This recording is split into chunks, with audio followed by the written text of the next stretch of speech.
Hello, everybody, and welcome to day one of the Road to Collegiate Esports National Championship. We are here at the Bendix Arena in South Bend, Indiana, where we will be competing in Rocket League and Overwatch, here presented by Army, ROTC, Esports U, and the Collegiate Sports Management Group. It's great to have you all here. Let's make some noise for day one, right here. Let's go. That's right, here in the Midwest, South Bend, Indiana. And we have two amazing teams. We're going to start it off with Rocket League, and we're going to keep it real simple and get right into the action to start things off. Coming up first will be the number 8 seed here. Let's get this ready. I want to get these guys' names 100% proper. It's going to be Louisville, and it'll be Matt to start things off here for Louisville. Let's make some noise. One of the more complex names on the day. It's Matt. a player. Okay, coming up next here, we have Rhino. It's a player. Yes, sir. There's 3 players named Matt. Rhino looking good here. 2-player for Louisville. And coming up next to round out their team, it'll be Rylan. Rylan. That's right. 3 guys here for Louisville. They'll be going up as the number 8 seed here in the bracket. And they'll be going against a tough component, to say the least. It'll be Northwood University. To start things off for them, it's going to be Buddy to the stage. Northwood, the number 1 seed here at the event so far. Top dogs to beat. Rounding out his team here, let's get Hockey to the stage. Hockey. Playing the wrong sport. Perfect. And to round out the number 1 seed here for Northwood, we are going to take a look at Pirates. Pirates coming to the stage to round out Northwood University.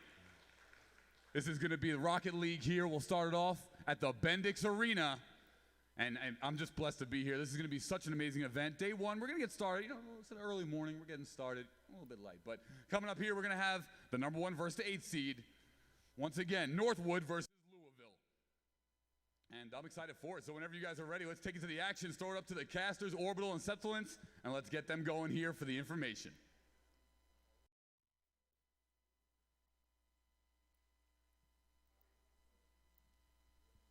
Thank you so much, Paulie. Looking great as always, man. I am Septilence, joined by the handsome and wonderful Orbital. And like Paulie said, we are going to be bringing you not just 1, but 2 days of some Rocket League action. We've got Louisville up against Northwood in just a couple of minutes. But before we jump into all that action, we do want to take a moment to thank our fantastic sponsor. Yeah, this is sponsored by the Army, ROTC. It's been a fantastic time. They've been so kind, allowing us to be able to put on this event. And I think it's awesome. I think it's awesome to be able to come out, be able to get this going for the kids, for any of the players that also some of their first LAN experience, some of their first experiences here being able to compete on a stage, and I think that is awesome. So let's go ahead and talk about it a little bit. You can see on the desk here, we have a couple items laid out here. You can go ahead and see there's a hat here, which I think is awesome. We got some water bottles, and most notably, they did say it was limited edition only, so we have 1 each here, which is kind of cool. We'll go ahead and hold it up here. We got some t-shirts here that come out and about, which I think is awesome. I'm a little bit too fat, which just means that I need to get in shape and be able to wear this, but hey, excuse me, have a lot of options for you. So if you are interested in that, go ahead, check them out. I believe goarmyrotc.com.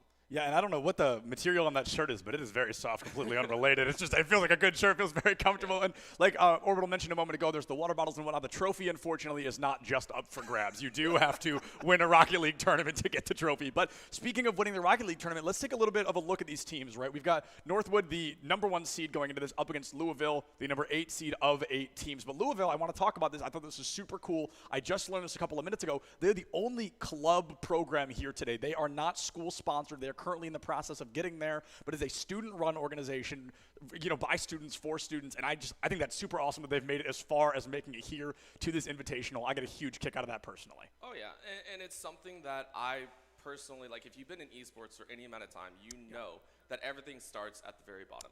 As much as that sounds weird, programs did not just appear out of nowhere. You have to be able to show that you can compete. You have to be able to show that you can hang with the big dogs, and it all starts like this. You start facing off against programs such as Northwood, which considerably a lot of the players here know about it. Yeah. And to give you a bit of information, Northwood is considered one of, if not the top current collegiate program. They have players that play in so many different leagues. They provide so much entertainment for all of us.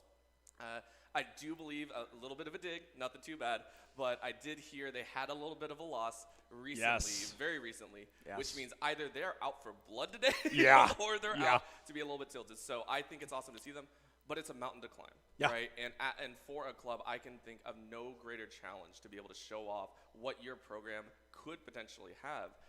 To be able to go here. Again, it's a double elimination. This does not mean they're out of the tournament specifically, but it is a David versus Goliath moment for sure. I mean, at the very least, this is the definition of it. Like you said, this is double elimination, so it's not the end of the world for Louisville. I actually got to interview them yesterday during the media day, and they even told us, they said, we expect to lose that first game. And they said, we are going to have a crazy losers bracket run. I 100% believe it. They sound like they've really got some things figured out. Their analytics were super impressive. I got to sit down with them for a little bit yesterday. They had great stats on like every other team here. So they know the numbers, but now it's going to come down to that mechanical performance. And I know that Northwood, they also came in this morning. I think they got here at 4:30 this morning. So they have had a rough get here. They were supposed to get here at like midnight, and then I guess there was a huge accident on the freeway. So they were stuck in traffic for hours. But, you know, maybe Louisville, it might be a blessing for them, right? Northwood might not be completely at their A game. They might be completely exhausted. Yeah, it's something that is brand new for a lot of these players. When we talk about LAN experience versus online experience, LAN experience is you are in person, you have to travel, you have to get here, and it's a brand new experience for a lot of people. For me, specifically, I started out in my basement kind of hiding away, you know, my curfew was 10 o'clock. I may have been online till about 10:30, might have gotten in trouble for it, I'll be honest.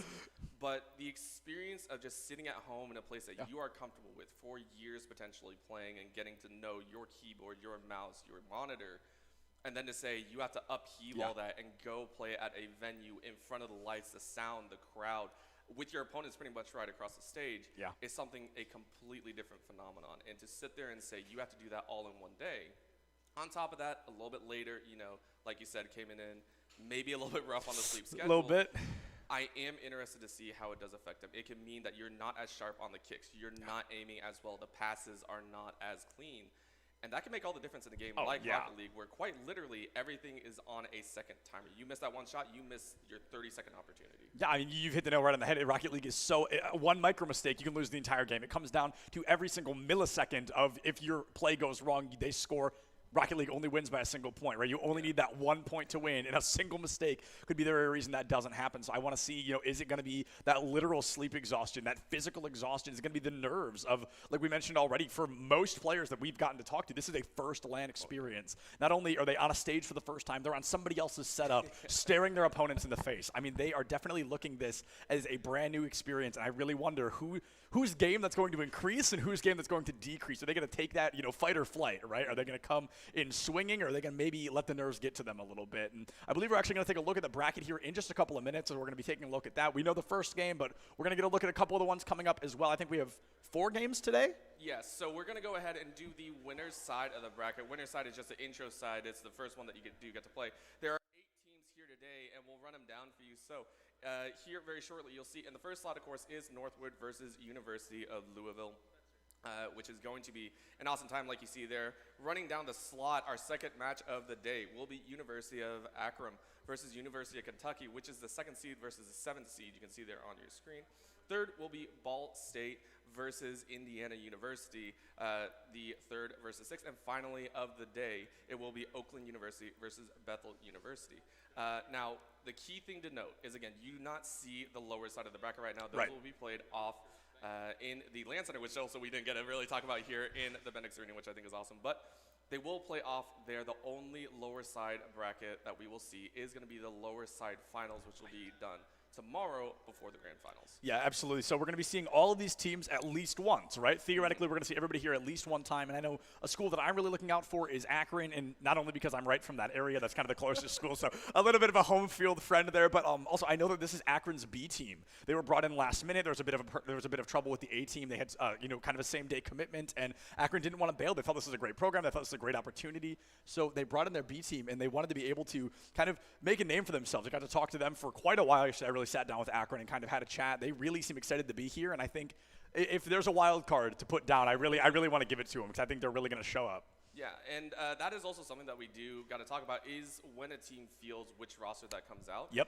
Each team is not only playing for their school, they're also playing for themselves because these are kids that sometimes have the scholarship that are looking for that next step up. So it's something that I have always also been interested as a player and watching these players grow is, do they play for the spotlight or do they play for the team? That is something that you really do want to kind of hardline and take a look in games where everything is very, very quickly becoming team-oriented. How well can you play as a team in a game where you may normally be, hey, I want to be in the spotlight, I want to do all this. You have to learn to play as a team, as a cohesive unit, maybe only for a year. Yeah. And so when you come in, you say, hey, I'm the B team coming out here.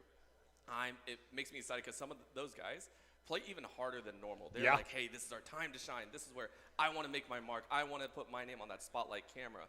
And if they are, that can only be a sight to see. Absolutely, and it's going to be. We're going to be jumping into the game in just a minute here. We're going to see what Louisville can bring to the table here. This is David fighting the Goliath. This is going to be the hardest possible thing that they have to do this entire tournament. I mean, if they win this game, what a startup, right? What a setup that they might be able to find. But that is going to be the kickoff here already. 13 seconds off the clock. Northwood versus Louisville to kick off the CENC Midwest Invitational. It will be a best of 5. All the matches today are best of 5. That's what these teams are used to, and we'll keep track of that as we go. But of course, with the start, everyone knows it's going to be a little slow going from the beginning as we do get a couple shots over. I think so far Northwood has actually controlled the majority of them. And again, of course, first demo of the game. Of course, and that was super intelligent that Rylan went for the demo, was just a little bit late. Had they found it a second early, we talked about that 1 second mistake, right? That would have already been a goal for Louisville. They would have found themselves up above Northwood for the first time of the tournament. We're going to have to see now that minute off the clock. I always call game 1 the feeling out period, right? This is always where you kind of get to see, are we going to be the offense or the defense? Are we really going to get to run away with this, or do we have to work for it? And right now, Louisville, considering this is 8th seed versus 1st seed, they're already giving Northwood a run for their money, right? We're already over a minute into the matchup, and Northwood's not dunking on them left, right, and center. This has already been difficult. Louisville, they're bringing their absolute A game. Yeah, it's learning. You know, you said at the beginning, it's a feeling out. It's a scouting period. Pretty much every game has this if it's a series or anything. My favorite interpretation is boxing. You feel them out a little bit, see where you can throw the punches, see where you can get away with things. So far, of course, we are just seeing kind of the love taps go through. And who can control the mid, right? That's the big thing, control the boost. But Louisville takes a long-range shot and just barely clips the edge of the goal.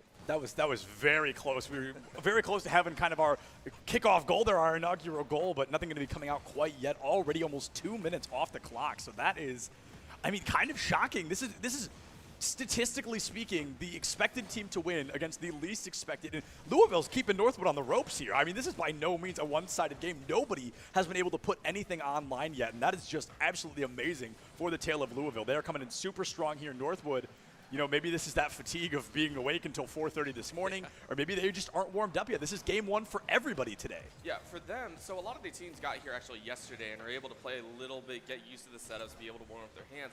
For Northwood, it is a little bit more difficult. If you're coming in only about 3 hours or something like that, you haven't warmed up. For them, this is their warm-up. They have 5 minutes to prep, 5 minutes to practice and see what they can do. So give it a little bit of time to see where they move forwards to. And so far, again, they are just taking shots left and right a little bit. We've seen, I do want to say, Louisville taking a couple more passing shots. They're trying to pass, trying to get some of those combos going. But Northwood so far, it's really whoever gets the ball, runs it forward, tries to dribble it up mid or try and get along the wall. And they haven't done much more than that. So really, they're taking what you said to heart. Feel out the opponent, get a good sense of them, and then in the second and third game, run it out. Buddy there coming out from Northwood, almost able to juggle that right in. There's a secondary attempt from Pirates, but Rhino, phenomenal defensive play there between Matt and Rhino. They're kind of trading out who's in that goalie position. They're always leaving somebody in the backfield, which is something we see a lot of teams struggle with. They leave an open goal, and they really get dunked on because of it. But Louisville, we see very intentionally, they're constantly leaving somebody on goal to make sure that Northwood gets absolutely nothing for free.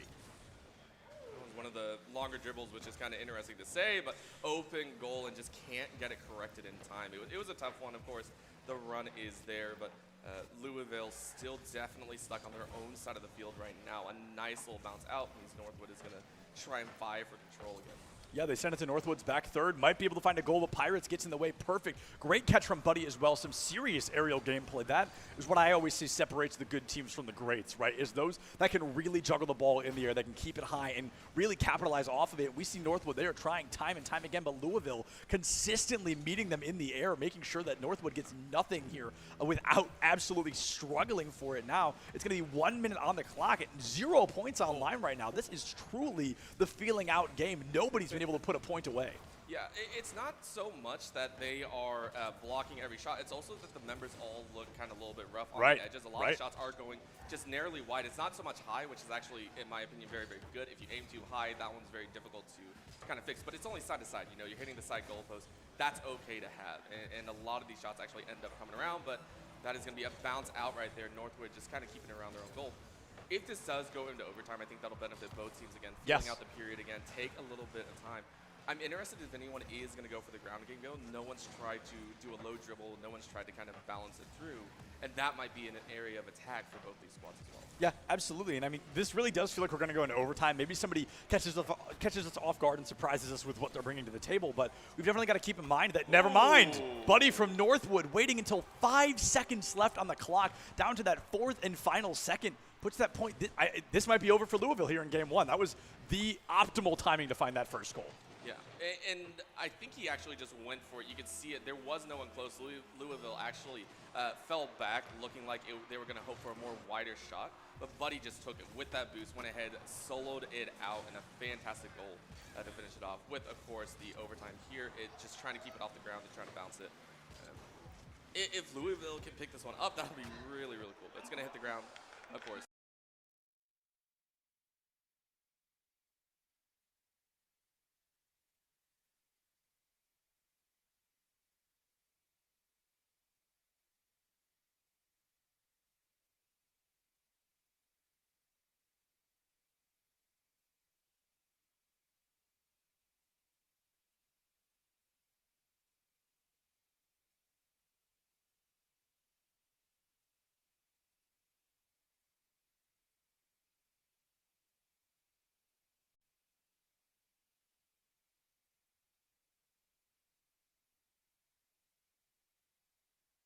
The touches, they weren't worried about passes is a big thing. And when you have players that are individually talented, and again, that's their program. They are fantastic at getting these players.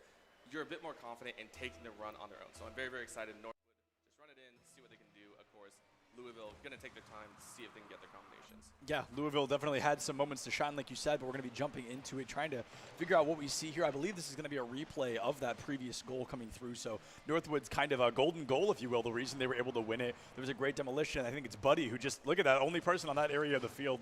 Dribbles it up, finds some great value. No, this is actually the new game. So it looks so similar, I couldn't even tell. But now we are going to be kicking it off once again. Half a minute already down the drain in Northwood. They had some early ball possession, so it seems like they're trying to force Louisville onto a bit of a defensive play. And we're taking a look, seeing just a little bit of a view of some of the cars racing around right now. And that's going to be a corner. Oh, Northwood almost scoring right under the first minute. And you can see it already being aggressive, already chasing after the ball so quickly. And it's crazy to kind of see that viewpoint specifically of the players. It shows how quickly the camera changes for them, how quickly they have to react to try and play this game. Absolutely. I mean, this is just, Rocket League is so fast, right? 5 minutes feels like an eternity to the players, but to us, this is all happening in 5 minutes. Like, that's insane. That's less than you wait for a cup of coffee. I mean, that is absolutely wild to see how quickly these teams can do what they do, especially with the crunch. Like we said earlier, on the live stage for the first time for a lot of these players, they're just bringing their 110%. And I feel like, I don't know, Orbital, I think you hit the nail right in the head. I think the tempo has been stepped up here. I think both these teams are really bringing up the heat. Yeah, and you can also see it with the demos. That's something that we didn't touch on too much. That's one of the key aspects of the game is how quickly can you take out your opponent and change it to a 2v3, a 1v3, or 2v2. That brings a whole different dynamic, and it's a challenge almost. Oh! Again, Buddy having some fun. Clean as a whistle, honestly, there, Buddy. I think past 2 defenders on the side of Louisville finds that shot. It's going to be a pass, and yeah, right between 2 of them, excuse me. Absolutely phenomenal job. They're putting Northwood up 1 point much earlier than we saw last time. There was only 4 seconds on the clock before we saw that point last time, and now it's going to be 1-0 in favor of Northwood. Louisville, they've got to tie things up to keep the dream alive. Yeah, and what occurred there actually is I think both of Louisville's backliners, they said, hey, we both got to defend. You leave it wide open, and a lot of those times you want one challenger to also go up, try and go for the aerial battle. Instead, it just kind of got messed up a little bit, so just a very small fraction of a mistake, and that's what cost them. So, again, Louisville aiming for that ball as quickly as possible, trying to keep it on their side. Oh, very close to open goal. Yeah, I mean, the demolition comes through. That's officially an open goal. However, somebody from Louisville is able to get in the way. And the thing about a demolition, I always say, is you've got to know it's coming because the demolition lasts, I think, 2.3, 2.4 seconds. So by the time you say, I demo, they've already respawned. So you need to know it's coming to really capitalize off the back of it. And we've seen both teams go for that already. Nobody really finding success in the demo plays yet, but I suspect we're going to be seeing that at least some point in this series because the teams seem like they really want that kind of play. Yeah. It's what used to be crude is now very, very open to everyone to be able to utilize, and I think that is a great evolution of the game as well. And you see it again there. It's just constant back and forth. But so far, the ball honestly has been caught in these corners more often than not, and that kind of worries me a little bit. Clearance is very difficult to get, and if you don't get a good clear, the team can't capitalize off that play. And so I want to see these teams be able to clear it out into the open field, be able to set their partners up for success. Yeah, absolutely. We've seen some great team play so far, especially on the side of Northwood. We've seen some great passes into goals, and just like that, Buddy's going to pass to himself. The double tap off the top of the goal there is going to be a phenomenal setup. Buddy, that's a technical hat trick across series, but only 2 points in this game. Only 3 points have been scored, all of them by the same player. So Buddy right now is just really kind of picking up Northwood onto his shoulders. Yeah, and that is something that I personally like to see. A lot of teams, they can do great rotations. Everyone kind of gets a piece of the action, but usually there is what I like to refer to as the striker, that one player that is always there, that aims a little bit better, that knows how to play it off the backboard or pinch it on the ground or pitch it against the ceiling. And Buddy just seems to be that person, making the opportunities, and if the opportunity isn't there, clears it for himself. And keeping an eye on that, and also where Hawk decides to kind of prep that ball for him. I really, really love watching this Northwood squad. Yeah, Northwood, and we've got to say it again, they are that #1 projected seed, right? They're the team statistically expected to walk away with the victory here today. We can see why. Not only do they have some great mechanical skill, but they've really been stepping it up in terms of team coordination. We talked about how important a team has to be, but Rylan, my man from Louisville, going to walk that one in, seemingly almost effortless. Northwood just not able to catch up. Rylan now putting Louisville back in the game, only a 1-point differential, less than 80 seconds on the clock. And that was actually one of the better goals. It's, hey, I'll let the ball go in, but the clearance that you saw from the angle just goes ahead and clips that obvious defender. Very well done by Louisville to know that was coming. It's the predictions. It's always about anticipating what your opponent's going to do. And it's that kind of game that will allow Louisville to come within one. You have 1:05 minutes left. Go ahead, give it your best shot. You have a chance to tie this game. Yeah, absolutely. And I always say this, and people always tell me I'm crazy, but I always say Rocket League is the chess equivalent of esports because it is insane. You cannot be playing in the moment. You can't be playing on the current move. You need to be playing 3, 4, 5 steps in the future. You can't be playing reactively. You need to be that proactive team. You need to be striking in advance, just like Pirates. They're able to get a great shot off the corner there. So very impressive, a difficult angle at Northwood that's really going to give them that 2-point advantage, what I always call that comfort zone, if you will, especially with 46 seconds left on the clock. Oh, yeah. You're going to be able to play defensive if you want to, but Northwood so far, they've been willing to go on that aggressive streak. They're not waiting for that ball to come to them. You can see them chasing over and over again. And the main thing, of course, is they are getting a lot of these initial boosts that come off. And that is a quick goal right there. That's about a 10-second goal from the beginning of that round. Yeah, not only a 10-second goal, but an official hat trick for Buddy there. That is their 3rd point. They've scored 3 of the 5 points available. So Louisville, they find a point onto Northwood. They bring it a little bit closer here in Game 2, but now we're going to go into Game 3 in about 37 seconds, and we're going to see what Louisville brings out there because this is a 1st to 3, so that'll kind of be their final chance to stay in the winner's bracket. Yeah. As a chance moves through, the main thing is I want to see him try and get some more maneuvers in, try and keep the ball off their edge. At this point, it's more almost crowding. The pressure from Northwood is kind of getting to him. Right. And so I just want to see him be able to manage the ball off and keep it on the edge against Northwood, put them on the defense and be able to manage. And that came close to another shot chance. Yeah, that was very close for Louisville there as we're going to tick down to these final couple of seconds. I just want to pull away perhaps from this game a little bit and focus more on Louisville. When they go for these goals, we see that there's almost like a momentum loss, and the ball immediately slows. If they're able to hit it with a little more consistency, a little more aggression, I mean, that'll really be a great opportunity to find these goals more consistently. Now, that will bring Game 2 to a close, and Northwood going to find themselves in a 2-0 fashion. That gives them one more game to walk away with a 3-0 here in round 1. And something that you do want to be able to do is to actually end the series very, very quickly. Because in a tournament setting, it's not so much you're one and done with the series. You Right. have multiple to play throughout Right. the day. Now, of course, here, they only have to play one unless they fall into that lower bracket. They will have to face off in one of the other centers. They will play on that lower bracket, make sure we get things moving. But there are certain situations where just keeping and conserving your stamina for the day actually helps you out a lot. And for a team that got in a little bit later today, you know, a little bit rougher, they want to do that. They want to close it out Right. quickly. They don't want to stretch it out. The more you stretch it out, and especially in a reverse sweep scenario right now, it's scary to see. You know, you don't want to be in that 5th game and go, man, we could have had it at game 3. Yeah, absolutely. I mean, that's definitely never where you want to be. You never want to be on the wrong side of a reverse sweep. But get those brooms ready, folks, because maybe Louisville is going to be bringing it up to 150%. Going to be 15 seconds off the clock, a full reset, 0-0. And I really, like I said a couple of minutes ago, if Louisville can find enough momentum behind these shots, just a little bit stronger, a little bit more consistent, I think they can be dunking on Northwood here in game 3. Yeah, they have the components. Is throwing it all together, but you can see here how aggressive Northwood is. They have no one even close to the goal, and they go ahead, just open up with the first shot. Hawk this time going ahead and giving himself a proper highlight here. That was 3 members of Northwood straight up crowding. They gave the defense over. They said, at this point, we have figured it out. We have read you guys like a book, and we can take that chance with little to no consequence. Yeah, I mean, honestly, this has been a very impressive performance from Northwood so far. Ryland goes for a goal, the only person to put a point online for Louisville up to this point. Right now, going to be able to get a little bit of mid-control here, but it's going to be immediately interrupted by Northwood. And I think that's kind of a big problem for what we've seen here for Louisville is the physicality from Northwood is so aggressively uncontested. We saw that there, some great bumps, some great, no demos, but just constantly making sure that Louisville can't really play to their A game because you're constantly slamming into them, bumping them around. And now Northwood, they're really starting to take advantage of that. They almost found a second goal because of it here in game 3. Yeah, and that's just going to be right over the goal there in Louisville. Straight up, they can't even take the challenges, which is a rougher time. When you go up, usually it's almost like a 50-50, 60-40 situation. And most of these Northwood are actually coming out, I would say 80% winning the challenges, and the challenges that Louisville win are actually stalls. The ball just kind of sits there, and that's what you were saying, the momentum. It's because Louisville is having trouble actually predicting where the ball is going to go. They're having a really hard time figuring out where the ball is going to bounce, where Northwood will meet with them, and that is on Northwood. Northwood have done so well controlling where they meet, controlling where the ball sets up, and that is how they're getting such a strong handle on this game.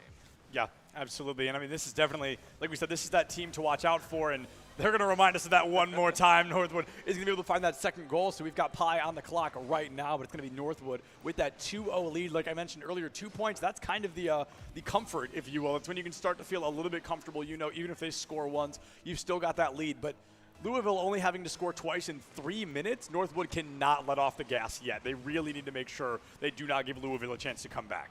Yeah, and it's surprising because Louisville are actually winning a lot of these kickoff situations. And there is kind of like the go back and forth between players. They're like, oh, do we prefer to win the kickoff?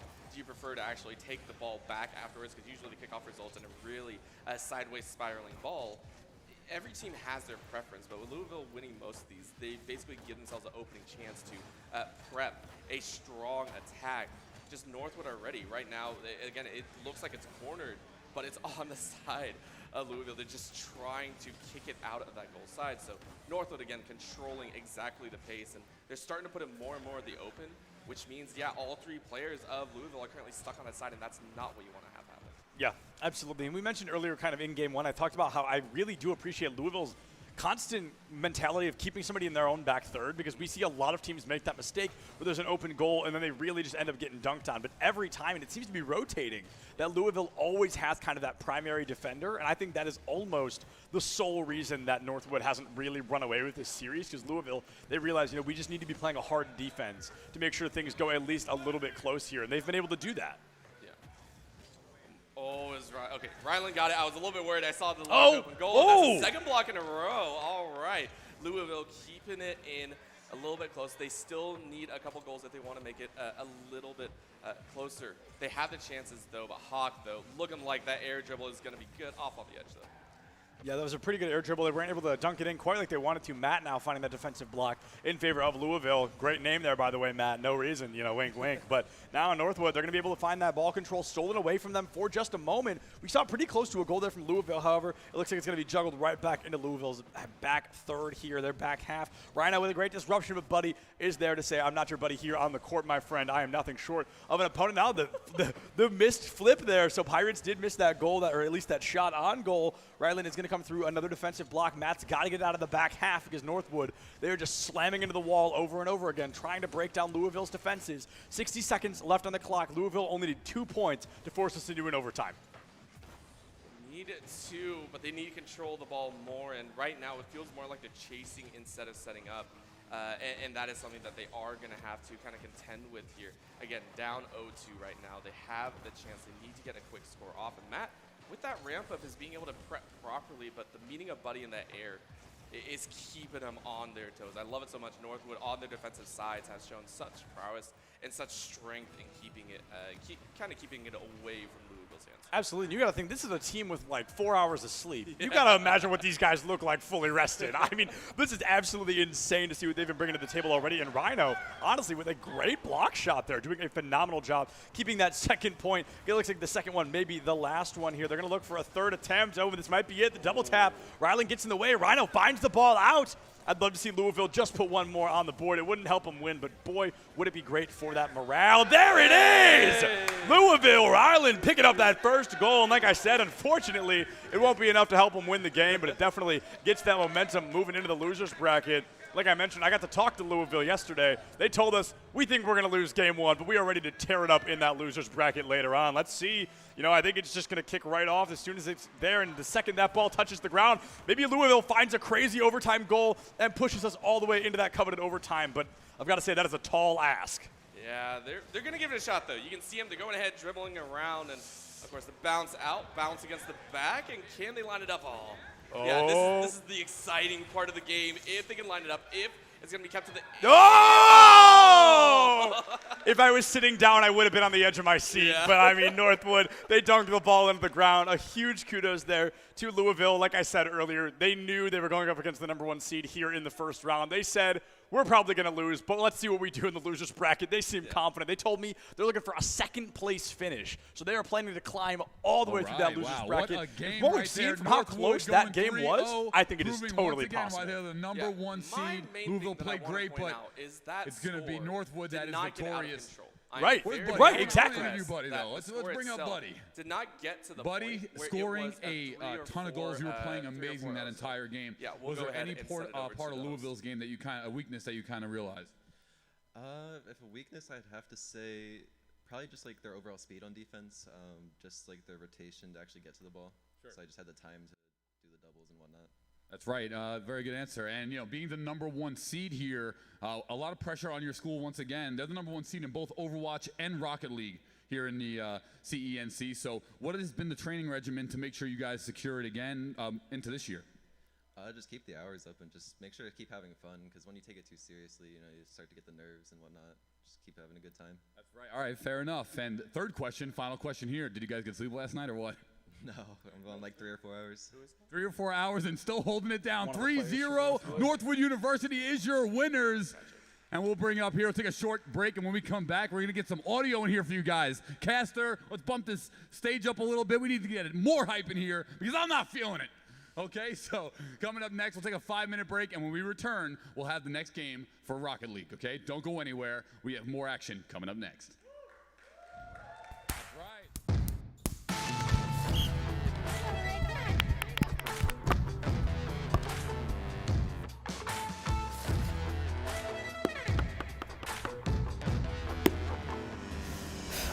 Keep going.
Hello, everybody, and welcome back to the Collegiate Esports National Championship.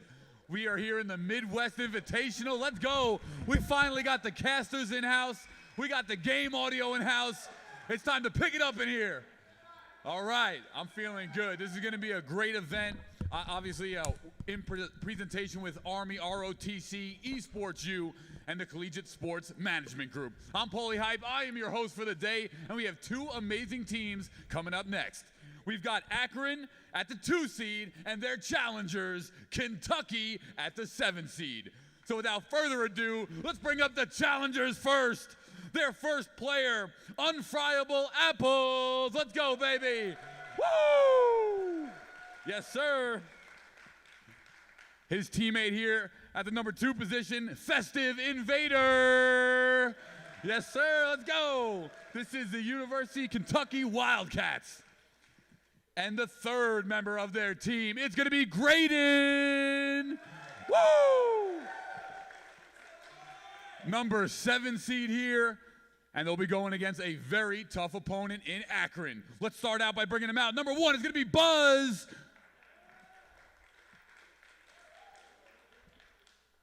Is that the wrong name? Is that the wrong name? Is that the wrong name? Oh, Renaissance. I think I have the wrong names here. I'm not going to lie. We got to change this. Someone set me up for failure. Okay, let's put it like that. Let's see. Where are we at? This is Overwatch. Okay. Hold on. Nope, you got to hold on. We got to get these guys right. Coming up next, we have Potato. And to follow it out here for Akron, we have Will, one of the more complex, difficult names here on the day. So let's go, Will, and that's going to be your Akron Zips in the number 2 seed. So we'll see you guys right after this. Good luck to everybody. Let's go. Let's make some noise one more time. Woo!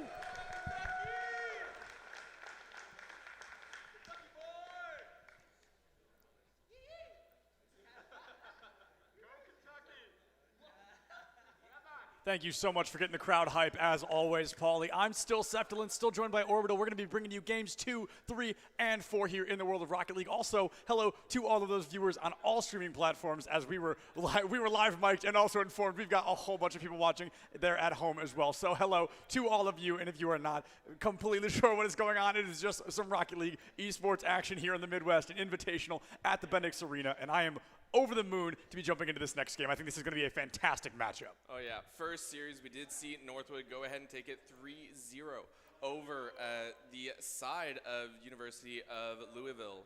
And coming into this one, of course, with how the seeding is done, every basically first, second, and third, fourth seed will play a respective team a little bit lower. That's pretty much how any tournament bracket sets up. It is favorable to those seeds, and as an invitational, all these teams have been personally invited out, so that's the best part about it.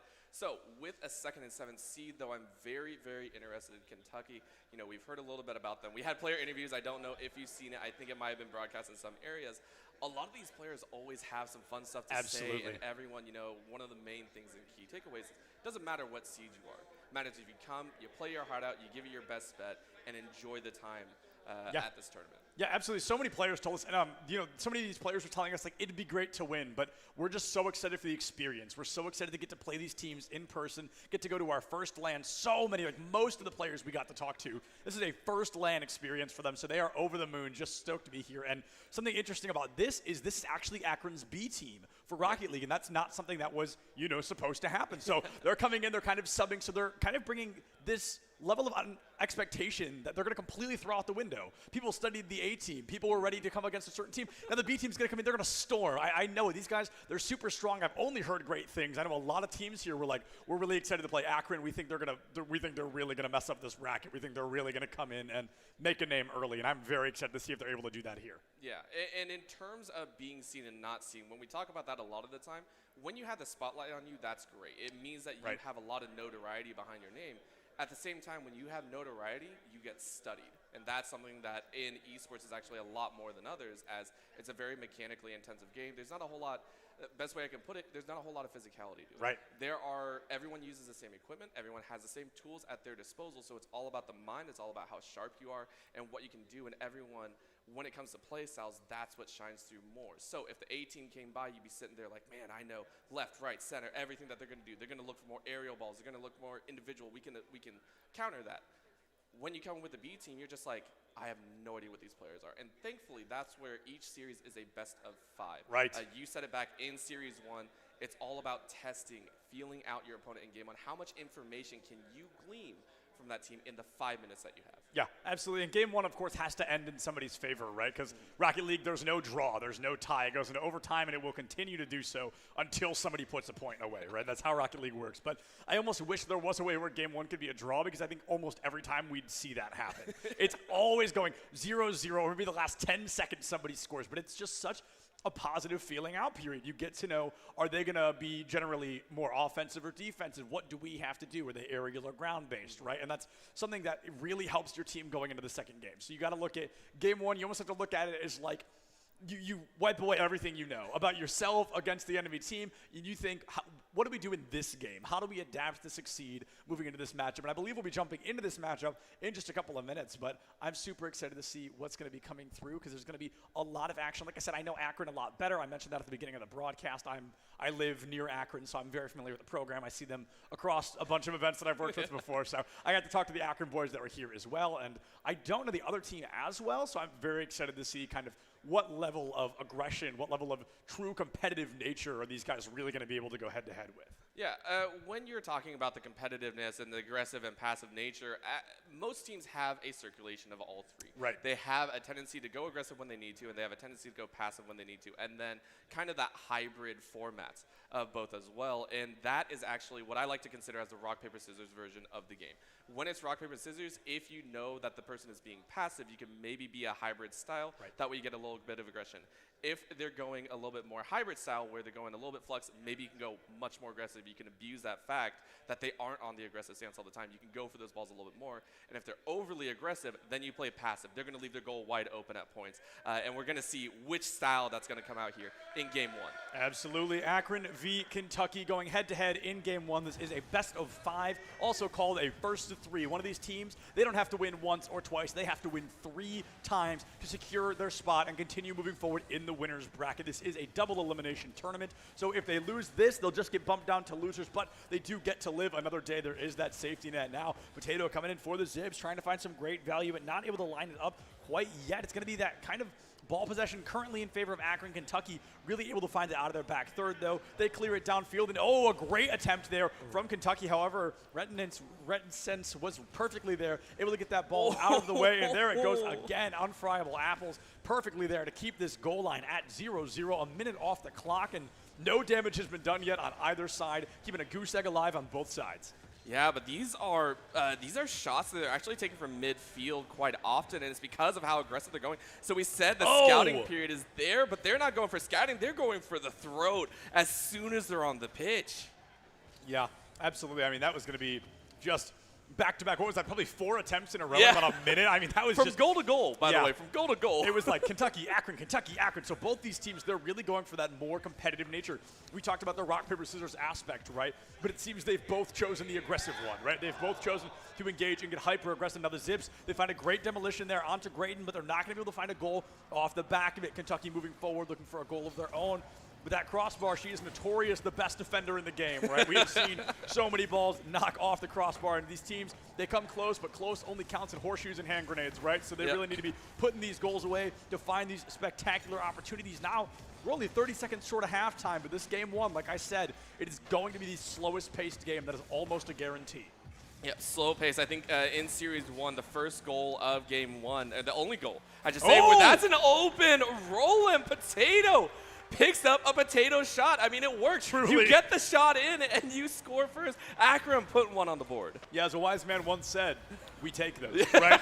We absolutely take those. So Potato with an open goal from the midfield. But like I said earlier, Rocket League, you've only got to win by a single point. There's no 2 or 3 point advantage. So Akron, they're absolutely going to take that, right? They're like, if we win by that, that is fantastic. Now, if they can put up a couple more, put on maybe 3 or 4, that'll really secure them a comfortable spot at the end of Game 1. But as I've mentioned already, Rocket League, you only need that 1 point advantage to take away a round win.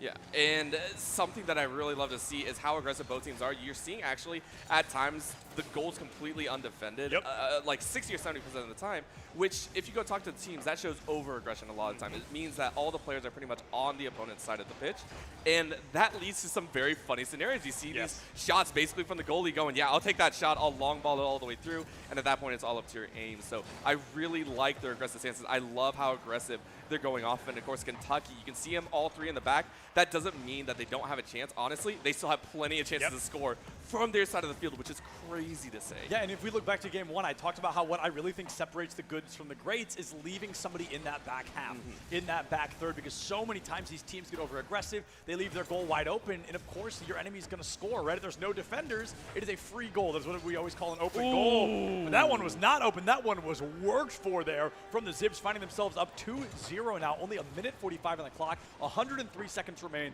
for Kentucky to at least tie things up and force an overtime. Yep, that was a beautiful aerial shot right there, and that is something that they've worked on a little bit. So actually both shots coming from the left side of the pitch in a medium location shows that that might be a weakness for Kentucky right now. So it's very difficult to see, but these teams do practice aerial routes is the best way to put it. There are routes that you actually run in this game that give you the optimal shot percentages, or you practice it and it's the shot that you like to work with. And so to see both of those come out the left side, it might be something Kentucky can kind of read into or get at least a leeway understanding that, hey, we might need to short the defensive side. Yeah, absolutely. And maybe Kentucky is playing a little bit too reactive, right? Maybe they're trying to play to the level of Akron's aggression when they should be playing a bit more defensively. They should be blocking their goal a little more consistently. And to be fair, they have been blocking Akron, especially that second shot was just very clean. They found a great opportunity in the top corner, and they really capitalized off the back of it. Now, Will going to be able to find a great block there for Kentucky, or from Kentucky, excuse me, Akron. They get ball possession here in the final minute as these seconds tick down the clock.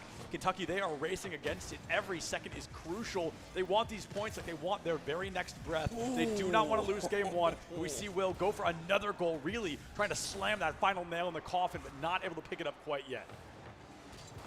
They are angling for those shots so much right now. And for the first time, Akron actually defending on their side. I would love to see the stats after this, talking about, you know, who took the most saves, who took the most shots, and all of that. But so far, it feels like Kentucky are always trying to clear 20 seconds left. It's going to be pretty close if they're going to manage 2 goals. Yeah, I mean, we're looking at 1 goal per 7.5 seconds here if they want to be able to turn this around, which is not impossible, certainly, but very difficult. Now 1 per 5. Potato able to find that great goal. Unfriable Apples not able to put it away, and it looks like Kentucky may walk away from game 1 with no points on line. So Akron, the B team, the underdogs, they're already looking great here. They're already able to walk away with 1 game, but they've got to do it 2 more times. Yep. Solid play from Akron coming out of the gates here, and I like to see it. Absolutely. Again, the main thing to come out with is, even though we're talking about feeling out, even though we're talking about scouting the opponent, it's about still getting the first win. The first win is going to give you that momentum moving forward. And in a venue where we can hear the crowd, we can hear the chants, the claps, if you have fans here, it gets you going, and there are points where teams sometimes feed off of that energy. You talk to anyone that's played in a venue, and they talk about that energy that you kind of get. It's the boost, the morale, and also what it can do to the opponents at points. So taking that first game is going to be pivotal. I expect Akron to come out with a little bit more fire as well, and for Kentucky to possibly read into the fact, matching aggression, like you said, might not be the best. Take a step back, understand you have a whole series ahead of you. Yeah. Take your time at points. Yeah, so I always talk about how a good defense is super important in the world of Rocket League, but it can't be the only thing you have. And instead, I feel like we're seeing the opposite with Kentucky, where they didn't show us a defense. It was pure aggression. It was pure pedal to the metal, pun fully intended. They were coming out 110%, and maybe they actually need to peel back a little bit, which is something I say very rarely in Rocket League. I think it's the team that's more aggressive that walks away victorious, but moving into game 2, let's see if Kentucky can slow the pace a little bit, move maybe at their own pace instead of moving at the pace Akron gives them. Yeah. A lot of the times as well, we've seen a majority of the games go the way of individual players. Right. There haven't really been set up momentum, which is actually very difficult to do. I'm talking about it like it's simple. It is not simple at all. The ball is constantly on the move. You have to predict 3 or 4 seconds ahead of time where your opponent's going to be, where the ball is going to go. But if you can get some team coordination down, that gives you such a large advantage. And with the shot already in the corner, Kentucky, like you said, turning on the afterburners, trying to put the pedal to the metal. And this time, it might actually work if they can keep it on this side of the field. Yeah, absolutely. I want to see if it's going to be kind of Kentucky, can they take control here? We see Akron currently in a little bit of a boost drought. We see Will hanging out at 0. Their Reticence is coming through. And actually, Reticence was a player that was name dropped in a couple of interviews yesterday. People were like, okay, we saw Akron's B team. We were like, okay, we can take this. And then one of the players said, and then I saw Reticence. He's like, and then I was scared. So this player definitely want to keep an eye out on. And that was very close. Kentucky looking to put that goal online, but they were not able to find it, unfortunately enough. Graydon going to be coming back over that double setup, but Will is going to be able to get the ball away from that middle field, breaks into an open goal. Festive, no! Festive can't find it, and Will puts away the first point for Akron.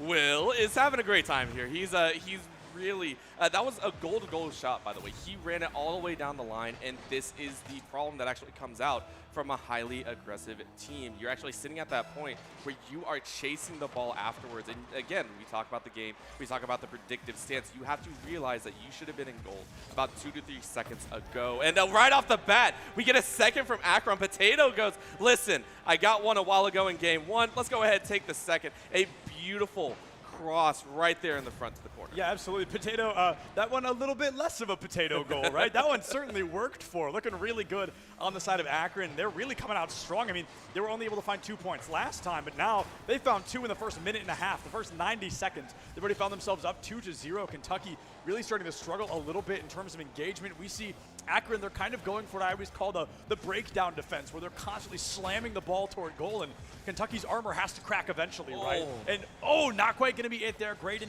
will be able to block that out. Will not able to land that shot nearly as fast as they wanted. Here comes Kentucky for a secondary attempt on goal. Setup's going to be perfect. There's the follow-through off the side of the goal. Here's a third attempt, but no, Graydon did not have the momentum available. Reticence now trying to be the defender of a lifetime and going to be able to do just that with the help of Potato. Will going to flip the ball control back in favor of Akron.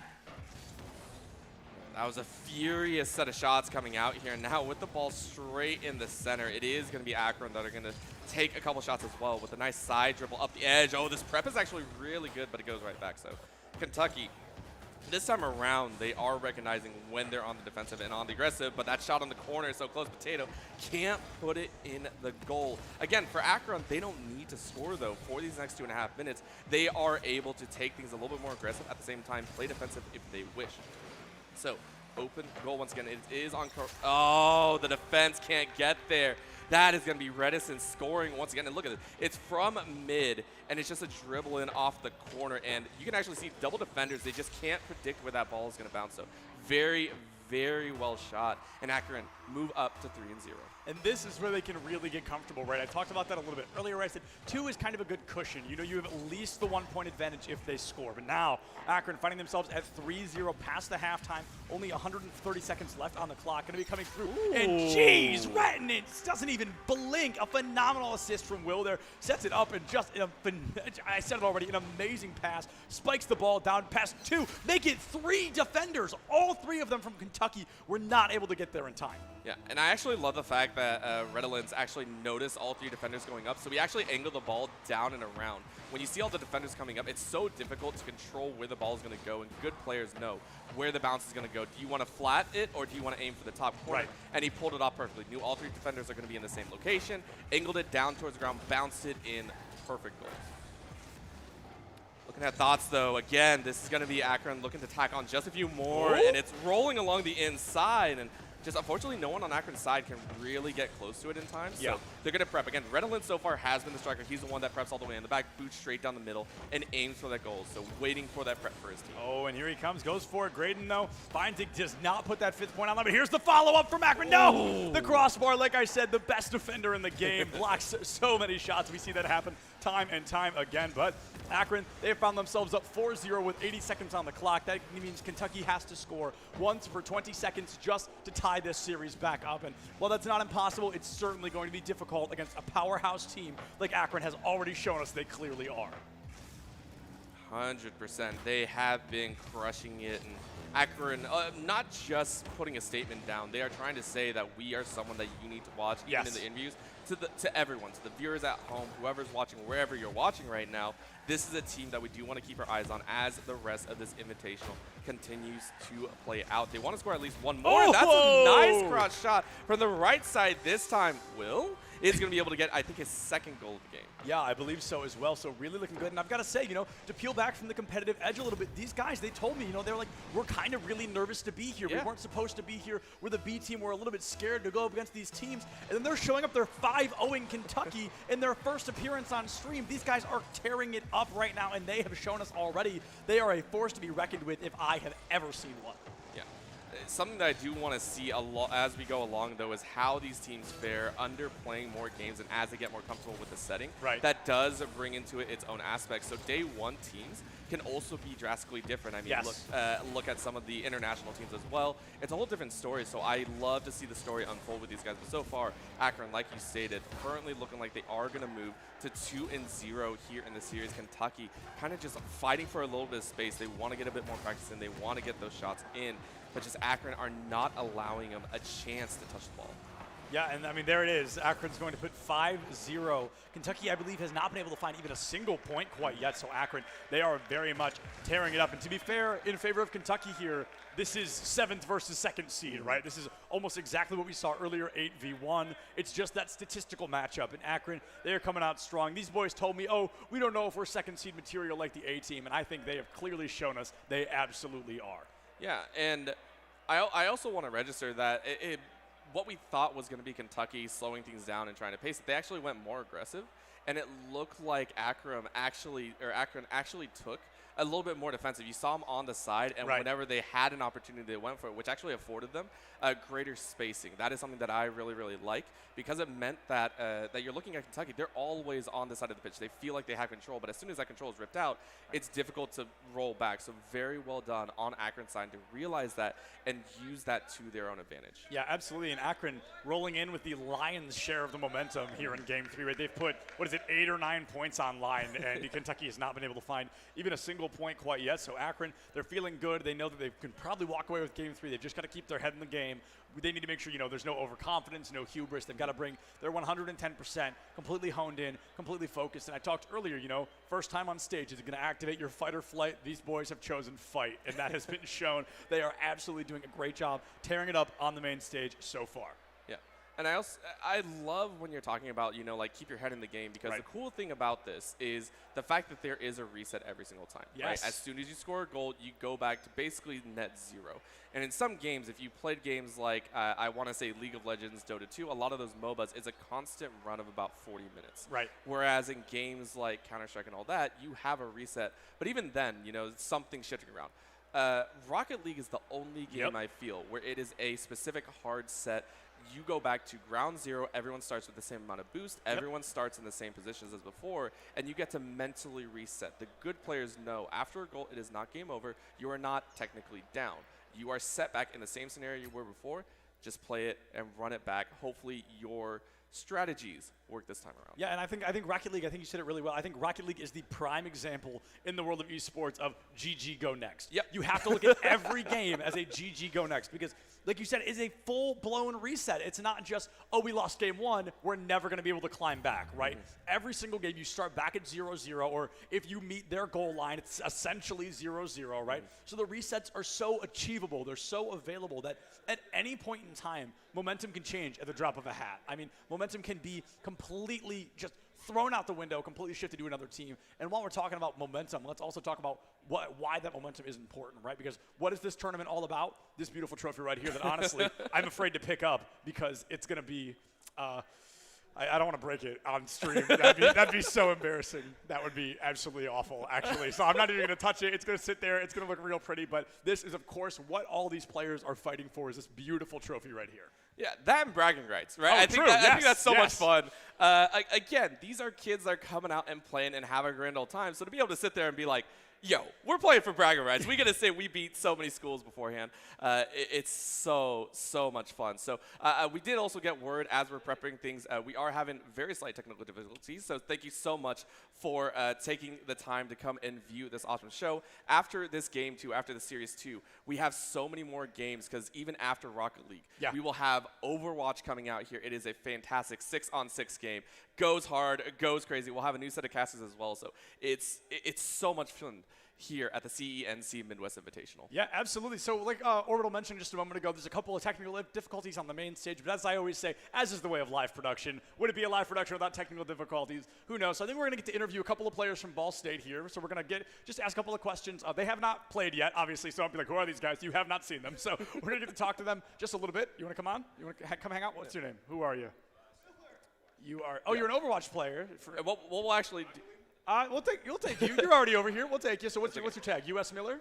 You're talking to my ear here. We're going to put. Well, actually, what we're going to do is I'm going to give a headset over so you can hear exactly what they're going to say. It's so much fun having the players on the screen. So please come over to this end here. Yeah, hop over this wire. We don't want will be awesome and be interviewing you. So let's have a bit of fun. Let's get to learn some of the players here. Yes, absolutely. So we're going to get a very brief interview, and then we're going to get it figured out. So we're going to have just a couple of questions. You want to say your name and tag again, just while we've got you on the mic. I'm Samuel Miller. I'm player for Ball State.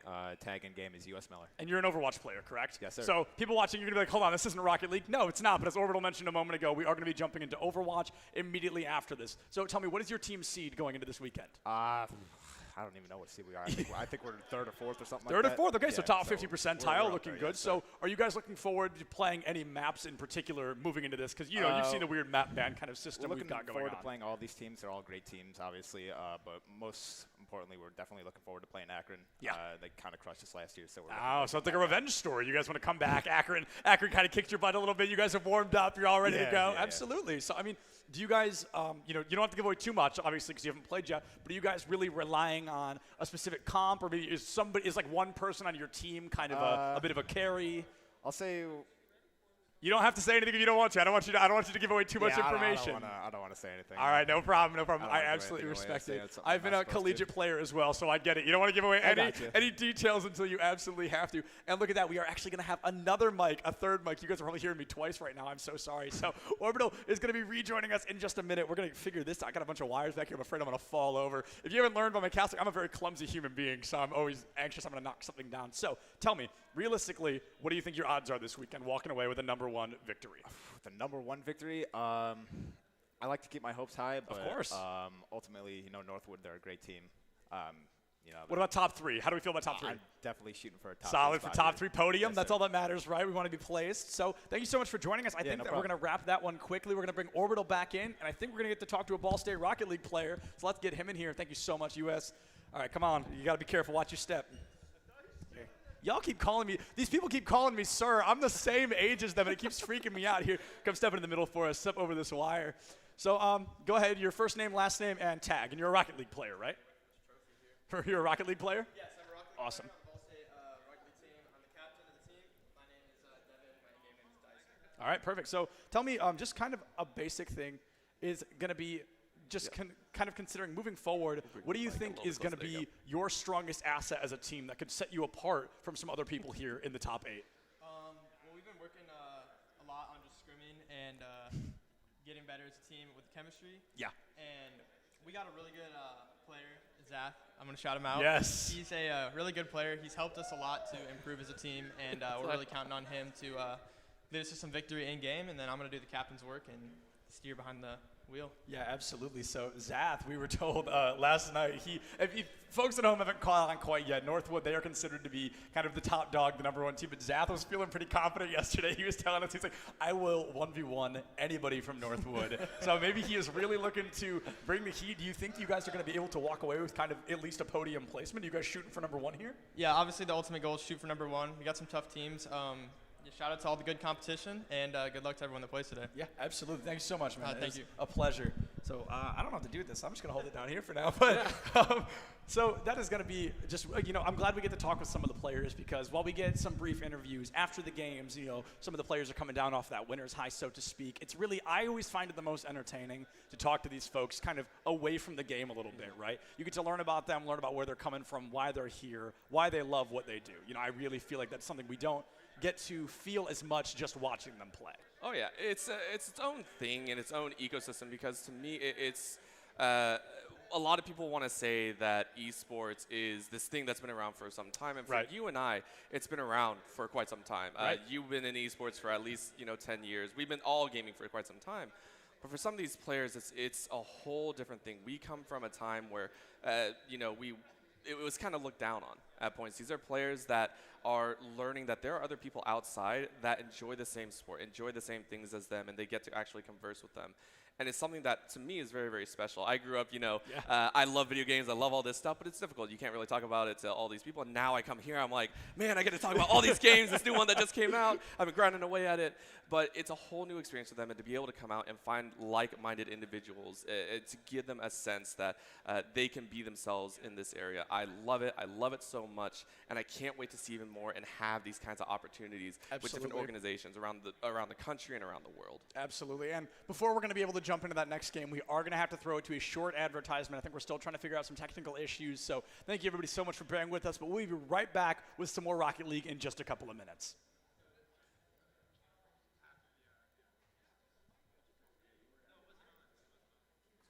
Okay, perfect. Are we going to...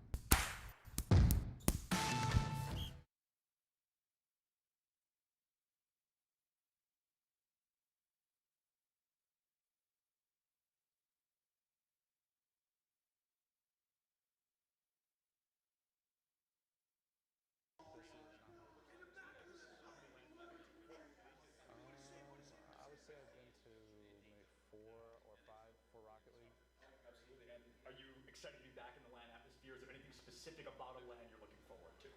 I think it just brings a different environment to the game. Everyone's in person. It's a different setup for everyone. Just a different energy for LAN events that I'm looking forward to. And have you played any schools here? Are you looking for a bit of a revenge story, or are you excited to play anybody just here at the tournament? I guess I would say probably Ball State because they're in the MAC conference, so that's a little bit of a school rivalry, I guess. My name is Robert Harold. I go by Potato. I'm representing the University of Akron. I'm playing Rocket League. Is this your first LAN? This is not my first LAN. How many LANs have you been to before? I've been to one other LAN before. What are you excited to be? Are you excited to be back in the LAN atmosphere, and is there anything specific you're looking forward to? I'm not super excited. I'm feeling very nervous. This is probably the biggest LAN and by far the most professional LAN I've been to. In that sense, kind of honing into those nerves a little bit, do you have any pregame rituals or anything that you kind of do to get your head into the game rather than worry about kind of what's happening around you? Warm up for 2 hours. Simple, short, and sweet. And then have you played any schools here? Is there anybody specific, any teams that you're really looking forward to going up against? I don't think I've played any teams here, but I'm looking forward to play against them. My name's Will Imes, and in-game I go by Will's Okay, I guess. I'm representing the University of Akron, and I'm playing Rocket League. Is this your first LAN? This is my first LAN. What are you excited about getting to experience here at this LAN? I've never gotten to play on stage before. I don't know if it's going to make my game better or worse. We're hoping better, Absolutely. And have you played any schools here, or are there any teams that you're really looking forward to? I don't think I've played any schools here. I think nobody's really looking forward to playing Northwood, but if it comes to that, then, we'll have to try and take them down. So being the B team, being kind of brought in a little bit last minute, not really expected, do you think that's going to give your team a leg up in the situation or any kind of advantage? Coming in as sort of like a makeshift B team for Akron, I think it could help or hurt us. on one hand, when people find that out and they don't see the names everybody recognizes, I think that they'll probably, not put as many expectations on us, maybe let their guard down a little bit. But that can also be kind of coin flippy because I feel like some days we might pop off and really surprise people. That could help us. Other days it might be pretty obvious that, we're not the A team.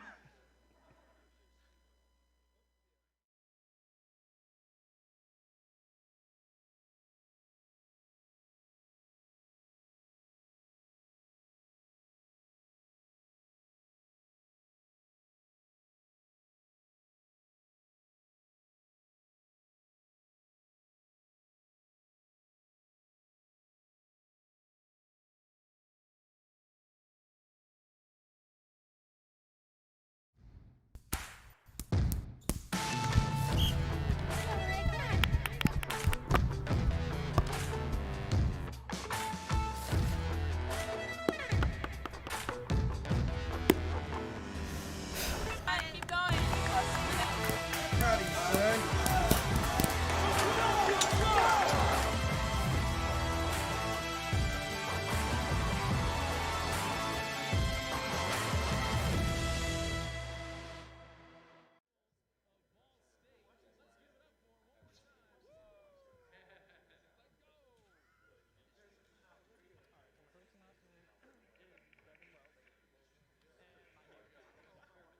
I play for Rocket League at Ball State University. Awesome. Is this your first LAN ever? Yes, this is my first LAN. So are you hyped to be at a LAN? Is this really exciting? I'm very excited, very excited. Yeah, absolutely. So is there anything in particular you're looking forward to kind of in the LAN setting? Are there any schools here that you're really excited to play against? I'm really just excited for a bigger audience. Had a little bit of an audience before, but the seating here looks insane. So really hoping we can fill the seats and get a crowd. And teams-wise, haven't got to play any of the teams, but we will play Akron in our ESC league. So looking forward to all the teams here. Looks like some good competition. Yeah, and you talked about the seeding of the room, but let's talk about the seeding of the tournament. You guys are which seed? We are the 3 seed. 3 out of 8 teams, right? Yes. Yeah, fantastic. My name is Jonah Fletcher, and my IGN is Zaf. I represent Ball State University for Rocket League. Is this your first LAN ever? Yes, it is actually my first LAN ever. I've wanted to go to LANs and stuff, but this is my first opportunity.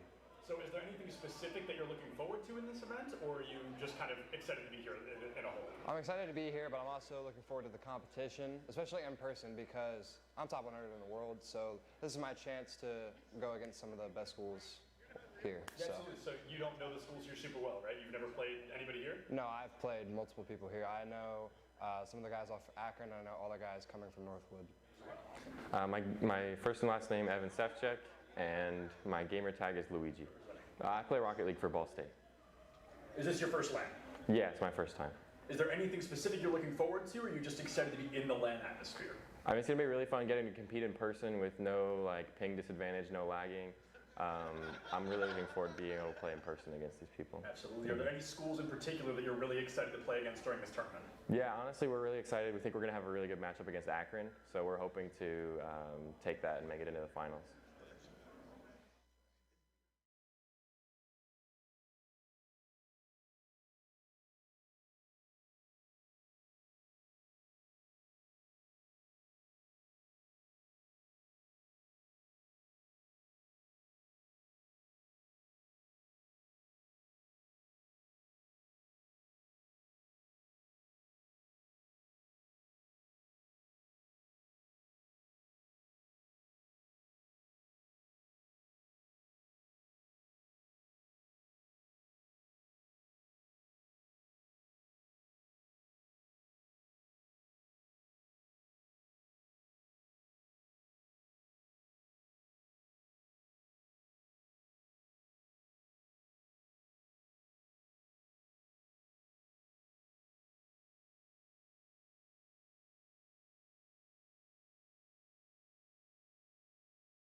name and school?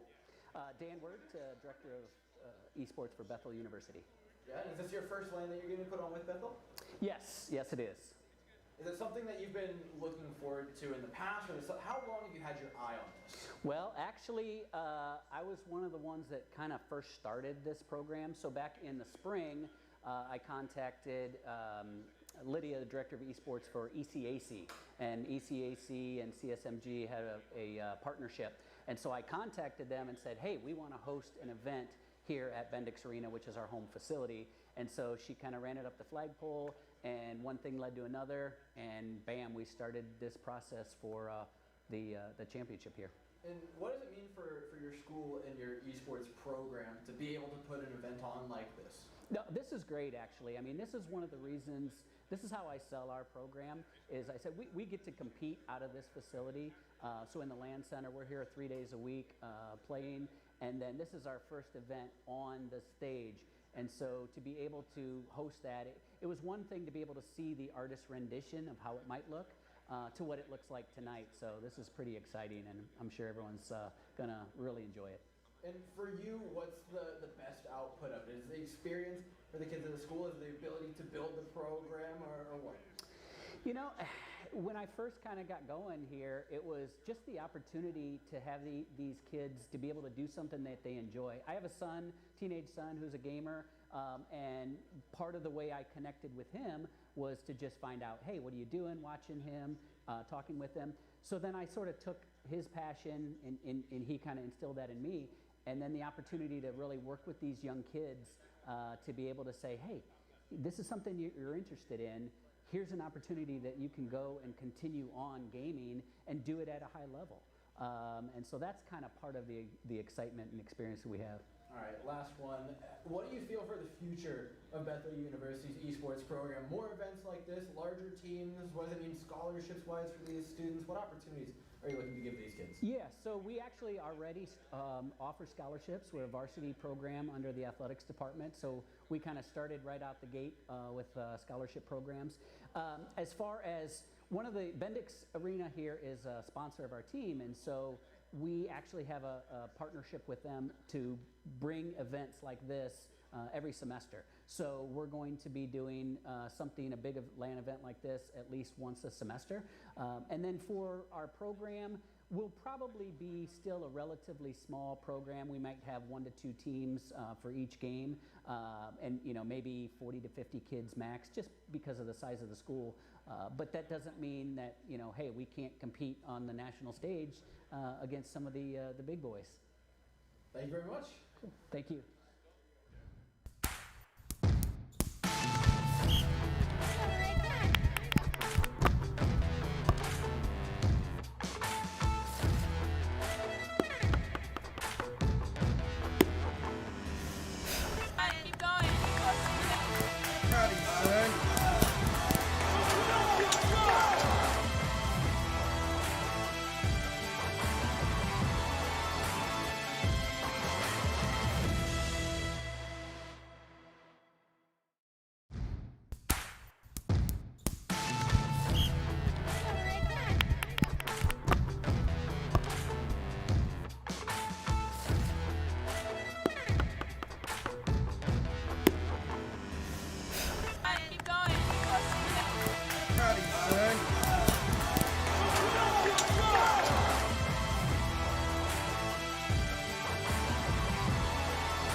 What is going on, everybody, and welcome back. Thank you so much for hanging out with us through those tech issues. We've gotten them fixed. We're going to be jumping right back in. Kentucky versus Akron. Akron, they are finding themselves up 2-0 in a 1-3 series. I'm still Septilence, and that is still Orbital. We are going to be stoked to be jumping back into this one. And honestly, Orbital, I'm worried because we talked about this is such a momentum-based game, and now Akron They had all the momentum, and they had to take a 15-minute break. So I hope they're really able to hone back into that competitive nature, that mindset. Yeah, it's something that's vastly different than I would say regular sports and anything like that, where there's not much of an electronic-based setup.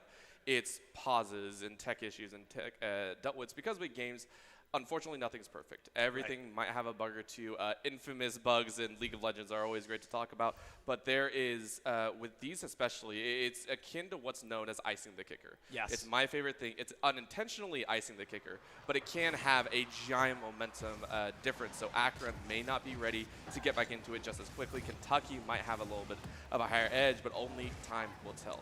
Yeah, and Kentucky's higher edge there. Festive Invader, great ball control, took it very high, even got relatively close to the goal, but lost it unfortunately now. 2 shots from Akron, both off the left side of goal.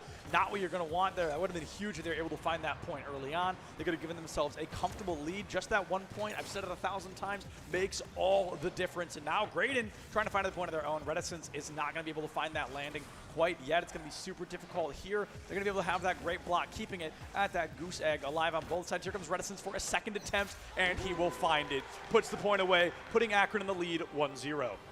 That was one of our slower goals of the day. You can see it right down there, 25 miles per hour, and most of them have been within the range of 40 to 60. And what I love to talk about is variance of shots. When you go for the defensive plays, you have to predict how fast the ball is going to bounce. There's actually something called a pinch, which speeds the ball up close to like 150. Oh! Alrighty. Apples and potatoes. We're having a bit of fun. We're having a whole feast at this point. Apples, potatoes. I mean, what else do you need? Those are 2 of my favorite foods. But a great shot there. I mean, that almost felt like that was a capitalization. That's what that was. It was a goal left wide open, and Unfried said, hey, we take those. Absolutely found that goal, tied things back up, and now I can actually say this. I haven't been able to say this all day. 1-1 in Rocket League, just a complicated 0-0, right? Because somebody has to take the lead. They have to win by that single point. And honestly, Kentucky, unfriable apples looked really good there. Some great progress already. Some great ball control there as well while we're currently spectating. This is Kentucky. It feels like they have come to life a lot more in this third game. Well, Kentucky's been alive the entire time. It's how much of life can they grab without Akron kind of getting in their face. So remember, you just said it there. Akron allowed that mistake to happen, so it was a capitalization. And at this point, Akron have realized if they do make a mistake, Kentucky will capitalize on that. And I really like that point. So. Yeah, that was close. The double defensive commit there, super dangerous because if Reticence just passed it to a teammate instead of going for goal, that would have left the goal wide open. So they got super lucky that they were actually looking to find that shot. Now Reticence, again, going to be coming in, has a great setup, but Graydon finds the opportunity, gets in the way of Potato, not quite able to land that shot yet. Now, 3 minutes on the clock. We're 30 seconds short of halftime, and we're still tied up at that fancy 0-0. We're going to have to see which one of these teams is going to be able to walk away with that 1-point lead, that advantage, because if Kentucky finds it, that will guarantee us a game 4.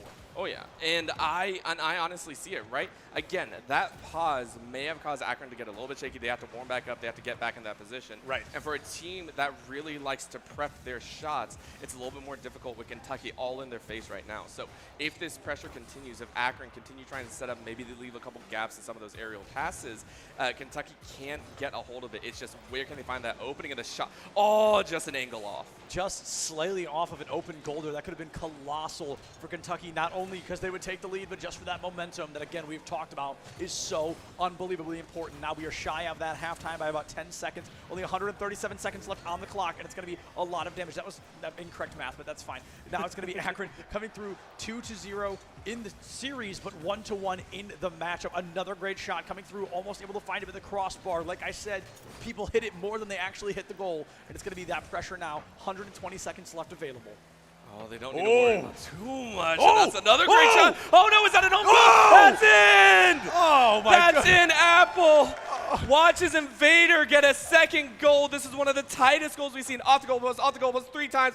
4th is the charm. I just could not process words. I was grunting. I was screaming. It was so, like you said, there was 4 attempts in 5 seconds, but it finally went in. Kentucky taking the lead just shy of 2 seconds left on the clock. Unfriable Apples coming to life here. Like you said, they were alive, but I don't know if they died and were defibbed back into this, but they are just a whole new team here in Game 3. They're giving us a phenomenal performance so far. A minute 40 left. Kentucky, they don't have to score anymore. They just have to make sure Akron doesn't.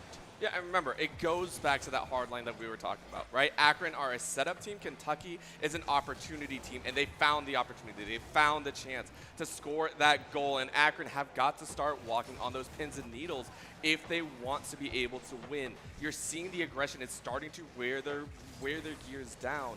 And if you leave it open in the middle of the pitch or you allow that side swipe to come out, Kentucky will run with it. That is what they've shown over and over again. And I want to see it, but that's tied up. Reticence says thank you very much. Yeah, there it is. A great lineup from Reticence there. And I think it was Graydon who, goes for the shot, goes to pass to a teammate, and that's an opportunistic goal if I've ever seen one. They knew it was in the back third. They knew no defenders were going to be in the way, and they were able to find a pastronaut indeed there, high in the sky, able to pass that ball right into goal. 65 seconds left. Once again, tied up 2-2.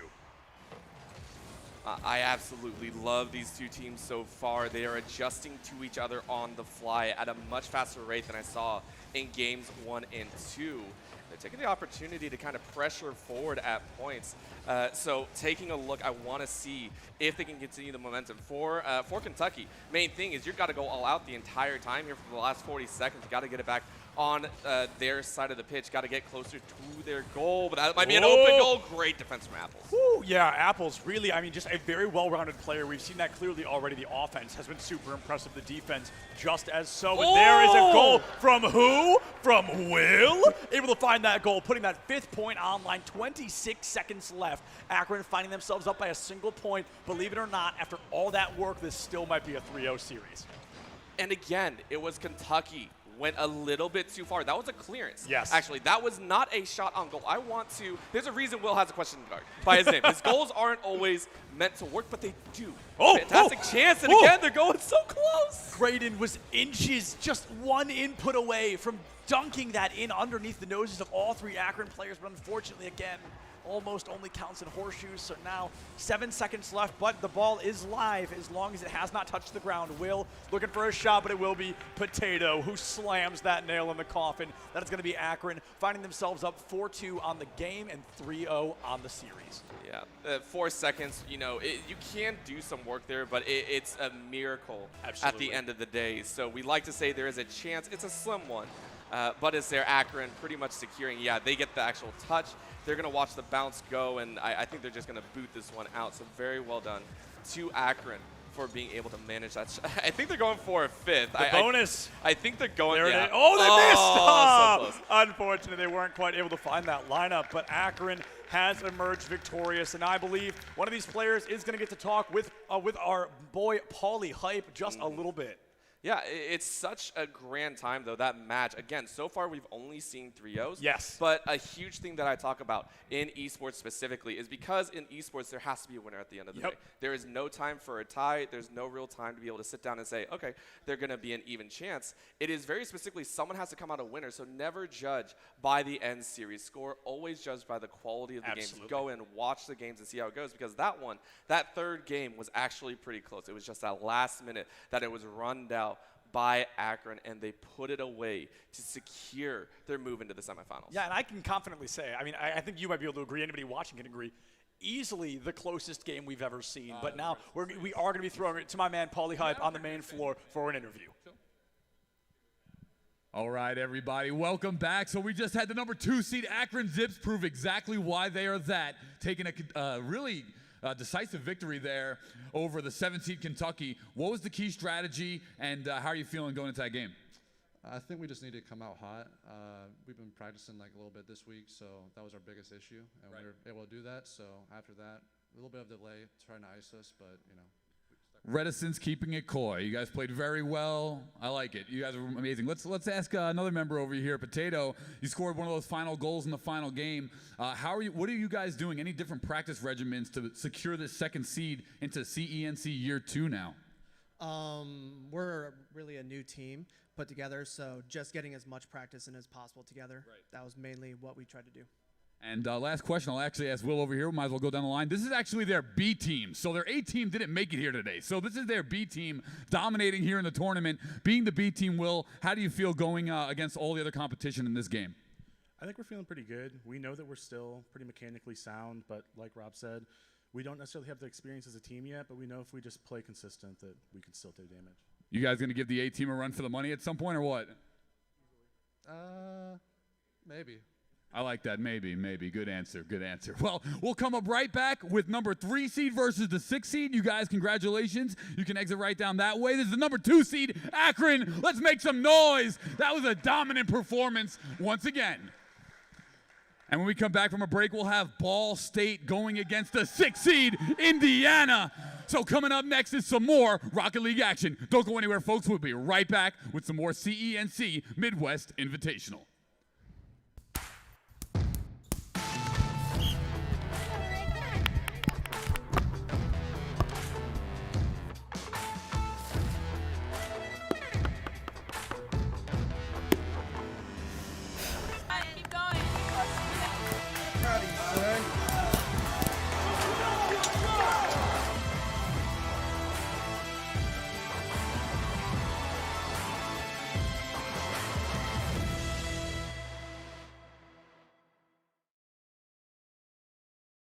Cadets in the U.S. Army ROTC are enrolled in almost 1,000 universities nationwide.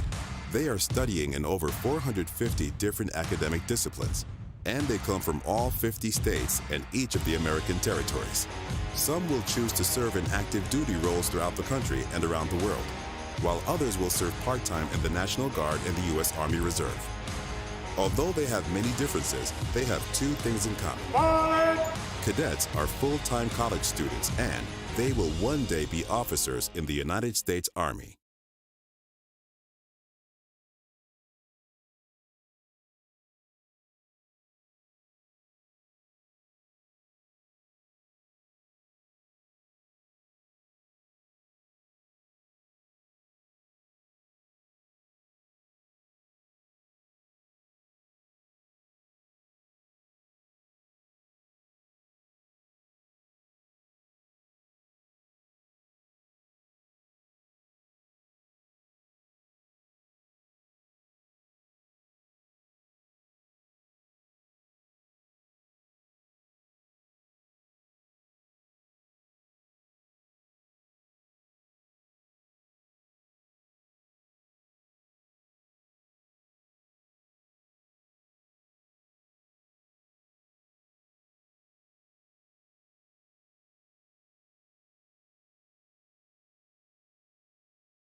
Cadets in the U.S. Army ROTC are enrolled in almost 1,000 universities nationwide. They are studying in over 450 different academic disciplines, and they come from all 50 states and each of the American territories. Some will choose to serve in active duty roles throughout the country and around the world, while others will serve part-time in the National Guard and the U.S. Army Reserve. Although they have many differences, they have 2 things in common. Cadets are full-time college students, and they will one day be officers in the United States Army.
Welcome everybody to Century Center here in South Bend, Indiana for the CNC Midwest Region Invitational.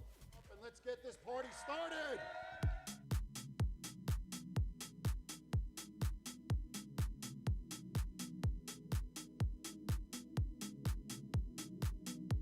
I'm really looking forward to being able to play in person against these people.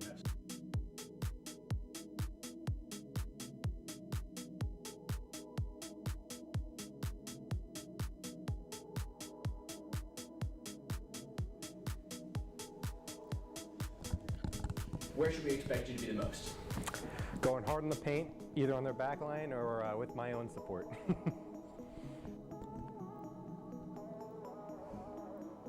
I'm really looking forward to meeting all the other players actually. That's one of the cool things is we play these teams online actually quite a bit, and getting to meet them and interacting with them is going to be super cool. Yeah. Let's make some noise! Let's get it hype in here! Woo!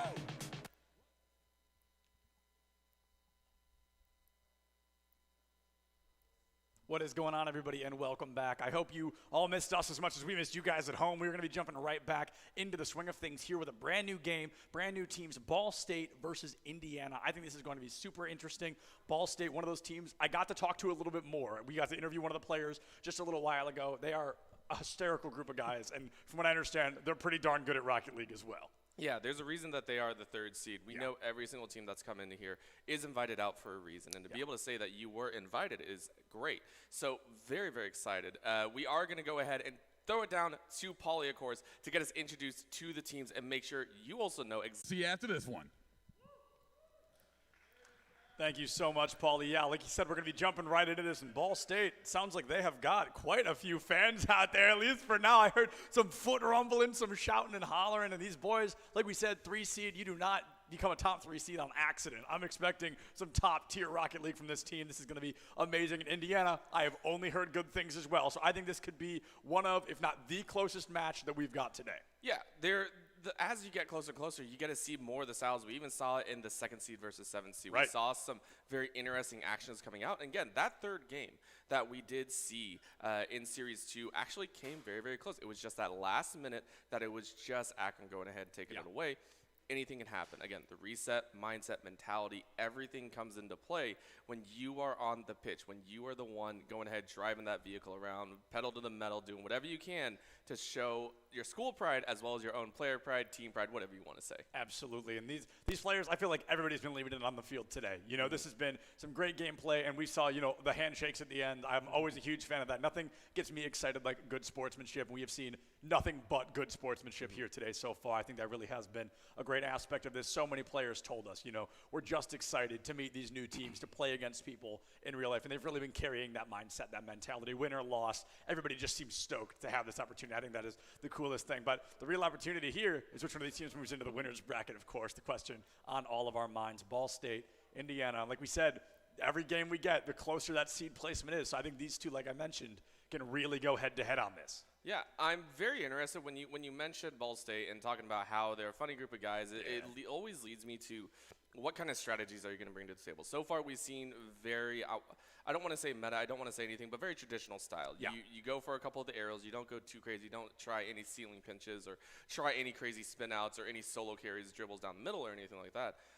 in these scenarios, I would expect a little bit of deal of testing. You know, how far in the waters can you go that offsets your opponent? Because sometimes that lower level dribble with 2 defenders on your side can catch them offside. It can catch them a little bit in that confusion setup.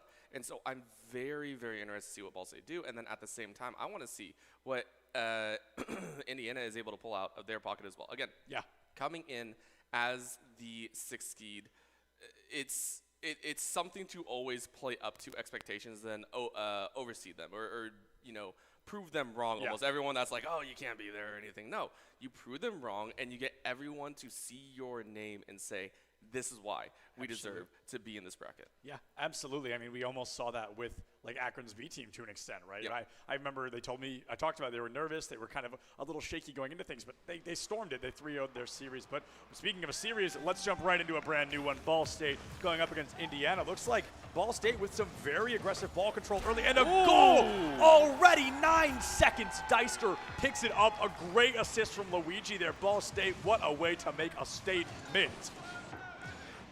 9 seconds. Fastest goal I think we've had so far here in this doubt. tournament, and I love it so much. Again, aggression right out of the gate.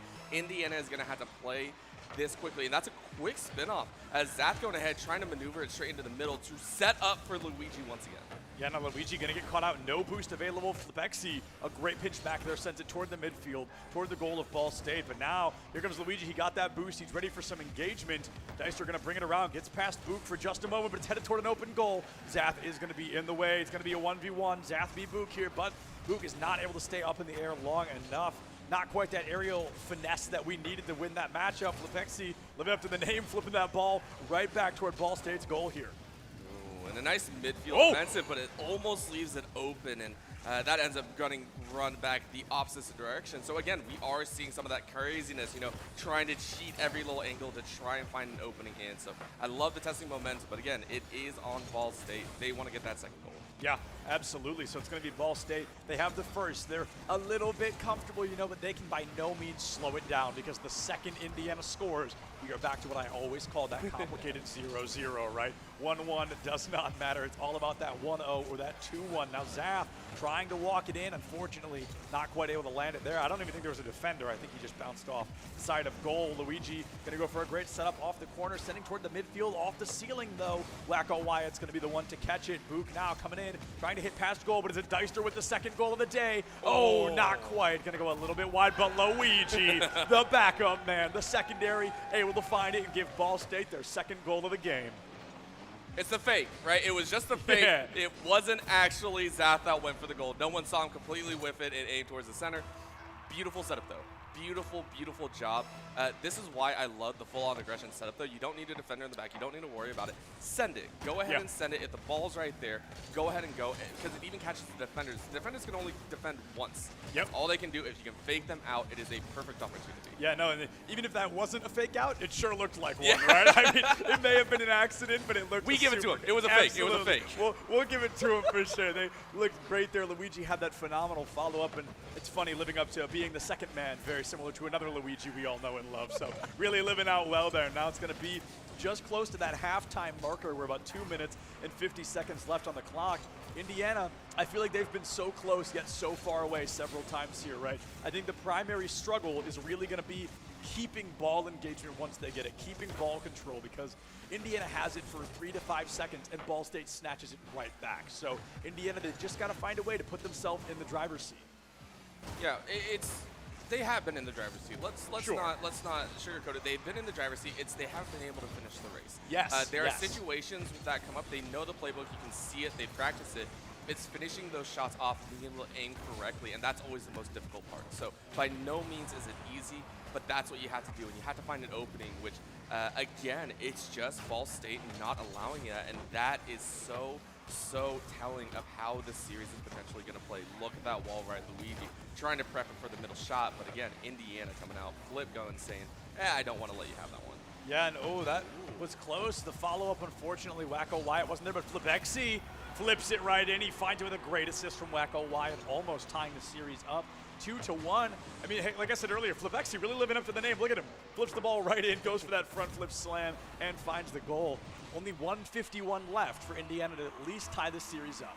Yeah, and it was a solid shot as well. It was a bank off. They called it. They went for it. It was just a beautifully placed shot. Now I want to see a little bit more, maybe a bit more controlled and measured, maybe not off of an already shot ball. So prep it in the middle, send your striker straight down the middle, take a couple slower angles, and pray Ball State is out of that zone.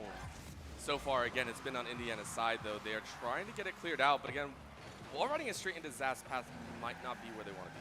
Yeah, because Zath, I believe, is a relatively high-ranked player. There's a player here that's top 1% in the world, and I can't remember who it is. It may be Zath, honestly. So we're taking a look now to see kind of what these players on the side of Ball State are able to do. Some great physicality early there. Wacko Wyatt demoed, so for about 2.5 seconds, there is a 3v2 in favor of Ball State. Now, no immediate capitalization off the back of that.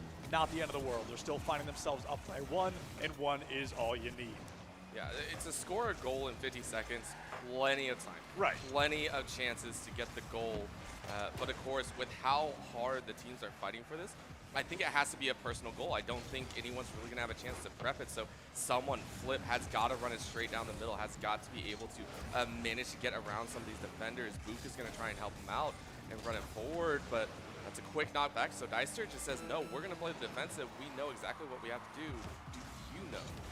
Yeah, and I think Ball State, they're in that kind of mindset where it's no longer we have to score, it's we have to make sure Indiana doesn't, right? So Ball State, they can score as many times as they want, but as long as they're in the lead, no matter how many points, it doesn't matter. So all they really want to do here, all they really want to ensure is that Indiana can't find an opportunity to put that goal away. And now, 6 seconds left on the clock, Indiana racing against the very clock itself. They want this next goal like they want their next breath, but unfortunately, nobody gets underneath it, and Ball State walks away with game 1. Or I guess drives away. Yeah, with game drives 1. away. Yeah, drives away. You know, low coast out of the arena. It's very well done. It was not as action-packed at the very end as most of the other ones we've seen, but it was a methodical, slow set of goals, and that is something that actually it's weird to say. As casters, we love action. As viewers, we love action. Yeah. But it's almost something as seeing, I want to say, a well-done dance, a performance done. You get this kind of practice mentality that when someone of experience is able to play it, when someone of well-practiced, you know, they run it multiple times, it looks clean, it looks simple. They make the difficult look easy. Yeah. And both teams actually excelled in that. Both the goals that Ball State scored, as well as the one from Indiana's side, it wasn't difficult by any means. It was just clean. Yeah. It was nice. You've got to think kind of what would the momentum in that game have been had Deister not found that insane, what was it, 6 second, 8 second goal? 9 seconds. Yeah, it took 9 seconds. That really made a huge impact. The winning goal, if you will. Like that was the reason that Ball State was able to walk away with it. Also, there's a great joke in there somewhere about Ball State having a good Rocket League team. Yeah. I just can't figure it out somehow. But now, jumping into game 2, we talked about this earlier, a completed total reset. Deister went for it again. 5 seconds off the clock. Dude is already looking for a goal, but he's not quite able to land it yet. Book, however, great defense. Deister goes for a secondary attempt. Here's the follow-through, but no, it will be Flipexy who picks it up, sends it back down toward the goal of Ball State. Indiana, I've got to say, they're already looking a little more physical, and I think that can make a huge difference. Yeah, and just so many more shots, though, and even though they want to go aggressive, they have to be worried because Ball State's also ramping it up. And this is going to be the call of game 2. Who is going to get more aggressive, who is going to slip up first, or who is going to get under the skin of the opponent. Again, those early shots, it's something a lot of teams don't actually go for, and just like that, Zath goes, yeah, cool, I'll take it. Goal 1 scored, and this off a midfield, yeah, that's about midfield. Open goal, ramps it, angles it perfectly into the right side. Flipexy's got to be devastated about that one. That was a fraction of a second of difference, like a couple of frames even difference there. Flipexy just barely not able to collide with the ball. The boxes don't line up appropriately, and now Ball State, they find themselves in their lead once again, 1-0. This is a really good opportunity here. They're finding pass shots off midfield. That's going to be great for the momentum moving forward. Yeah, most goals will always happen in the upper third of the goal because it's just easier, right? You know where to shoot from. Long balls are so difficult because the defender should be there. So to make it about midway is so much fun to watch. And they're hilarious as well because usually you see a car scurrying after the end. So very well done to Ball State. I don't think we're going to see too many of those because that is how you style. Deister picks up a second off the top ropes. I love the angle that we got there because I was thinking, I was like, oh no, Zath isn't going to be able to do it. He's not going to be able to hit it again. And Deister, just from the heavens, comes in, slams the ball into goal. Ball State, I'm going to say that was probably the fanciest goal we've seen all day. That was very impressive. We've seen an angler before, a full wall ride into aerial goal. That one actually he boosted up and came down. So it looked like he came from heaven. No. He just came from the ground. He was having a good time. Still definitely one of the fancier ones. It was a great, and that's actually the beauty of Rocket League. Depending on how your card flips, depending on what card you actually have, right, it actually influences the shot potential. And Rocket League players know this by heart. They know exactly what card is going to do what. That's how you predict. For us, we're just like, it's a car. Yeah. It's a car, it's there, it's whatever. But different cars had different aspects that teams love to run. So to be able to see that, see those angles being hit, watch the ball spin in a certain direction, yeah, you will continuously see that throughout the rest of the tournament. Yeah, and there's two styles of car in Rocket League that are particularly common, and we've seen them for, I believe, everybody except Rhino earlier today. I don't remember what kind of car he had. I just remember it wasn't one of the usual ones. There's the Octane and the Dominus. Those are kind of the two primary classes, if you will, of Rocket League car. They have the most consistent hitboxes, and they are considered kind of the competitive peak. And that's usually the two cars we're seeing people rocking and rolling with. And I wish I could remember what car Rhino had, because I remember seeing it, and I was like, what is he doing? But, you know, definitely an interesting choice there. This is going to be Ball State now entering halftime up 2-0, already 1 point up on the series. So if they win this one, they'll only need one more. Yep, they'll be on match point, and that is very close. Another score by Deister, and that one was actually the closest that we've had to saving it within the net. So very well done to find that angle. You can see they both go up, and actually, I think Book actually knocked it out of the way, and that is one of the most unfortunate. It's so difficult to defend those if you are coming from behind the ball. Absolutely. So it's like you can call it an own goal if you want, but in reality, the way they were approaching, there's probably nothing they could have done. And Luigi does not care. Luigi said, I simply do not care. Finds a fourth goal in what was that, maybe 4 seconds. A phenomenal goal there. Ball State, they're up 4-0, which feels very confident, but I've seen a team score 4 times in 37 seconds. Yes. So I am by no means writing anybody out of this game quite yet. Deister proved it. Absolutely. A 9-second goal and now a 5-second pretty much from Luigi. Goals happen extremely quickly if you're not looking, and a huge thing is always on the kickoff. Yes. Most notably, Yes. you will have players, at least one player that you know as the initiator. You go in, you try and hit it, usually it spikes off to different angles. I've seen some techniques where you actually wait a half second, let the ball actually bounce back towards you, and it's a whole mind game. Who's going to go for it? How are you going to hit it? And so far, Ball State have been on that point. Not only do they get the initial burst, but they get the follow-up, which is just as important. Yeah, Ball State really looking to make a ball statement here. They're doing a great job just finding some great engagements. 4-0 in their second game. They only need to find one more. And honestly, every time they score, I can hear the crowd yelling and hooting and hollering for them, and I get a kick out of it every time. I love that energy. Now Flivexi is going to have that current life. Flip Endy there is going to be taken offline. Demolition, so 2 seconds was just briefly in favor of Ball State. And I feel Ball State, they can go full defense here. They can go 100% defense. They're up by 4, and again, they just have to make sure Indiana doesn't put any points on line. Yep, play it long. You can see the passes long, back and forth from side to side of the pitch. And I think that's a strong, strong essence because no matter what, you don't want to give any goals over. Goals mean confidence. Goals mean that you get a little bit of momentum back, even if you lose. You could be 1-7 or 2-7, and it still feels like you have a chance if you score some of those goals. I know that some people are just like, that doesn't matter, and it matters to the players. That's what, that is very much what's key. So Ball State really want to lock this one out. Last 50 seconds here, and they're going to give it their best, but that's an open goal, and Zath, it looks like that's 2-1 away from a hat trick, and everyone on this Ball State squad has so far gotten a piece of the action. Yeah, just absolutely amazing so far. Like you said, they've all gotten at least a piece of the action.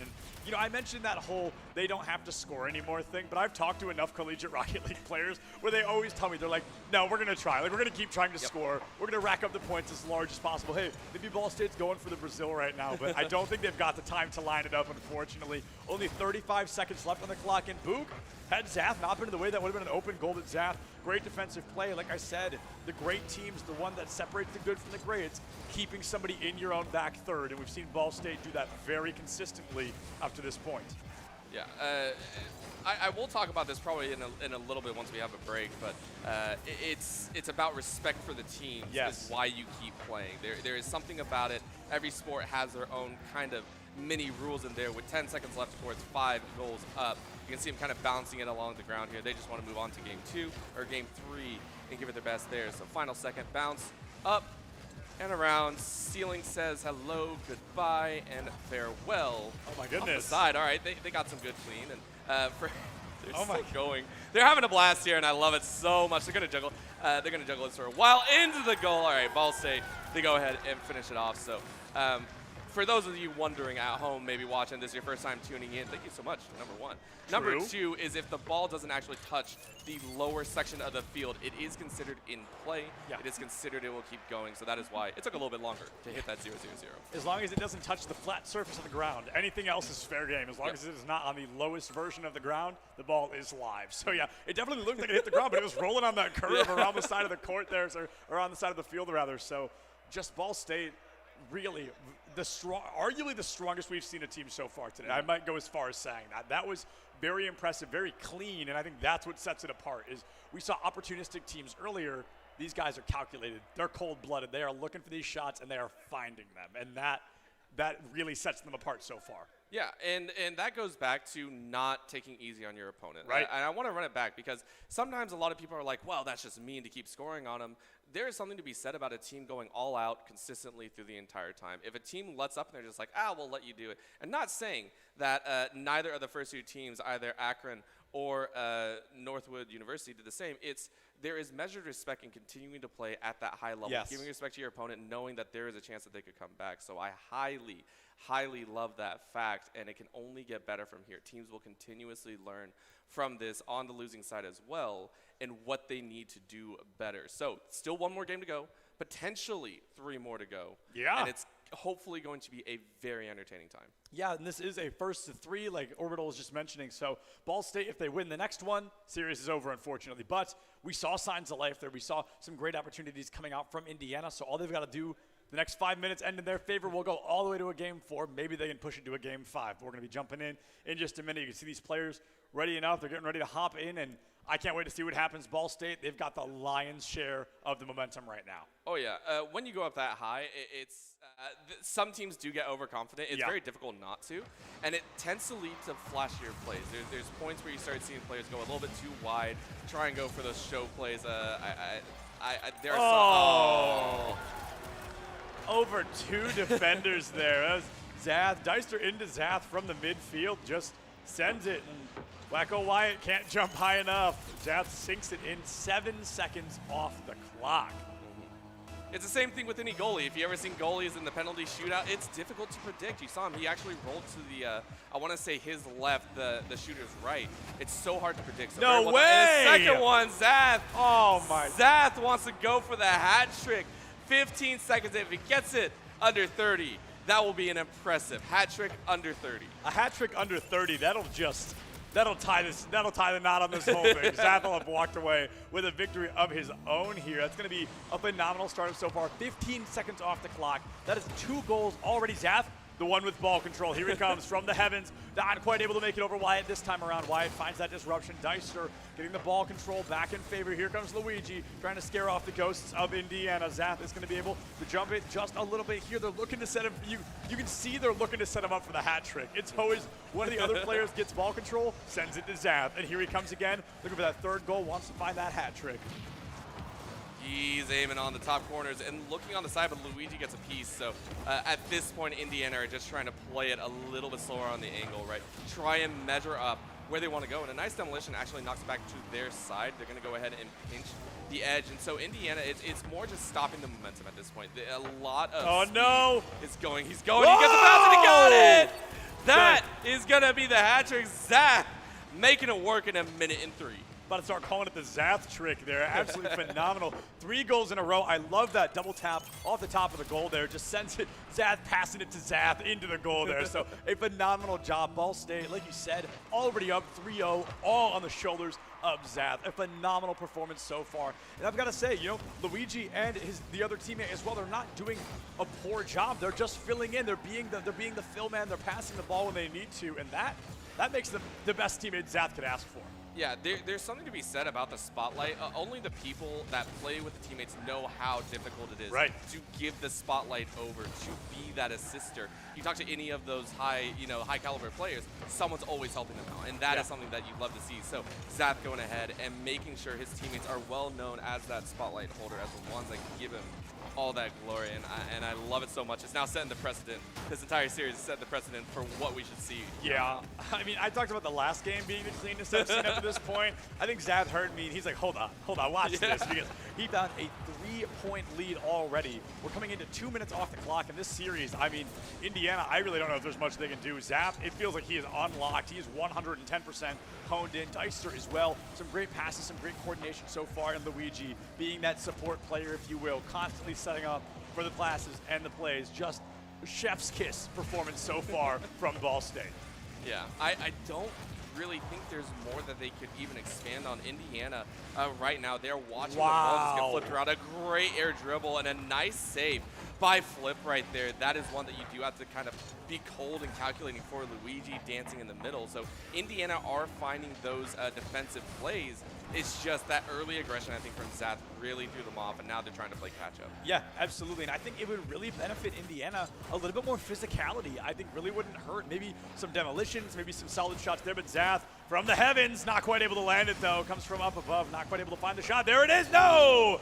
Flipexy interrupts Deister as well, so Ball State, I mean, they are really looking for that 4th point online. Indiana, they need 1 goal per, like, I don't know, minute something. I can't do math when I divide by 3s. I don't know, that's hard. But Indiana, they definitely need to put something online. They need at least 3 points to tie this up, and then they need to win 1 more point, of course, to take us to that game 4. But right now, Indiana, I mean, they have found themselves in the passenger seat in Ball State. They are pedal to the metal down the freeway right now. Yeah, originally it was 1 minute every 40 seconds. Now it's coming down to 1 goal every 30 seconds if they want to tie it up. And you can see it with the ball pretty much 70% of the time over on Indiana's side. They are not in control of this game. So at this point, it's learn as much as you can, get a good handle of the pace that is feeling comfortable towards you, controlling those boosts.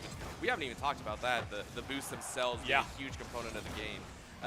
But Ball State have such great control currently. They know where the ball is going to be. They know where they want to place their players, and always having someone in that striking position means that they always pretty much have the optimal shot chance if they do want to take it. Yeah, absolutely, and I think you've made a great point there. Is Ball State, they've really been great with boost utilization as well. So you'll see them sometimes around the 0s and the 10s, which is not where you want to be.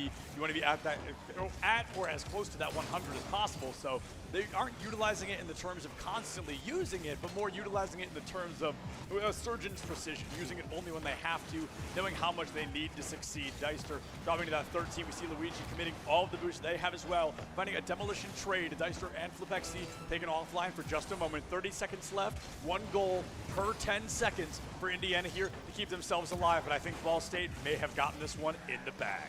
Yeah, it's, again, we don't like writing it off, but it's just difficult. Again, every aerial, every ground shot that they're going for has kind of been shut down, and a great save, once again, their defense. Again, this could be a 6, 7, 8 goal game, and Indiana are keeping it at that 3. That is all that they have allowed, so absolutely, they shored up their defensive stature, and that is something that they really can work on into the next series in the lower bracket, as that is going to be the 3-0 for Ball State here. Yeah, the 3-0 victory for Ball State. They've done a phenomenal job there, and now one of, or maybe all of these players are going to get to talk to our main man, Paulie Hype, on the floor. I don't know if he's ready for that quite yet, but I've got to say, no matter what happened, Ball State, they have made a statement. I feel like I've said that so much, but my goodness, this team is looking great. Yeah, and they will actually play, I believe it is the winner of the 4th game of this day. It will be between Oakland University and Bethel University, and as you can see, we are getting the players, the 3 winners of that side. So go ahead, Paulie, please take it away. Thank you guys, much appreciated. First off, let's give it up for Ball State, who just took it down. Made it look easy, too. That was a convincing, once again, defeat. And so far, 1, 2, and 3 seeds have just been, you guys have been running and gunning on every single game. So far, what was the key right there to that strategy? You guys were ahead the whole time, never fell behind. What did you notice by the other team that you were able to take advantage of? Honestly, our kickoffs were our hugest advantage right off the start. We planned into the game to just come in and hit a kickoff, get the goal, and it looks like we did it almost every game. So yeah, worked out really well. Absolutely, getting that early advantage. It really started snowballing for your team. You guys were playing at it seemed to be a higher pace, just all over the place. What was one of the other keys to victories that you guys felt was going in your favor? It's honestly just mechanical ability and speed. Like, we know that we're a really fast team and we can outpace a lot of players, and so we just took that to our advantage. We tried to beat everything we could, just keep the pressure on them. All right, let me go over to Hare over here in the on this side. So you guys, you just advanced over the number 6 seed. Every match moving forward is going to be more and more difficult as the day goes on. Are there any teams here that in the higher 50 percentile, in the top 4, that you think you have a very good matchup against? I feel like we'll have a good match against Akron. I am really excited to play them. That's the 2 seed. That's the 2 seed. Very excited to play them, and then I have some buddies on Northwood I'm ready to play as well. A little bit of a rivalry there. I cannot wait to see you guys go up against Akron or Northwood. Congratulations on your victory. Coming up next, we have the 4th seed versus the 5th seed. Give it up once again for Ball State. Played fantastic. Don't go anywhere, folks, because when we come back, we have the number 4 seed versus the number 5 seed right here at the CENC Midwest Invitational. We'll be right back with some more Rocket League action.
the Ball State Cardinals.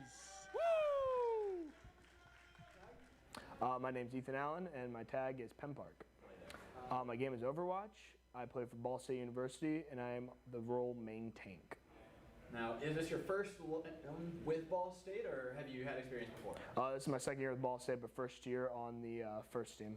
So. Oh, congratulations. Have you played any of the schools here in any other places? Do you have experience against them? How are you feeling? Yeah. We played our league last year was against most of these schools here, so we do have experience playing them. We've had some scrims against them.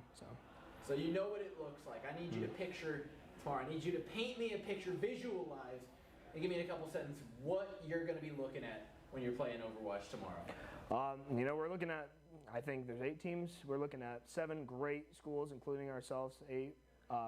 But it's going to be a battle. It's going to be a really big battle, and we're looking to come out on top. I heard some whispers out in the hallways of 3 letters, MTD. Yes, sir. In this school. You want to let me know what's going down with that? I'm just looking forward to MTD and every single team out there. If it happens, great. I'm going to talk my talk. If it doesn't happen, we're still winning. Doesn't matter. So. That's what I like to hear. Thank you. Yes, sir. Lucas Flick, my tag is Finna. My game's Overwatch. I play off support for Ball State University. Is this your first LAN experience with them? My first LAN, yeah, but my second year playing for the varsity program. That's good. Now I hear you've got experience against these other teams. How are you feeling about that? It's gonna be a strong competition, definitely. I think it's gonna be a lot of fun. We've played them, scrimmed them, played them a lot before. It's a lot to. I kind of feel like I know what to expect, but I can always be blown away with something else. So. All right. Tell me a little bit more about your specific play style, what you like to do, and who specifically on those other teams should be looking out for you. I'm kind of a Red at Lucio. I'm kind of a freak on Lucio. I'm looking at Sunape or Stuna EP. I don't know how to pronounce it, but I'm just looking to go out there and frag, get some boops, maybe hit an emote, embody my villainous story arc. I don't know. Have fun out there. Thank you very much. Thank you. Samuel Miller, and I'm U.S. Miller in-game. I'm the damage player for Ball State University's Overwatch team. All right, is this your first LAN? You excited to be here? You excited to be back? This is actually my second one. My freshman year when we were a club, I went to my first one up in Iowa. That's wonderful. Now, so you're a veteran player here. I'm sure you've played a lot of these schools. Have you played them recently, and how have they developed over time? Just recently in scrims and or teams like them, just getting better all the time. Just like us. So they're going to be a fierce bunch of teams here. I've heard a lot of talk of, we've got some flashy players on the team. We've talked about the MTD. We've talked about the Reddit Lucio. But you're there for some consistency. You're there to make absolute sure that the other team doesn't get to play the game. Tell me a little bit more about your role and how you feel that. So being the main Sombra player of the team, I do plan to be the disruptor and really being a pain in the behind. So. Thank you very much. Alex Hornback and Hornback. I play Overwatch. I am an off-tank player, and I go to Ball State University. Is this your first LAN with the team? Yes. I am a third year, but a lot of the stuff wasn't able to be, or we couldn't get the ball rolling my freshman year, so yeah. Now, you've played a lot of these teams before. You've played them on a different role, though. What's it feel like coming back and having to play against them on a different role, off-tank, and seeing the evolution of a lot of these teams? Do you feel any more or less confident? I'm feeling more confident, especially with the team this year. There's just a lot more of a foundation, I feel like, especially since we've all been playing together for about a year. Excited to play, hopefully, Akron and a couple of the other teams. Hopefully we make it in Northwood. I'd be very excited to play against some of those players. But you got a lot of exciting players on the team. A lot of people want to play aggressive, and you as the off-tank, it's your job to tile those together. How on earth do you wrangle all these guys in? I have to yell a little bit to keep our Lucio from feeding too much in the back line, but when he's back there, I'll save him from some of his wrongdoings, but that's about it. Everybody else is pretty fine. I don't have to worry about him too much. Thank you very much. What's going on, everybody, and welcome back. We're going to be jumping into the 4th and I believe final Rocket League game today. It's going to be Oakland versus Bethel. So 2 schools coming into this. Now, the crazy thing about this one, I was just telling Orbital about this during the break, winner of this does not get any easier. They have to go up against our #1 seed, and then the loser goes up against Louisville in the loser's bracket. So there are some tough matchups. Whether you win or lose this one, the road will not be easy. Yeah, I mean, it's an invitational, right? Right. What more can you ask for at an invitational? Every team is hand-selected moving forward. They're given that invitation. They can come out and play, and that's the best part about it, right? You get the best of the best. You get these teams that are coming in and bringing their A game here, especially into the Bendix Arena. It's been such a fantastic time here at the CENC Midwest Invitational, and we do have to go over our fantastic sponsor, right? Yes, This couldn't be put on without the help of the Army ROTC group. And you can see here around the side, you see the merch sitting up here. Right now, they are at the event. I believe they have a booth out front. They have a lot of stuff here, hats and the water bottles. And most notably, they do have something like this, which is awesome. They do have a couple shirts here, which we showed off at the beginning, but of course, we like to kind of show off there. I'm hiding my face because but yeah, these are awesome. And so again, huge thank you to them. We also saw some of the others, I believe Ivy setups as the sponsors though. So it's been a fantastic time here. Yes. And again, closing out the last round here, we do have also some teams currently playing off-stream. Yes, so Indiana and Kentucky, I believe, are going toe-to-toe in the off-stream matchup. So the entirety of the losers bracket, like we talked about earlier, will be off-stream except for losers finals. That'll be happening tomorrow. And yes, don't be sad because Rocket League is over today. There will be Rocket League with Orbital and myself tomorrow as well. And after this, if you're loving the esports so far, Overwatch will be following this up right afterwards. But we are not done with Rocket League quite yet. We're going to be jumping in Oakland and Bethel in just a moment here. And honestly, I know a lot of the folks from Oakland, not the ones that are here, but I know a lot of the coaches and players and people that just work with the community and the organization. So if you guys are watching, hello, nice to see you guys. I hope you guys are there rooting for Oakland because it is going to be, I think this is going to be a great matchup because these seeds are as close as possible. But enough about that. Let's jump into the swing of things. Let's introduce the teams themselves. Paulie, what do you got for us?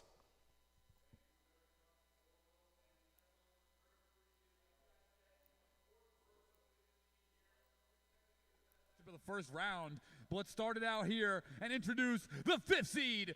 One of the home teams here, Bethel University. Coming up first is going to be Bears Rock 22-12. And the second member of that team, let's introduce him, Retzi.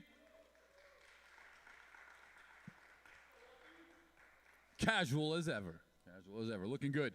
Coming up next here, third member of their team to round it off, it's going to be Vert X Squid.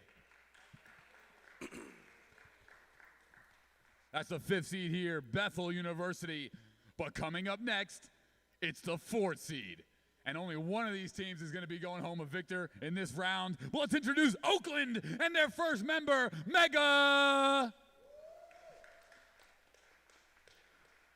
Ooh, with the bow and arrow on top. Very nice. Another one of the most complex names here of the evening. Let's introduce Matt for Oakland. You look just like Spaceman, Rocket League commentator. Very, very, very similar.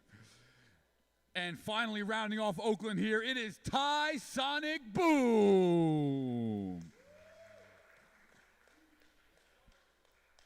That's going to be your Oakland University 5th versus the 4th seed coming up right here at the CENC Midwest Invitational. Only one of these teams is going on. Let's take a look which one it's going to be. Back up to Orbital and Settlins for the call.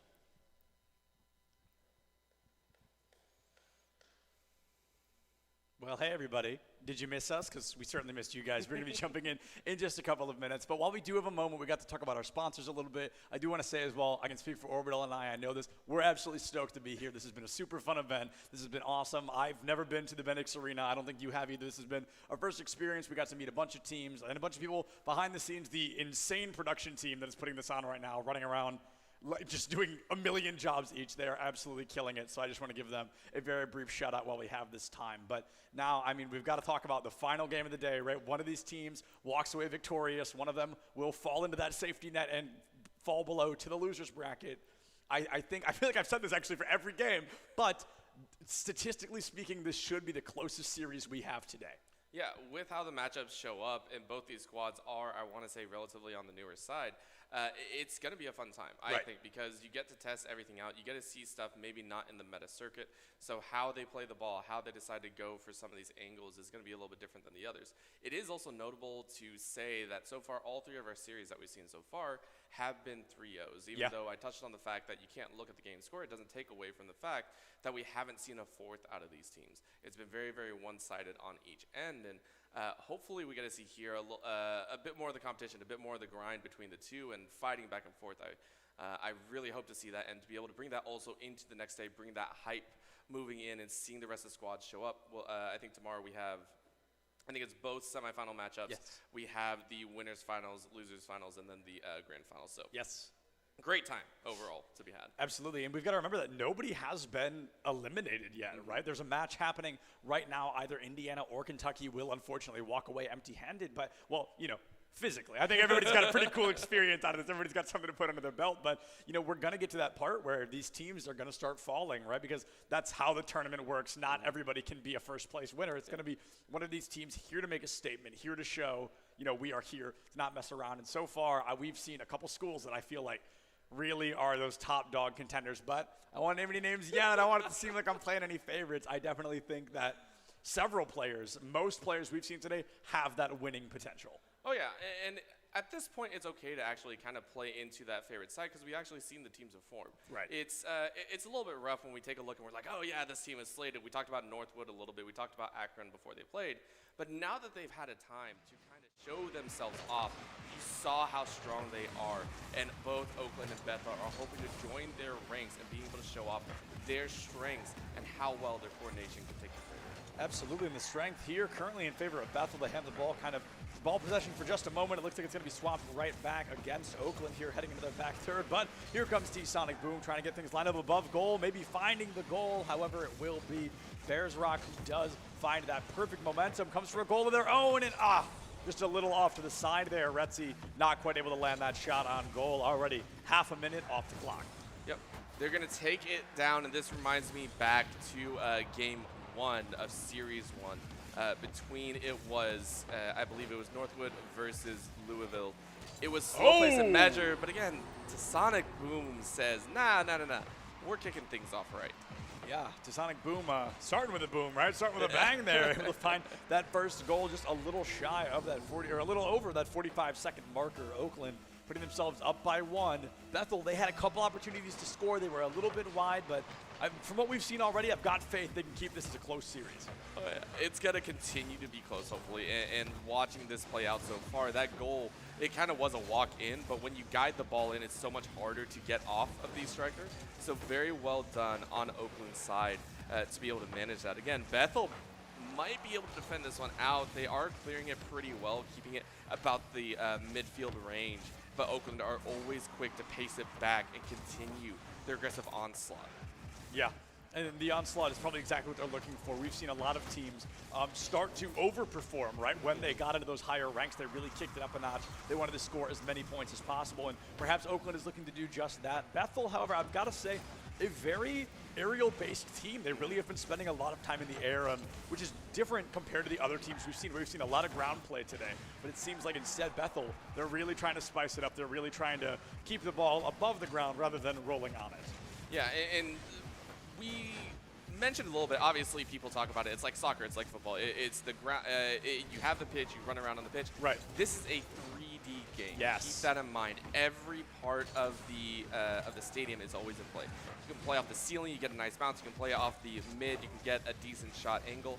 Everywhere is in play, and to throw aerials in there means it's a high gamble, high reward play style. Yes. You have everything available, you get really cool pinches or you get really weird angles that you fire at, but the downside is you leave so much of your own goal open and you can't get down to the ground fast enough, you can't get the boost as often.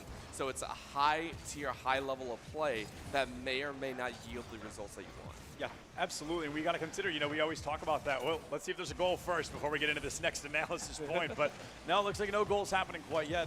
You know, I always say my favorite thing about Rocket League is that 3 dimensions. So many esports, especially those first-person shooters, are very what's in front of what's behind you, where in Rocket League, you've got to be playing in front of you, behind you, above, and below you. That is just absolutely insane to me that these players are playing. They're covering every dimension available, and that is something that I really feel like no other esport really offers.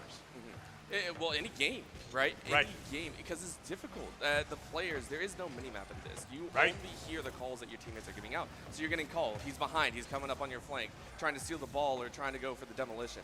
You're getting all this information at a rapid pace. So looking at the angle, to Sonic Boom sends it 2 in a row for him with a great setup from Mega. Yeah, Matthew able to knock it off the top there into that double tap to Sonic Boom, follows through, and Bears Rock.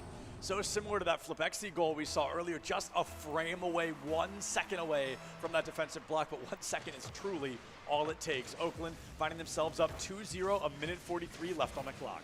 Yep, and Bethel are doing their best. Like I said, they are going for some of those areas, going for some of those angles that I really, really like.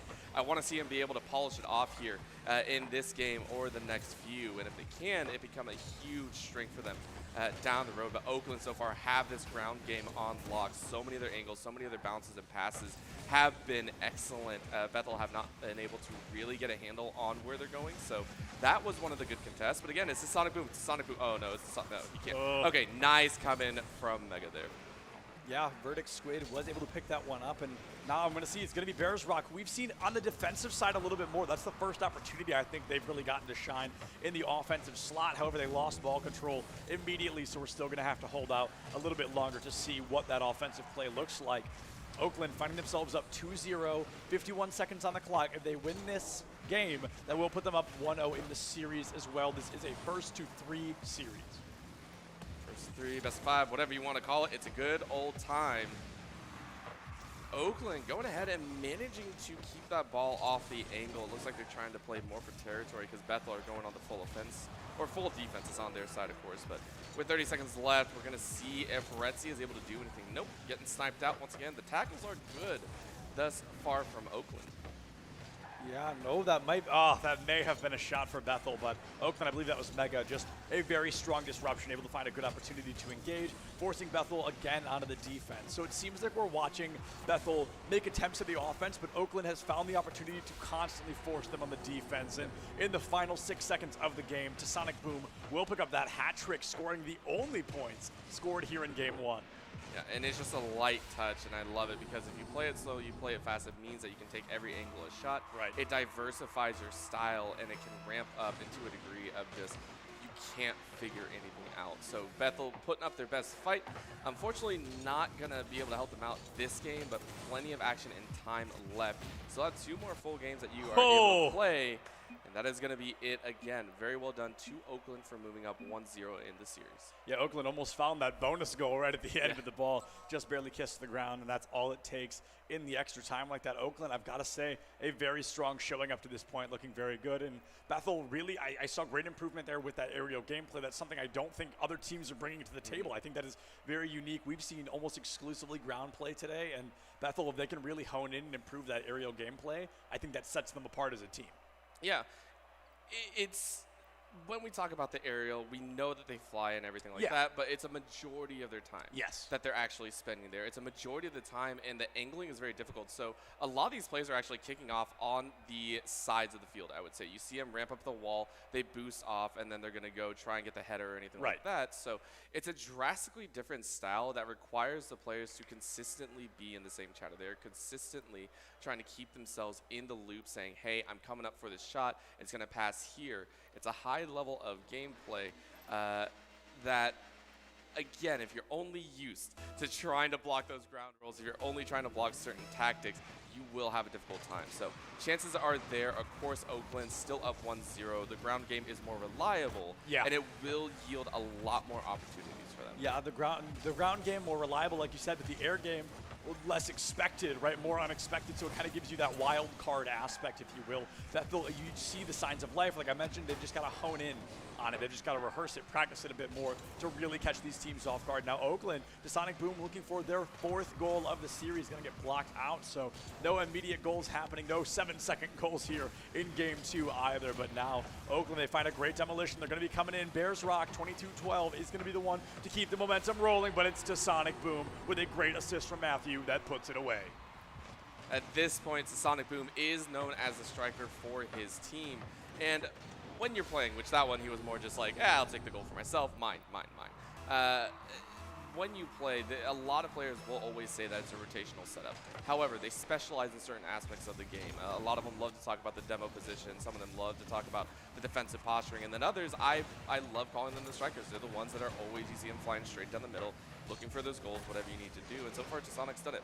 4 goals. The only 4 that his team has scored thus far in the series have been from his hands. Yeah, I like that you call them the strikers because I call them the boost bandits because they're always the ones going around taking the boost. And Tasonic Boom, I mean, maybe no boost, but plenty of boom here, finding 5 goals across 2 games so far. Not even 2 games, 1 game plus an additional minute up to this point. Like, they have done an amazing job finding that momentum, and it is just, it feels like it's the Sonic Boom show right now, honestly. They are just killing it, and this feels very reminiscent of what we saw earlier. We talked about kind of a front runner, a spotlight player with 2 assisting players or support players, and the Sonic Boom, they are the spotlight player so far. No better way than putting up every goal for your team and just Absolutely. being like, it's me. It's always been me. It will never not be me. I do expect some of his teammates to try and start hogging the spotlight a little bit here if they get the chance. But again, 3.5 minutes, still plenty of time to work with. Bethel chasing a little bit here. And I do worry, this is the same concern I had with some of the other teams. Chasing the ball a little bit too much means that you aren't prepping properly for what's to come. And I really hope they can try and set up a malleable defense that they can rotate through the entirety and be able to kind of block off, which they have done right there. You see right there, Red Sea going ahead and taking up that position. If they can keep doing that, that'll be good. But Mega finds it just under one of the defenders, I believe, and is able to put that score. I believe that's the first goal that's not to Sonic Boom. Yes. It's still Oakland, but hey, it's a little bit of a change of pace there. And I've got to say, you made a great point there, talking about the little bit of over-aggression, and that over-aggression often also implies that you've got an open goal, right? You see a team overextending, all 3 of them going to score, that means your goal is wide open. So the second you lose ball control could be disastrous. Now Mega almost gets one completely for free, luckily enough. That goal line is going to be able to catch it out. That top bar, is going to be able to catch it. And I want to see what happens here. Bethel, 2 minutes and 50 seconds. That is plenty of time. That is eons of time, eternities in the world of Rocket League. Yeah, and when we're, okay, I thought it was going to go a little bit further. But even when we're talking about that fact, it's something along the edge of the managing some of your resources, because even on the defensive, you can't get over-aggressive. Both of you can go for that defensive clear, leaves your goal a little bit wide open. So managing who's going to do what is so integral. And so far, Bethel has slowly started to gain that traction for themselves. At this point, though, it's also trying to find that clearance, trying to find that angle that they can go in a nice. Going back in, Oakland have taken about 4 shots here, I think all in a row, and a nice aerial to try and knock them out. Bounce in, and that's going to be a go for the goal, but Mega actually bounces it out and says that angle was not right. Let's go ahead and try again. 2 minutes left, and thus far for the last minute and a half, I want to say actually Oakland has been on that aggressive stance. The ball has not left Bethel's side. Absolutely, and this is going to be, I mean, Oakland's time to shine, right? They come out super strong in game 1. They're looking to find a just as clean addition in game 2. 1 minute and 42 seconds left. Bethel, they're really struggling to find that ball control. Tasonic Boom goes for the double tap and finds it. A great assist from Mega there. Oakland, they're putting on some style points for us. Again, second hat trick of him for the series. And that was actually an almost I believe that was Squid, if I'm not mistaken. Brain is a little bit hazy on it, but if he had been able to actually get a little bit more in front, that actually would have been a block. So you can see them. They're getting closer and closer and inching ever so quick towards that edge. It was Retzi. Oh, Retzi off the kickoff, looking for that goal. Yeah, Retzi off the kickoff there, looking clean as a whistle. Great aerial ball control, but Tasonic Boom, great offense, great defense, super well-rounded player. We've seen the proof in the pudding on that one as that goal comes through again. A great assist from Mega. I've got to say, Tasonic Boom is one of those scary players because, well, they seem like a striker. They seem like an offense only. We've seen them block maybe 3 or 4 goals already. They are so back and forth across the board. They're making a huge difference for Oakland. 5-0 here so far. Oakland really coming out of their shell. And it's crazy because with such the aerial combat, we said it takes a lot of preparation, it takes a lot of time. And at this point, this is how you do break it down. This is almost textbook style of how to break down a stylistic composition for a team. And Sonic Boom putting 5 total on the board, trying to look doubling up almost on his previous score in game 1. Yeah, there's been what? I mean, 9 goals, 10 goals online, and to Sonic Boom's been 9 of them. Yeah. I mean, that's absolutely absurd. Just an amazing job so far.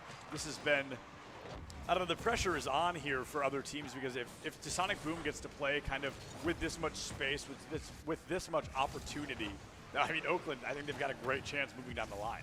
Yeah, and it's always fun to always talk about like how they fare up against some of the other teams, how they decide to kind of manage this information, because now all the other teams are now going to have their eyes. All right, this player specifically, to Sonic, he's the one we got to watch for. Is he backing up towards their own goal? Is he prepping for that long shot, or is he prepping to go for a low ground? Keeping your eye on the opponent is so important. So we'll see how it plays out. Of course, Bethel not giving up hope here, still looking for at least 1 goal, try and get momentum moving back in their favor, even if it's for half a second. Yeah, I mean, I've got to say, you know, Oakland looking very strong here in the game against Bethel. But let's remember who Oakland's next opponent's going to be. If they win this series, they're going to go up against that #1 seed in the form of Northwood, and that's going to be tough because Northwood, I don't think they're going to let Sonic Boom have this kind of room, right? That team, they're going to try to be the aggressor. They're going to try to be the offensive team. But Oakland, they're walking away aggressive. A phenomenal victory there in game 2. Yep. And I want to see the demolition used a little bit more handily. I agree. A lot of these last few games have actually been very tame. It's been you bump a little bit, but you don't demo, and so we don't see that 3v2 or 2v2 situation. And demos, I remember back when Rocket League first came out, demos were seen as very, very disrespectful. It was a point where you're just like, why are you demoing? Why are you doing this? It's phased into a necessary part of the game, and I love that aspect. If it's in the game, utilize it. Every tool has to be utilized to its fullest extent. One thing that we haven't seen, of course, is the Rule 1, which I really hope at some point we get to see. It's hilarious. Yeah. I will say, while we have an intermission, I want to talk about it. I have seen a singular moment. It circulated all the other areas.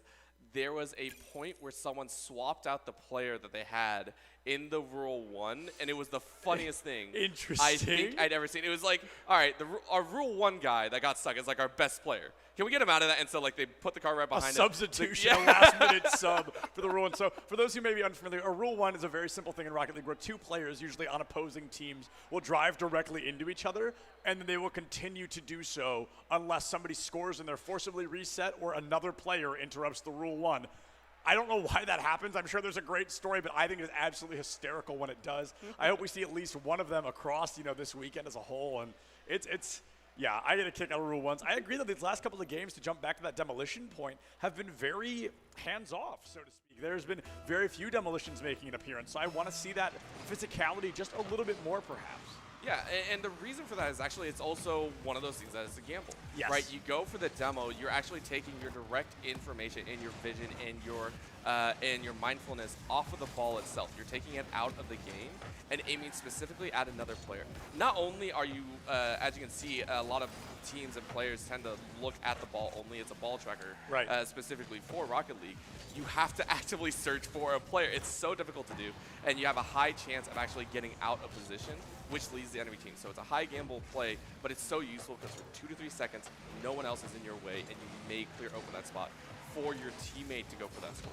Yeah, absolutely. And clearing, like you said, even for just a few seconds, can make beyond a world of difference. That could create an open goal. Now, Mega, unfortunately, going to spike the ball a bit too hard, but who's there to clean it up? Of course, your boy, to Sonic Boom. He's going to be able to pick up that first goal already, only 50 seconds off the clock. And Oakland, they're looking to take Game 3 the same way they took Games 1 and 2.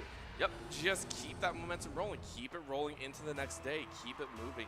And again, Bethel are just going to try and clean up their own game. Keep cleaning up their style. And that was a little bit of a touch and go. I think actually both kickoff members went for a light touch, hoping to get the ball on their side. So that was kind of funny.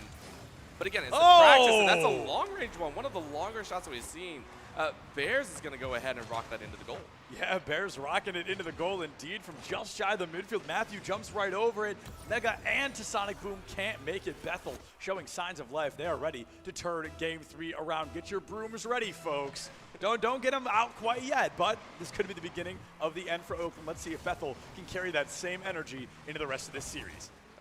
And again, every player, I think something that has to be learned over time in competition is how to capitalize on mistakes. There are some games where actually it is specifically considered, it doesn't matter who actually got the prep. It's who can make the most of the mistake of the opponent, right? If you can't capitalize on the opponent's mistakes, how can you make your own proactive moves on the map? So very well done on Bethel's side, opening up that flank. And to Sonic Boom now, I think is going to go out for blood. I will say, I have a feeling he might be looking for that blood in the water. So I'm terrified to see what he tries to do. Yeah, to Sonic Boom's probably thinking, oh, somebody that isn't me scored? We can't have any of that. We can't have any of that here. So I agree. To Sonic Boom, definitely going to be looking out for blood here. I mean, this has just been their game. This has been their series so far. So let's see what they bring to the table here. A great defensive block there from the side of Bethel, keeping this game alive. Tied up 1-1. 2 minutes off the clock already. So every single one of these seconds crucial, but there it is. It's Retzi who comes in. A great pass from Bears Rock there, and oh, it looks like a bit of a connection error there. We'll get that figured out in just a moment, but Retzi looking too good, looking so strong. The connection goes down off the back of it. Bethel, they are up 2-1 here in game 3. And we said it. We said it. As soon as you start letting some of those mistakes go through, it's going to get a little bit dangerous. Yes. So you have to be aware. Even if the resets come through, if you are not ready for the current situation, you will, not be as fast off the gun. You won't be as quick to that ball as you usually expect. And Oakland, there is that chance. There is that chance where, they get rattled a little bit. Hey, they just scored. Now we actually have to be worried about these certain situations. And Bethel are feeling great. They're feeling in their element now. They scored 2 in a row.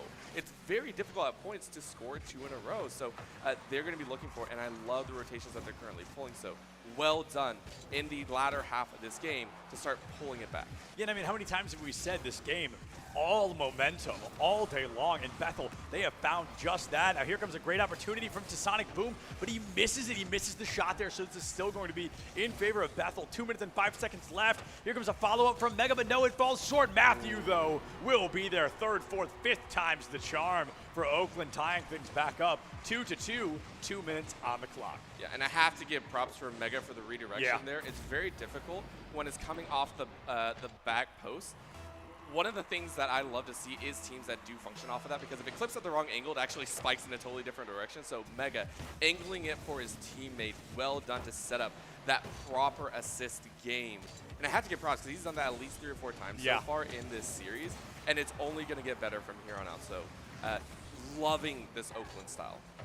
Yeah, Oakland, there was definitely a great moment, a time to shine for Bethel there. They've got great momentum more than any other game up to this point, so they really want to turn this one around. They've got it tied up 2-2, only 95 seconds left on the clock. To Sonic Boom, looking to put another one away, but it's going to be Mega. Here comes Retzi, finds it at the perfect time. To Sonic Boom goes directly over, and Bethel has that ball control once again. Vertex Squid going to try their darndest, but a phenomenal disruption toward the midfield. Now it's Retzi. A bit of a miscommunication to Bethel players on that mid-air collision. Here comes Matthew from the heavens right into Mega. This might be an opportunity for Oakland to take the lead once again. Bears Rock is going to be able to steal that away, but here it comes. Oakland, they are again on that wall punching strategy time and time again, slamming it into the goal until one of them finally finds that extra point. At the end of the day, that's all it is. Just punt it as many times as you can, hope it goes close to the goal, and eventually you'll set up. And that was a great try, and that's going to be the goal. Matthew goes ahead and nails the 3rd goal in, long-range shot, and actually Sonic was able to bounce it back in favor, and a great 3-piece setup. So Oakland going up 1 here with the final minute left. Bethel, they have actually, I believe, come closer than any other team to taking that 3rd game, and that in and of itself is a very impressive standard to give themselves moving into what could potentially be a game 4. Yeah, there was that brief moment in the Akron series where it was like 3-2, but then Akron ended that game, 5-2. So they really ran away with it. But right now, 37 seconds left on the clock. Retzi looking for the goal. No! It's that top bar. It's that top bar of the goal that is constantly the #1 defender in the game. Phenomenal job there from Bethel, but unfortunately falling a little bit too high up on the shot. To Sonic Boom, trying to find that nail in the coffin. Retzi playing the defense of a lifetime. I've got to say, they really woke up in this 3rd game. Retzi doing a phenomenal job on that offense and that defense as well. Now, 12 seconds left. Can Bethel force us at least into an overtime here in game 3? That was a hard angle to get. With 5 seconds left, Mega's going to try and juggle it in the air. A nice demo, though. That might give him a chance. They're going to keep bouncing it again. Oakland wants to be able to secure this one. They're going to try possibly let it drop on the ground. So that's why you can see him kind of running interference. They're going to bounce it close, and that's going to be it. So Oakland go ahead and take it 3-2, the closest game we've had thus far here today in the opening Rocket League series. The only game separated by a single point, I believe. Yeah. I mean, that was truly the closest we've gotten by a notable margin. Like you said, a phenomenal job there from Oakland, and Bethel showing those amazing signs of life and momentum all in their favor in that final game. But unfortunately, that's just how the cards fell this time. So that was not going to be. But that does bring Rocket League to a close today. So Orbital and I may go missing as we swap over to Overwatch. But we will be back tomorrow, and you folks should absolutely stick around for Overwatch because I know these teams. I know this is going to be an amazing series. Great couple of games. We're going to throw it over to Paulie one more time. Everybody, thank you so much for watching Septilence and Orbital. Paulie, take us away, my man. Thank you so much, Orbital and Septilence. That was a great match. You guys played amazing. All top 4 seeds swept the bottom 4 seeds so far. So that'll round out the quarterfinals and bring us to day 2 for the semifinals and then the grand finals. Ty Sonic, you played amazing. Great hair as well. What's been the secret to the team success so far? Honestly, just playing the game, putting in the time, and just being good. So. Fair enough, fair enough. Well, you guys, there was a lot of talk about Oakland, saying that you guys had a great year. You've been drafting very well and finding new players to play Rocket League with and so on. You guys looked really strong in that one. What's going to be a team that you're looking out for in the top 4 out of Northwood, Akron, and Ball State? I'd probably say Ball State, and I definitely want to play Akron, and I definitely want to play Northwood. I want to play everybody up there because I'm here for a reason, and it's to win. I love it. Great attitude. Let me go down here on the end to the hair. Do you know who Spaceman is? The commentator? Doesn't he look exactly like Spaceman? Yeah. I love it. Yeah, so we round out here. Coming in tomorrow, is there going to be anything you're going to do from tonight into tomorrow to keep the momentum moving forward for the team? Play a lot better. You're going to practice a lot tonight in the hotel? Yep. Yeah, for sure. How's the internet been? Because I've been trying to play New World up top, and I've been struggling with some internet connection. Have you guys had solid internet up there? In and out. In and out. All right, well, we'll see how it carries over. Congratulations once again. Let's make some noise for Oakland. Played phenomenal. Tomorrow, guys, is going to be day 2, the grand finals of Rocket League. But coming up next, we'll have some new casters, and we'll have some more Overwatch action to start, again, day 1 here at the Collegiate Esports National Championship Midwest Invitational. Don't go anywhere. When we come back, Overwatch is coming up next.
We did it again.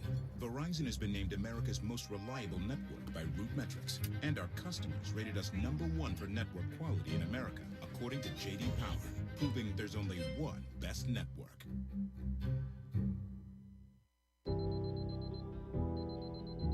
I just wanted to create a night that was gonna bring people together. Prepping for a performance.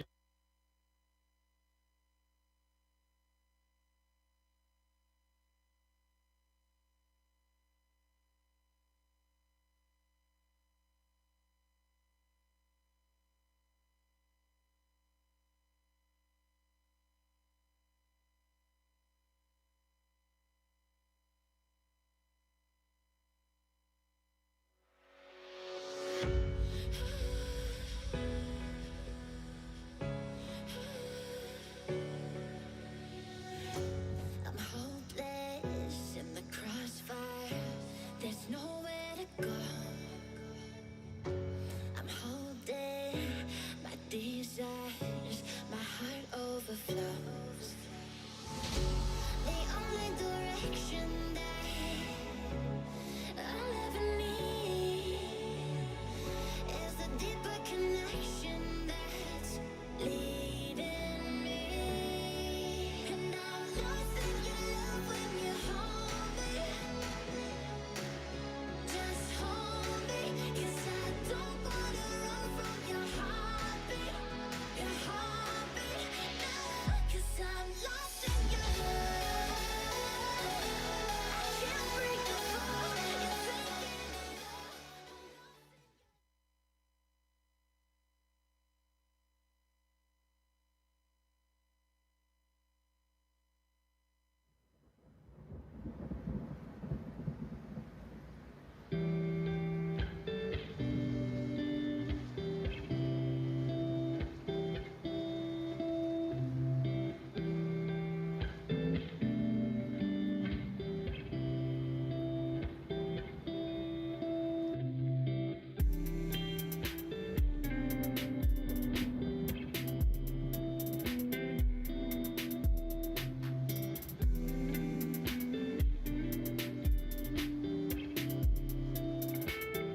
NC Midwest Region Invitational. And let's get this party started.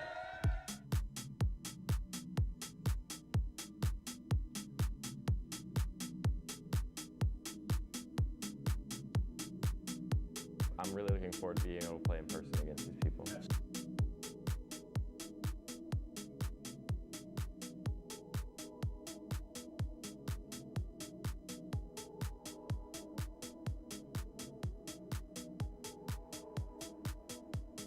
Where should we expect you to be the most? Going hard in the paint, either on their back line or with my own support.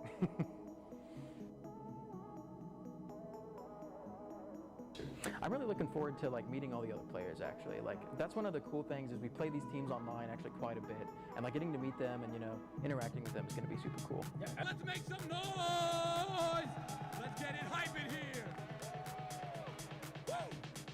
The Cardinals of Ball State. Let's give it up for them one more time. Woo! Let's go! All right, so my first and last name is Devin Welch, and my gamer tag is Deister. I play for Rocket League at Ball State University.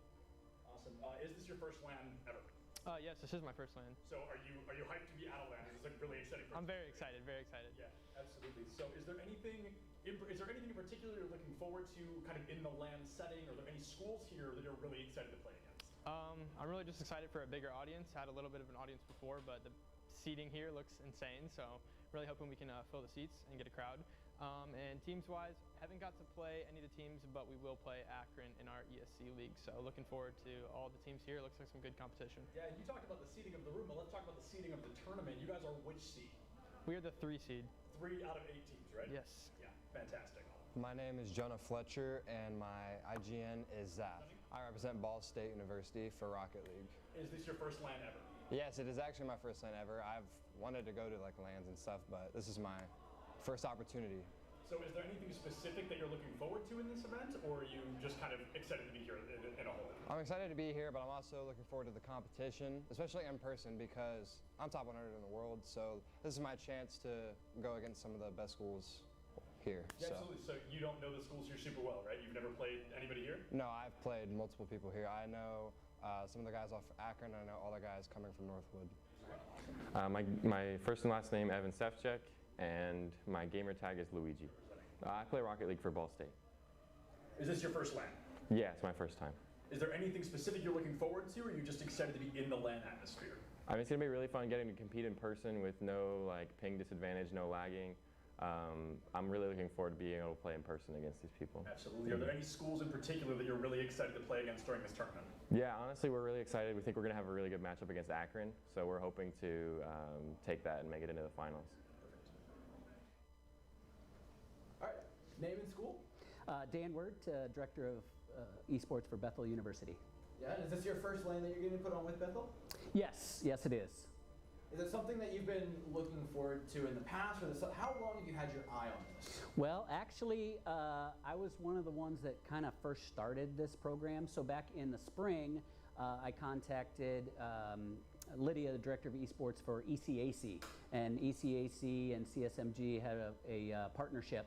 And so I contacted them and said, hey, we want to host an event here at Bendix Arena, which is our home facility. And so she kind of ran it up the flagpole, and one thing led to another, and bam, we started this process for the championship here. And what does it mean for your school and your esports program to be able to put an event on like this? No, this is great, actually. I mean, this is one of the reasons, this is how I sell our program, is I said we get to compete out of this facility. So in the LAN Center, we're here 3 days a week playing, and then this is our first event on the stage. And so to be able to host that, it was one thing to be able to see the artist rendition of how it might look to what it looks like tonight. So this is pretty exciting, and I'm sure everyone's gonna really enjoy it. And for you, what's the best output of it? Is the experience for the kids at the school? Is the ability to build the program, or what? You know, when I first kind of got going here, it was just the opportunity to have these kids to be able to do something that they enjoy. I have a son, teenage son, who's a gamer, and part of the way I connected with him was to just find out, hey, what are you doing, watching him, talking with him. So then I sort of took his passion and he kind of instilled that in me. and then the opportunity to really work with these young kids to be able to say, hey, this is something you're interested in. Here's an opportunity that you can go and continue on gaming and do it at a high level. And so that's kind of part of the excitement and experience that we have. All right, last one. What do you feel for the future of Bethel University's esports program? More events like this, larger teams, what does it mean scholarships-wise for these students? What opportunities are you looking to give these kids? Yeah, so we actually already offer scholarships. We're a varsity program under the athletics department, so we kind of started right out the gate with scholarship programs. As far as one of the Bendix Arena here is a sponsor of our team, and so we actually have a partnership with them to bring events like this every semester. So we're going to be doing a big LAN event like this at least once a semester. And then for our program, we'll probably be still a relatively small program. We might have 1 to 2 teams for each game, and maybe 40 to 50 kids max, just because of the size of the school. But that doesn't mean that hey, we can't compete on the national stage against some of the big boys. Thank you very much. Cool. Thank you. Let's give it up for the Zips. I am Isaac Stecker, and my in-game name is Reticence. I'm representing the University of Akron, and I am playing Rocket League. Is this your first LAN experience? This is not my first LAN experience. How many LANs have you been to before? I would say I've been to maybe 4 or 5 for Rocket League. Yeah, absolutely. And are you excited to be back in the LAN atmosphere? Is there anything specific about a LAN you're looking forward to? I think it just brings a different environment to the game. Everyone's in person. It's a different setup for everyone. It's just a different energy for LAN events that I'm looking forward to. And have you played any schools here? Are you looking for a bit of a revenge story? Or are you excited to play anybody just here at the tournament? I guess I would say probably Ball State, because they're in the MAC conference, so that's a little bit of a school rivalry, I guess. My name is Robert Harold. I go by Potato. I'm representing the University of Akron. I'm playing Rocket League. Is this your first LAN? This is not my first LAN. How many LANs have you been to before? I've been to one other LAN before. What are you excited to be? Are you excited to be back in the LAN atmosphere, and is there anything specific you're looking forward to? I'm not super excited. I'm feeling very nervous. This is probably the biggest LAN and by far the most professional LAN I've been to. In that sense, kind of honing into those nerves a little bit, do you have any pregame rituals or anything that you kind of do to get your head into the game rather than worry about kind of what's happening around you? Warm up for 2 hours. Simple, short, and sweet. And then have you played any schools here? Is there anybody specific, any teams that you're really looking forward to going up against? I don't think I've played any teams here, but I'm looking forward to play against them. My name's Will Imes, and in-game I go by Will's Okay, I guess. I'm representing the University of Akron, and I'm playing Rocket League. Is this your first LAN? This is my first LAN. What are you excited about getting to experience here at this LAN? I've never gotten to play on stage before. I don't know if it's going to make my game better or worse. We're hoping better, Absolutely. And have you played any schools here, or are there any teams that you're really looking forward to? I don't think I've played any schools here. I think nobody's really looking forward to playing Northwood, but if it comes to that, then, we'll have to try and take them down. So being the B team, being kind of brought in a little bit last minute, not really expected, do you think that's going to give your team a leg up in the situation or any kind of advantage?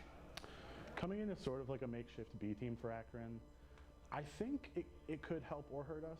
On one hand, when people find that out and they don't see the names that everybody recognizes, I think that they'll probably, not put as many expectations on us, maybe let their guard down a little bit. But that can also be kind of coin flippy, because I feel like some days we might pop off and really surprise people. That could help us. Other days, it might be pretty obvious that, we're not the A team. Let's give it up for the Ball State Cardinals. Woo! My name's Ethan Allen, and my tag is Pen Park. My game is Overwatch. I play for Ball State University, and I am the role main tank. Now, is this your first with Ball State, or have you had experience before? This is my second year with Ball State, but first year on the first team. So. Oh, congratulations. Have you played any of the schools here in any other places? Do you have experience against them? How you feeling? Yeah. We played our league last year was against most of these schools here, so we do have experience playing them. We've had some scrims against them. So you know what it looks like. I need you to picture tomorrow. I need you to paint me a picture, visualize and give me in a couple sentences what you're going to be looking at when you're playing Overwatch tomorrow. You know, we're looking at, I think there's 8 teams. We're looking at 7 great schools, including ourselves, 8. But it's going to be a battle. It's going to be a really big battle, and we're looking to come out on top. I heard some whispers out in the hallways of 3 letters, MTD. Yes, sir. In this school. You want to let me know what's going down with that? You know, I'm just looking forward to MTD and every single team out there. You know, if it happens, great. I'm going to talk my talk. If it doesn't happen, we're still winning. Doesn't matter. So. That's what I like to hear. Thank you. Yes, sir. Lucas Flick. My tag is Finna. My game's Overwatch.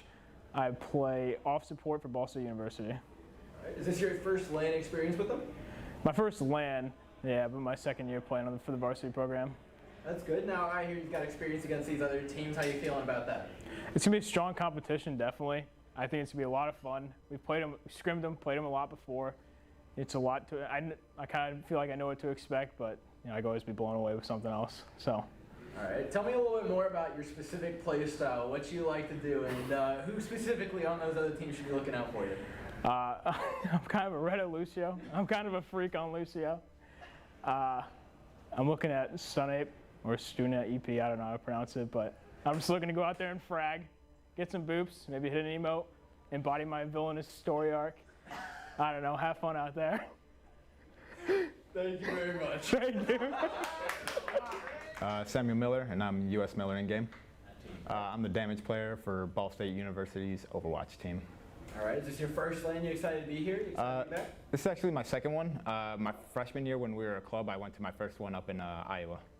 That's wonderful. Now, so you're a veteran player here. I'm sure you've played a lot of these schools. Have you played them recently, and how have they developed over time? Just recently in like scrims and or teams like them, just getting better all the time. You know, just like us. So they're going to be a fierce bunch of teams here.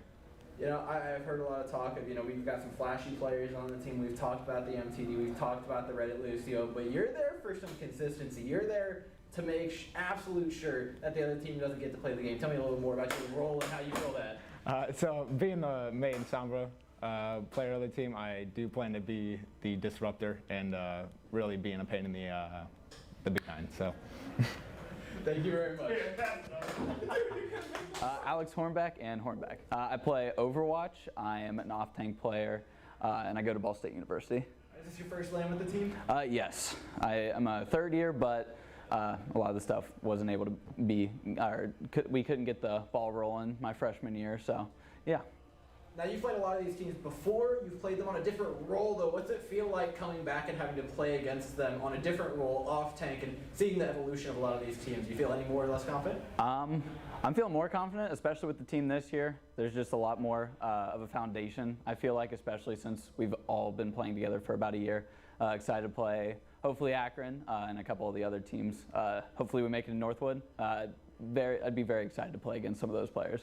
But you got a lot of exciting players on the team. A lot of people want to play aggressive, and you as the off-tank, it's your job to tie all those together. How on earth do you wrangle all these guys in?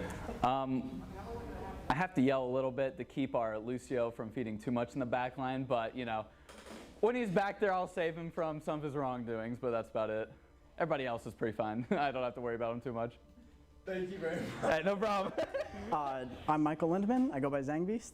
I play Overwatch for Ball State University Esports as the support. All right, is this your first LAN with the team? Yeah, it's pretty exciting.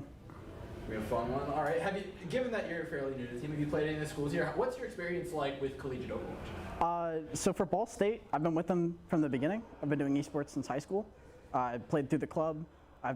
This is my junior year, so I've been with the team for 3 years, and this is our year, boys. It's looking good. All right, now you've been with this team for a while. You're a parental figure to many of them, playing support as well. How on earth do you wrangle all these children? Oh, dude, don't even get me started. I got my Reddit Lucio just like trying to boot people off the map. I have my main tank that refuses to be on the front line because he's back in spawn most of the time. I have my 2 DPS, my no. But at the end of the day, all I have to do is immort, right click, window, team comes together, we win every time. Thank you very much. I'm Northcaster, and I go by Ninja Curly Fry. I play Overwatch for Ball State University, and I am a DPS player. All right, is this your first LAN, and how long have you been playing with the school? This is my first LAN. I am extremely excited. And I've been playing with the team for, this will be my 3rd year, I'm a junior. Now, tomorrow you got a lot of great DPS up on the field. You got a lot of great support lines. What we see in the map pool, are you looking to play Widowmaker? Are you looking to play Creed? Are you looking to play what tomorrow to break down the enemy team? You know, I feel like I'll probably just rely on Old Faithful, the Cowboy, or I don't know if we're gonna see any Widow, but I like some Echo. Now, I've heard your team talk a lot about how you just don't miss. And I can only connect that to one thing. It's got to be there. What's in the hair that makes aiming that much better for you? I don't know, man. I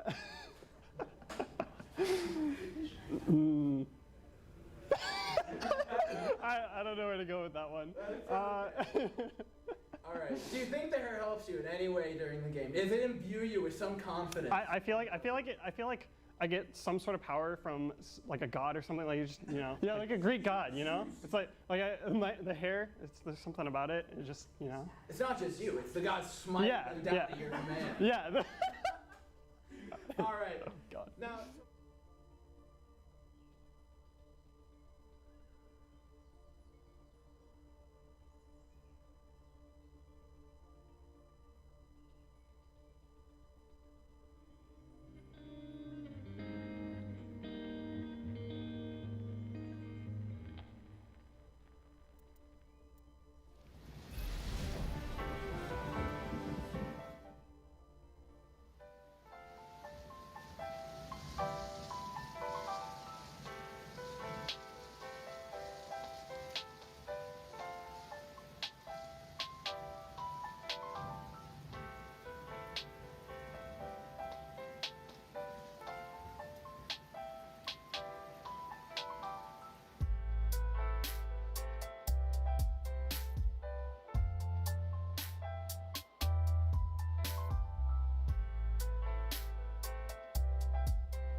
Hello, everybody, and welcome back to the Collegiate Esports National Championship, the road to it. And we have the Midwest Invitational with some of the best teams right here in the Midwest region. We are at the Bendix Arena right here in South Bend, Indiana. So we just saw Rocket League for the first half of the morning. And coming up next, we have a game that I'm very excited for, Overwatch. So let's make a little bit of noise right now for some Overwatch. We've got some amazing games coming up. There is no doubt about it.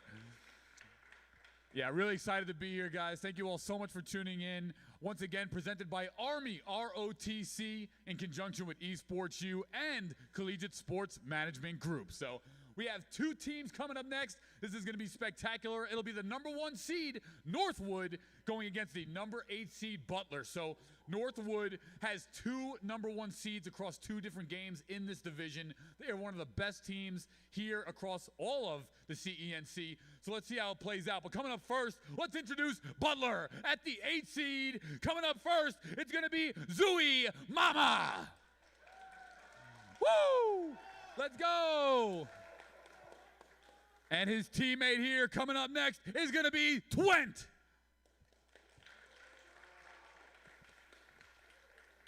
This is a 6-on-6 game, so the third member of Butler is going to be Butters. Beautiful. And the fourth member of Butler is going to be Shadow Edge. Rounding out that team at the 5th position, Intrepid Cash. And the 6th member of their team and the team captain is going to be Depression. Let's make some noise for Butler and the 8 seed. Okay, and now this #1 seed here, Northwood. This team is so insanely dangerous. They have top players lined from top to bottom. And let's get it started here for them. To start it out for Northwood University at the 1 seed is going to be Seasons.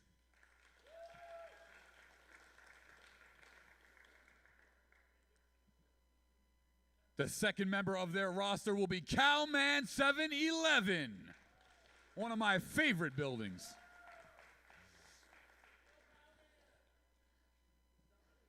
Coming up here in the 3rd spot, let's introduce Tyler. One of the more complex names out of everybody. The 4th member of their team is G-Rob. G-Rob to the building. This team is stacked from top to bottom and a big representation at the #1 seed. Everyone looking to take them out. The 5th member of their team is going to be Landon. And to round out the final member of their team, it'll be Lep. Let's make some noise for Lep, your Northwood University. All right, everybody is ready. Let's do me a favor and throw it up to our casters. Door and dividing for the call on this first match here for the CENC Overwatch Division. I can't wait to get up there in the crowd because I want to watch. I love this game. Don't go anywhere, folks. When we coming up, let's get some commentary and Overwatch round 1. Let's go. Thank you so much, Paulie. It's finally time we got to watch. We got to sit back, relax in the beautiful Bendix Arena and catch all of the Rocket League action earlier. But it's about time we get to our favorite game. We get to play a little bit of Overwatch today. I am Dora. I'm joined by the wonderful Dividing to bring you guys all the action. We couldn't be starting off with a better appetizer for you. We've got Butler up against Northwood. And we got to see these players play so early as yesterday. We got to talk to Butler, and Northwood was busy playing Overwatch yesterday, weren't they? Yeah, so many members of Northwood were playing not in a collegiate tournament, but in Overwatch contenders. So many of these players, think of at least 3 or 4 members of this roster were on the Solaris team that placed in 3rd place in Overwatch contenders yesterday. They finished up that game. I don't know how much sleep they got, but they made the drive over to here to play some collegiate Overwatch. Northwood is such an accomplished esports program with so many incredible players. The accolades go on and on for this group. it's so incredible to have him here in South Bend, Indiana. Yeah, let's talk a little bit more specifically about the roster that we're getting out of them, because it's pretty nutty, right? We've got Seasons coming into play tank, Cowman as well coming into play tank on the support line. You've got Landon and Lep as well. I've heard they brought Yamitra should they need it. For DPS, they're locking in Tyler and G-Rob, and I've had the pleasure of casting every single one of these players, and you guys are in for quite the treat. But we could talk about Northwood and how much pedigree they have all we want. I think, though, we got to give some respect. We got to put some respect on the Butler Bulldogs name. Because there's a roster coming in that people aren't exactly looking at, but talking to them, having seen them, look, I mean, we all saw Bubbles. We all saw Bubbles walk up. That is a D1 football player physique. This man could intimidate anyone off the stage. Absolutely ridiculous. And so, you know what, Northwood? I'd still be scared. Just a little bit. Butler is not in an enviable position. Going up against Northwood first is not to where anyone wants to be starting, but you do have the position where you're getting up there and you have nothing to lose, everything to gain. May as well just throw everything that you possibly can at this Northwood squad, see if you can get them to crack. That's what every other team is looking for here. And I think there's a pretty good opportunity, and I think that really comes in the map pick ban system that we have. Because we're playing best of threes, I know most of the time, we're really used to best of fives with Overwatch. We got to do best of threes. We got to get all these teams through. I think what we've got going on is actually really cool. We have our whole map pool set up so that the higher seed team coming in picks a map type, and then the lower seed team bans a map from the pool of that type, and then the upper seed team will pick from the remaining 2 maps in that pool. So we're going to get to see a whole variety. We might not even start out on a control point, which is absolutely crazy to think about when you're talking about Overwatch in 2021. It is crazy because we're so used to seeing that control map able to get things started, get the pace set, but the fact that we can go anywhere in this map pool means that both Northwood and Butler have free reign to try and pick and counterpick the maps that they're playing to play to their strategies and against their opponent's strategies. I'm super excited to see where these teams are going to be taking us to try and gain the upper hand in these matchups. Yeah, and for me, I think the team that I actually see coming out almost more ahead in that is the Butler Bulldogs. I was talking to them yesterday where we were taking everyone's pictures, getting some interviews in,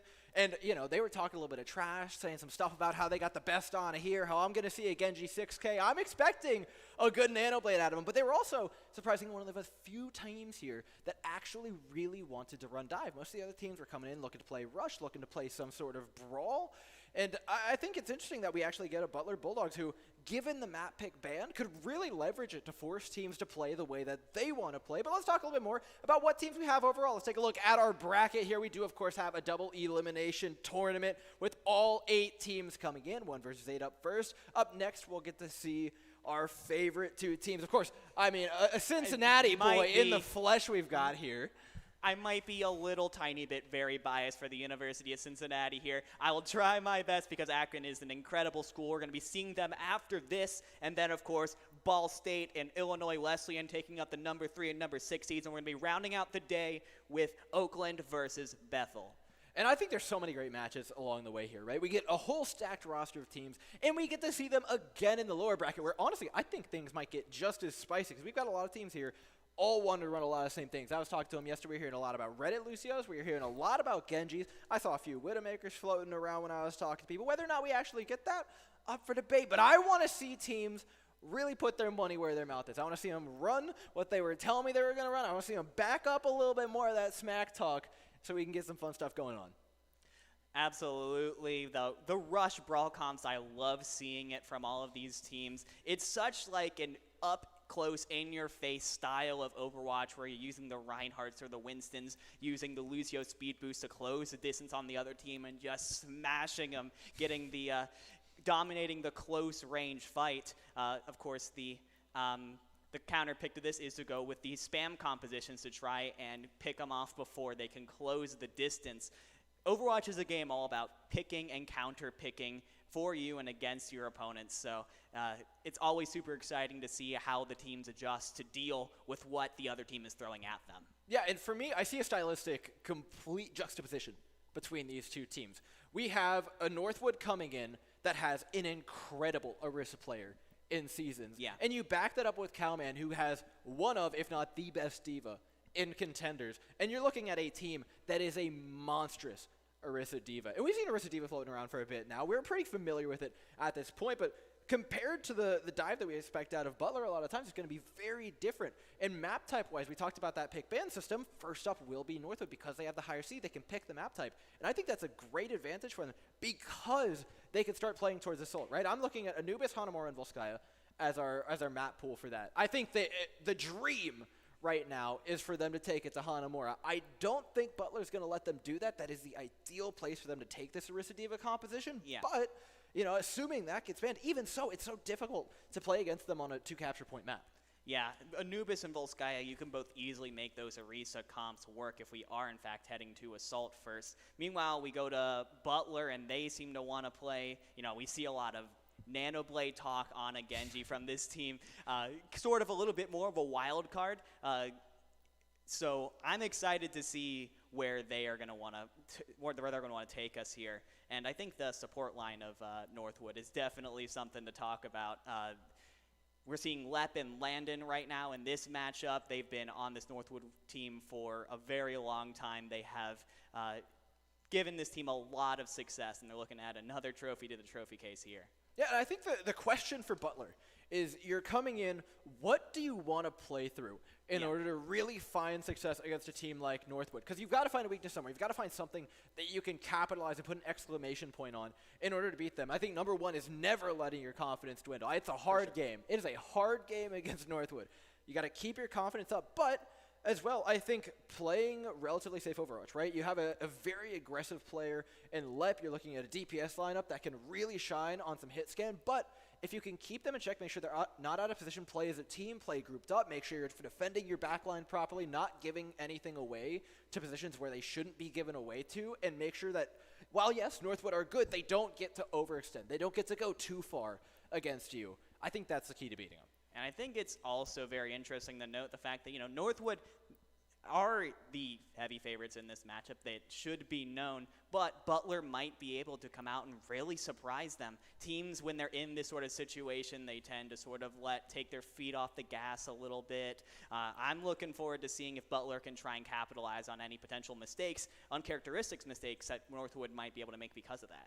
And I think the weird part is just given the map pick ban and how we could go to virtually any map type to start things out, I'm not sure there's any guarantee that there's one way to start out. Because normally we're used to seeing teams start out on control and you can kind of take advantage of a little bit of the chaos that goes on those maps.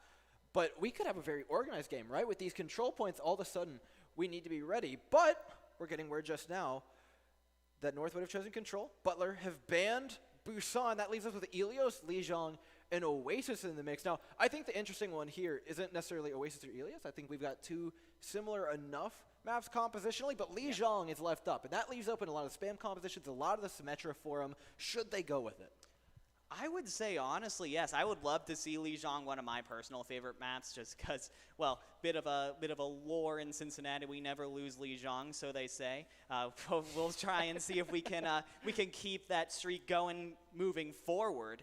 But yes, I think Lijiang plays extremely well into the style of composition that Northwood wants to play, that Orisa Diva spam comps. Both Night Market and Gardens are super well equipped to deal with those kinds of comps. You have open skies for potential Pharas and Echoes, and lots of great spots for the Orisa to really set up shop and make sure that no one can possibly move her. And if it comes down to Control Center, Seasons has a nasty Ryan as well.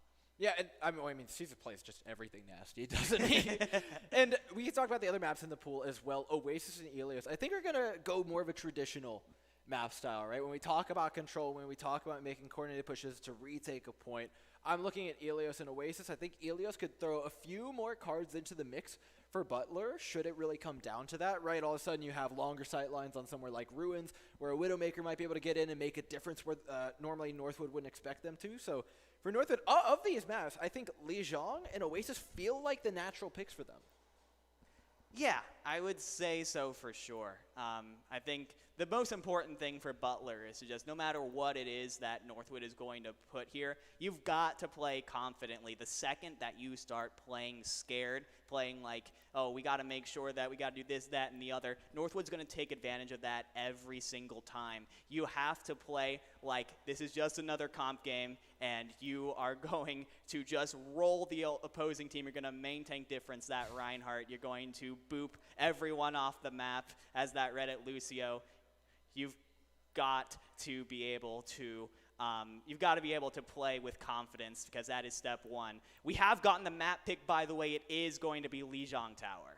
And this is, I think, maybe the most exciting way we could start off, right? 3 very different sub-maps in terms of what you're playing. On Nightmark, we could expect some Symmetra, we could expect Dive, we could expect Spam. Things like Afara coming out to try and push their way onto the point. On Gardens, it is, let's be real with ourselves, bound to be a complete and utter clown fiesta with Wrecking Balls, Divas, Tracers, and the like running around. But all we got to do, we got nothing better, ladies and gentlemen, than to get right into it. We're starting things off with Overwatch today with map number 1 of Lijiang Tower. We're starting off on Control Center Dividing. Control Center is the map we talked about that doesn't play super well to those spam comps that Northwood might be wanting to play today. It's a lot more close-in. You got those tight hallways leading up to the point, so brawl comps are usually well suited for this kind of point. We like seeing teams that can do a lot of damage close up. Junkrat is played a lot. Symmetra is played a lot. As the first team compositions have come in, and while they have 20 seconds or so to change it, we are seeing about what we would think we would see Northwood. We're going to see if they change things up a little bit. They might not, but Butler are going with what seems to be pretty traditional for them. They've got a Reaper Symmetra. It's going to allow them to teleport out of spawn, get there a little bit faster, and that Reaper is going to apply tons of close range damage. Seasons will walk out on the Wrecking Ball as well as the Torb, I think I saw coming out. Can't wait to see this. And already getting pulled away from the rest of the group. They've got a good position here in the server room, but Northwood have other plans. They have just gone around, give him the ring around the Rosie, and from the top rope comes a Reinhardt. Landon able to pick off Twent to start things off without the threat of that Tracer. Then Zenyatta's going to have a lot more room to work with, but we have to slow things down just a little bit. They're focusing down the Reinhardt. Butler under a lot of pressure, and eventually the pressure's going to go down. It is traded for Cowman, though, and things can really start breaking down now as neither team has a main tank to work with. It's about fragging, it's about finding your way through this, but right now, the only things in the kill feed are Northwood Blue, and it's Landon on top of it, playing the Zenyatta, coming with big feet. Yeah, crazy stuff from Landon already about to come up to the Transcendence. In fact, there it is right there. You see that check mark next to his name, doing so much damage, and the target focus from Northwood to be able to follow up on those Discord Lords is incredible. And Seasons in the back is causing so much disruption on this Wrecking Ball. Look how everyone on Butler has to try and deal with it. It's almost a 1v6. It's even forced out the Immortality field. This is uncomfortable. This is what I was talking about earlier. You just have to keep your cards close to your chest. Take this for granted. You've gotten the mines out of the Wrecking Ball, but no, you've also lost your Reaper. Another one for Seasons as well, as Twent goes off the edge of the map. This is a tough spawn to break out of if there ever was one.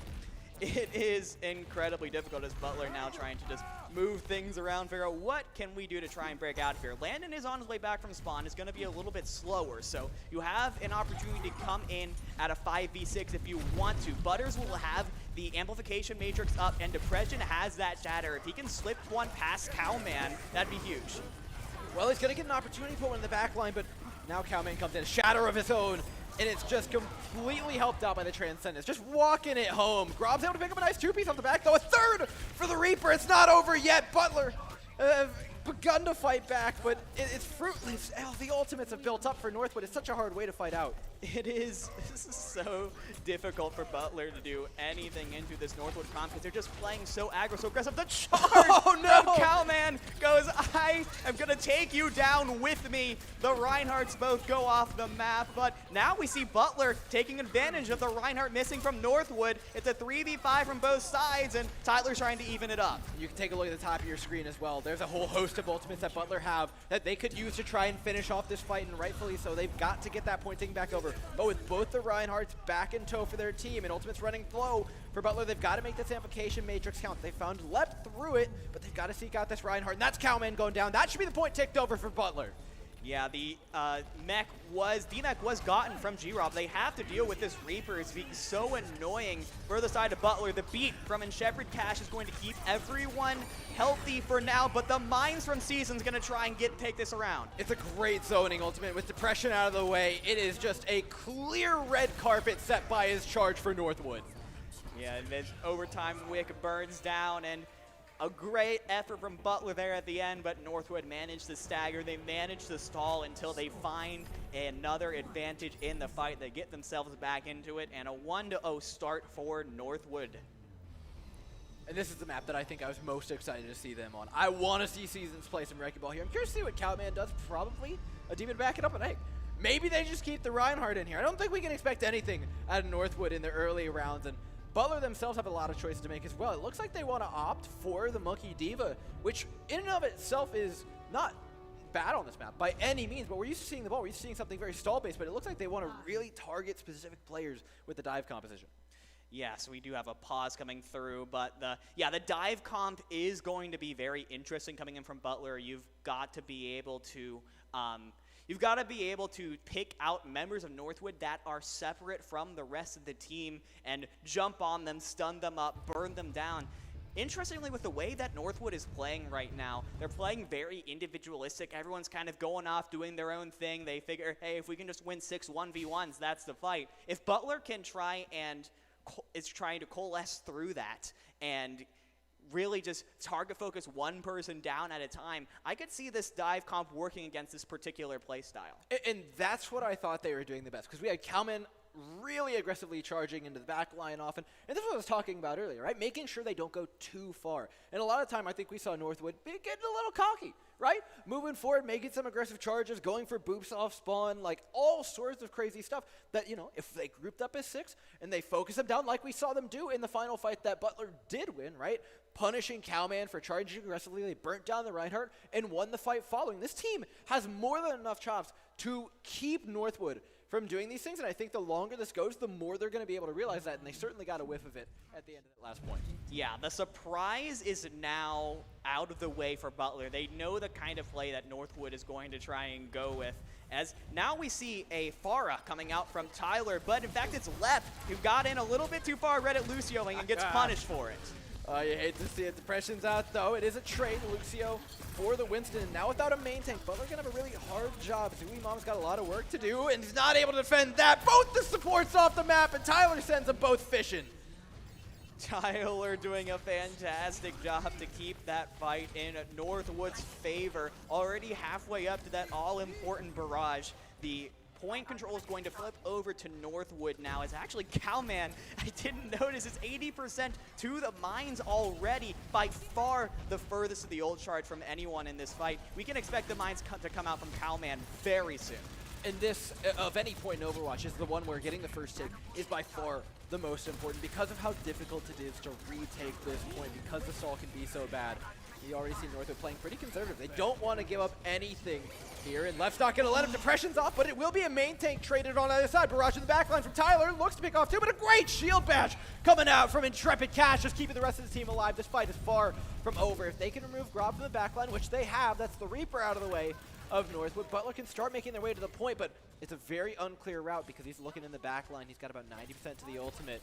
And with Seasons pressuring in the front, that Reaper is in prime position to make the flank happen. It's just a matter of time, and Cowman's in, and so is the rest of the team. Sound Barrier engage out of Northwood. They don't have any ultimates back it off, but they look like they can finish it off. Nobody going down from Butler. Again, playing safe, playing solid, but in comes Grob with a Death Blossom to finish things off.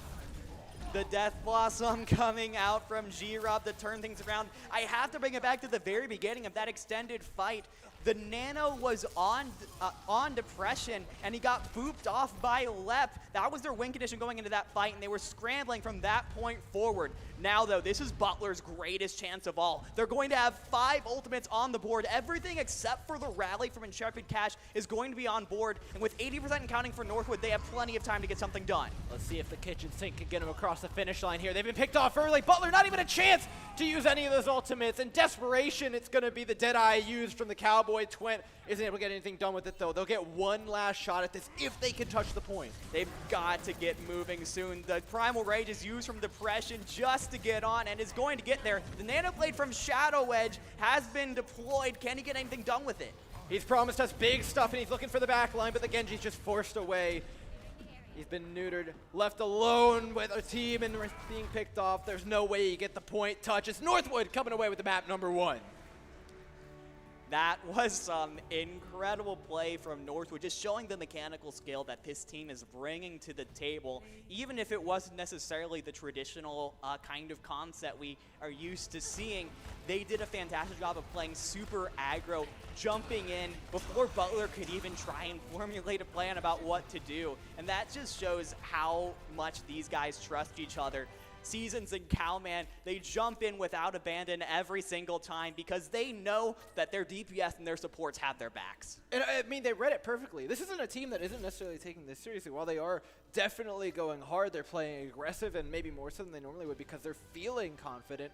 There's very clearly a measured approach to this. They recognized in the last fight that, yes, this team has all of their ultimates, virtually every last one, so you need to play aggressively. You need to catch them out early before they get the opportunity to set up for those. And I mean, that's just what makes Northwood such a hard team to beat. Even when they're playing aggressively, even when they're doing everything they can to pound you down, it's still measured. It is still extremely clean Overwatch. It is incredibly clean. And Butler, I could see the wheels turning in their heads. They had, I think, the right idea to try and deal with Northwood's kind of compositions. They just weren't able to formulate a plan and execute on it fast enough before, like, 3 members of Northwood were already on top of them.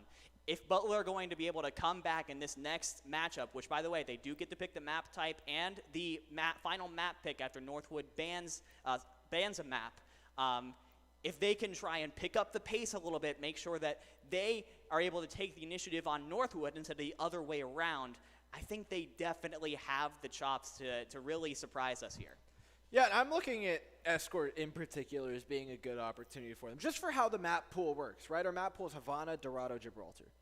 Virtually every single one of those, except for Havana, which might not be the greatest, you can play the dive on. And given that North would only get one ban, assuming they would ban either Dorado or Gibraltar to avoid the dive, it would leave up at least one of them. And I think either Dorado or Gibraltar, this team would be more than happy with.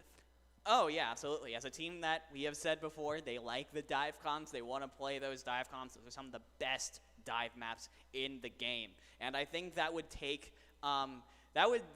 Northwood to a place where maybe they're not quite as comfortable. They've already talked about they like the Brawl comps. They like the Orisa Diva comps, the dive comps. I'm sure they're practiced on it. Maybe not as much as the other ones, though.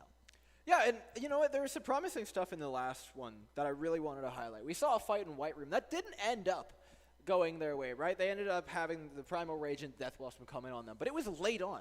That was a fight where Butler survived a very long time in the White Room, and while fending off Northwood. It was not just Northwood's waiting for the right time to engage. No, they were actually proper fending off Northwood with every single dive attempt they made, traded out player after player until eventually it broke down. And the ultimates came in at the end of the day. But as for a neutral fight, I actually thought that was really good, and I think that neutral game for Butler could find them a lot of success if they continue to play, take space, and hold it appropriately. Because like I mentioned on the first map, it seems they've learned their lesson about letting Northwood over-aggress, right? Shutting down the Reinhardt, making sure no one is getting too aggressive. I think we saw the Winston go down plenty of times there for Northwood, so they're not letting him just get away with whatever he wants. And if they can keep that up, and you're looking at an escort map or a hybrid map, all of a sudden, I think that's something that can really control the game because you can control the cart. You can make sure people aren't over-aggressing onto it and just allow them to do anything.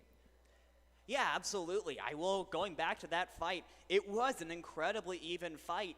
At the beginning of it, though, Depression got the nano, jumped in, got booped off of the map. I really do think if Depression was able to really get in there, get the full value out of that nano-boosted Winston, we could have been seeing Butler take control of the point there. That is how close that fight was to flipping.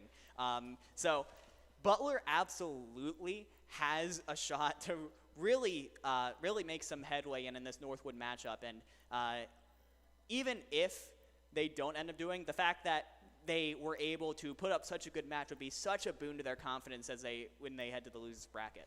Yeah, if I'm Butler, I'm feeling all right about how things are going right now, but you want to keep them trending in a positive direction. It's clear they're learning as they go, but Northwood, what a beast of a map from them. I mean, hyper aggressive on map number 1. The move that we saw coming out of spawn, going into server room up and then dropping behind the opposing team, that was one of the coolest things I've seen in a hot second. They gave him the runaround, and they had no clue what was coming.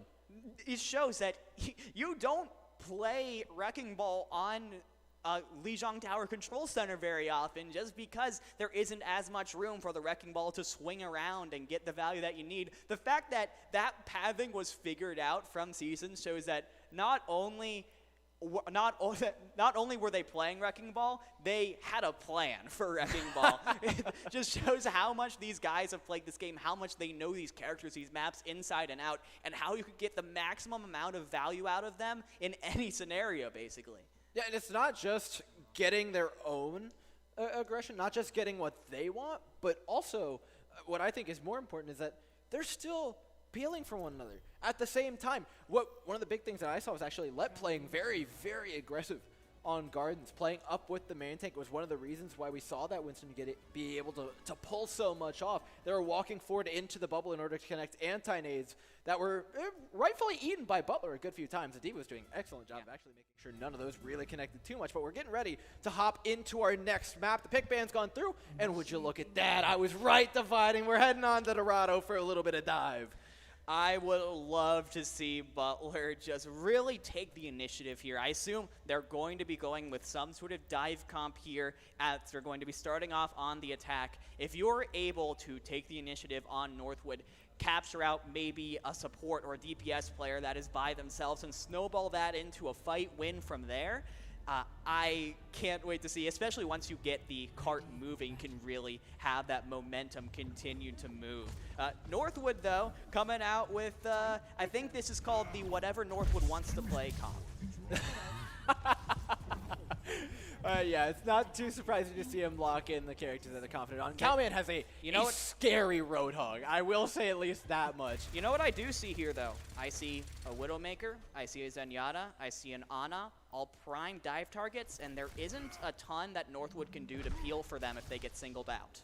Yeah, and I mean, that's what Butler have to focus on, is what they can do well, how they can stop Northwood from getting away with things compositionally. Shadow Edge has a big job on his hands to try and take down Grob, but with Depression's help, I'm sure they can get it done. As well as Tank Line, I think super interesting. Double Bubble is my favorite composition in the game. I've gotten to cast Chinese contenders for 3 seasons now, and it is a treat every time this composition comes out. It is poetry in motion, and if we see Depression and Zooey Mama trade off their bubbles appropriately, see Seasons drops down, drops his own bubble, and then gets a bubble from his Zarya, and should be able to get out on Winston.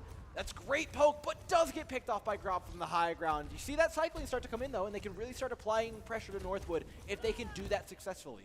A nice headshot from Twent, though, takes Tyler out of the air. That's a lot of poke damage that's coming in on top that Butler no longer has to worry about. It's going to take Tyler a little bit of time to get back to the rest of the team. In fact, he's going to swap to the Tracer now to try and make sure that he can get back to the team faster, which is true because Butler, their spawn's right here. They're coming right back in. We need to see some decisiveness, though, out of Depression and Shadow Edge. Yeah, and right now they're really struggling to get on top of the Widowmaker. They're trying to dive the opposing high ground, but it's just not available. It is, in fact, just completely cut off, actually. Cowman is actually doing a very good job on this Roadhog, and not very mobile main tank, but has put himself in a position where he doesn't have to move very far to be able to help peel for his backline. Oh, but that's a lot of damage going on the left, and the successful dive out of Shadow Edge and Depression was exactly what they're looking for. The health bars are getting a little low, but they peek the high ground to try and regain some of that healing. Twent will eventually go down, and Grob still hasn't been removed. We talked about the Ana and the Widowmaker as being diveable targets, but they forgot about one. The backline's being wrecked to pieces by Grob as falling apart are Butler Northwood for another fighter going to hold on. Yeah, a fantastic dive from Butler. I have to give them a shout out for that. A great amount of coordination was needed for Depression and Shadow Edge to get up to the top and take down Let, but you're right. And once they take down the Ana, they're like, let's move forward, and Grob has found himself a spot in the back and just gets off 2 or 3 headshots with no one else looking. Butler, now with 2 minutes left on the clock, they have every ultimate except for the Diva Bomb coming up here soon, but Depression gets taken down before the Nano could potentially be applied to him. Depression's having such a hard time. He's getting melted down every time he tries to jump up. And I like the swap that we get for Butler, actually. We get Zooey Mama going over to Diva, which really does check out, right? They struggle to find the Ana and the Widowmaker. Now with multiple players that can jump up, they can start limiting those options. Butler's going down early, though, means there's no heals for the main tank. even if Grob goes down here. The damage has been done for the fight. Depression knocks his end off the high ground, though, and that's a great start to things. He sends Zenyatta packing back towards his own spawn, and without any supports left, Northwood have got to give up some space here, but they're all on the flank, actually. This is an incredible opportunity for Butler. You forced out all of the support elements for Northwood, and you got the support. Let and Landon are going to be coming back as fast as they possibly can, but in the meantime, Butler have the Nano Blade up. They have the Dragon Strike and the Rally to keep everyone alive. This is an incredible opportunity for Butler to try and push this through to the first point of Dorado. And I love what they've got going. They pop the Nano Blade, and Shadow is just in for one, in for a second, looking for a three-piece chicken dinner, but can't quite find it. Instead, finds the wrong end of a Tesla cannon. Seasons manages to trade his teammates out, but not before they've gone down. Butler continue pushing this cart. With Seasons not having a jump, there might not actually be a quick way onto this one. It looks like that's point A, capped by Butler. That is huge for Butler. Just being able to say that they got a point off of Northwood is such an incredible feeling, and that is going to help snowball their momentum now moving forward. Butler, they still have the rally they're holding on to from Intrepid Cash. Could keep everyone alive, keep everyone safe, but they have to be wary now because G-Rob has the walls. But look at this. Northwood are trying to play aggressively. They're trying to push into the spawn. Their Widowmaker doesn't have sightlines to work with in this position. It is just the Tracer and the Winston trying to get things done. You can see Grob is finding sightlines eventually via other ways, but Butler stay grouped, they stay connected, they start playing together, and now they can continue pushing that cart since they have pushed Northwood away from where they weren't supposed to be. That cart continues moving the dive on the high ground successful, and the Tracer is back in the back line. It's Went goes down for it. An excellent dive coming out from Tyler, but Butler aren't done with the fight yet. Cowman is the one who's going to do that. A great job from Butler to be able to sort of get back together after the initial dive from Northwood, but unfortunately it was a Tracer in the back. Tyler coming in to make everything sort of fall apart with the backline pickoff. Butler now with 2 minutes left on the clock, but the ultimates, they're coming back up for them again. And Cowman was caught sleeping and has been naded. 13 health left. There's no way he actually lives. He got out! How? There's no way. Grabs up top now to clean up the rest of the team, and Butler invested everything into trying to kill this Roadhog, but Cowman is just unkillable currently. Twins able to trade one off on a Tyler, but at what cost dividing? It was the Ana of Butler Butters was putting in everything to try and deal with Northwood's Roadhog Cowman. They were so close, they couldn't quite get it done. However, with 1 minute and 10 on the clock, Butler once again have built up a bank of ultimates to help try and push through. Northwood, though, Grob, he has the vision once again on Widowmaker, is looking to do damage with it. They also have the rally from Lep, which will be a problem for Shadow Edge if he wants to go in for another Nano Blade. Oh, I love what Butler have done here. They've baited in the dive from Northwood. The second their Winston's gone, they pulled back, caught the Winston trying to push forward aggressively on them. Unfortunately, it's just not enough. It's just not enough. Lep shuts down the counter dive, and with Grob, who pushes up into that main choke point, all of a sudden getting 3 sightlines from the Winston, you need to deal with that main tank as fast as possible. Luckily, though, Butler, they didn't use anything really except for the Dragon Strike. So with this is going to be probably their last fight. 30 seconds left on the clock, but that Nano Blade is back up for Shadow Edge and Butters. That connection has been successful in the past, but Butters is down early. Now Shadow Edge is probably going to be forced to just Blade without it, unless they can get this fight done really fast, in which case they might be able to get one final contest, but Depression's going to pop the Primal Rage. I mean, there's one fight left, but with 5 seconds on the clock, who's touching this cart? Who's on their way from Butler? It doesn't look like anyone's there. Is there a touch? Overtime has been triggered. Shadow Edge with the Nano Blade does eventually come out, and Butters looks like they're going to go down immediately following it. This Nana's last wishes were to make that Nano Blade happen, but that Nano Blade is not going to be enough to win the point. Northwood are going to be taking this one to stop in overtime here on point 2 of Dorado, but you know what? For Butler, I think they've made a decent way into this map, and they've got a holdable point if they can just continue to play that connected style of Overwatch where they're not letting these picks go to waste. That's holdable. I don't care what you tell me. That is doable for Butler. Just make sure that they don't get through point A for 4 minutes. And honestly, tall order. It's a tall order to hold Northwood back for 4 minutes, but Butler has proven themselves the ability to make some headway into this Northwood comp. They are able to push forward. They're able to take fight wins, take points off of this team, and with that potential confidence, Who knows? Who knows what could happen in this next map? All I know is that there is 1.34 meters for Northwood in order to take this. Until that's happened, Butler hasn't lost yet. And all right, I know everyone here knows Northwood. I know everyone here knows Butler, and I know a lot of you would love to see Butler come up with a little something. So I need everybody in the building to give them their energy, because this is their shot to try and hold a map against Northwood. On the attacking side, what do they want to run coming out of this spot? They're running, it seems like, just about the same thing as they did on their defense. The dive composition, the Genji Tracer. This is taking us back to like 2018 Overwatch here, and I love to see it out of this team. Trent is going to be on the Tracer, was not on the Tracer before, but this comp is all around making sure that Depression can get in with those dives, so Trent and Shadow Edge, and focus down members of Northwood. Northwood, meanwhile, is going with a Winston Reinhardt composition themselves. G-Rob back on that Widowmaker that did so good for Northwood on their defense. Yeah, it's going to be really hard because Butler are trying to contest this card with the Reinhardt at the same time that they're trying to contest the Widowmaker. And the question is, can they break that down into the turns that it needs to take, right?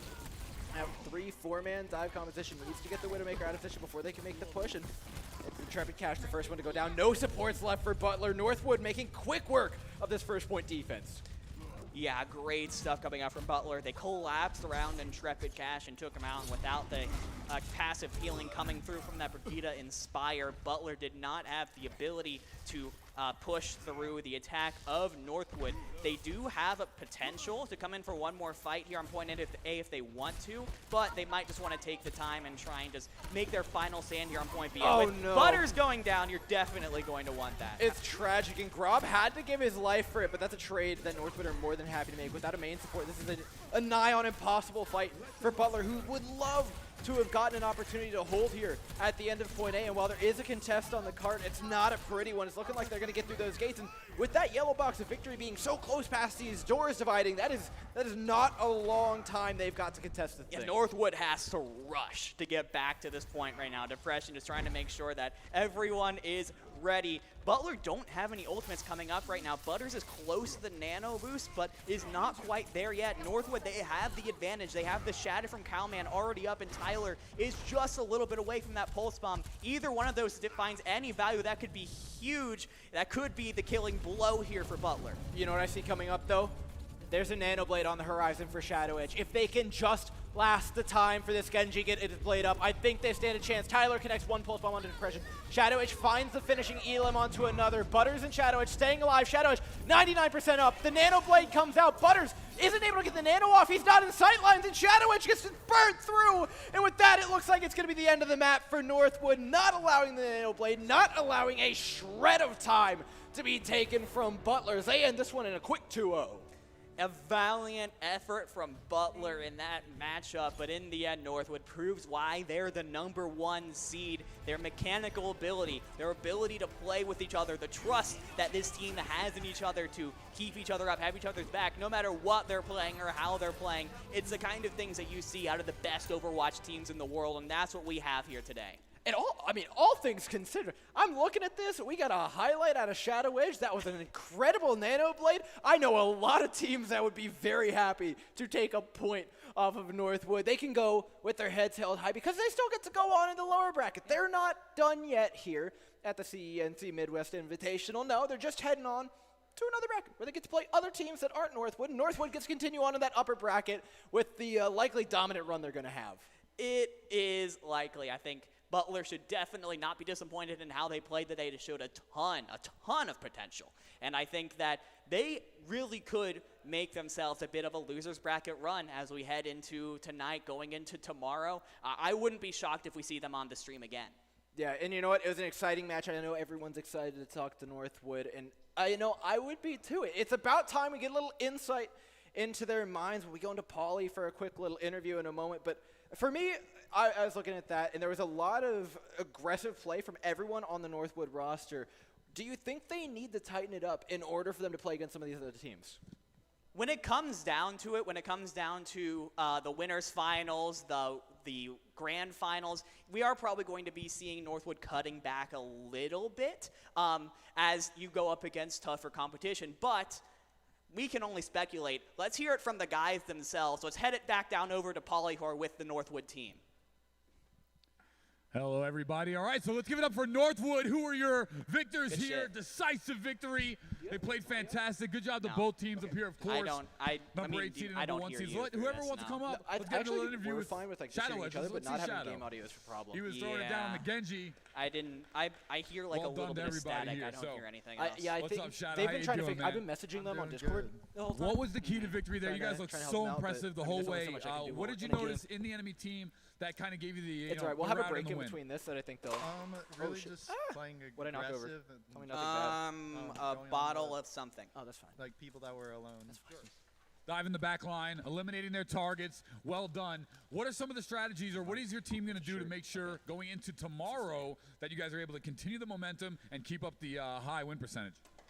Just practice as a team, get our comms That's good, fun. just play more as a team and jump on everyone we can.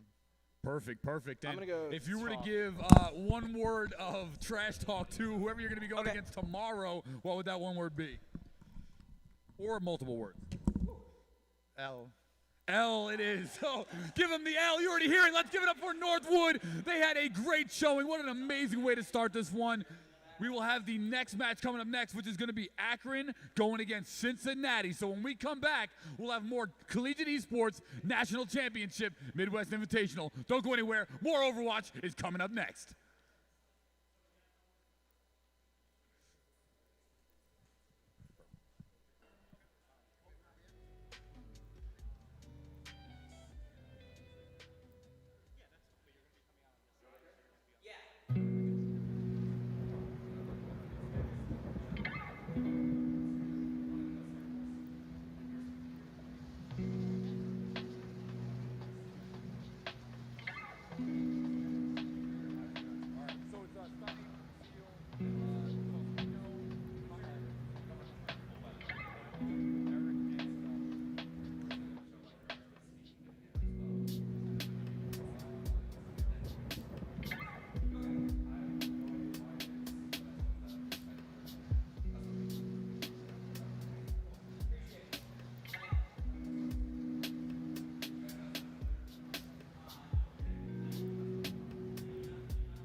Guys, also don't forget there are concession stands outside as well as multiple different merchandising booths. Feel free to go right out this left side door if you want to check some of those out during the downtime, all right?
Cadets in the U.S. Army ROTC are enrolled in almost 1,000 universities nationwide.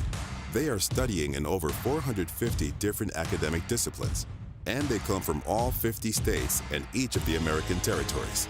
Some will choose to serve in active duty roles throughout the country and around the world, while others will serve part-time in the National Guard and the U.S. Army Reserve. Although they have many differences, they have two things in common. Cadets are full-time college students, and they will one day be officers in the United States Army.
Cadets in the U.S. Army ROTC are enrolled in almost 1,000 universities nationwide.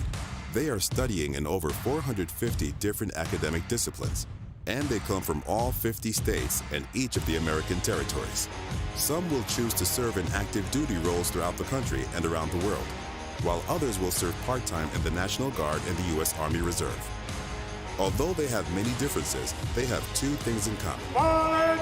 Cadets are full-time college students, and they will one day be officers in the United States Army.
Cadets in the U.S. Army ROTC are enrolled in almost 1,000 universities nationwide. They are studying in over 450 different academic disciplines, and they come from all 50 states and each of the American territories. Some will choose to serve in active duty roles throughout the country and around the world, while others will serve part-time in the National Guard and the U.S. Army Reserve. Although they have many differences, they have two things in common. Cadets are full-time college students, and they will one day be officers in the United States Army.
Cadets in the U.S. Army ROTC are enrolled in almost 1,000 universities nationwide. They are studying in over 450 different academic disciplines, and they come from all 50 states and each of the American territories. Some will choose to serve in active duty roles throughout the country and around the world, while others will serve part-time in the National Guard and the U.S. Army Reserve. Although they have many differences, they have two things in common. Cadets are full-time college students, and they will one day be officers in the United States Army.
Hello, everybody, and welcome back to the Collegiate Esports National Championship, the road to it, of course, and we are here at the Midwest Invitational at the Bendix Arena in South Bend, Indiana. So we just saw our first match before of Overwatch, and we're going to go on to our second match next, which is going to be Cincinnati Bearcats at the 7th seed going against the 2nd seed Akron Zips. This is presented by Army, ROTC, in conjunction with Esports U and the Collegiate Sports Management Group. So we had a little bit of a break. But let's make some noise in here real quick. Let's just get it up just a little bit. Let's go. We want to get it going here.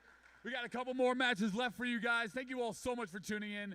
My name's Paulie Hype, and it is a blessing to be here for all of you today. So let's introduce and waste no time. bringing in the challenger from Cincinnati, the number 7 seed, the Bearcats. And coming up first is their team captain, Windmill. Let's go. Team captain, looking stylish. Second member of their team is going to be Chu. Let's bring up Chu. Beautiful. Slow walk, says, I will walk for no man. Perfect. Coming up next, third member of their team is going to be Archimedes. Let's see Archimedes to the stage. Nice. Long flow in the hair. Very good. All right, number 4 is going to be Reginald. This is the Cincinnati Bearcats, one of the teams in the CENC from our first year, which was online. Coming up in the 5th seed is going to be Andog for the 5. Remember, this is Overwatch 6-on-6, of course. And their 6th team member is going to be Silver Talon. That's going to round out your Cincinnati Bearcats. And now, the number 2 seed, one of the most popular collegiate esports teams and organizations, the Akron Zips. So starting out with Stun Ape to the stage, please. Beautiful. Coming up next, this guy has an amazing collection of music. It's going to be Seal. Oh, that's actually somebody else. The other Seal. Overwatch Seal. Let's go. And the third member of their team is going to be Tasmino. Let's hear it for Tasmino. Lovely. Fourth member here of the Zips Overwatch team will be Nylon. Let's hear it for Nylon. And probably the most complex name on the day, it's going to be their team captain, Eric. Let's hear it for him. And to round out their squad will be the Pixeled Star. Let's hear it for Pixel, the 6th member of the Akron Zips Overwatch team. As they take the stage here, and without further ado, let's give it up to Door and Dividing as we have some Overwatch. Match 2 coming up next, 7 seed versus the 2 seed. Don't go anywhere, we'll be back with some Overwatch. Let's go, Door.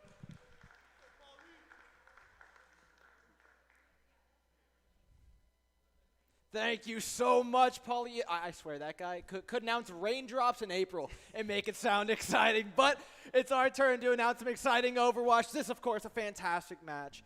Akron up against Cincinnati. I know I got the Cincinnati boy here with me. He swears he won't be biased, but I'll play a little bit up for Akron right now. This roster stacked to the brim. Let's talk it down. Stun Ape, Seal, Tasmino, Nylon, Eric, and Pixeled Star. I've been talking to these guys a little bit for the past couple of days, and they feel so confident coming into this. And you know what? There's been a lot of people talking a lot of smack, saying, you know what, we could take on Akron, we could do this, we could do that. You know what they said? They have not said a word back. They want their performance to speak for itself, and I am almost 100% sure it will. It absolutely will. Akron has been one of the leaders in esports in Ohio for as long as I can remember, and for good reason. These guys have a ton of talent, and they continue to funnel new talent through their program.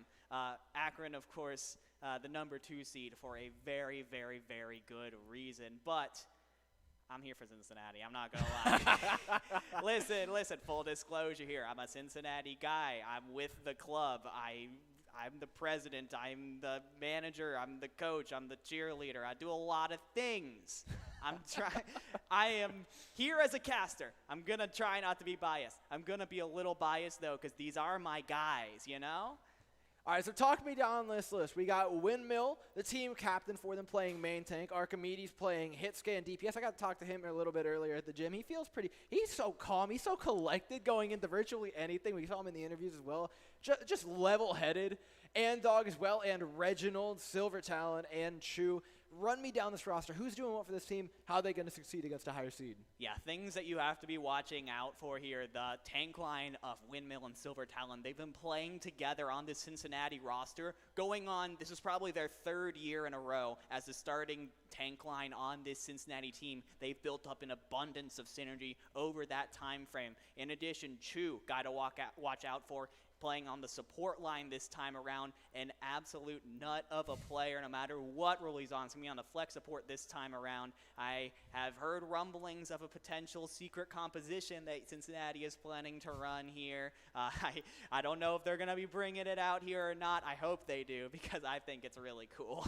Yeah, I've heard a lot of really interesting stuff out of Cincinnati. I mean, we were talking about Silver Talon last night and how his diva eats virtually every ultimate on the field, which even the ones that are uneatable, it seems like he somehow finds a way. But you're eyeballing down a pretty scary team. Yeah. And Akron plays it by the book. We were talking about how much we want teams and we're expecting teams to run some brawl, some rush. Akron at the top of that list. They were telling us a lot about their Rhine Diva and how they expect to use it to dominate. Opponents are coming in at the top seed as well. And I know that hybrid map type looks pretty juicy if you leave Kings Row open. Kings Row is great for Brawl. I would say that Hollywood, you could also make a good Brawl comp work if you really wanted to, if that Kings Row is taken away from you. I'm very excited to see some Brawl. We didn't really see it a ton in Northwood versus Butler. They ended up going for the dive, the spam comps. I'm expecting to see some people running it down mid, pressing the Lucio speed boost, and just slamming into each other, seeing who comes out on top in those kinds of scenarios. I love to see that, and I think that this is a game that has a lot behind it too. Akron, Cincinnati. It's a team with a lot of history. We have played Akron. Cincinnati has played Akron something like 8 or so times in the time that I've been with Cincinnati. Akron comes out on top most of the time, I have to admit. They're an incredible organization, but Cincinnati has historically kept it very close. We have beaten this team before, so don't write this off as the number 2 seed taking a win, moving on in the bracket just yet, because I think Cincinnati has a lot of fight in them. Yeah, I mean, we talked about the last time these two teams played, which was a while ago, but the end line being 3-1 for Akron tells you that there's more than enough fight in Cincinnati. Overwatch a lot of time is very polarizing, right? It's not often that you see it's kind of 3-0 or the series goes the distance. There's no in between. But when you see a 3-1, that tells you a lot more that the series absolutely can go the distance. So they've got the win under their belt. We know they can do it. And I think the map pick ban could really play into this for specifically Cincinnati and how they actually want to make this comeback happen, because they can avoid or pick certain map types that they really preferred. I know Control was something that Akron were thinking about avoiding. Whether or not they do is kind of up in the air, but looking at the map pool, I would really understand if Akron didn't want to play Control. I'm not seeing much in there between Ilios, Busan, Lijiang, and Oasis. That's really like, we want to run Brawl. Maybe Oasis comes through those, but still given the ban of Cincinnati, there's so many good options for them. So I think it's just avoided until then and play the map pool after that and see where that goes. But I do think both these teams have very polarizing objectives in this game. Absolutely. Akron trying to secure their spots over Cincinnati in the winners semifinal. Cincinnati trying to take the upset over what has kind of become the big brother here. I'm very curious to see, because once again, Akron as the higher seed is going to have the first pick of the map choice.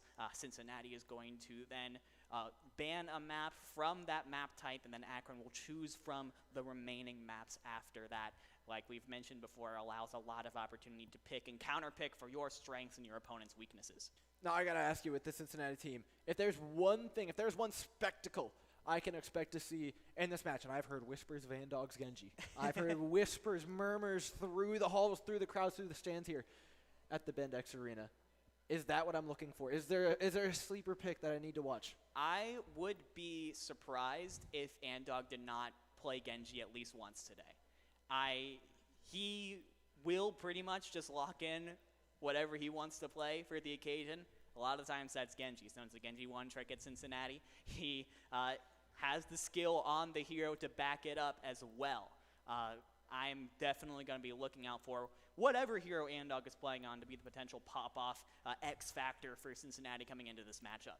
You know, for Akron, I'm looking at this team as well, and I'm really excited to see them play.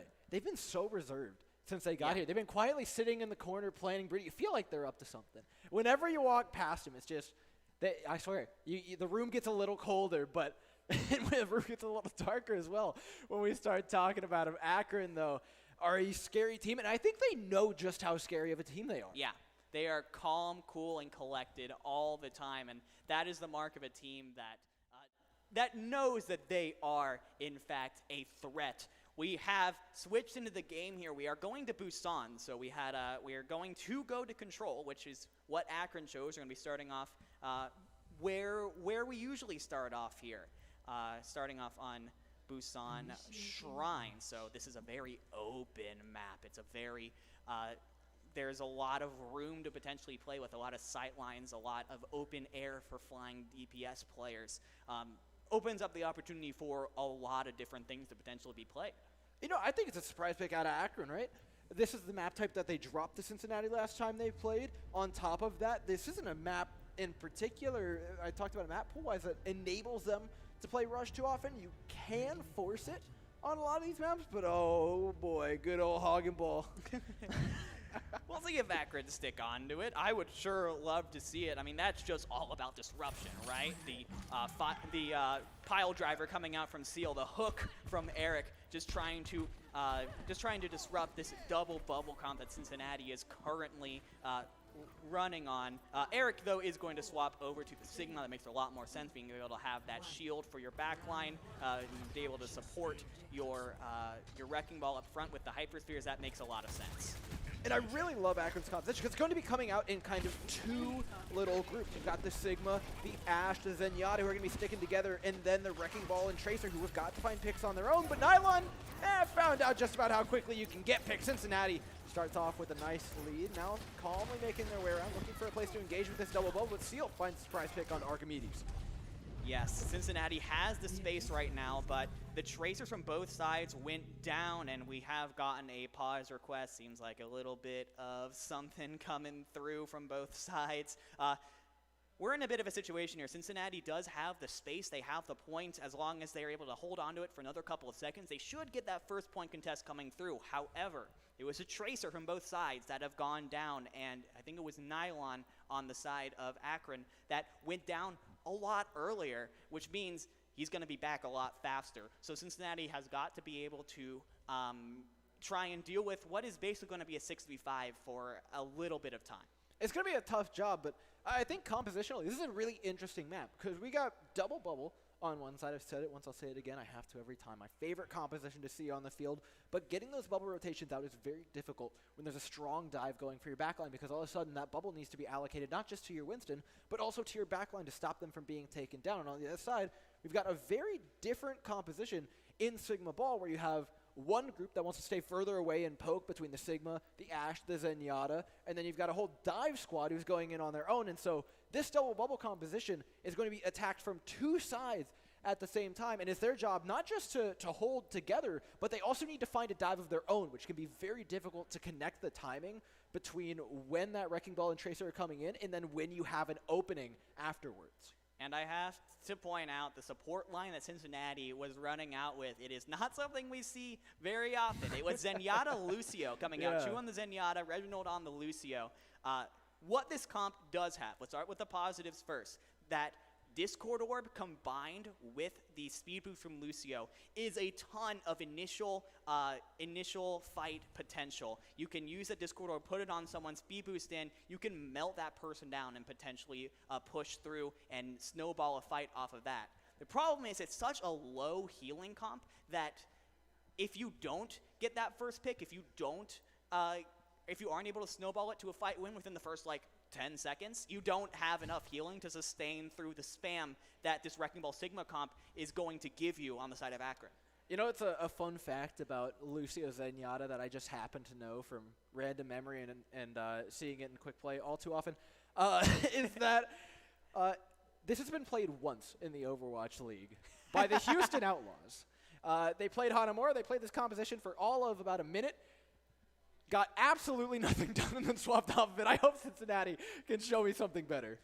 We had an early pick from Andog, which beautiful stuff to open up the fight. Cincinnati were able to take the first point, but now, unfortunately, it seems like as we said, as the fight continues to go on, as the pause came through, the tide seemed to be starting to turn in Akron's favor. Archimedes went down. We saw Cincinnati trying to fall back a little bit as the pause came through. So hopefully everything is okay down on the stage, and we'll be back in just a second. But Akron Akron, I think, have the upper hand going into this fight whenever we do come back into it. Yeah, and the one big thing that I think they had throughout that entire fight was space, right? They were the ones pushing from the point into the opposing side spawn choke point. When you've got a Wrecking Ball and a Tracer, you can give that Sigma and the Ashe all the room that they really want to work with.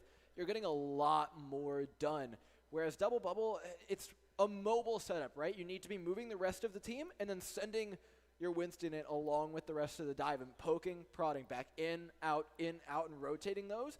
But on this map in particular, there's not many great places to set up the rest of the team while the Winston, Echo, and Tracer are diving. Yeah, it's one of the most open maps in like all of Control. And because of that, no matter where you try and set up, there's going to be opportunities for flankers to get around to the back, around to the side, and get poking on you. There isn't really a safe place to set up. Yeah, I think it's a pretty tough hurdle to get over. I'm curious to see whether or not we get a compositional swap, something to counter the Wrecking Ball, stop him from just being able to dive in for Cincinnati. Who on the roster do you think, though, can do that? Because I was talking to Archimedes this morning and last night about the Cowboy that they can play, and I think that might give them a pretty decent opportunity to shut down that dive and then give themselves an opportunity to go Archimedes is very, very confident in his Cowboy play. One of his main heroes. If he does swap onto it, it's kind of that and the Tracer for him. Can play all the hit scans, but those are the two that he loves to play the most. Started off on the Tracer here because it allows him to play faster, more with his team. But when we do see this Wrecking Ball come in from the side of Akron and it's causing a lot of issues, then potentially we could see them. We could see the Cowboy swap coming through for Archimedes, trying to stun that up. Maybe even an Ana swap coming out from the support line, try and get some sleeps, some anti-nades to try and punish Seal for his hubris at some points. Hubris. I think it's an early call on hubris for a first point, but we'll see in a bit whether or not they can pull that off. And it looks like we're getting ready to start back into game. Finally, we're back. Cincinnati versus Akron. Akron starting off ahead, and Stunnape makes it look all the more certain. Yes, Cincinnati were driven out of the point there. They did get the first point swap, so about 10% or so of the point is going to go in Cincinnati's favor. But yes, once that first person was lost on the side of Cincinnati, that was just about it. If you don't have a full 6 with this comp, you are not surviving for much longer. Though I must give a shout out there to Chu. Almost 60% of the Transcendence already shows that the Zenyatta has been doing a lot of work in this composition. Yeah, and oftentimes those support ultimates can really dictate these second fights. Who's getting them up first? And while Pixel Star is close to the Valkyrie, it's not exactly a fight-winning ultimate. That Transcendence is close, and with Andog finding a pick on Seal, they finally deny that. That Transcendence no longer so much a big deal, though, as Nylon finds a pick out of the back line. Cincinnati are grouped up, but have struggled to make space onto the point. They'll try and rotate here around the front of the point, get their Zarya set up alongside the Winston to get the dive in, but the Bob's going to separate the rest of the team away from the Winston. It was perfectly timed out of Stunnape, and without the help, when he's completely abandoned, there's no choice but for Windmill to go down. What a beautiful Bob from Stunnape. Just as Cincinnati decided to start pushing in onto the point, it was beautifully placed out of the sight line onto everyone on the side of Cincinnati. Now Akron are able to keep control and now have 55% and counting, and some ultimates coming up online as well. Both Chu and Tosmino are going to have the Transcendences coming out in this next fight. That could be huge. A good place to start would be trying to force out the Transcendence from the other side early. In fact, Pixel Star has actually used the Valkyrie here a little bit early, I think. Cincinnati hasn't really engaged yet. No, and Cincinnati's going to go just on the tail end of that Valkyrie Nylon, looking for a pulse bomb to connect, and it does. Oh, that is a lot of damage onto Windmill. Finished it off with those pulse pistols. Seal's able to find one more without any tanks left. Cincinnati's going to have a hard time. They use the Transcendence, but they're fighting on off time. Yeah, Cincinnati has done the ultimates that they need to do. They had the Transcendence, the Pulse Bomb in that fight, and Seal's just going to drop the mines on point for good measure. 98% and counting. Windmill's going to take a ton of damage just trying to push through and contest the point, but unfortunately it looks like it's going to be Akron taking the first round pretty convincingly. Yeah, Windmill doing his best impression of the Flying Monkeys from the Wizard of Oz. We've already cast that role, though, unfortunately. This one has got to go to a map number 2. And this is a map where we've got a slight variance in how they're going to be played. Now a very big variance. We're going to mecha base. Things are going to get real and close. You were talking about how open and how flat that previous map is. This one, anything but. Yes, not only are there tight hallways on the way to the point on this side of Busan, we see these high grounds all over the point, on the left, on the right, up, down, no matter where. There's so many different places for people to get set up, and this allows Brawl to really push through here. We now see Cincinnati's going to be going with Wrecking Ball. I'm sorry, Reinhardt Diva. Akron, though, is going to go with the double shield. Eric is going to be on the Sigma in response. So not as much peel potential, but having 2 shields to try and get through could be a problem for Cincinnati. It's also going to enable stunning, right? Give that Hanzo as much time on the high ground as he can possibly get. It's going to allow you to drop the Reinhardt in, leave the Sigma up high, leave Stunape with a shield, and that Hanzo, it can really get annoying to deal with for Cincinnati, but we're playing a little game of chicken, a little game of footsies before we want to make the push on the point. And Cincinnati will take the first step. Akron waiting for the opportunity to drop on them, but buying as much time on that high ground like we were talking about for Stunape and Nylon to find those picks. There's no real threat to them while they're up here, but for Cincinnati, they got to watch their heads. Yeah, at some point, Akron has got to make the move here. Cincinnati are doing a great job of playing below the high ground so that we can try and get as much time on the point as possible. But now, here comes the engage. This is really good movement by Akron, but with Stunape out of the fight, Windmill falls as well. Big boop out of Pixel Star. It's 5 versus 5 on either side, and Silvertown has so much work to do. But alongside Andog, they're pulling off. Both Cowboys are down in the fight. That's a lack of damage for either side, but Andog decides there is no more fight here. Him and Eric are going to be duking it out on point, but in the meantime, the point is ticking up for Cincinnati. They're the first one with the Reinhardt back, and Windmill here to stabilize. It looks like they get to hold on for point A. Great job from Andog and Silver Talon, best friends on this team, and you see the synergy that comes with that. The Diva and the Tracer were always shooting at the same person, and that allowed Cincinnati to sustain through this fight, now pushing up on the 50% on this first point, and a bit of an ultimate advantage to boot. The pulse bomb from Andog, he's looking for a sneaky one off to the side. No, he just regroups with the rest of the team. No pulse bomb quite yet. Now the high ground belongs to Akron. Cincinnati can kite back, but not fast enough. Silver Talon and Windmill out of the way. This should be easy cleanup for Akron for them now. It's about making sure they can hold their ultimates close to their chest and be ready for the next one. Yes, a great amplification matrix from Toasmino, just pops it up into Windmill's face and gets mowed down from that point forward. But Cincinnati, they took that L and they say, okay, we're just going to dry fight and try and get as much on this point as possible. But now that Akron has gotten a fight win under their belt, they're starting to build up some ultimates of their own. Cincinnati has a whole row of check marks. Oh, no, that could hurt. What a defense matrix on a Silvertown. What a return shatter as well. The amplification matrix going to be boosting up the Cowboy in the back line. It is easy cleanup for Cincinnati as Windmill laid them all out. Incredible plays from Cincinnati there. There was just too much for them to deal with the amplification matrix and the shatter and the bomb. Cincinnati take the point back once again, now 90% and counting. Akron has to rush to try and get back to this point. Seal has the shatter, but a block from Windmill. Windmill blocked better at the moment. Seal's the one to fall for it. One more ultimate left. It's the amplification matrix coming out of Akron. Cincinnati tried to make the push through it, but the defense matrix forces them to give time. The self-destruct is out, giving Akron the high ground. They've got one ultimate left. It is the Meteor Strike coming in from the Doomfist. Drops into the backline. Stunape looking good to finish this one off for them, but it is uncertain for the time being. They need to solidify here, but it's looking like they're going to be getting back just at that 99% mark. That was looking real shaky for Akron there, but some great job from Stunape and Seal swapping onto the Doomfist and Wrecking Ball respectively. Onto these heroes are able to cause so much disruption to this Brawl comp, and the Cincinnati core sort of fell apart there. However, now it's going to take a perfect defense from Akron to keep us from going to a round 3. They have 40% and counting. One fight win from Cincinnati is going to end it here. They just got to charge up the ultimates. They've got time. They've got space to work with. Stunape does not have cooldowns to work with right now. That Doomfist in a very precarious position. Nearly gets remixed on. Stunape does eventually find Windmill, though, with the Reinhardt out of the fight. This is a fight that Cincinnati, I think they can relax for just a little bit. Regroup on this high ground. Start working with your Baptiste and poke away at that Reinhardt that's down on point. This Seal is so vulnerable right now, being shot at from every side, but they just can't take him down. Tosmino right by his side, right in his pocket on the Baptiste, is keeping this man alive. Wow, this is incredible. But another one from Windmill. He knocks them all down. The point has swapped in favor of Cincinnati. The amplification matrix from Tosmino on the side trying to do anything that he possibly can, but the beat from Reginald is keeping everyone healthy.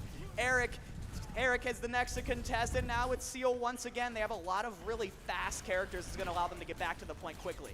and now it's just about finding the supports, making sure that the opposing side doesn't have sustain to work through the fight. That's a big one, though. Sound Barrier out for Pixel Star, giving his team a new lease on life as the self-destruct knocks Seal right out of the way, and the health bank just not high enough for Akron, pushed everybody off. Cincinnati on the back of, let's be real, Windmill carrying them through with 2 ginormous shatters. Is Cincinnati equalizing? That was incredible stuff from Windmill on that fight. Those 2 fights were really the fight turners, those shatters. The brawl composition from Cincinnati was very strong there. And I'm kind of surprised that Akron, with all their talk about brawl going into this fight, they didn't try and counter it. After a little bit, they just kind of stayed on to this Wrecking Ball Doomfist comp after they stabilized a little bit. Now, we're heading on to round 3 of Busan, everybody. It all comes down to this for this first round. Cincinnati's going to be staying with the same thing. It's going to be brawl with the Tracer and the McCree.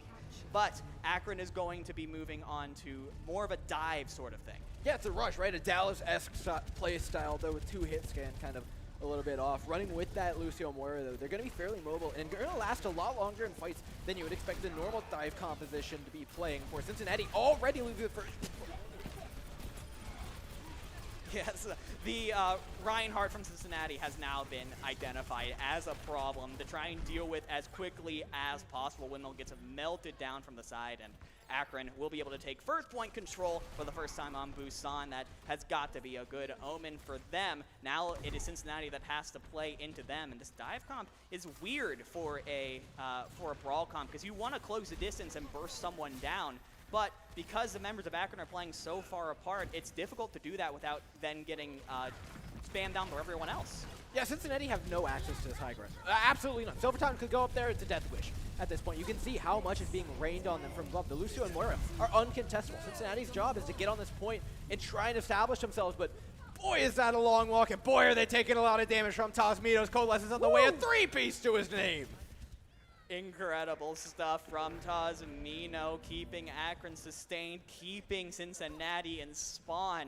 Now 40% and counting for the side of Akron, and they have a lot of ultimates. All they used there was a Coalescence. That is super important because the rest of the ultimates are coming up very soon. Windmill has swapped onto the Winston, by the way, as well as Andog onto the Doomfist, so a little bit more of a dive composition for Cincinnati now to counter.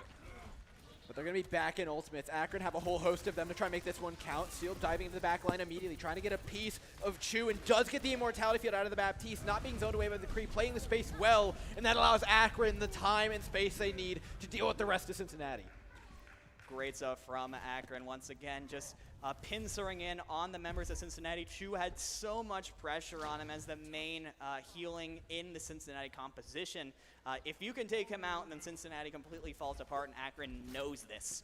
They did a fantastic job, and now Cincinnati, they have to get this done here. 85% and counting. They have the beat from Reginald and the Diva Bomb from Silver Talon going into this fight. They have to get it done now. An early pick from Andog wouldn't hurt. Oh, but here it comes from behind. They're expecting this from the high ground, but the Diva can only do so much. It's Sound Barrier in response coming out of Reginald with overtime ticking down, though. Stun Ape comes up with the goods.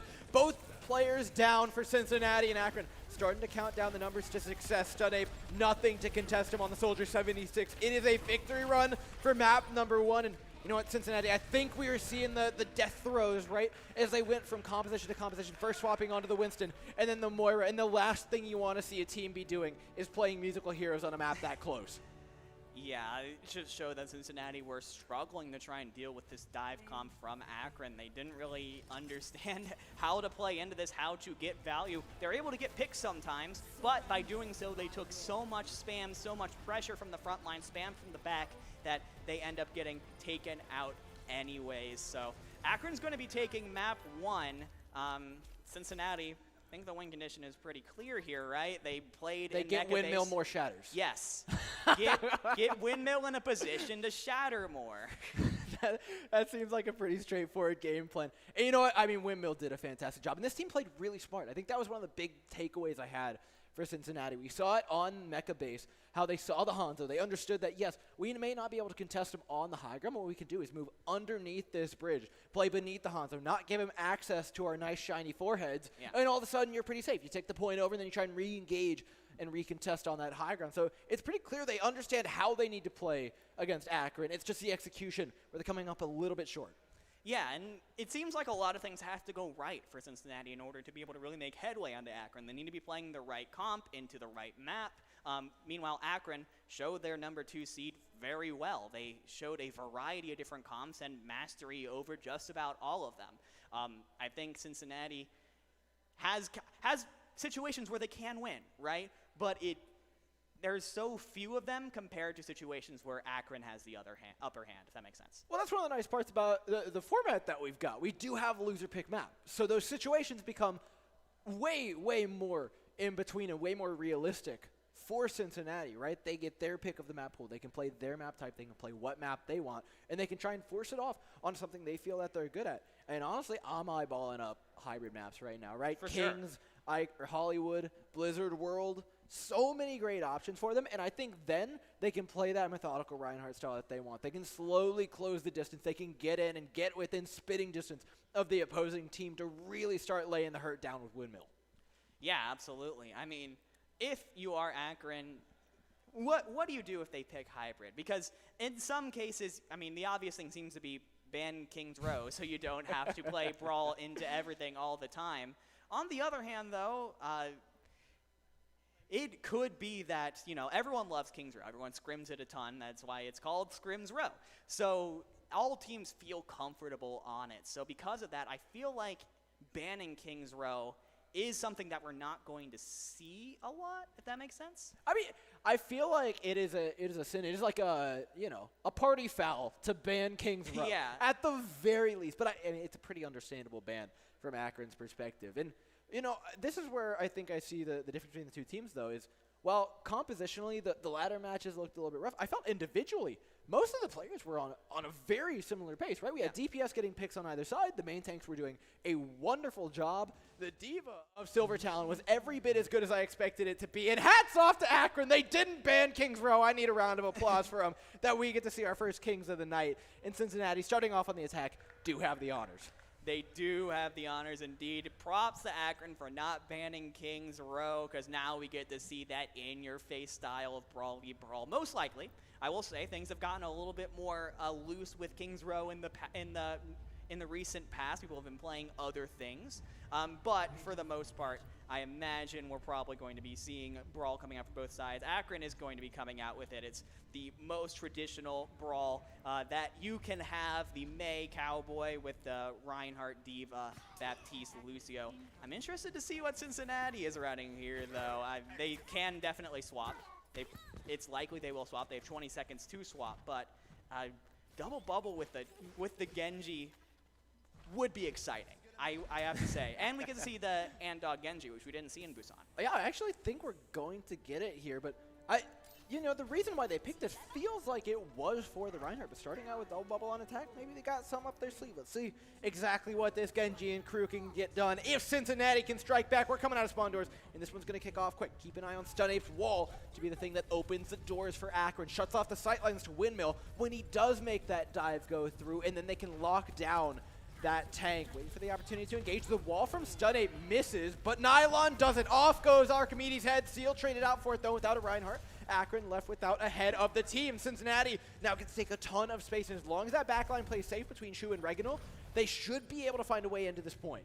Yes, the spawn is very much on Cincinnati's side. You see Akron is forced to back up, and the D-Mech onto Eric is now, I think, going to probably mean that Cincinnati can take at the very least 2 ticks. The second tick comes through now, and I think Akron is in fact going to back off. Cincinnati are playing such a fast-paced composition. You saw how quickly that dive came in from Windmill, even though they lost Archimedes there in the early starts of that fight. Just the pace from Cincinnati was able to allow them to win that fight, which is how they have to play. Because look, they're running the Zent Lucio again.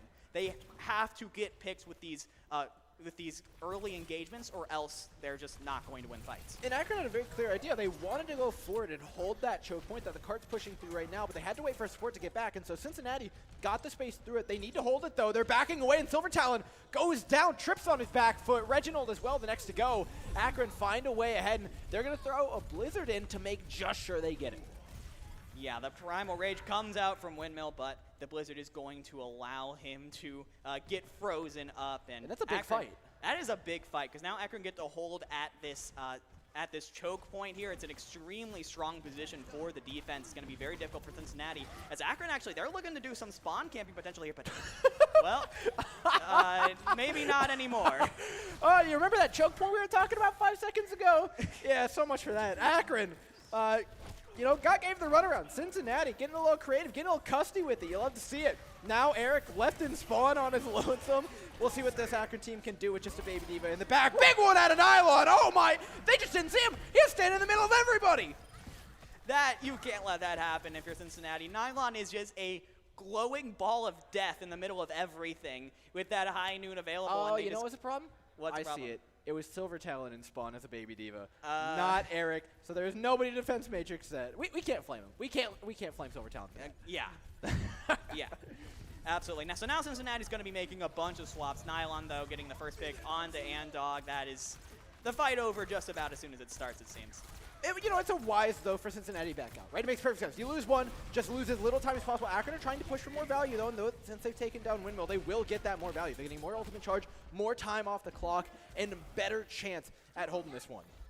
Yeah, so now Andog is going to make another swap here onto the Junkrat. So a bunch of spam damage coming out, and Akron, once again, they're going to be trying for this spawn hold. And we don't get to see too much, but if you've played Tiny Overwatch, you know what's going on in that room. A Blizzard and a whole lot of people. It's a winter wonderland, ladies and gentlemen. Akron, though, are the only ones having fun. Yeah, Akron are in such a strong position right now because Cincinnati has made so many swaps in the last couple of minutes. They don't have a ton of ultimates to work with themselves in order to try and push out of this strong position that Akron have found themselves in right now. Andog on just a sliver of health, by the way, and Eric is trying to chase him down. We'll see if he can get it. He does, so there's no Junkrat, and Chu has left the game. Now, okay, Andog and Chu aside, we'll take the pause in stride and talk a little bit about what's going on here. This is actually a point that I have a lot of experience spawn camping on, and you can have a lot of fun with this one. Now, the critical position that we're actually not seeing on camera right now is the Baptiste that's above them that they need to worry about. Yeah. He's got an amplification matrix, and it's got all 6 of their names on it. Yeah, the amplification matrix is able to double not only the damage through it, but also the healing. So when you put that up in the back and you're just making sure that everyone is healed up, you do so much healing on Baptiste when going through that amplification matrix. You can basically sustain a brawl comp by yourself, which is insane because that is what Akron wants to do. They've been holding here at spawn for something like a minute and a half at this point, and they're showing no signs of stopping. No, and that's kind of, it's such a hard spawn hold to break, actually, like when you get it going, especially with this amplification matrix. I think I'm seeing a game plan here for Cincinnati of we're going to speed out a spawn, we're going to go through that choke, and we're going to run to cart. But that's where that amp matrix comes out because you're just in a field. It is a shooting gallery for the map. We'll see if they run into that, though. Other ways of breaking this, though, running through the team, trying to get to the cart, trying to force them off, go through a hotel. There's all these options, but it's pretty clear that this is something that is practiced for the opposing side. And as we get back into it, we're going to see the effects of having that Baptiste up on the high ground. It appears Chu did use the amplification matrix just before we got the cameras disconnected. back in. He didn't use the amplification matrix. He that's left right. the game, so they no longer have it. What a bummer. That is really unfortunate for Cincinnati. That would have been a really good tool to help push out of the spawn here. But Andog does have the Rip Tire. So going to be looking for an explosive fight here. From the high ground, Eric so hard to remove. They walk out into the low ground. And again, this is where that amp matrix comes into play. Look at it!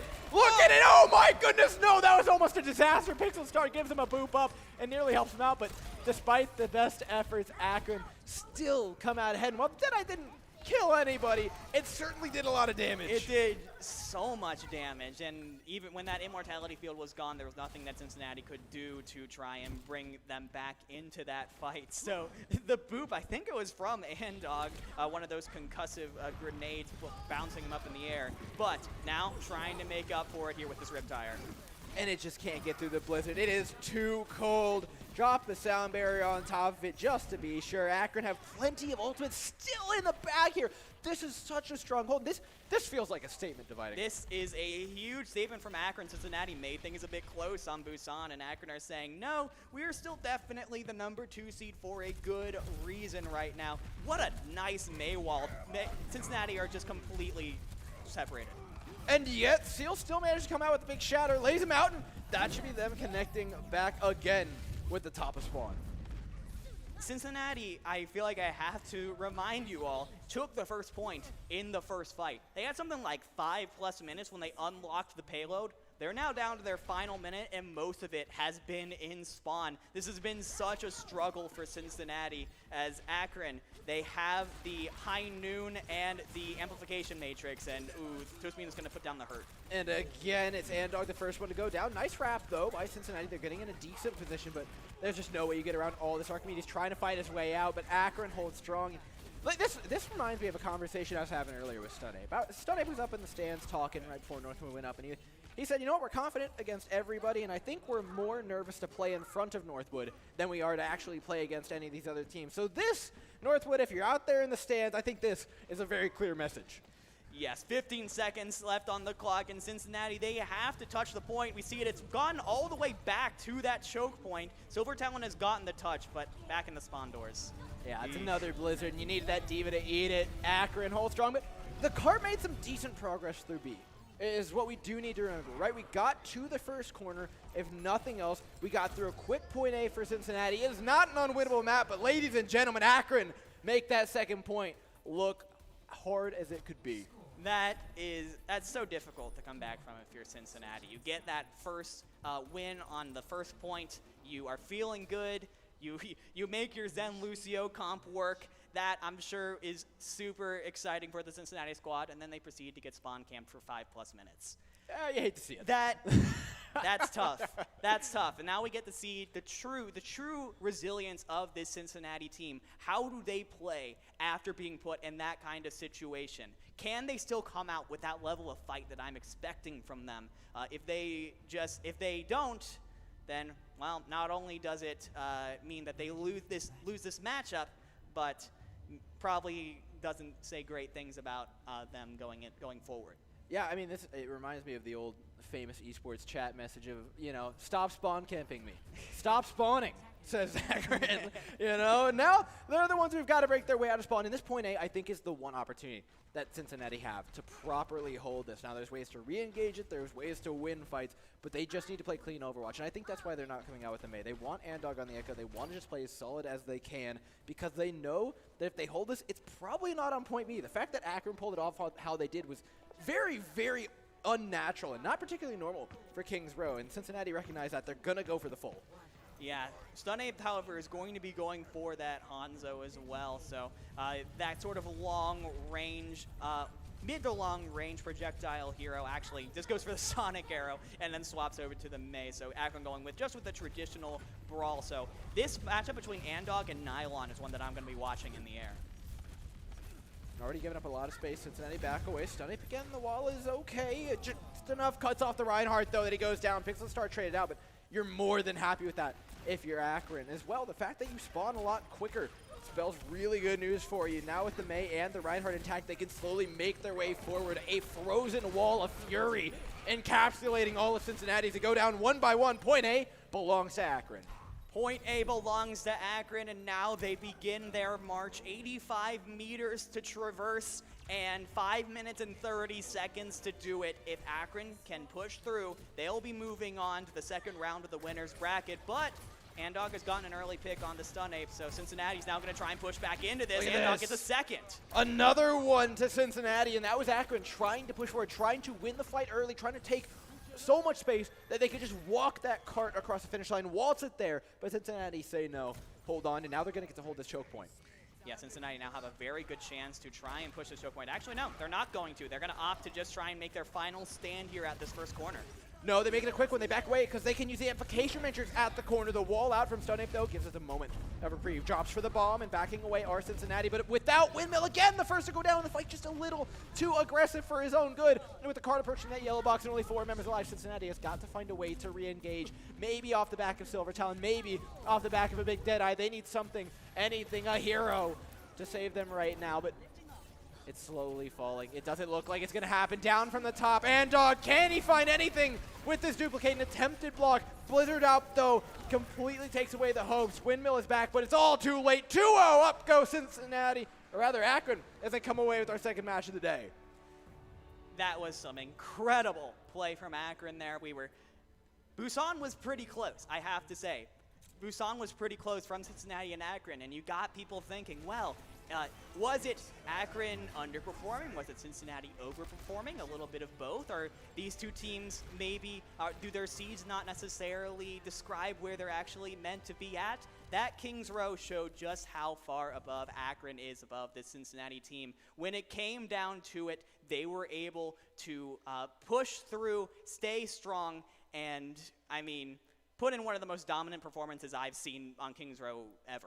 And it felt like a statement, if nothing else, right? Yeah. I talked to them a little bit earlier about how this match went the last time they played, and they said they gave up control, and then they stopped warming up.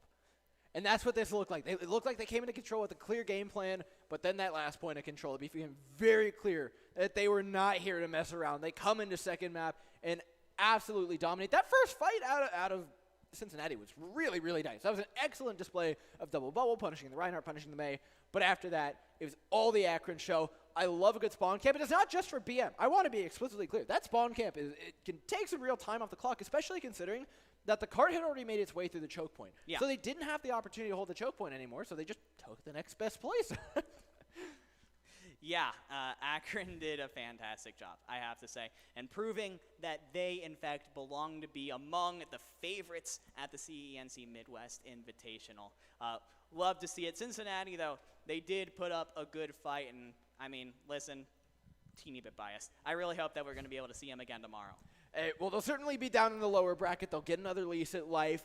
Meanwhile, the winner of this, which was Akron, is going to get to play the winner of Ball State versus Illinois, and that is one that I really, really want to see. And then, following that, maybe they get their chance against, he who shall not be named.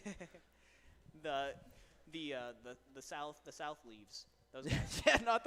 Yeah, Northwood is scary and on the other side of the bracket, but this Akron team can clearly do a lot of work until they get there. They started making a statement, and, we're going to hear from them just a little bit, but going down the roster, Stunnape did a really great job. And looking at the May, I thought that their brawl was really good, but surprisingly, for all of the talk they had of Rush, it was the dive that really caught me off the most. And then as well, the Sigma Wrecking Ball composition that we got out of them was really impressive in the pressure that it was able to put on the opposing side.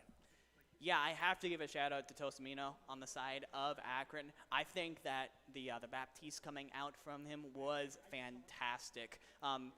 On the side of Cincinnati, it felt like at times people were trying to play a bit of the hero role a little bit too much, trying to go for those explosive individual plays. But Akron, especially on that Kings Row attack, they understood everyone's role, everyone's objective. Even if it didn't put you at the forefront of a fight, everyone executed it to a T, and the results speak for themselves. Yeah, I think there's something to be said for a proactive play style and really allowing yourself to come in with the plan. And they did that with every single fight. To get a little bit more insight into what they're doing, into those comms, we've got Polyhype on deck with one of the Akron players.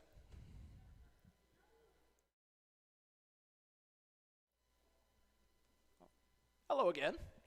Still us. There we go. All right, welcome back, everybody, here to the road to the Collegiate Esports National Championship. I am here with the winning team, the Akron Zips. Congratulations, guys. You played fantastic. Let's give them a round of applause. They were dominant across the board here. And I am here with Stunnape, who is their DPS player. And, you were telling me that one of the members of the enemy team you had actually met up and ranked with, and they were talking trash, saying how Akron is garbage. Meanwhile, you guys are one of the best esports schools. Who was that player, and what did you have to say back? I don't remember. Okay. And just show them the scores. That's pretty much it. Super simple, super easy, straight to the point and concise. You guys are the number 2 seed coming into this thing. You're very well known in collegiate esports, and you've been playing fantastic. Who would you say tomorrow are you gunning for 100% the most? Ball State. They seem to be a fan of me in their interviews and our We school. got- So we're just going to have to show them who's the boss. Okay. All right. Fair enough. Fair enough. Ball State. What about Northwood? Northwood, we know, is stacked from top to bottom. Do you guys have a game plan going against them, or if not, do you have something going that you can really stick it to them? Because they're the team to beat right now. I think our main goal right now is trying to get out of spawn, but that's definitely number one priority. Getting spawn, getting a kill. Hoping they don't run the Lucio Zen again, though, because that would be painful. Lucio Zen. All right, well, that is the Akron Zips. They're your winners. They're going to advance till tomorrow for the finals. Give them a round of applause. Well done, guys. Coming up next, we're going to have Ball State going against Illinois Wesleyan, the 3 and the 6 seed. Don't go anywhere. When we come back, we're going to have some interviews and some more fun stuff. So we have more Overwatch coming up. Don't go anywhere. We have more coming up soon. Be right back.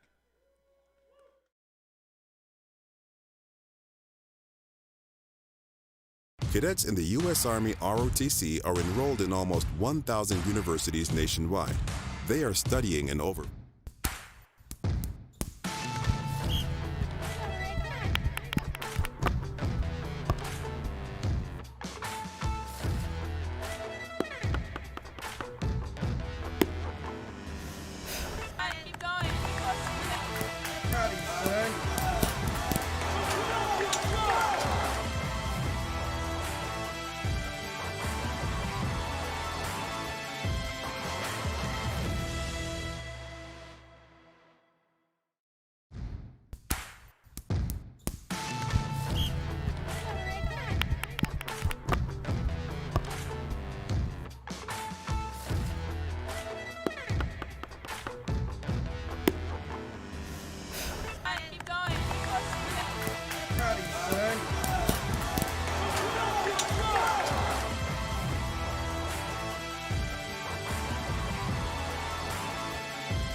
sponsors, the Army ROTC. First off, thank you guys so much for being here, and obviously appreciate everything you do for the country. It's amazing. If you can, just here, take the mic and introduce yourself. It's a pleasure to have you all here. I'll start with the left. Yeah, I'm Second Lieutenant Sean Doyle. I'm Cadet Lindsay Mitchie. Perfect. Excellent. Thank you guys so much. Cadet Jack Schichtel. Cadet Nolan Schweffler. Perfect. I mean, have you guys ever been a part or been to any sort of esports event before at all? No, this is my first experience with all this. This is also my first time. This is also my first. Yes, also my first time. Yeah, it's pretty cool though. It's been fun to watch just to see this kind of thing because it's actually been kind of interesting to spectate. Yeah. So yeah, we're here obviously in Bendix Arena. Are you guys obviously down here in this current area right now? Yeah. Well, what are you liking so far just about being at the event? I know it's not the biggest event in terms of crowd size here today, but we are still having a nice buzz in the arena. What are you liking so far out of kind of the I know I've seen you guys sitting out there quite a bit. What are you liking from what you're seeing so far today? It's interesting to see like the actual teamwork that goes into their playing, particularly with like their Overwatch stuff. I didn't realize that there was that much communication and coordination and a fast-paced shooter game like that. I didn't realize how many schools were going to be involved in here today, so that was cool to see. Lovely, thank you guys. Over here. Yeah, just the atmosphere in the arena. It's been very interesting for me. Obviously, beautiful. Yeah, it's great. Yeah, I think I would echo Lieutenant Doyle. It's the communication and the way they sort of coordinate themselves in something like Overwatch, which I guess is a very sort of strategic game in a way, has been neat to watch. Beautiful. And I'm really also curious. I'd love for you guys to just explain a little bit about the Army ROTC. So you guys are the main sponsor here for this event and the CENC this entire year. Can you guys just give us something you really love of being a part of the Army ROTC and what it also could bring to esports? Also, anything you guys like to add? Yeah. So for my experience in the Army, I just graduated back as a gold bar officer. It gives you a great little community, within the school and. Allows you to have that small nucleus of close friends that you go through tough things together and you become even closer and homework buddies, all that stuff. Excellent. It gives you structure and a kind of fluid college environment. Yeah, it's kind of like going off what Lieutenant Doyle said. It was a great opportunity to meet a lot of people, and similar to esports, a lot of team camaraderie and a great way to get involved and meet more people. I love that answer. Camaraderie similar to esports. That's very, very true. Here you go down the line. Yeah, definitely echoing what they both said. Army ROTC gave me my first group of friends when I came to college. So just the group environment, working together, it's a great experience. So. I think something that I really got from Army ROTC is that it exposed me to a lot of sort of stress and pressure in like sort of fast-paced environments that has been really good for my growth as like someone who can handle and work with a high-pressure situation, a chaotic situation where a lot of things are changing at once. I think that's definitely something that would also apply for esports. I mean, it's something that I've seen today is people bouncing back from setbacks, staying committed even when things don't look good for them. So that would be, I think that's a commonality right there. Absolutely, and like you said, there is a lot of similarities with Army. This communication, like you said, bouncing back, having to fight through adversity, being together, being part of a unit, being concise, being determined, and then also the practice regimens that go involved with kind of building your team aspect and communication, all that fun stuff. But it's a pleasure to have you guys here, and I'm really happy that you guys are enjoying the event. Tomorrow, the grand finals are going to be a lot better for sure. We have so much more coming up, and would you guys consider coming to more esports events in the future? I think it would definitely be interesting to see, having watched some of the Rocket League and the Overwatch. I'm not sure how many other games they compete in, but I think it would be cool to see, different, I guess, sports and events. Let me ask you a better question. My question was not quality. Let me ask you a better question. Are there any games that you guys play currently now at home yourselves? Not particularly. Not a gamer. What about you? Anything? No. Okay, what about you guys? Not particularly. Dedicated, just straight up dedicated to saving us and keeping us safe. Either way, that's amazing. It's been so much fun to talk to you guys. I really appreciate it. And also, if you guys are watching, we are giving 20% off the merchandise to anybody involved here with a team, family, friend member, Army, anything like that. There's different combos of merchandise outside in the hall. Man, it's been so great to talk to you guys, and it's an absolute pleasure to hang out with you here today. I hope to see you tomorrow again for the grand finals, too. You're welcome, of course. Enjoy the rest of the afternoon, guys, and yeah, thank you so much for hanging out.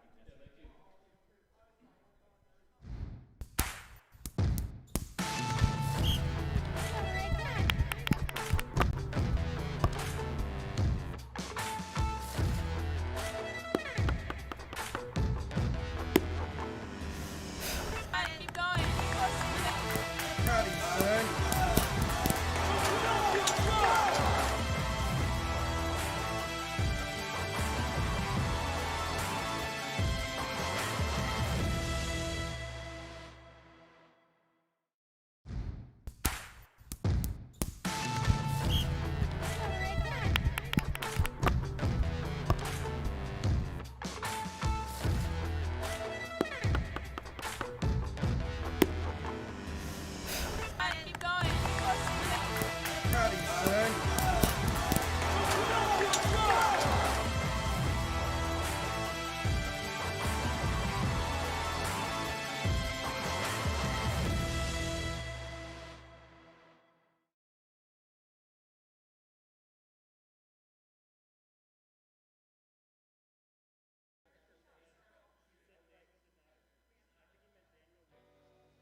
about yourself. Let's start with yourself. Like, tell me who you are and where you're from and how did you get to be a coach? Yeah, so my name's Spencer Wood. I am the head coach here for the University of Akron's Esports program. I'm originally from Texas, but moved to Akron to start coaching for the program. Been here for about over a year now, and I love being here at the program.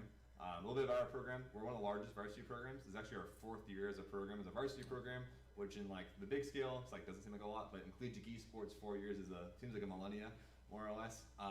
We have 8 varsity titles. So of course, obviously our Overwatch and our Rocket League team are here. But we have teams in Valorant, Rainbow Six Siege, Hearthstone, Call of Duty, all these different teams we have varsity teams in. So pretty big varsity program. So you've already had a match today. Tell me what title have you played today so far and how did it turn out? So you played University of Kentucky in Rocket League, quick 3-0. I was expecting of the guys. But it is our B team here. Our A team is back home. They have collegiate. They have the CRO qualifiers this weekend, sadly, and so had to compete in that. But Reticence obviously has won 5 national championships, so he's the best backup sub to have. And then Rob and Will are also super incredible. They're both seniors this year, and they've been with our program since we started. They play on our club team, so it's not like they haven't been playing or practicing. They've been with us for years now. So, but I'm very confident in all 3 of those players. So you're saying your B squad destroyed somebody else? I would say that, yes. Okay, you got to hear. And Reticent is a 5-time national champion? He is. He's currently not playing on the A team this year. He wanted to actually step down and be a sub for the team. So he's currently on our B/sub. This sounds like stacking the team to me. Is that what I hear? I would say no.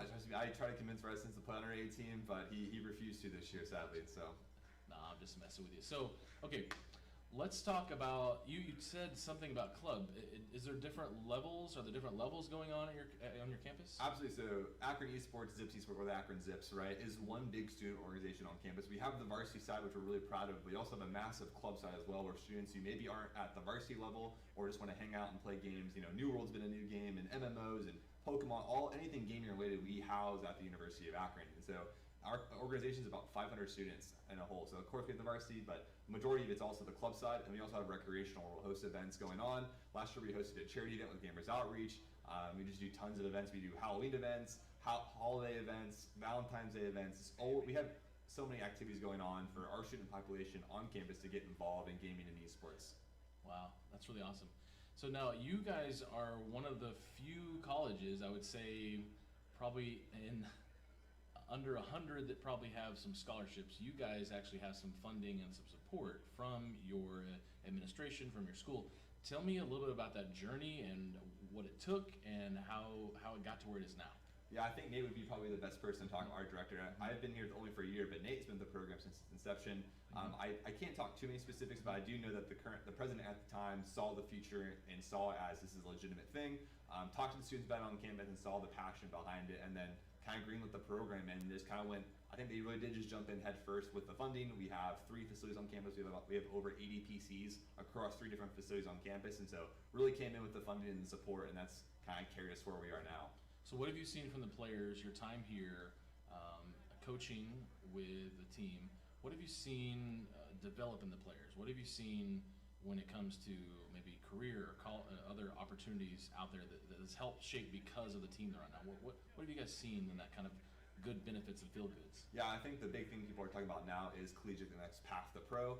For a lot of players, so going from collegiate and going right into the professional scene. It has happened for one of our players, Tristan, who was on our Rocket League team. He won a couple national championships with us. He's currently still at Akron doing his education, but is now playing professionally for United. We have tons of other players who play in like the semi-pro, we call the tier 2, tier 3 scene, who are trying to push up to the upper echelon, and they've used Akron as that stepping stone for them, which is awesome. But on the career side, there's tons of stuff out there. We've had students work with various different gaming and esports companies in the broadcasting side, to the back-end TOing side, and so there are those career paths there. But I think the biggest thing I've seen is just the soft skills that they learn being on a team, communication, working well with others, and I guess really just buying into a team and then working together for like whatever that goal is, the national championship, placing top in this tournament, right? Really just hunkering down and like working with each other. I think long term that applies anywhere in the real world, having those team and communication skills. So tough question here that we're going to talk a little bit about. We're going to talk a little bit about the idea of players playing in professional or semi-pro and being student athletes in college, which, as we know, in traditional sports has been an issue on the heavy hand of the NCAA. But let's talk about how long do you think something like that is going to last for our industry for this ecosystem, for this community when it comes to players being able to monetize in professional or semi-pro? Is the NIL going to be a good thing happening for our students, or is it just going to never really be a sanctioned activity under the sports department? What do you think? What is your opinion on what's going to happen? I'm sure you've talked about this. Yeah, this is a conversation we've been having since day one. I think right now, I love collegiate esports, everything about it, the community, the passion, everything about it I love, but I do think it's still in its Wild West days right now where there's not a lot of regulation for good and for bad. I think there are the double-sided sword there, but I do think eventually there needs to be something, now whether it's the NCAA, the NI, any traditional sports body, maybe, but I do think there needs to be some regulation on it, with pro players playing against college students and kind of just the vice versa. It's just, it seems like there's not a uniform rule right now, and I think it's coming. I don't know who's gonna do it, but I do think it'll come in the next couple of years. It's good. So let's talk about recruitment. Lastly here, you had a player that actually went to do pro, and they're still a student, but do you feel as if in the college ecosystem for esports, is there recruitment on your side or any other your friends in the college space, any other coaches that are recruiting potentially players who may be good or maybe not so good, but they have a good influencer following? Is there any of that ever tied into somewhere you definitely want to recruit this player because they've got a really good community behind them and they're well known? What's recruiting like? Can you start looking at kids at 14, and is it going to happen? What's recruiting like for you? Yeah, so for me, I don't look too much at the followers and whatnot. Actually, one of our newest Rocket League recruits for our A team, who's currently back at home, he doesn't even have a Twitter. No one knows who he is. Genuinely, his name's Caleb. I love him, but no Twitter, no social media or anything. We found him, and he's an incredible player. So I don't really look for that. I look for people who can be coachable, students who actually want to buy into the Akron program and really want to be here with us. And once obviously the academic side, I'm looking for students who actually want to pursue their degrees, and maybe, Akron's always been a predominantly STEM school, so the science, technology, engineering, looking for students who actually want those career paths so that we know that they're getting a quality education and they're getting that experience in esports. So, many of them, we graduated 13 seniors last year. Now, not all of them went to go, work in esports, and they're in their traditional working jobs now because of their education in Akron. And so I'm looking for the balance, but I will say we're traditionally in Akron not looking for pro players.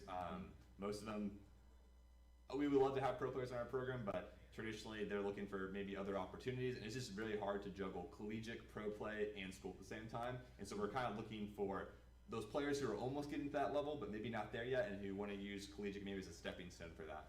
Yeah, do you ever feel like, let me ask you for recruitment, when you're looking to recruit, are you looking at tournament rankings? Are you looking at their stats on trackers? What's helping you find those? What are you looking for? And two, how are you finding those players? Yeah, so the big thing right now is high school esports. I know collegiate esports is still growing and has a lot to do, but high school esports has been even more, it's something I look at more or less in college. In Ohio, there's something called the Esports Ohio League. It's pretty massive, and you have hundreds of students playing in that, if not thousands of students playing in that. And so for all the freshmen that we recruited about 10 or 11 freshmen to our program this year. Most of them have previous high school team experience or just competitive experience on another team, semi-pro, amateur team. So right now, that's been the biggest thing where if I have a student who wants to come play for Akron but has never played on a team before, that's usually going to be a hard no for me because of I don't know how they, were they not on a team because they couldn't work well with others, or if I know they've been on a successful high school team, I can reach out to their high school coach and say, hey, how'd they do in your high school team? And those coaches can tell me if they're coachable, they're moldable, they communicate well. I'm looking for those soft skills. Yeah, you're right. Ohio is doing great in the sense of esports. When we talk about companies, we talk about programs, high school through college, I totally agree with you. Ohio has been on a lot of people's radar.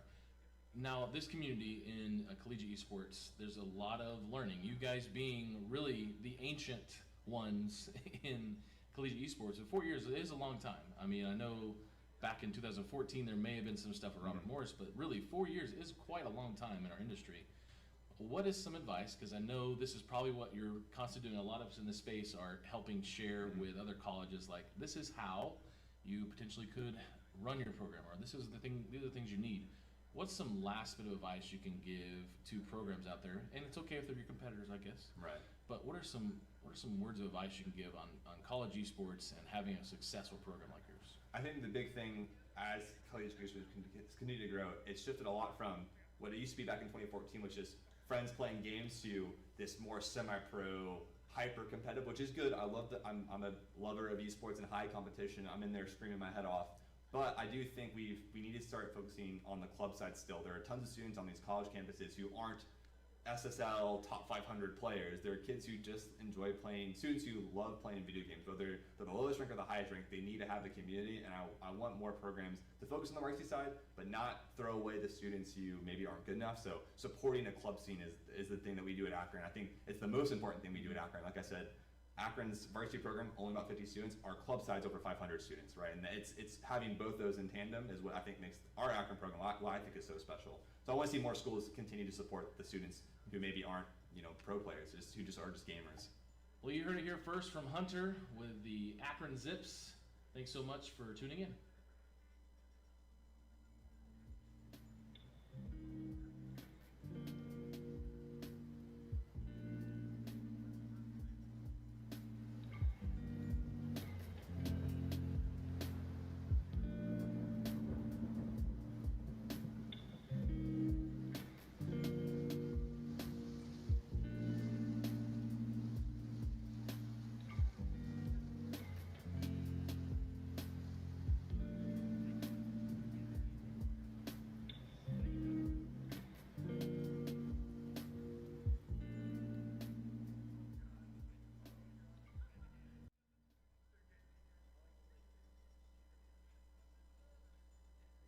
My name is Alex Weber, and I go by Stunate.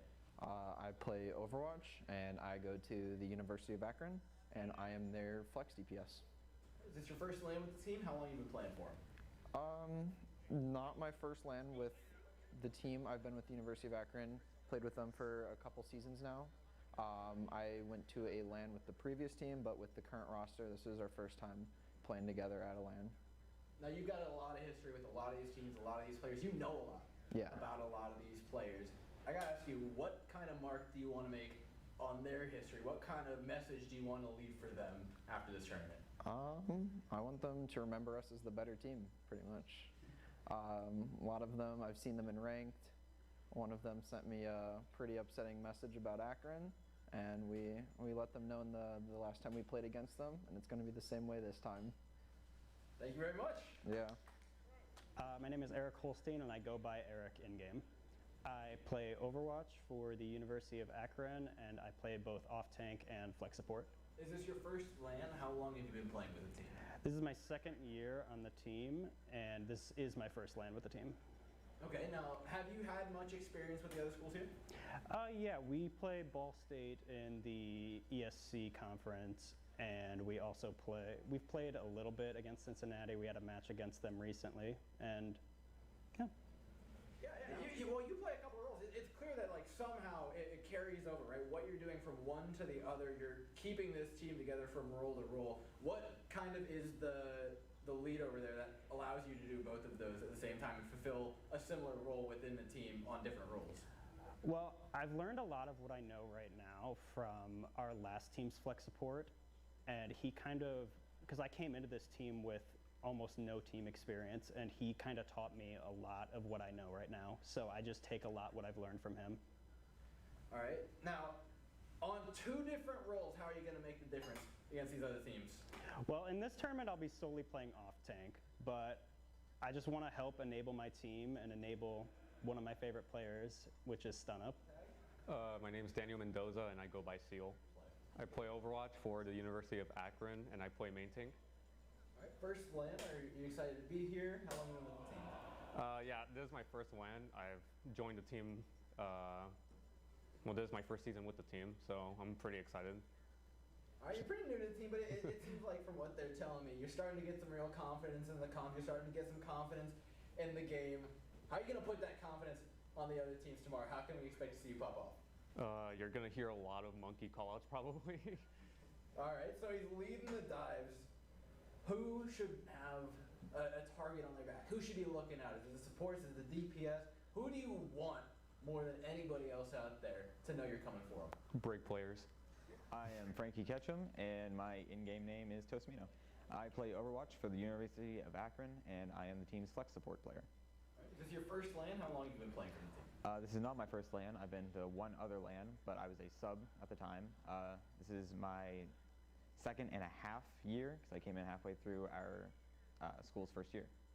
All All right, now I've been told you got first support some pretty dirty aim.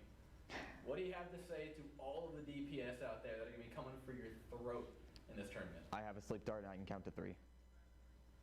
Thank you. My name is Austin Huger, and I am the hit scan player, and I go by now.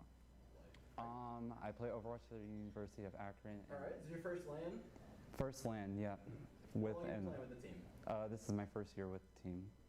All right, so I've heard some pretty nasty stuff about your Widowmaker. For all the teams that have to play against it, what advice do you have? It's a 50-50. I either hit nothing or hit everything. So don't catch me on a bad day, because then I'll be in the back line usually. All right. So, any advice at supports trying to avoid the wrath? Anyone who wants to come at your Widowmaker, should they try and duel you? I'll scream bitch. How many things can I expect to hear tomorrow? Probably 10. I'm gonna estimate 10. Paul Hirsch, and I go by Pixel Star. I play Overwatch for the University of Akron as their main support. Is this your first LAN? How long have you been playing for the team? This is my first LAN. This is my first season playing with the team. All right, now when you're looking at an Overwatch battlefield, when we're watching you play tomorrow, where should we expect you to be the most? Going hard in the paint, either on their back line or with my own support. Thank you very much. He's honest. He's quick to more.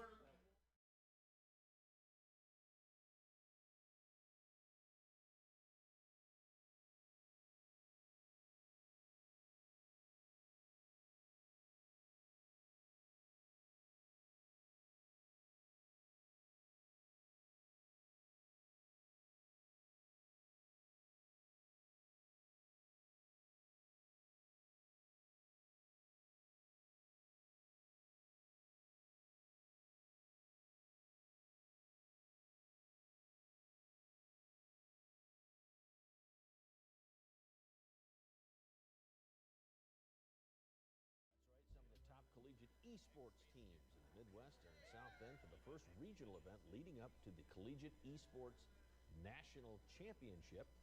16 News Now reporter Jack Springate joins us in Studio B. There's going to be some serious competition at this weekend's tournament, but can you tell us what else is happening for more casual gamers, maybe, Jack? Well, besides getting a chance to see Bendix Arena doing exactly what it was built to do, which is hosting these kinds of esports tournaments, you can also test out some of the newest and most popular games. Now check out this first look at where teams will go head-to-head at Bendix Arena. We filmed this just before their opening ceremonies. Those are actually going on right now. 8 teams will face off in Overwatch and Rocket League, with the winner punching their ticket to the 2022 Collegiate Esports Championship. Now, this is some video from an event we covered earlier this year, but you can definitely expect the same kind of energy this weekend. They'll be showcasing the latest in gaming with interactive exhibits from game developers, so those in attendance can play some of the newest titles with friends or even a new rival. There's some open play tournaments, so if anybody wants to come and play Madden and Smash and Rocket League as open tournaments, we have $500 gaming prizes for the winners. That's taking place on Saturday and Sunday. You can find out how to get tickets when you head to the story on our website, but Terry, Lauren, I think this is our chance to really prove what WNDU can do as not just a news team, but maybe a gaming team. Mike makes 4, so what do you guys say? Terry, what do you think? No. What game would we play, Terry? Super Mario Brothers? I could do that. I think we Is that could. still going? I could.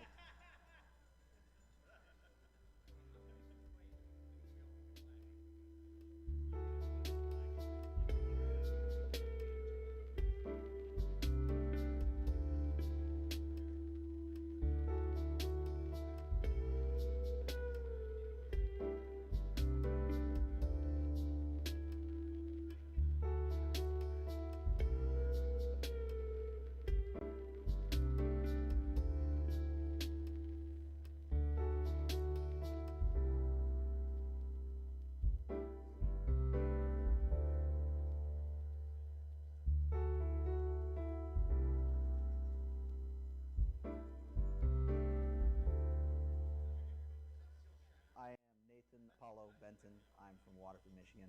I am with the Oakland University Esports program, here with the Rocket League team this weekend, and here just having a ton of fun. We knew that we wanted to do a LAN. It's been a long time since we've had in-person LAN events, and going back to those, we're super excited to be here in person. We've got a couple tournaments this weekend, actually, so it's pretty cool to have all our various teams at Oakland going to various places, and we get to bring some of the players who don't normally get to represent OU on the big stage, to bring them, and they get to show off. Oakland University Esports is actually full athletics. All of our players are considered D1 student athletes with college athletics. So the university has been very supportive. They're excited about having an esports program. They've been very supportive with the things we've asked for and just generally helping us out with the program. Prepping for today's matches, we know we're pretty excited to be here. We know we're pretty good. We deserve to be here. So it's really just making sure the guys are warmed up, they're playing, and keeping them calm. This is the first LAN event for Oakland, for all of them, but we have one player who's been to a few LANs before. Making sure that they're in the right mental space. They are very skilled at the game. They know what they're doing. We just got to make sure that that translates to the stage. The match itself went really well. Our players definitely performed. Shout out to Seth Tysonic Boom. He had a fantastic series. Casters were loving him. He was having fun. So the series went very well. Honestly, it looks exciting moving forward. From our side, we got a little nervous every once in a while. It's funny. It doesn't matter how ahead you are. When the other team scores a goal, there's still that uh-oh, is this the comeback? So, but we're having fun. We're loving it. So we're going to be playing tomorrow. So we move into semifinals. Still on the winner side of the bracket. So we've got another chance. Even if we do lose, we're going against Northwood. So, everyone knows how good they are. But we think we got a real shot. The fact that people want to see this happen, people are putting this together. There's investment. I really think esports is going to be blowing up even bigger than it is right now. And these are the first steps to that. And to be a part of that, as an individual, as an organization, and to hear that people want us to come to these things, it's just awesome. They were having a ton of fun. I know they like to get up there. They like to be the center of attention sometimes, and just to see everybody, everyone again together finally. This is our first LAN for a lot of these people, but just getting to participate, having their moment in the spotlight, and then sharing it with all these other players, it's fantastic. There's definitely team chemistry. These guys know each other. This is our second year as a program. All last year they played together. It's a 6-man roster, so these are 3 of our 6 players, but these 3 get along really well. They're all experiencing these new things together, and just watching them, figure things out, learn together and play together. It's great. Watching them is just fantastic.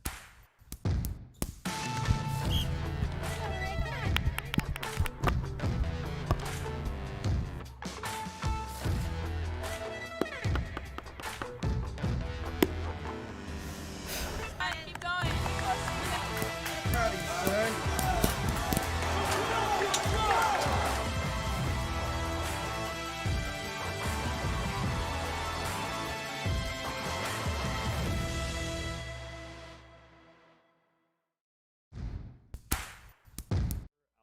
Einhorn. I'm from Rochester Hills, Michigan, born and raised. Currently, I'm the assistant esports coach here at Oakland University. So we're really excited to be here purely because it's a LAN event. And on top of that, South Bend, I love this city. I was very surprised when I got here. It looks beautiful. Genuinely, this venue is phenomenal. It is absolutely amazing that we're able to get travel funds from CSMG. That's just phenomenal for any organization to get paid to show up to play video games. That's absolutely amazing. Within the next 3 to 5 years, I see esports, specifically on the collegiate scene, really taking off, even more so than it already has. I mean, if you take a look at where it is now compared to, let's say, 2016, it's like night and day. I'm very optimistic. I genuinely think maybe we'll even have our own TV channel, on top of Twitch, of course. We plan on winning this event and making it to the championship. Let's go.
Cadets in the U.S. Army ROTC are enrolled in almost 1,000 universities nationwide.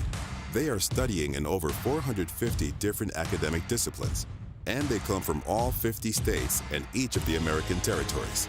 Some will choose to serve in active duty roles throughout the country and around the world, while others will serve part-time in the National Guard and the U.S. Army Reserve. Although they have many differences, they have two things in common. Cadets are full-time college students, and they will one day be officers in the United States Army.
for the Ball State Cardinals. My name's Ethan Allen, and my tag is Pen Park. My game is Overwatch. I play for Ball State University, and I am the role main tank. Now, is this your first with Ball State, or have you had experience before? This is my second year with Ball State, but first year on the first team. So. Oh, congratulations. Have you played any of the schools here in any other place? Do you have experience against them? How are you feeling? Yeah. We played our league last year was against most of these schools here, so we do have experience playing them. We've had some scrims against them. So you know what it looks like. I need you to picture tomorrow. I need you to paint me a picture, visualize, and give me in a couple sentences what you're going to be looking at when you're playing Overwatch tomorrow. We're looking at, I think there's 8 teams. We're looking at 7 great schools, including ourselves, 8. But it's going to be a battle. It's going to be a really big battle, and we're looking to come out on top. I heard some whispers out in the hallways of 3 letters, MTD. Yes, sir. In this school. You want to let me know what's going down with that? I'm just looking forward to MTD and every single team out there. If it happens, great. I'm going to talk my talk. If it doesn't happen, we're still winning. Doesn't matter. So. That's what I like to hear. Thank you. Yes, sir. Lucas Flick, my tag is Finna. My game's Overwatch. I play off support for Ball State University. Is this your first LAN experience with them? My first LAN, yeah, but my second year playing for the varsity program. That's good. Now I hear you've got experience against these other teams. How are you feeling about that? It's gonna be a strong competition, definitely. I think it's gonna be a lot of fun. We've played them, scrimmed them, played them a lot before. It's a lot to. I kind of feel like I know what to expect, but I can always be blown away with something else. So. All right. Tell me a little bit more about your specific play style, what you like to do, and who specifically on those other teams should be looking out for you. I'm kind of a Red at Lucio. I'm kind of a freak on Lucio. I'm looking at Sunape or Stuna EP. I don't know how to pronounce it, but I'm just looking to go out there and frag, get some boops, maybe hit an emote, embody my villainous story arc. I don't know. Have fun out there. Thank you very much. Thank you. Samuel Miller, and I'm U.S. Miller in game. I'm the damage player for Ball State University's Overwatch team. All right, is this your first LAN? You excited to be here? You excited to be back? This is actually my second one. My freshman year when we were a club, I went to my first one up in Iowa. That's wonderful. Now, so you're a veteran player here. I'm sure you've played a lot of these schools. Have you played them recently, and how have they developed over time? Just recently in scrims and or teams like them, just getting better all the time. Just like us. So they're going to be a fierce bunch of teams here. I've heard a lot of talk of, we've got some flashy players on the team. We've talked about the MTD. We've talked about the Reddit Lucio. But you're there for some consistency. You're there to make absolute sure that the other team doesn't get to play the game. Tell me a little bit more about your role and how you feel that. So being the main Sombra player of the team, I do plan to be the disruptor and really being a pain in the behind. So. Thank you very much. Alex Hornback and Hornback. I play Overwatch. I am an off-tank player, and I go to Ball State University. Is this your first LAN with the team? Yes. I am a third year, but a lot of the stuff wasn't able to be, or we couldn't get the ball rolling my freshman year, so yeah. Now, you've played a lot of these teams before. You've played them on a different role, though. What's it feel like coming back and having to play against them on a different role, off-tank, and seeing the evolution of a lot of these teams? Do you feel any more or less confident? I'm feeling more confident, especially with the team this year. There's just a lot more of a foundation, I feel like, especially since we've all been playing together for about a year. Excited to play, hopefully, Akron and a couple of the other teams. Hopefully we make it in Northwood. I'd be very excited to play against some of those players. But you got a lot of exciting players on the team. A lot of people want to play aggressive, and you as the off-tank, it's your job to tile those together. How on earth do you wrangle all these guys in? I have to yell a little bit to keep our Lucio from feeding too much in the back line, but when he's back there, I'll save him from some of his wrongdoings, but that's about it. Everybody else is pretty fine. I don't have to worry about him too much. Thank you very much. All right, no problem. I'm Michael Lindemann. I go by Zangbeast. I play Overwatch for Ball State University Esports as the support. All right, is this your first LAN with the team? Yeah, it's pretty exciting. We have a fun one. All right, given that you're fairly new to the team, have you played any of the schools here? What's your experience like with collegiate Overwatch? So for Ball State, I've been with them from the beginning. I've been doing esports since high school. I played through the club. This is my junior year, so I've been with the team for 3 years, and This is our year, boys. It's looking good.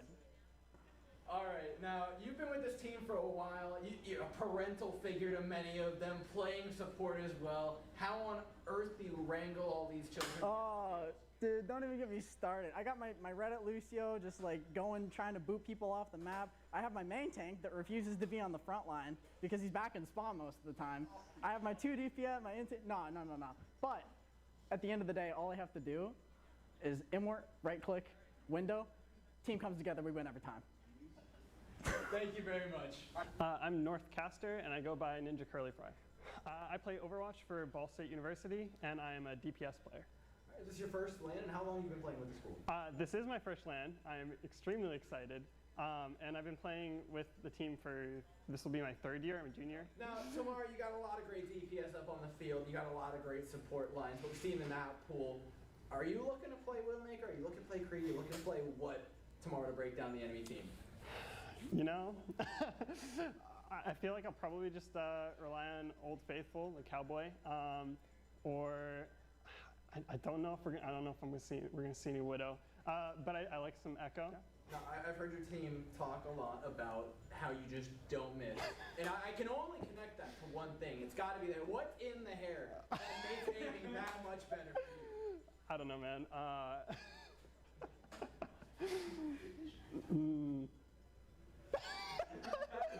I don't know where to go with that one. All right. Do you think the hair helps you in any way during the game? Does it imbue you with some confidence? I feel like I get some sort of power from like a god or something, like you just, you know. Yeah, like a Greek god, you know. It's like the hair. There's something about it. It just, you know. It's not just you. It's the gods smiting them down to your command. Yeah. All right.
Dan Word, Director of Esports for Bethel University. Yeah, is this your first LAN that you're going to put on with Bethel? Yes, it is. Is it something that you've been looking forward to in the past? How long have you had your eye on this? Well, actually, I was one of the ones that kind of first started this program. So back in the spring, I contacted Lydia, the Director of Esports for ECAC. And ECAC and CSMG had a partnership. And so I contacted them and said, hey, we want to host an event here at Bendix Arena, which is our home facility. And so she kind of ran it up the flagpole, and one thing led to another, and bam, we started this process for the championship here.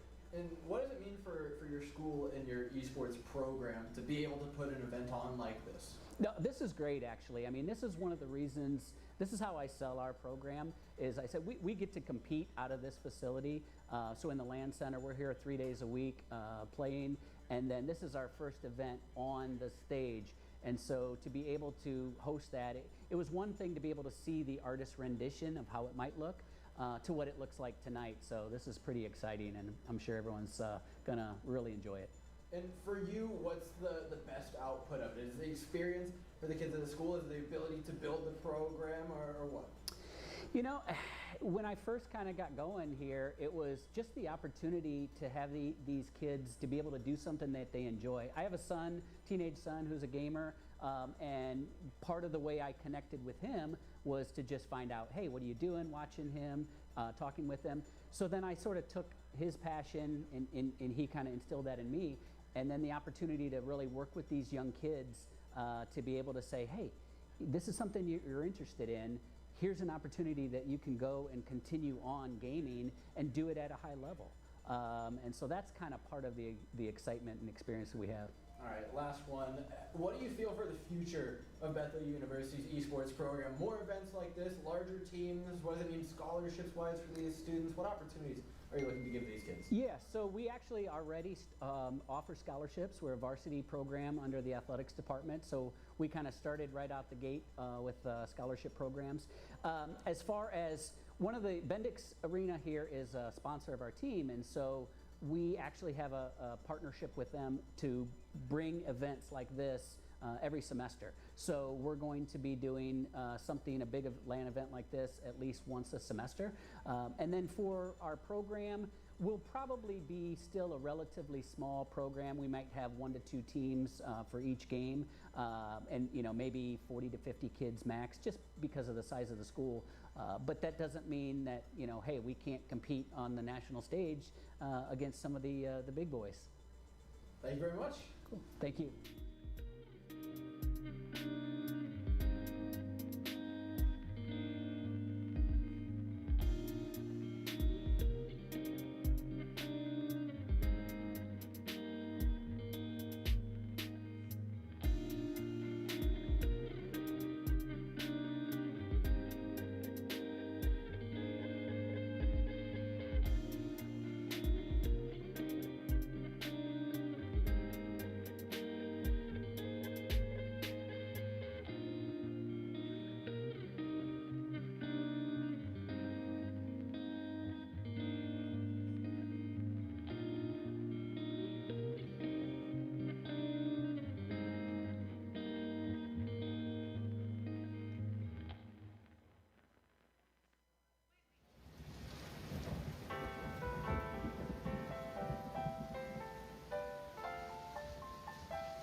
Beautiful. My name is Wyatt Roberson. My gamer tag is Wacko Wyatt. I'm here for Rocket League and I'm representing Indiana University. What seed is the school that you're representing at?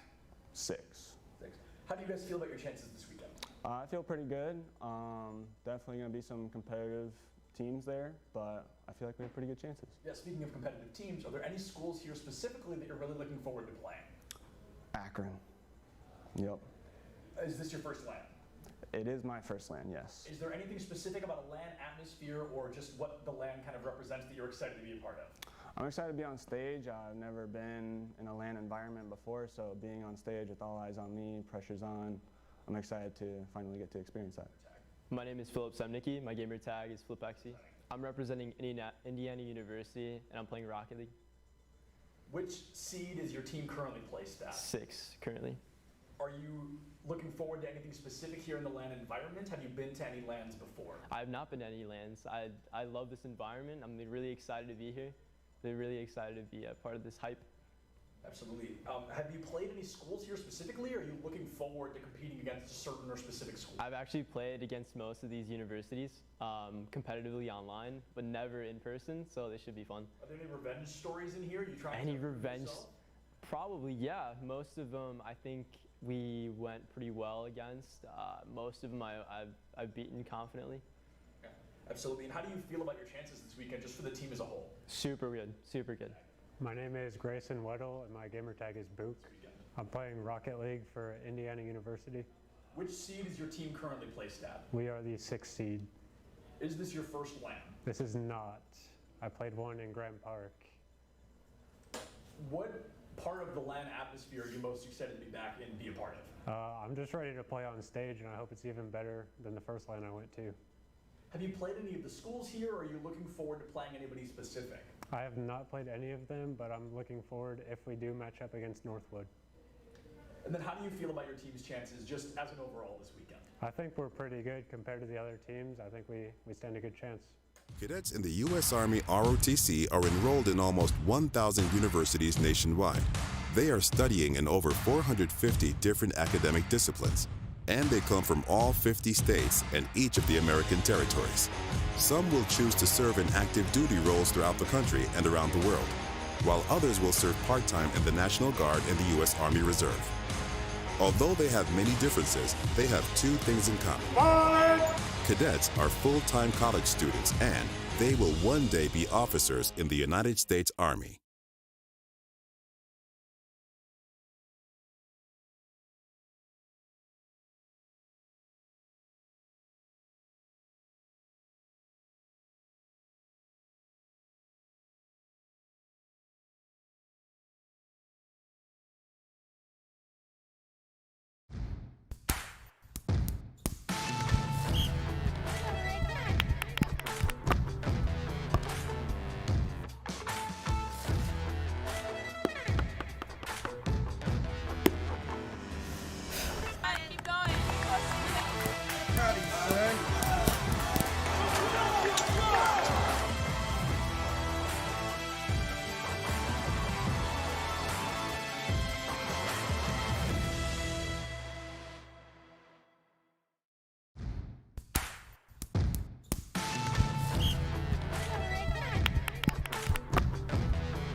Keep going.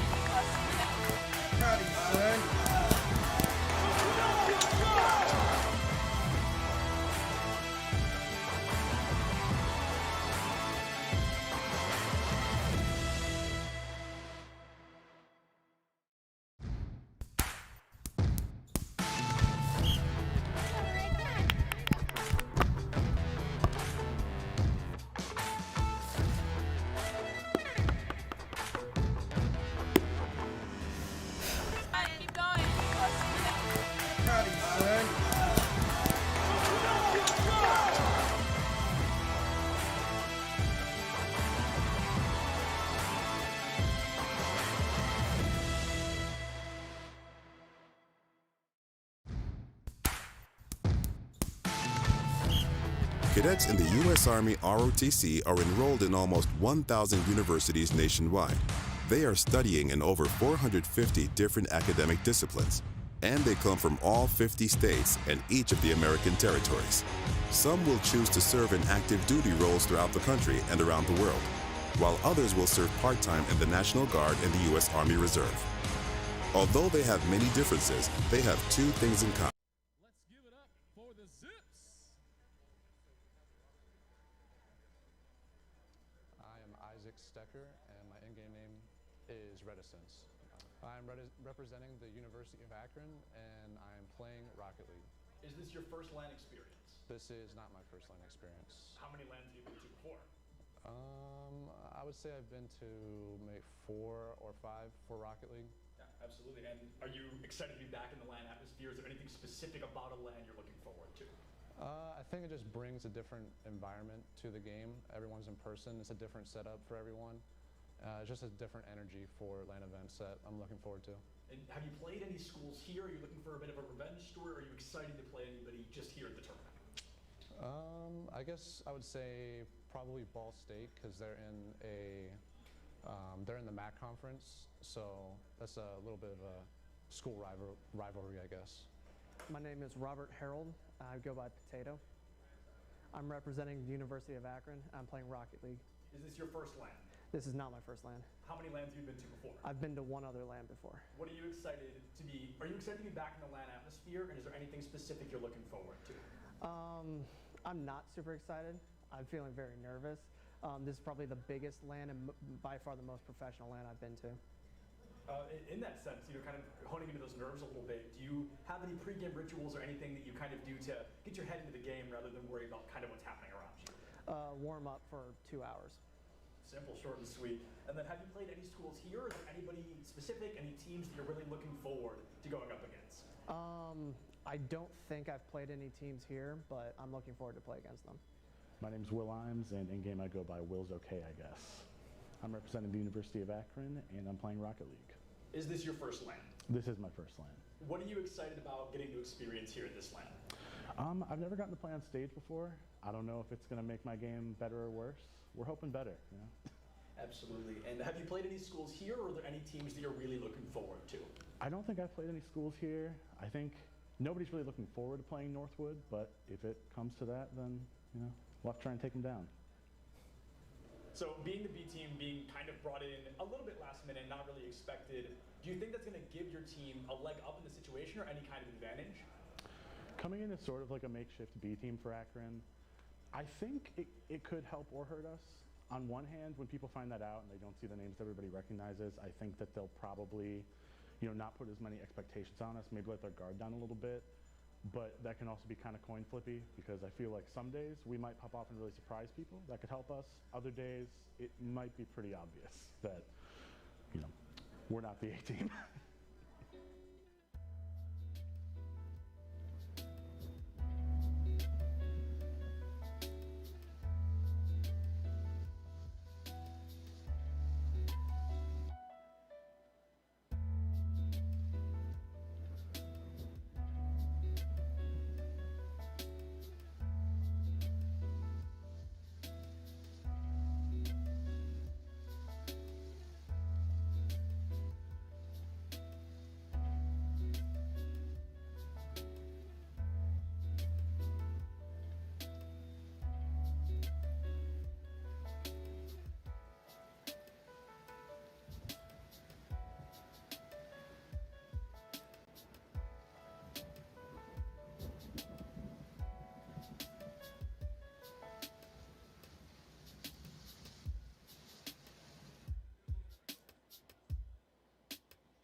I want to welcome everybody to Century Center here in South Bend, Indiana for the CNC Midwest Region Invitational.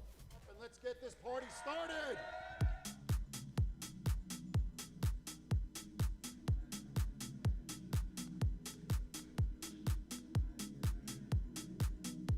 I'm really looking forward to being able to play in person against these people.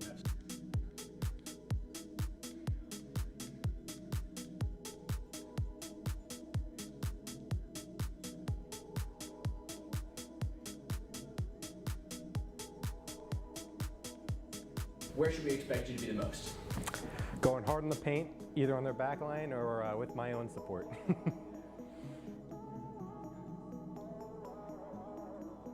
I'm really looking forward to meeting all the other players actually. That's one of the cool things is we play these teams online actually quite a bit, and getting to meet them and interacting with them is going to be super cool. Yeah. Let's make some noise! Let's get it hype in here! Woo!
Let's give it up for him one more time. Woo!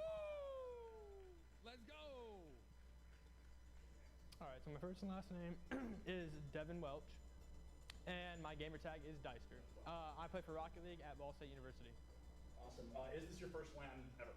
Yes, this is my first LAN. So are you hyped to be at a LAN? Is this really exciting? I'm very excited, very excited. Yeah, absolutely. So is there anything in particular you're looking forward to kind of in the LAN setting? Are there any schools here that you're really excited to play against? I'm really just excited for a bigger audience. Had a little bit of an audience before, but the seating here looks insane. So really hoping we can fill the seats and get a crowd. And teams-wise, haven't got to play any of the teams, but we will play Akron in our ESC league. So looking forward to all the teams here. Looks like some good competition. Yeah, you talked about the seeding of the room, but let's talk about the seeding of the tournament. You guys are which seed? We are the 3 seed. 3 out of 8 teams, right? Yes. Yeah, fantastic. My name is Jonah Fletcher, and my IGN is Zaf. I represent Ball State University for Rocket League. Is this your first LAN ever? Yes, it is actually my first LAN ever. I've wanted to go to LANs and stuff, but this is my first opportunity. So is there anything specific that you're looking forward to in this event, or are you just kind of excited to be here in a whole? I'm excited to be here, but I'm also looking forward to the competition, especially in person, because I'm top 100 in the world, so this is my chance to go against some of the best schools here. Yeah, absolutely. So you don't know the schools here super well, right? You've never played anybody here? No, I've played multiple people here. I know some of the guys off Akron. I know all the guys coming from Northwood. My first and last name, Evan Sefcik, and my gamer tag is Luigi. I play Rocket League for Ball State. Is this your first LAN? Yeah, it's my first time. Is there anything specific you're looking forward to, or are you just excited to be in the LAN atmosphere? I mean, it's gonna be really fun getting to compete in person with no ping disadvantage, no lagging.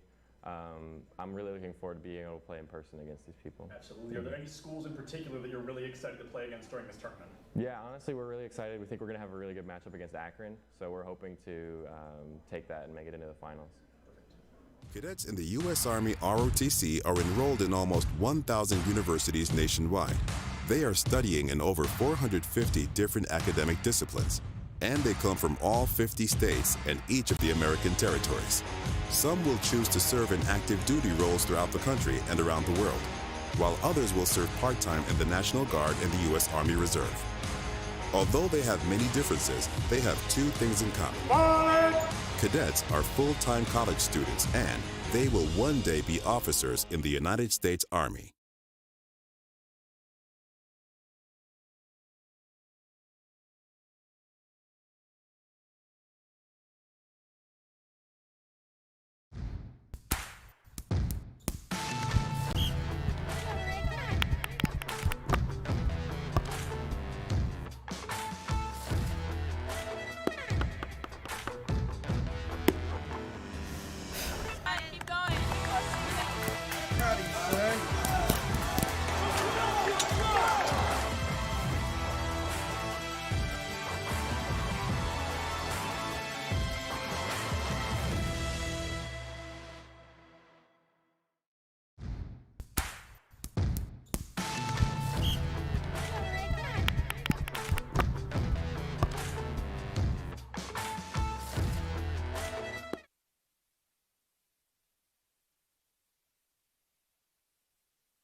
much for joining the Collegiate Esports National Championship Midwest Invitational. That's right, baby. That's right, presented by Army ROTC. That's right. We're at the CENC College Esports National Championship. Let's go. Let's make some noise. Let's make some noise. Let's make some Yeah. noise. Yeah. Hey, so tonight we're going to be giving out some jerseys to all the players that are here from all across the Midwest. We're going to call them up, and we need you fans out in the stands to make some noise as they get hype here with Poly Hype. For our first set, let's go. Yeah, let's introduce here. We're going to start with some Rocket League teams, and it's going to be the reigning champs, Akron.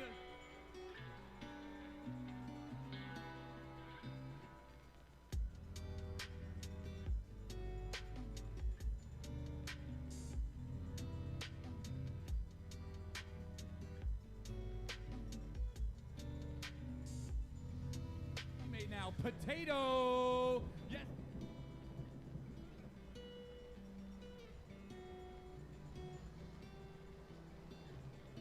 Potato.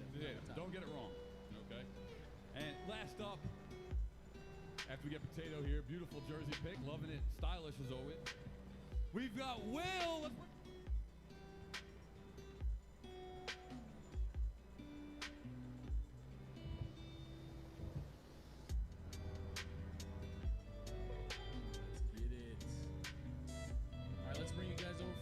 Shot right here, team shot right here.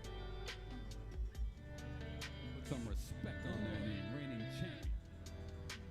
Let's give it up for the Zips.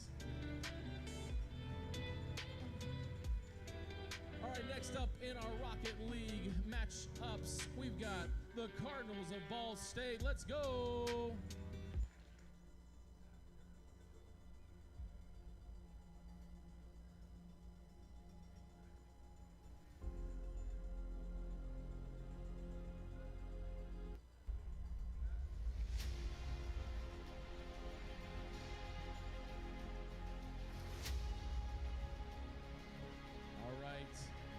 Next up, from the Ball State Cardinals, Luigi. Luigi.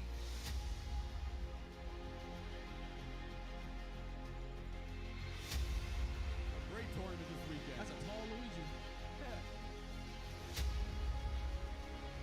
All right, and last up on the Rocket League team for the Cardinals of Ball State, Zaf. Oh, he's energetic. Woo! Yeah. He said he was an extrovert. He proved it.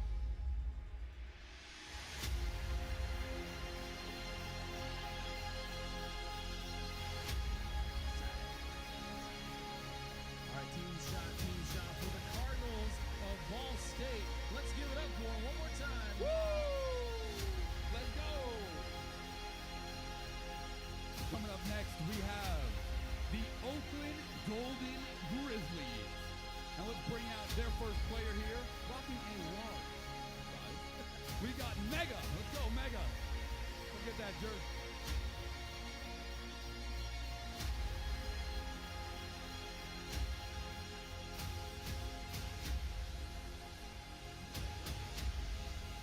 Right, he even writes it in all capitalization, so keep that in mind, okay? And coming up next, a little bit more of a plain name, also a large, however. It's Matt. Let's bring up Matt.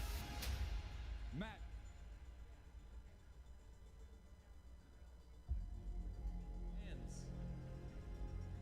Beautiful. Again, this is the Oakland Golden Grizzlies Rocket League team. Matt. Period. That's right. And coming up last here, round out that team, it's going to be Tasonic. Tasonic, come on up and get your jersey. Oh.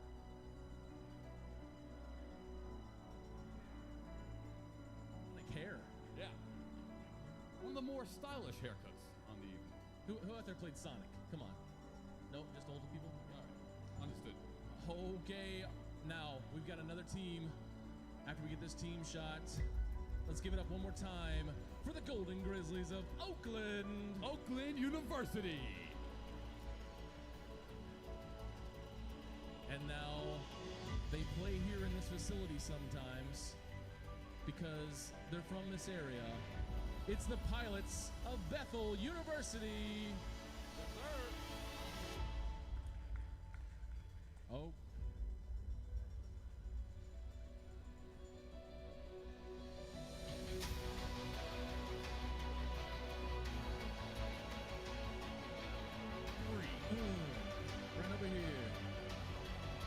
teammates were unable to make it tonight, so we've got Retzi representing the entire school here. Big shoes to fill.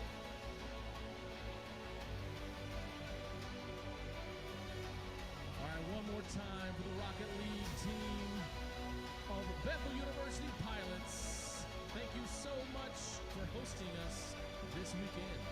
That's right. Coming up next, we have the Kentucky Wildcats. That's right.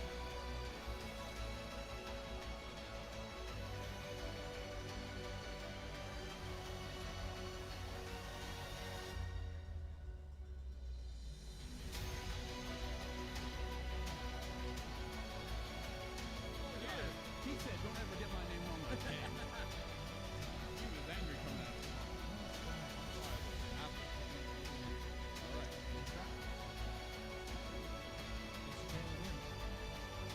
Air fryer.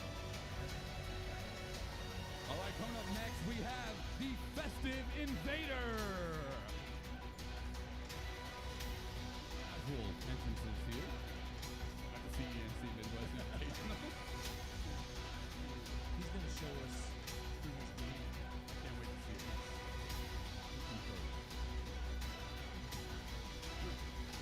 All right, coming up last here to round out the Kentucky Wildcats, we're going to have Graydon. Graydon, rocking the UK, got the Nike shirt on. These are the Kentucky Wildcats Rocket League team. Saving the last and the best for last. Wow. Kentucky Wildcats, thank you so much. And one final Rocket League team coming out after we give it up one more time for the Wildcats of Kentucky. That's right. Let's go, guys. We got more of this. Get those hands warmed up. Got a lot and more now to go. our final Rocket League team that we are announcing at the moment or for tonight. The Cardinals of Louisville. Let's go.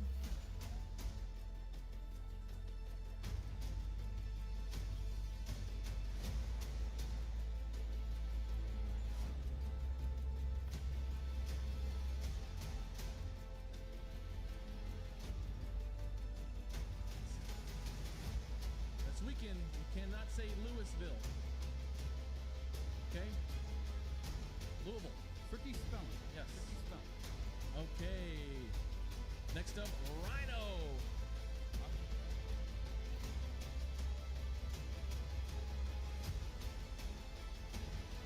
Camera, I hope so. Yes, Rhino. Yes. Let's go. That's okay. You just Jennifer Lawrence the Oscar stage. That's fine. Okay. Now, our final Cardinal for the evening for Rocket League. Rylan, let's go!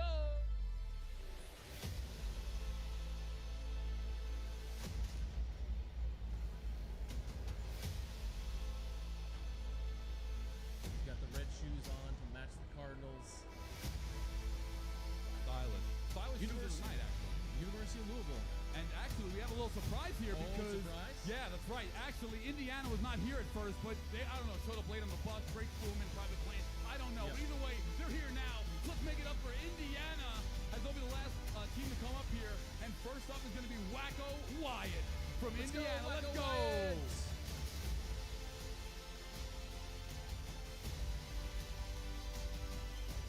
How they go?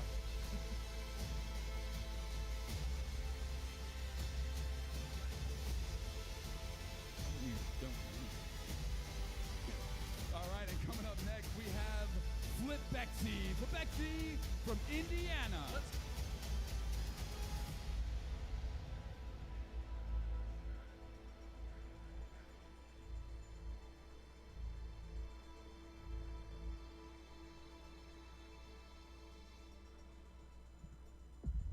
Wear 'em with pride. And to round out Indiana, the last player here for our Rocket League division, we are going to have Boo.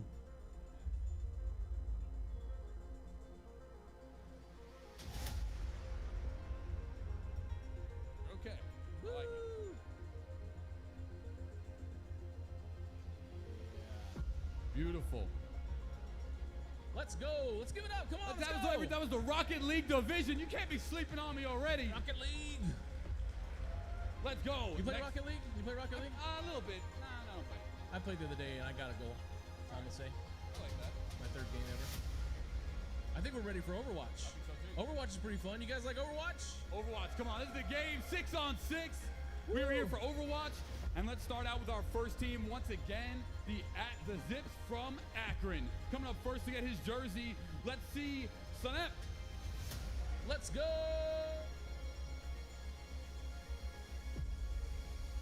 Receiving the jersey. Rocket League players or Overwatch players? There's We a gotta see challenge. here. Yeah, more players There's on a Overwatch, challenge. but we'll see how it goes.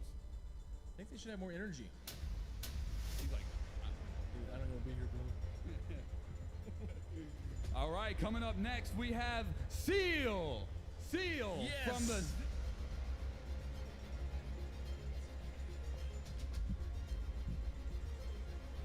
Seal Akron, one of the schools that has very much been involved in esports in the collegiate division. That's right. Get it pumped. You know, I like it. Keeping the energy hot. All right. Coming up next here, the 3rd member of the Overwatch Zips team is going to be Tasmino. I'm talking about. He's got a little pep in his step. You know what I mean? It's 75 degrees, though. Don't agree with the hat choice, but we'll keep that separate. It's very warm here in Indiana. Very steady. All right, coming up next here for the Zips at Akron, it's going to be Nylon. Woo!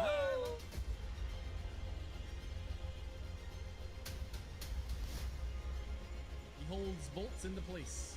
That's right. Or threads. I like this team. He's also known as Austin. All right, coming up next, 5th member of the team here, it's going to be Eric 4. That's the number. Don't mistake it.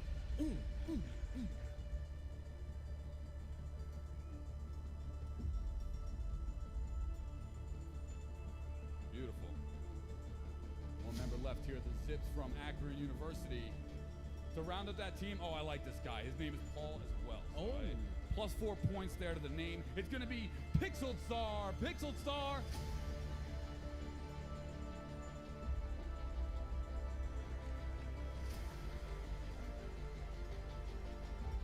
We get this team photo here. Pixel Star, final. Pixel Star, what role are you on the team? Support. Support. I like that. Yeah, you are. Hold it down. Last for least. Mercy. Nope. Yep, that's what's up. Mercy. That's the only one I know how to play. So. Love it. Big reminder here, guys. Make sure you stay in the seats for the whole presentation because we're going to go over to the LAN Center afterwards and get some sweet action photos for you to put up on the screen while. Make sure you stick around. I think we're ready for the next Overwatch team. What do you think? Let's go. Let's hear it. Who are they? Okay. All right. How about the Ball State Cardinals? You guys ready to go? Let's get hype. Let's come out Let's hear it for Ball State. Let's go. Yeah. All right. It could be US or it could be us. It's us, Miller.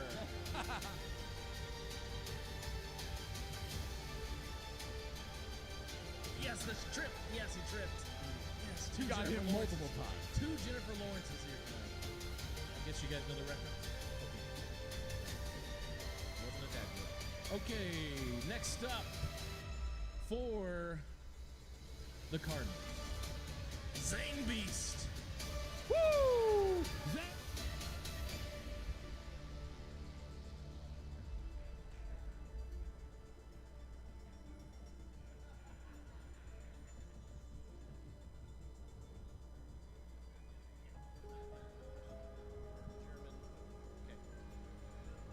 All right, next up, we've got Hornback 01.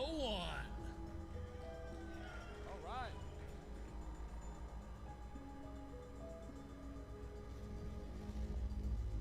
Hornback, spelled like Bach, the musician. Back. Nice work. All right, this one's fun. This one's fun. All right, let's give it up for Ninja Curly Fry. Woo!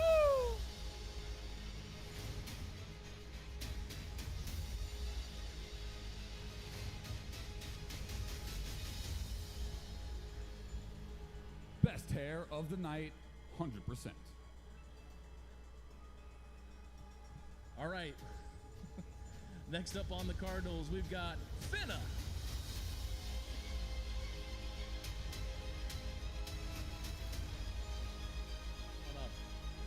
Sandals with the socks. Sandals with the Sandals socks. with the socks. He's every dad we all have. The dad of the team. Yep.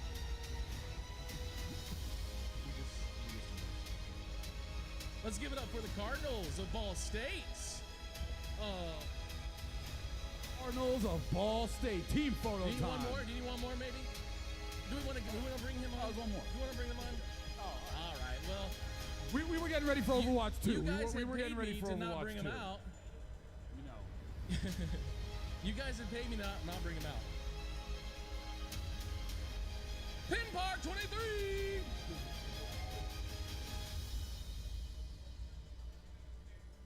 Like that. Now that's hype. That's hype.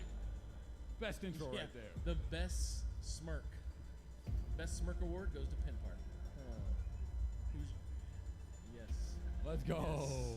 Let's give it up for the Ball State Cardinals. Woo! You guys There all it is. sizing up your competition here, it looks like. All right, coming up next, we have another reigning area team here. It's going to be the Bethel Pilots. So we have the Bethel Pilots, their first team, and it's going to be Alyssa. Let's go, Alyssa.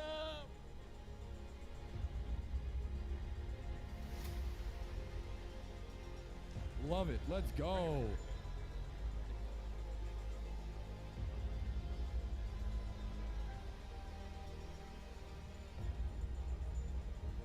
The only small jersey of the event so far. That was actually mine. Oh, nope. All right.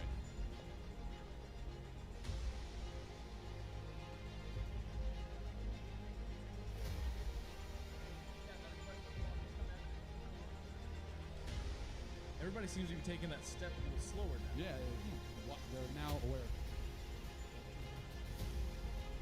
Mid-top Air Force One white. Very classy. Where are they? With your teammate? All right, coming up. This team has a theme going. All single syllable or no, only one word names here. Gotcha. So coming up next is Zach. Oh. They made it.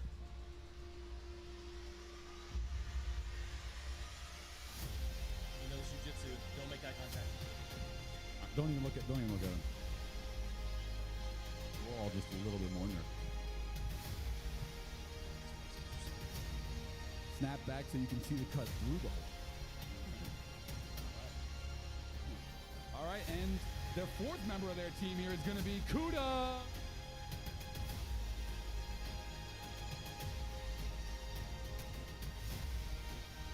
Don't worry, I got the mic. I'll make enough noise for everybody here.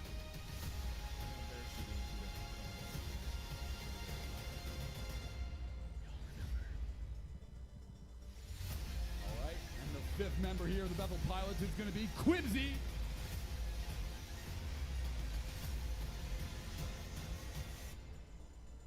But it's a quiz B. Oh. That's right. Quiz B. Like the animal? The insect. And now to round off their team, another shocker name here. Let's hear it for John!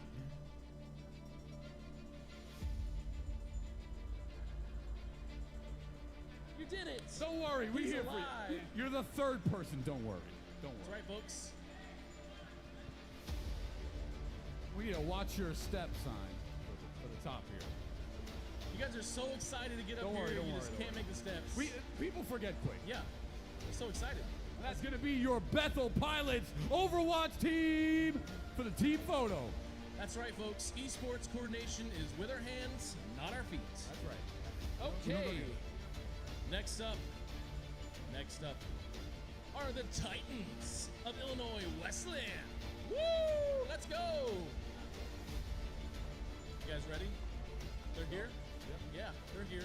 I didn't hear any noise. Did I hear noise? Let's hear it again. Can hear you. Yeah. Okay. All right, first up we've got Flash Fatal.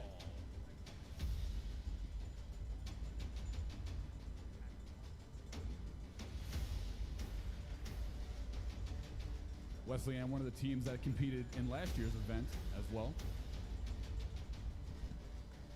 All right, next up, we've got Fun Man. Uh-oh. This guy.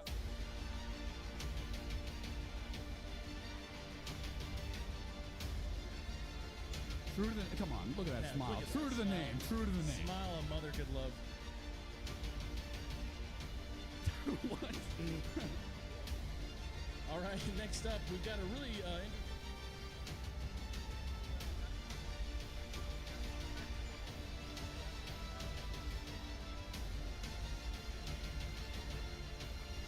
Echoing, baby, let's go. Right. Wesleyan University. It's Overwatch team. Let's go. So who's getting dropped from all the teams? Overwatch 2 comes out. Yeah. The last team getting dropped. Yeah. All right, next up we have Snobus.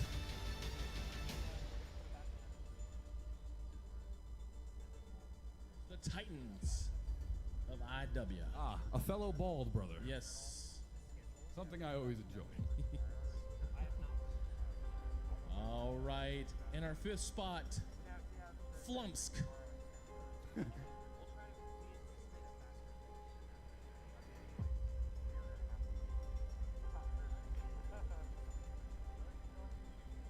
And rounding up the last spot for the Titans, Codex. Okay, Oh, with a blows kiss. Kiss to the crowd. The kiss to the crowd. Yep. His girlfriend's out there somewhere. Very patterned attire. Very patterned. All right, that's the Titans for you. Let's give it up for the Titans. Let's hear it for Illinois Wesleyan. Man, a once in a lifetime opportunity I love here, it. getting Let's go. jerseys That's right. from CSMG for the CNC, sponsored by Army ROTC. How awesome. Thank you guys. Go get warmed up. Games are tomorrow. Get some rest. Good luck. Eat some vegetables. We've got a 16-man bracket coming up. All right, so we're rounding this thing out here. Let's go with our next team, which is going to be the Cincinnati, the Bearcat, and their first player, Windmill. Let's hear it for Windmill. Windmill.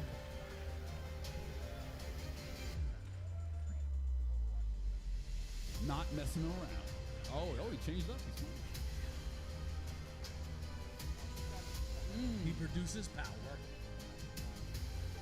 All right, coming up next here for Cincinnati, it's going to be Shu. Let's hear it for Shu.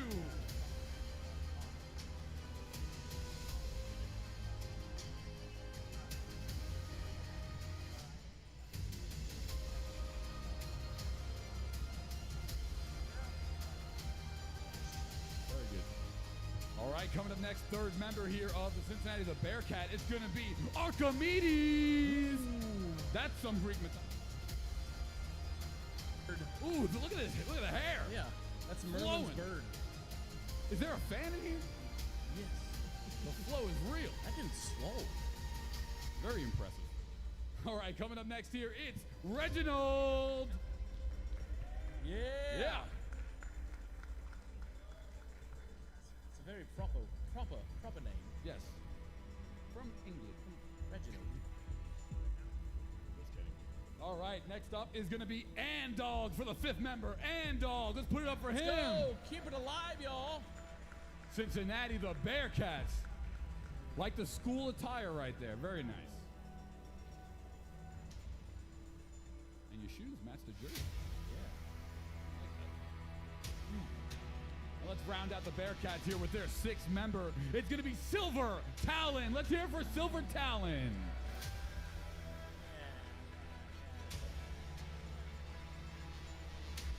That should be your, whenever you win a game, use the silver talon. There's not many people taller than me, the tallest member of today's draft. With the XL, very much appreciated. All right, let's give it up. Let's give it up for the Cincinnati Bearcats. That's right.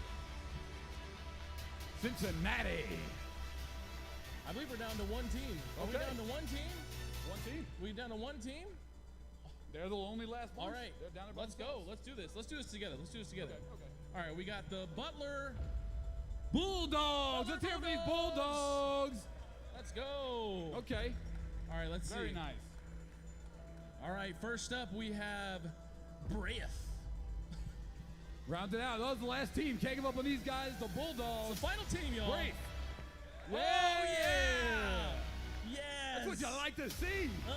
TikTok was watching that. Did you guys call TikTok when you recorded this? No? They're recording it. Okay, hold on. Good. Put them on TikToks. Awesome. Next we have Twent.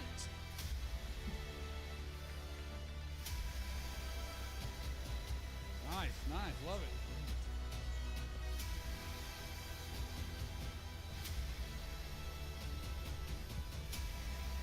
Nice. And the next one, if you watch South Park, we have Butters. Butters. There he is. We've got Butters.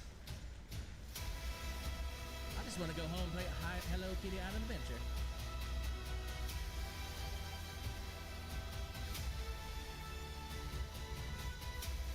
Let's go, Butters. All right. Fourth in the spot, C. Gindling. This man said, I walk fast for no one.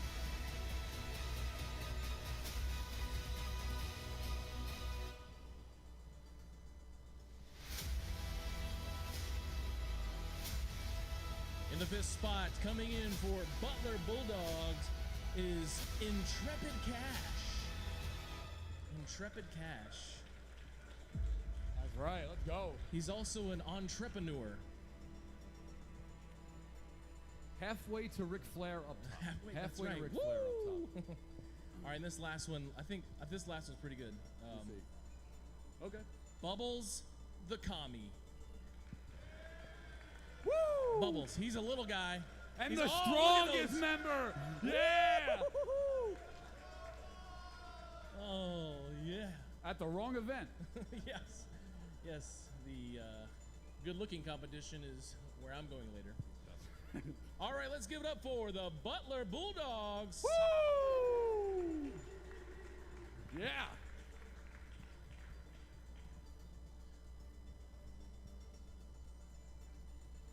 All right, do you guys like those jerseys? Let's go. You guys like those jerseys? Hey, are we going to have a fun weekend? Yes, one guy said yes. Anybody else? Yeah. No. See, I like the way you do that, but we Okay. got to hear a little bit better than that. Absolutely. Are we going to have a fun weekend or what? Come on. I can't be the hypest man in the room. Let's go. We're just getting started. Yes. Yeah. Yes. So remember, in a minute, we're going to listen to Neil. He's going to calm us down a little bit because we're going to go and take some photos. But maybe one more hype. One more hype because we got Paulie the hype. One more hype. All right, last time. That was Okay, pretty good. you got one. it. Let's do one more One hype. more time on the count of 3. Let's make some noise. 1, 2, 3. Let's make some noise. Woo! Yes, sir. Yeah. Let's All right. go. All right, Neil, you're up. All right, let's go!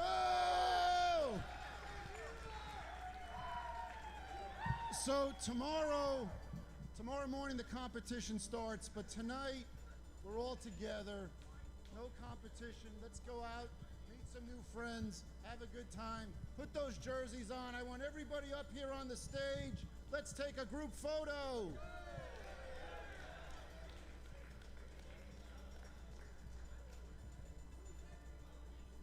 Everybody that's here, that's part of the team. Let's go. Let's You go, bring everybody. Coach up. Want a coach here? Coaches too? Backups, coaches, everybody, let's go. Your aunt or uncle. Put your jerseys on. Jerseys on. Let's go. And then you're gonna follow Bubba after this. He'll take you down to the Land Center. We'll take some more pictures. Like I said, get to meet everybody. Competition tomorrow. Camaraderie tonight. If you're not ready to wear it right now, you can hold it up if it's not the appropriate size.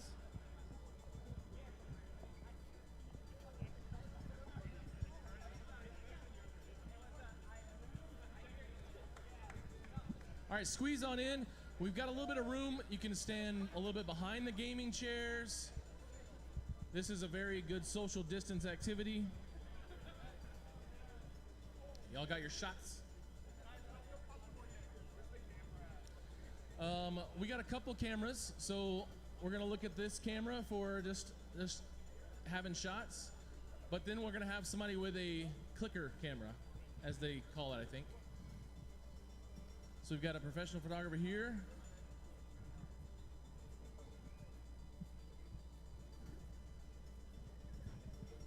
Let's go. We got to get some energy for this photo. Let's go. Pick it up. I want to see it. Let me see it right now. Let's go. We're back to land, baby.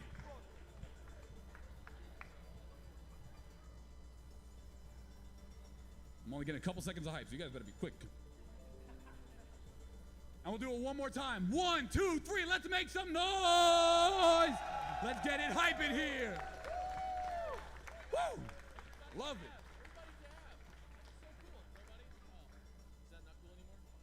Do we don't dab anymore? I'm gonna tell my kids. Oh, dang it. All right, you guys, we're gonna head right out that door, down the stairs to the LAN center. Gonna get photos. Make sure you do your little side shot. Don't trip over stuff as you leave. Don't get blinded by the lights. Don't break anything.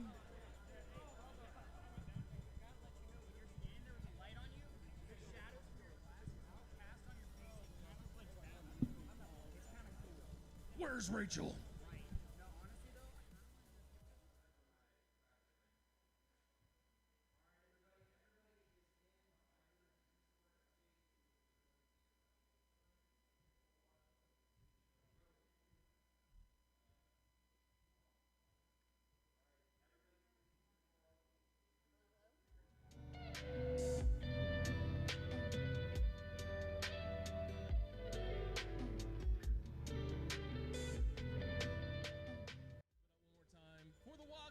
Kentucky. That's right. Let's go, guys. So my name is Graydon Knapp, and I go by Graydon. I represent University of Kentucky, and I play Rocket League. And which seed is the University of Kentucky this weekend? We are the 7th seed. How do you feel about your chances this weekend? I think we have all right chances. I'm just excited to play with everybody. Yeah, absolutely. And is this the first LAN you've been to? I've been to another LAN in Charlotte, North Carolina, and that was really fun, but I was the coach, so I didn't actually get to play. So this is my first playing LAN. Yeah, sure. So is there any part of this, either as somebody going or as a player, just that LAN atmosphere that you're really looking forward to? Yeah, I'm really looking forward to meeting everybody. I think everybody here seems really cool, at least so far, so I'm looking forward to meeting all the other new schools. Yeah, absolutely. And out of those schools, is there anybody that you're kind of really looking forward to playing or going up against here on the main stage? I think our first match against Akron will be a really good match. I'm really excited to play that, for sure. Absolutely. My name is Jacob Hunt, and I'm Unfriable Apples. I'm here to play Rocket League, and I'm representing the University of Kentucky. And which seed is the University of Kentucky currently placed at? We're the 7th seed. How do you feel about your chances this weekend as a team? I feel like we have all right chances to place fairly well. There are some really good teams here. We're just going to come play our best, see how well we can do. Yeah, and speaking of really good teams, is there any teams here specifically that you're really looking forward to playing or going up against? We're really good friends with Louisville. We play them quite a lot. It would be pretty fun to play them at some point during the tournament to keep that competition between us going. And I wanted to ask one more. Is this your first LAN? Have you ever done an in-person event before? This is definitely the biggest LAN that we've ever been to. We hosted a very small, kind of more local colleges LAN, but this LAN is on a different level. Yeah, and actually, that's a great lead into the next question. Is which part of this LAN, which part of the atmosphere are you kind of enjoying the most so far, or looking forward to? The theater. I can only imagine like what it looks like actually standing on the stage, kind of looking up and seeing everybody around like that. I'm very much looking forward to that. I'm Eric Adams, and I am the Festive Invader. I play Rocket League for the University of Kentucky. Which seed is the University of Kentucky currently placed? We're the 7th seed going in this tournament. Have you ever been to a LAN before? We had a smaller LAN that we hosted a few weeks ago, but nothing of this scale for sure. Yeah, so kind of getting to attend an event of this scale, is there any specific part of this, whether it be the atmosphere or just being a player, that you're really looking forward to? I'm really looking forward to meeting all the other players actually. That's one of the cool things is we play these teams online actually quite a bit, and getting to meet them and interacting with them is going to be super cool. Yeah, absolutely. And you talked about playing some of these other schools. Are there any kind of comeback stories or revenge arcs that you're going to try to complete here? Any schools that you're really looking forward to playing up against? Well, we're really excited for our first match against Akron. We feel like we have a pretty good game plan going into that. And we're also excited to play Louisville. We know those guys, we figure we can beat them. Especially, we wouldn't want Rhino to trip up, or anything like that. So. Yeah, absolutely. So, it sounds like you're pretty confident in your chances this weekend. Oh yeah, we were very excited. We've talked it over. We know who we're playing. We have some game plans. So that's all.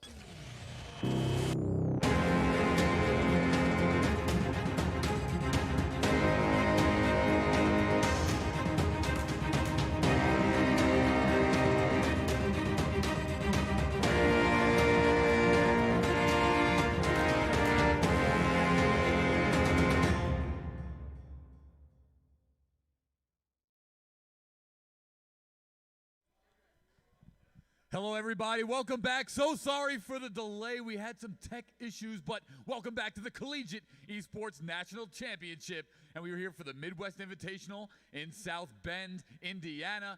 We have our 3 and 6 seed coming up next, so we've figured out all the issues. Everything has been worked out. We'll get these guys down in the tunnel, and they'll be coming out for a nice intro. We have some more Overwatch coming up next, which I'm really excited for. These are some of the closer matches here, the 3 to 6 seed. And then we have the 5th and 4th seed after that. So just 2 more matches here for day 1. And we still have some amazing Overwatch left for you to play. So sorry about that tech difficulty. But real quick, let's make a little bit of noise in here. Come on. We got to wake up just a tiny bit. Let's go. I know we had a little bit of a pause, but that's okay. Polyhive will get you through it. All right. So coming up first, let's get these guys down in the tunnel. Let's get right into some of the action. We have Door and Dividing upstairs in the commentary booth, so we'll be joined by them shortly.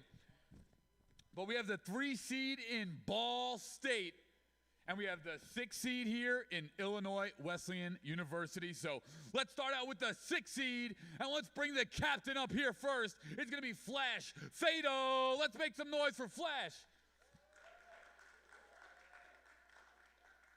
Beautiful.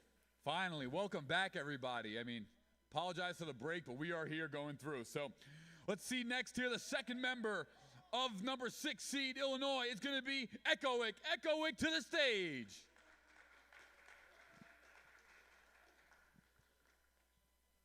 Perfect. Coming up next, we have Snowbiss. Let's bring Snowbiss out. My favorite player. Woo! Love the intro. Best intro of the day so far. Players take a lesson from Snowbiss. Okay, Flum X. Let's bring up Flum, baby. He's the 4th member. This game is Overwatch. It is 6-on-6.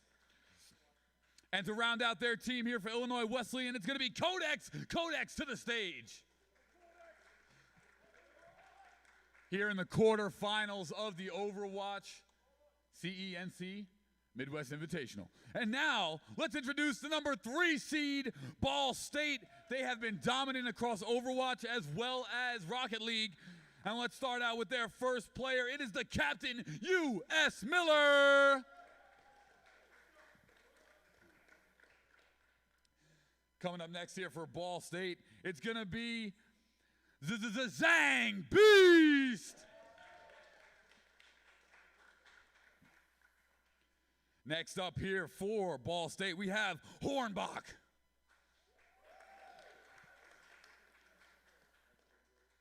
And now the best hair in all of the CENC Midwest Invitational. It's going to be Ninja Curly Fry.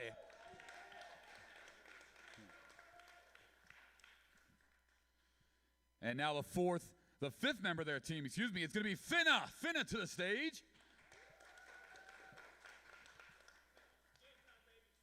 Woo! And to round out their team, it's going to be Penn Park. Make some noise for Penn. He'll round out Ball State. Yeah. All right, everybody, take your stage, take your seats. Let's get into Overwatch, and let's bring it all the way up to Door and Dividing for the call. Thank you so much, Paulie. It's time. We're ready. We got everything fixed up, and boy, oh my goodness, boy, am I ready for this. We got 2 incredible matches to start things off, and I've been starving for some more Overwatch.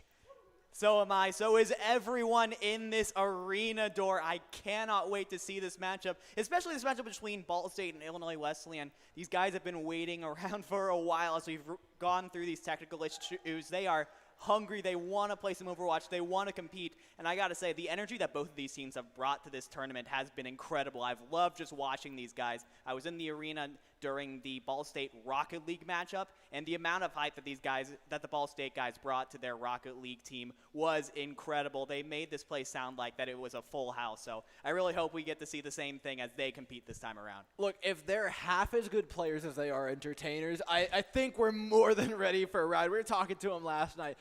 These Ball State guys are out of their minds. They're just having the best time of their lives. And I hope to see it because on LAN, that can really make a difference, right? When you get the morale up and you start talking, when you start feeling good about your team, makes you play more confident, makes you play so much better. And on the other side, we shouldn't discount them at all. Illinois Wesleyan look really, really good. And talking to them yesterday, they promised a surprise at the very least. Look, I don't know this. I've played a lot of Overwatch. I've cast a lot of Overwatch. I have never heard the term Mickey Mouse six-man comp, but that's what they've told me they want to run. And I am more than happy to be surprised on any day of the week. So Illinois Wesleyan are definitely putting up a good fight. Oh, absolutely. I think especially as we are getting closer to the center of the bracket, teams are going to become a little bit more evenly matched. I think Illinois Wesleyan are definitely not a team that you should be taking out of the bracket right now. This is a very talented team. Recently, I believe, competed in the Battle for the Midwest Invitational hosted by the Will English crew, and they were able to come away with second place in that round. So I think that this is a team that can absolutely put some damage in this double elimination bracket this weekend. Yeah, and maybe that's enough to fight up the seeds, right? You were talking about us getting closer to the center of that bracket. And you know what? Closer to the center of the bracket means that these teams can actually start upsetting one another. Upset quotes when you talk about 3 and 6. These two teams are definitely evenly matched. And we saw even the matchup between 2 and 7 have moments where we really started questioning, like, hey, this team really can compete. So I have no doubts about myself that they're going to be bringing it. But I'm looking at Ball State specifically right now to bring a lot of the energy. Penn Park talked a lot of big game. I heard 3 letters in particular a lot when he was in the room, MTD, and I need him to back that up for me today. I am so looking forward to it. The aggressive main tank players are some of the most entertaining things that you can watch in Overwatch right now. Just having a super aggressive main tank go in with the support of the rest of their team and just take over a game completely. We saw it a bit from Windmill in the last game. So I'm really hoping we can see the same for Penn Park and everyone else in this game. Yeah, let's go down the rest of this roster. It is U.S. Miller, Zane Beast, Hornbach, Ninja Curly Fry, Finna, and Penn Park for Ball State. Illinois Wesleyan coming with Flash Fatal, Line, Echo X, Snowbiz, Codex, and Flumix. Now, when we talked about Reddit Lucio in a lot of these interviews, there was one name that just repeatedly came up for these teams. And on Ball State, I think we can expect to see a Lucio in the back line every once in a while. Oh, absolutely. All the time, I'm expecting to see Lucio's just getting all over the place, booping everyone around. Interestingly, we have gotten the map pick come in. It is going to be Oasis. As we now see, we are getting back into the action here at the CENC Midwest Invitational. Let's make some noise, everyone. And it's time for the third match of the day. Ball State, Illinois Wesleyan. We start things off in the beautiful Gardens. And no better is there a place for us to see some boops and up on that high ground like we were talking about. That Lucio can float above those doorways, really make some good use of them. We can play virtually any composition here and see it find some degree of success. I want to see these teams play fast, though. I want to see them play hard, and I want to see them be smart about their ultimates, especially on control. Yeah, absolutely, Dor. I do totally agree that Gardens is the place on Oasis where, with the open skies like I've talked about before, but there are also some more closed-in areas of the map. There's the high ground right in the middle of the map that you can take advantage of if you're a brawl comp or a spam comp. There's a lot of different things that you could play into this fight. And as the first hero selections have come in, we've got the 6-man comp coming in from Illinois Wesleyan as Ball State is going with a more traditional brawl. I'll be curious to see if Ninja Curly Fry is going to be sticking on to the Symmetra or if they're just going to go to something else after the teleport comes out. And you know what, Illinois Wesleyan, as much as it is a fun composition, I really do think, it's rooted in very good play. This is a Dallas-esque rush, right? Running a Sombra, running the Tracer along with it. It's very, very powerful, and it's reliant on them getting those big, bad ultimates up. For Ball State, they just want to sit on this point, squat, and do not give up players for as long as they can. But holding on to the high ground, Ball State are looking good for the time being. The Cowboy and Baptiste can continue to throw around from there. But Flumix, oh, just from the side, gets a little bit of a boop onto Zangbeast. And now onto the low ground they go. They've got to win this fight here and now. Because they've got Codex and Flash Fatal out, though, it looks like they're going to be successful in doing that. What a creative teleport coming out from Ball State. They just teleported directly onto the high ground instead of going through the room on the left or the right of the point and going up the stairs. They just teleport directly onto it. We do get a pause coming through as this first fight, but it looks like Ball State, they should be able to push through to the end of the point here pretty soon. They just need to get these last couple staggers. And it's relatively expected that this is how a first fight goes with a Sombra composition. The trust is that you're going to come back with an EMP and try and win it. Winning first fight with a Sombra was very, very good. You're going to win more with that EMP, but it can be difficult. The one kind of thing that they've got going, though, is they almost made it up to that coalescence, which would have given them a way back into the fight, but now they'll have it for the second fight. So there are a lot of engagement tools still left there for Illinois Wesleyan to use in the upcoming fight. Even potentially in this fight. We saw there were a couple of people that were trying to get back in and get in the fight again. I saw a Winston in the mix. I saw a Sombra in the mix. I think it's very possible that with those engagement tools that Illinois Wesleyan have, it's very possible they could try to push back into this fight and maybe try and just take first point control once again. I mean, the point hasn't flipped to anyone yet. It's still 0-0. Yeah, and this Reinhardt competition is now playing on the point. So that means the high ground belongs to Illinois Wesleyan. They can start getting up on top of it. Remember, that Cowboy is no longer just established up there. He's dropped down. There's a lot of opportunities, but I think we will see this map continue to revolve around the Reinhardt composition, getting on top of that high ground and being able to establish its Baptiste and Cowboy, as well as Illinois Wesleyan's ultimates, because it is no more important than with this composition that you play around that EMP, that you have your Sombra constantly charging, and so far, I'm seeing good stuff from them with it. Yeah, absolutely. I think the Sombra teleport, we don't see it very often. You usually like to see the sort of the more traditional Brawl characters, the Mei, the Reaper, to try and get some more frontline pressure. Symmetra is great, is a lot more fragile than those other heroes. But the fact that they were able to take early high ground control, I'm kind of curious because some of the members of Illinois Wesleyan actually tried to engage them directly when, honestly, they didn't have much direct point presence. They were just standing up on top. If they had played underneath, then maybe they could have just taken first point control, or at the very least force force Ball State into vulnerable position as they were forced to drop down to deal with them. Yeah, and, as much as, you can make that engage, you can choose to stay on the point. Either way, I got to give credit to Ball State. I love what they're running. It is a very modern composition. We haven't seen any of these schools really proficiently and excessively run Symmetra outside of maps where you'd normally expect it, or just teleporting out of spawn. But to see Ball State come in and play a proficient Symmetra, something that we saw towards the end of the Overwatch League, where teams were teleporting everywhere and bringing out these really complex plays, whether it was teleporting a self-destruct, whether it was teleporting a Reinhardt for a shatter, whether it was teleporting a team in, whether it was getting around certain obstacles. They were using every which way. It takes some really good communication and extremely good coordination, though. And that's one of the reasons why we don't see a lot of teams do it, is just because you put in one new hero with the Symmetra, and all of a sudden, you have to learn an entirely new playstyle. You need to get your comms straight. You need to, as a team, learn all these new coordinated attacks. But the fact that Ball State are committing to it, and it seems like after that first push, they do have those coordinated attacks with the Symmetra, I'd be a little scared to be on the other side of it. Yeah, the Symmetra coming out from Ball State is super cool to see. I love the Symmetra teleporter. It gives you so much ability to play around, be creative with where your team is positioned. It allows you to, do the good old teleports behind you, nothing personnel kid, that kind of thing. You get so much flexibility, especially in something like a Brawl comp where you don't have a ton of great mobility abilities. You get the Lucio speed boost, and that's about it. So having that Symmetra teleport on your side, it allows you to be a lot more unpredictable with where you're gonna be, what you're gonna be doing. It keeps your opponent on their toes.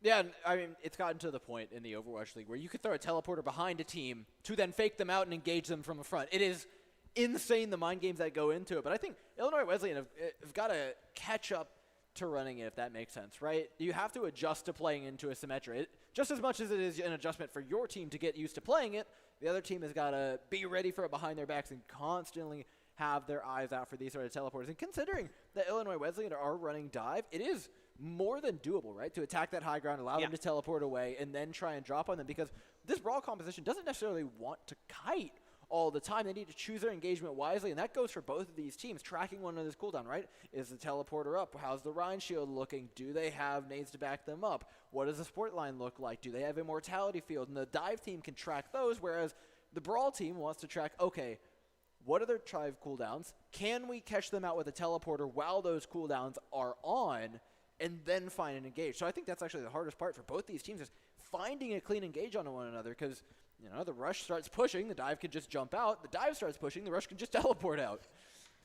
Yeah, it's a very interesting little song and dance we have going on right now. As we saw, it seemed like Ball State was getting the advantage, but Illinois Wesleyan was starting to push back in a little bit. We're kind of in this state of everything's kind of hanging in the balance right now, as everyone's kind of suspended in midair at the moment. But I gotta say, I'm very interested to see how this composition from Illinois Wesleyan continues as we get further on into this round, because you have the EMP from Somber, you have the Death Blossom from Reaper, you have the Diva Bomb from Diva, and all these things can be chained together and comboed together into some explosive team fights, some explosive ult combinations, and that's the kind of thing that makes this composition that they're running so strong, those ultimate combinations that they can put together. So I'm really hoping that we can see some coordination coming out from Illinois Wesleyan to be able to put those ult combinations together. Yeah, and I think their composition really does speak well to how they can do in the rest of this round, just because we're on Oasis right now, right? If we head to City Center, that dive is still perfectly viable. The rush is playable, but it certainly does get a little bit trickier when you start on a map that large where the teleporter doesn't necessarily have access everywhere. It certainly can be run, it can be done. We've seen plenty of teams run the rush there, but I think we'll have to see Ball State flex a little bit more to other compositions as we go through Oasis. But again, there's kind of the opportunity that we head to University where, it just gets all enclosed, and that Symmetra has a field day charging up that laser. Yeah, the Symmetra laser is crazy, because not only does it get more powerful the more time you are continuously able to have it locked on to an opponent, it also, when you're on a shield, it reloads the ammo. So you can just keep on going, especially into heavy shield combos, double shield, stuff like that. You are able to just basically have your charged up laser doing something like 100 damage per second, something crazy like that, continuously. Yeah. You don't never have to stop. It's like the worst thing to play main tank into, let me tell you that. It is not a fun time taking that much damage at once, but that's if you don't target the Symmetra down. The Symmetra has got to be practically your number one priority. Unless there's something else on the board, extenuating circumstances, let it be. The Symmetra is number one. If you let her live for more than 5 to 10 seconds, you are going to be having a bad time, and your health bar is going to be wishing you did. Yeah, the Symmetra, the trade-off to the Symmetra is that she is very fragile. Only has about 200 health, doesn't have any great mobility or escape mechanics. She just has a really powerful laser and some turrets, and that's about it. So if you can single her out, focus her down, it's pretty easy to do so, and that's a big portion of damage out of the fight. I'm curious to see how long Ball State is going to want to stick with the Symmetra until they're going to swap onto maybe something like a Cowboy or a Reaper or a May or something like that, one of those more traditional. The Cowboy's I think already in the game for them, but the Reaper, the May, that stands as something that's a little more traditionally brawl, especially since they won't really have they won't be able to do the teleporter strats over and over again, most likely. I would think with all the Reddit Lucios in the game, they would be able to catch on to that pretty quickly. And the way that teleporter was set up, a well-observing Lucio could very easily get the boop of their career off of that. Flummox already got one of them. We were barely 30 seconds into the match and someone's flying off the map. This is the kind of play that we expect from these teams, though. Really high-level stuff. And when we talk about what we can see in the future, right, the maps to come, we could see more control. We could go to any of these. And I think the hero pool for both these teams is really going to be tested, especially Ball State. Like I mentioned, it takes a lot of practice time to get those symmetric compositions down. It does take a lot of scrim hours to be able to play that composition. And so that begs the question, should Illinois Wesleyan all of a sudden take things to Escort where they could force a dive map? What's that look like then? Yeah, it's really tough to try and predict what's going to happen in the future when we only really have most of one fight to go off of. It's tough to say, oh, this is what this team likes to play, and this is what they're going to try to do next. But I will say what we've been saying this whole time is that this map pool pick ban system is really cool in that it allows people to try and play to their strengths. Yeah, let's take a look at the bracket in general here and just how this actually shakes down and what that means for either of these teams should they win. And I'll tell you what, it's a pretty scary prospect. Winner goes on to play Akron.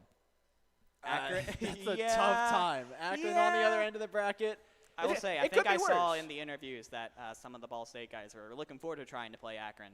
You're right. That's a grudge match they've been looking forward to for a while. I know we had one of the Akron players. Who was it in particular for him? It was Stunape, who was a particular favorite. I think when he was up on stage for the interviews, he said he had a couple of fans on the Ball State side. I would say it's pretty accurate. A few people wanted his head on a stick, but, you know, it's neither here nor there. Look, big, bad Akron team. They're scary. Yeah, they will put a target on your back. Yeah. I mean, we see how Akron has been handling themselves throughout this tournament. Kind of cool, calm, collected kind of deal. Like we don't do too much talking. We let our play do the talking kind of vibe, and contrast that with people like Ball State or Illinois Wesleyan, who are very much playing it up for the cameras, which is awesome. We love to see that, but also it's super cool to see the contrast into Akron, who's like, you know, we're here, we're chilling, and we're just gonna play Overwatch good and click heads and stuff. Look, I'm here for a little bit of trash talk, and Ball's given us everything and more that we could ask for. They've even flamed their own player. They're a good time. They're a good time to say the least. They're just fun to hang out with, honestly. They're fun to watch, too. I mean, the fact that we've gotten such variety in our compositions today, right? We've seen everything from Ball, Diva. We saw Sigma Ball, which I think is a really interesting composition. We got a lot of double bubble, which was a bit of a surprise for me. And we still got the rush on top of that. It has been a really good day for Overwatch. It has been insane to see all the different compositions that all these different teams bring to the table. It's cool to see, because we have this sort of regional thing coming up in this competition. We have teams from all over the Midwest coming together, and we get to see how they all interact with each other in a LAN environment and how they play against each other. I think that's been really cool. You know, Akron, Cincinnati, for example, as teams that have played together several times, never in a LAN environment, though. So it's really cool to see everyone just kind of next to each other and playing and interacting, and it was super cool. That's what LAN events are cool. You heard it here, folks. Dividing approved. Look, it is pretty cool. And you know what? I mean, being able to sit down and talk with a lot of these players, it wouldn't be the same being able to tell the stories of them without actually being able to interview them and talk to them and hear the emotions they have about the match. Because a lot of these, they know each other from other places, but actually getting to see one another, it makes it so much more personal. Not in a bad, like an angry, personal way, but it feels that much better when you win. And for a lot of these teams, like Ball, right? It's being able to compete on stage is entirely different from sitting at your desk in your home and just talking in communications, doing whatever it is that you need to do, and then being on your way. No, you can reach over, you can give your teammate a high five, and you can actually get everybody hyped up. And for a lot of teams, that will make them play vastly better. And the difference of the crowd is insane, too. Having that sort of, I don't know if I want to say home field advantage, because, you know, Bethel was the team that's kind of hosting this event, but the fact that you are playing on a stage in front of people, you do something, you pull off a cool play, and there's cheers in the background as you do it. That's kind of that's like the dream for most aspiring esports professionals, which is, you know, what we're kind of here with at the collegiate scene. A lot of these people are either here playing varsity or they're here on a club. So having this opportunity to play on a stage in front of people and just be appreciated for the amount of hours that they put into learning their games and perfecting their crafts, that's super cool. And I think that adds a whole new element into these matchups that, you know, a lot of people haven't had, because a lot of people have never been to a LAN before. Yeah, we had already seen it play out earlier with Rocket League, and it was time and time again, teammates high-fiving, cheering onto the crowd, standing up, getting them going.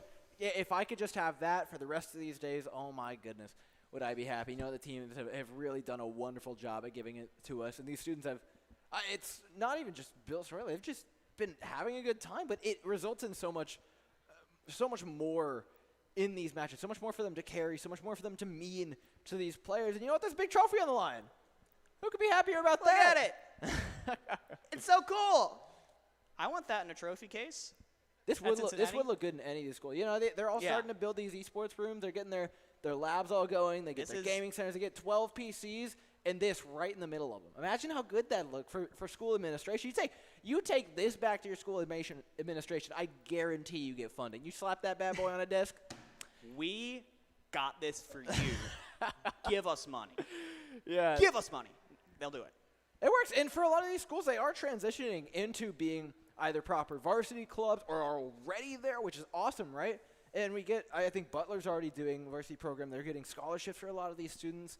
It's fantastic to see these opportunities given away. And for a lot of them, it starts out as just wanting to give them an opportunity to show up to something like this, to really just have a good time, to get an experience in college where they can do these things and go out. Because, we hang out with our friends. We get the college experience, whatever that may be. But extracurricular, to be able to say, like, oh, yeah, what'd you do when you were in college, Dad? Oh, yeah, I just went out to arenas, play video games for money. Like, is that not the coolest thing to be able to tell people when you get out?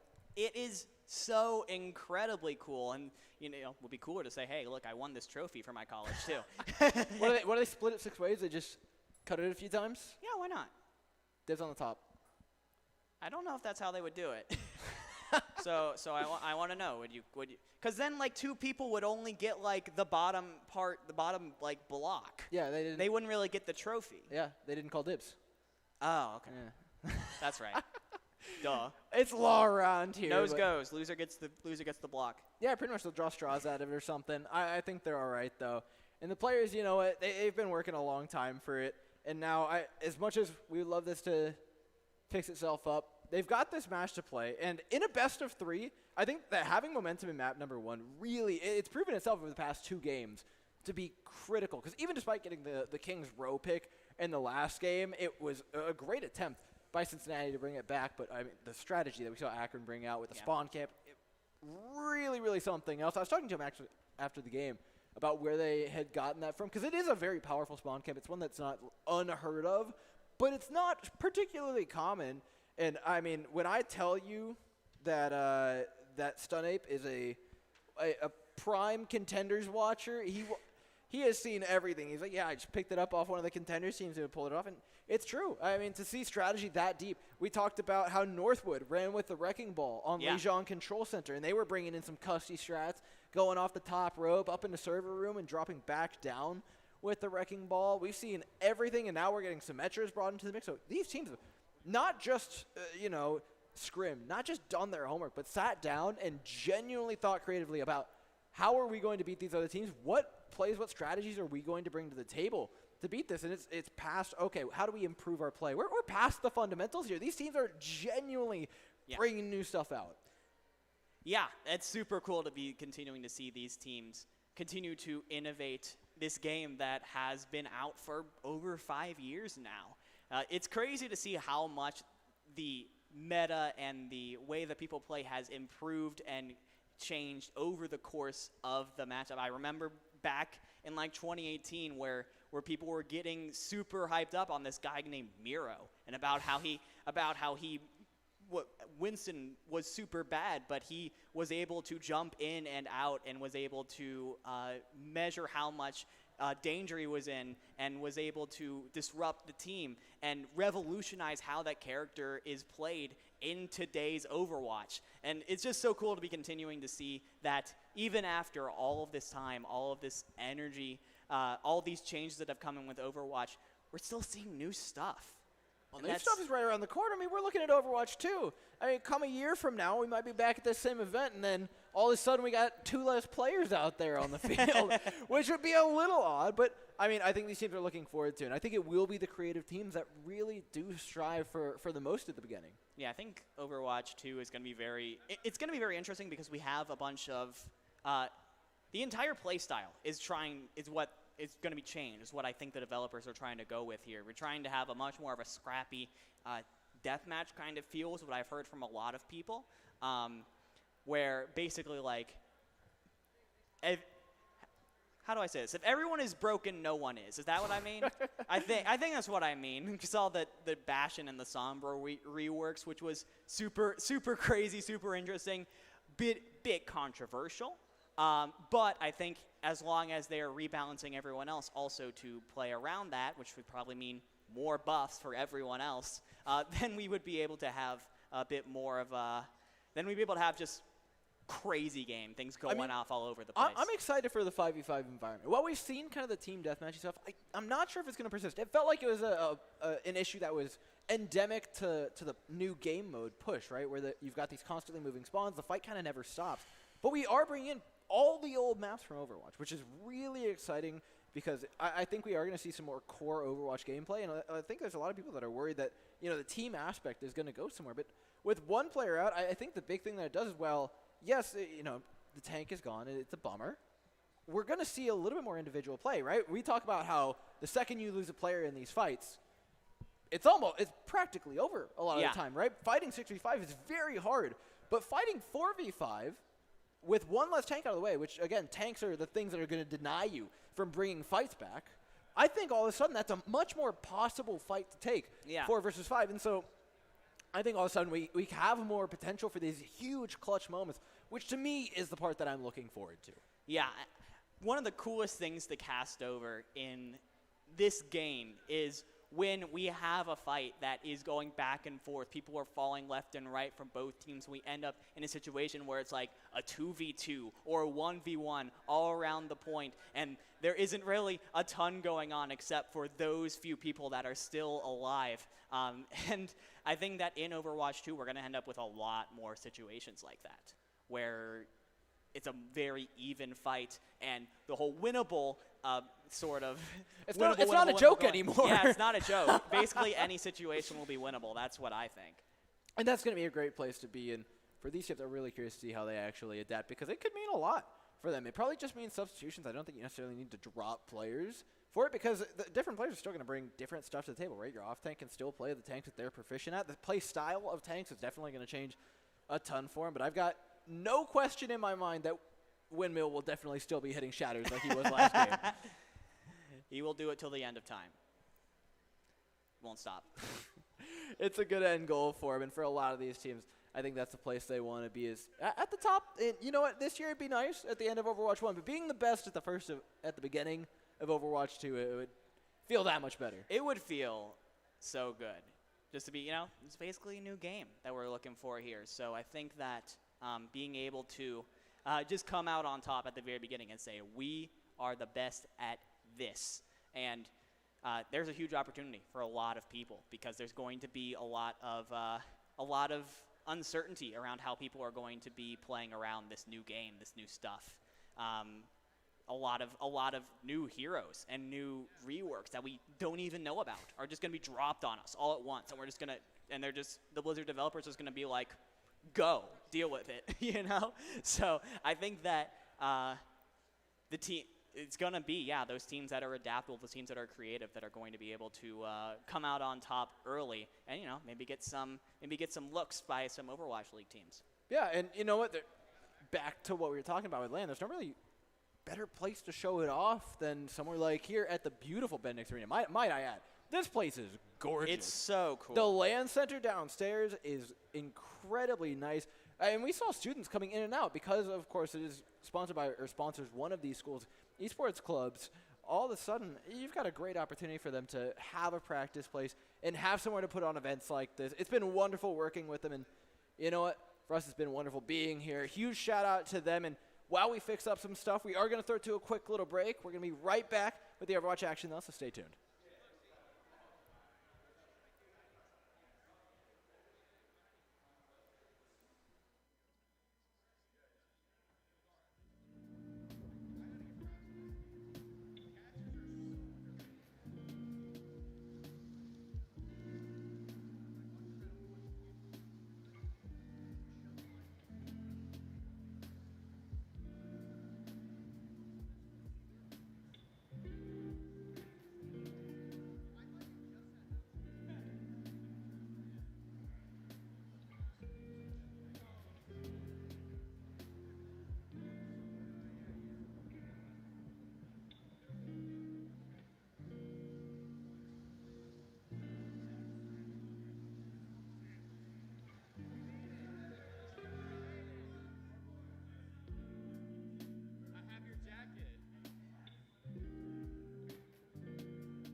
Cadets in the U.S. Army ROTC are enrolled in almost 1,000 universities nationwide.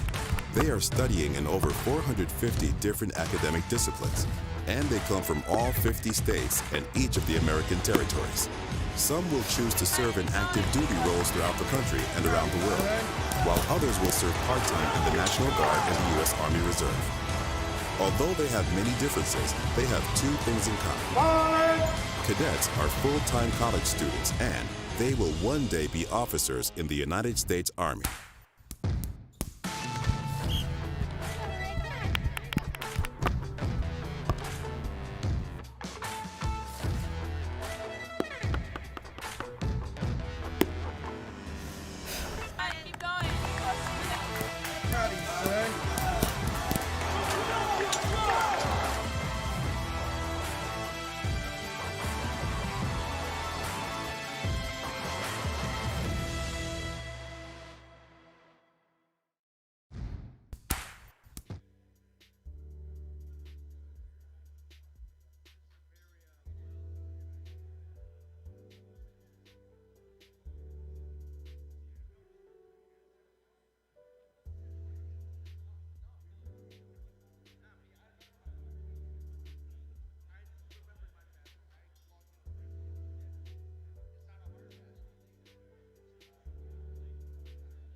Hello, everybody, and welcome back to the Collegiate Esports National Championship here in the Midwest Invitational. We had some technical difficulties, which is the true LAN experience. So you guys are getting the entire thing from start to finish, but we have resolved the problem. So we took the players off the stage. We had some light internet issues. We took them down into the LAN center. We now have the LAN center shot, and we are going to be bringing you Ball State, the number 3 seed, against Illinois Wesleyan University, which is going to be the number 6 seed. So that match will continue now. We are going to restart it, new map, new picks, new everything, so that both these teams can have a fair match and not reveal their strategy. So without further ado, let's bring it in. Let's bring our casters, Door and Dividing, and let's get some Overwatch finally to finish off day 1 here at the Road to Collegiate Esports National Championship. So without further ado, let's bring in Door and Dividing momentarily.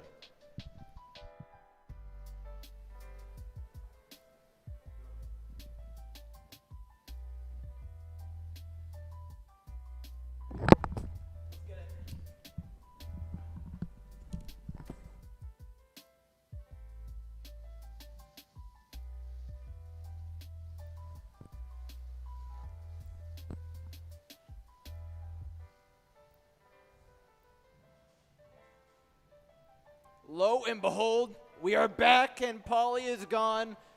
Alas, it's a shame to see such a beautiful man go, but it's time for the game and we get a beautiful game at that. Let's talk a little bit more about Ball State up against Illinois Wesleyan, which we got to see start off earlier, but we get to see restart again. Lucky us, we get this. It's such an amazing game and 2 times the action. It's incredible, especially because that first fight that we were able to see last time was going back and forth, up and down, left and right, no matter what direction you want to say. It was an incredible first matchup, and if that's a little taste, a little preview of what we are in for, it is going to be insane. Now, like Paulie said, we're on a new map. That new map is going to be Busan. We saw this in an earlier matchup today. We're going to be starting off on downtown. I think it's a great place to start things off. We did get the same pick band. Looks like they want to go back to control, but we changed up the map specifics. Illinois Wesleyan, do they come out with the same composition? It looks like they're getting something similar. Torbjorn locked in for both sides. Whether or not that stays to be seen, but Penn Park and Hornbach bringing out the first Arista Diva we're seeing of the day. Yeah, Illinois Wesleyan are going to be going with pretty much the exact same comp that they ran out with on Ilios, this sort of 6-man dive with the Reaper and the Sombra coming out, as also Ball State, coming out with something completely new, Arisa Diva kind of composition. This composition is going to be very slow. They're going to want to get set up somewhere at the point or near the point and just get their Cowboy and their Torbjorn in position to get massive amounts of value. Illinois Wesleyan are a lot faster, though. They've already used that speed to take this space, completely surround this. There was a great peel coming out from Hornbach, but not enough to keep Finna alive. The composition now spiraling out of control. The main tank does manage to regroup, but eventually, with all the members falling behind, Penn Park will be taken out. Yes, the Ball State, the problem with the comp they're running right now is that they needed a lot of time to get set up and get put into position. And in that time that they were just trying to get past the choke point, Illinois Wesleyan had already taken so much space that Ball State could not capitalize on the damage of their comp. So Ball State is going to be making some swaps now, moving on to a brawl competition of their own. US Miller is going to be staying on the Torbjorn, though, so can't wait to see how that pocket pick ends up working out. Also, Zang Beast is going to be very close to the amplification matrix. It's already working pretty well, right? Flash Fatal normally would just keep the defense matrix on either the Reaper or the Torbjorn if there was just one, but those shotguns pose a real threat to the Winston, and there's no way you can block both of them. Popping an amplification matrix for the engaged, Ball State are making their attempt at retaking this point. Illinois Wesleyan decided to just back up, give away the space. No, they go for it, and Ball State find the punish, losing both their DPS. There's not much chance of a recontest here. Nah, there's not going to be much as Illinois Wesleyan. Codex is actually going to commit to Primal Rage to try and stay around a little bit more, try and get a couple more percentage points on the clock, but this will force out the Molten Core from US Miller, and that should be the end of the fight. But Illinois Wesleyan, they're actually going to continue to try and get on as we see Echoic is going to be pushing in. We get a hammer kill from US Miller on the Flash Fatal. That's the first one of the day. Let's hope we can get a counter going here. As now, with 63% Illinois Wesleyan do lose the point out to Ball State, but they were very conservative with their ultimates there, which is going to be huge as they try and recontest here. Codex used the Primal Rage to continue stalling the point out. Illinois Wesleyan are going to have every other ultimate online.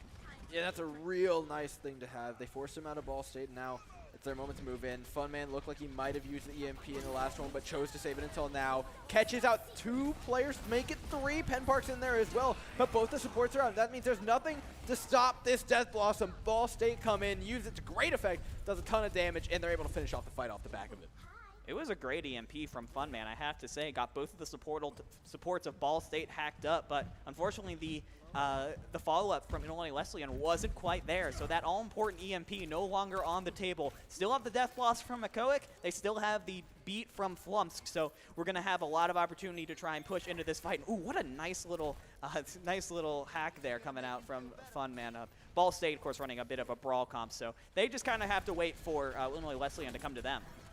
Yeah, they're going to take their sweet time. Use the bomb to get them off the high ground, or at least open them up, get that shield to turn around, and they will drop off appropriately. Sound barrier used by Ball State, and the Amplification Matrix being thrown in. And the kitchen sink at this point might as well be tossed in as well. Like, oh, it's still finding his way through, despite the sword that's used by Ball State, finding a massive advantage, but it's a 3 versus 3 on point. Complete chaos here, but the Divas are the ones you want to watch. They can shut down these DPS, and they can keep their teams alive, which is what matters the most, allowing them to get back in for the spawns. It is Flash Fatal getting the better of it, though, as Hornbach has been remixed. The main tank's just starting to come back, though. It is not over for Illinois Wesleyan, who is starting to charge up towards a Coalescence from Snowbiz that could end this fight in one fell swoop. The longer this goes, the better it is for Ball State. The more percentage they're able to push up. But now U.S. Miller is back, and the turret is getting value. It's starting to really chunk out these players. Illinois Wesleyan are far from done with it yet. They're not going to let this one go without a fight. Off the map goes Finna, and now they're back in EMP to guarantee themselves the point. They've lost their main support, though. They have to be careful they don't give up too many more lives. And there goes another Flash Fatal is off. And Ball State want desperately to win this map to open things up for themselves.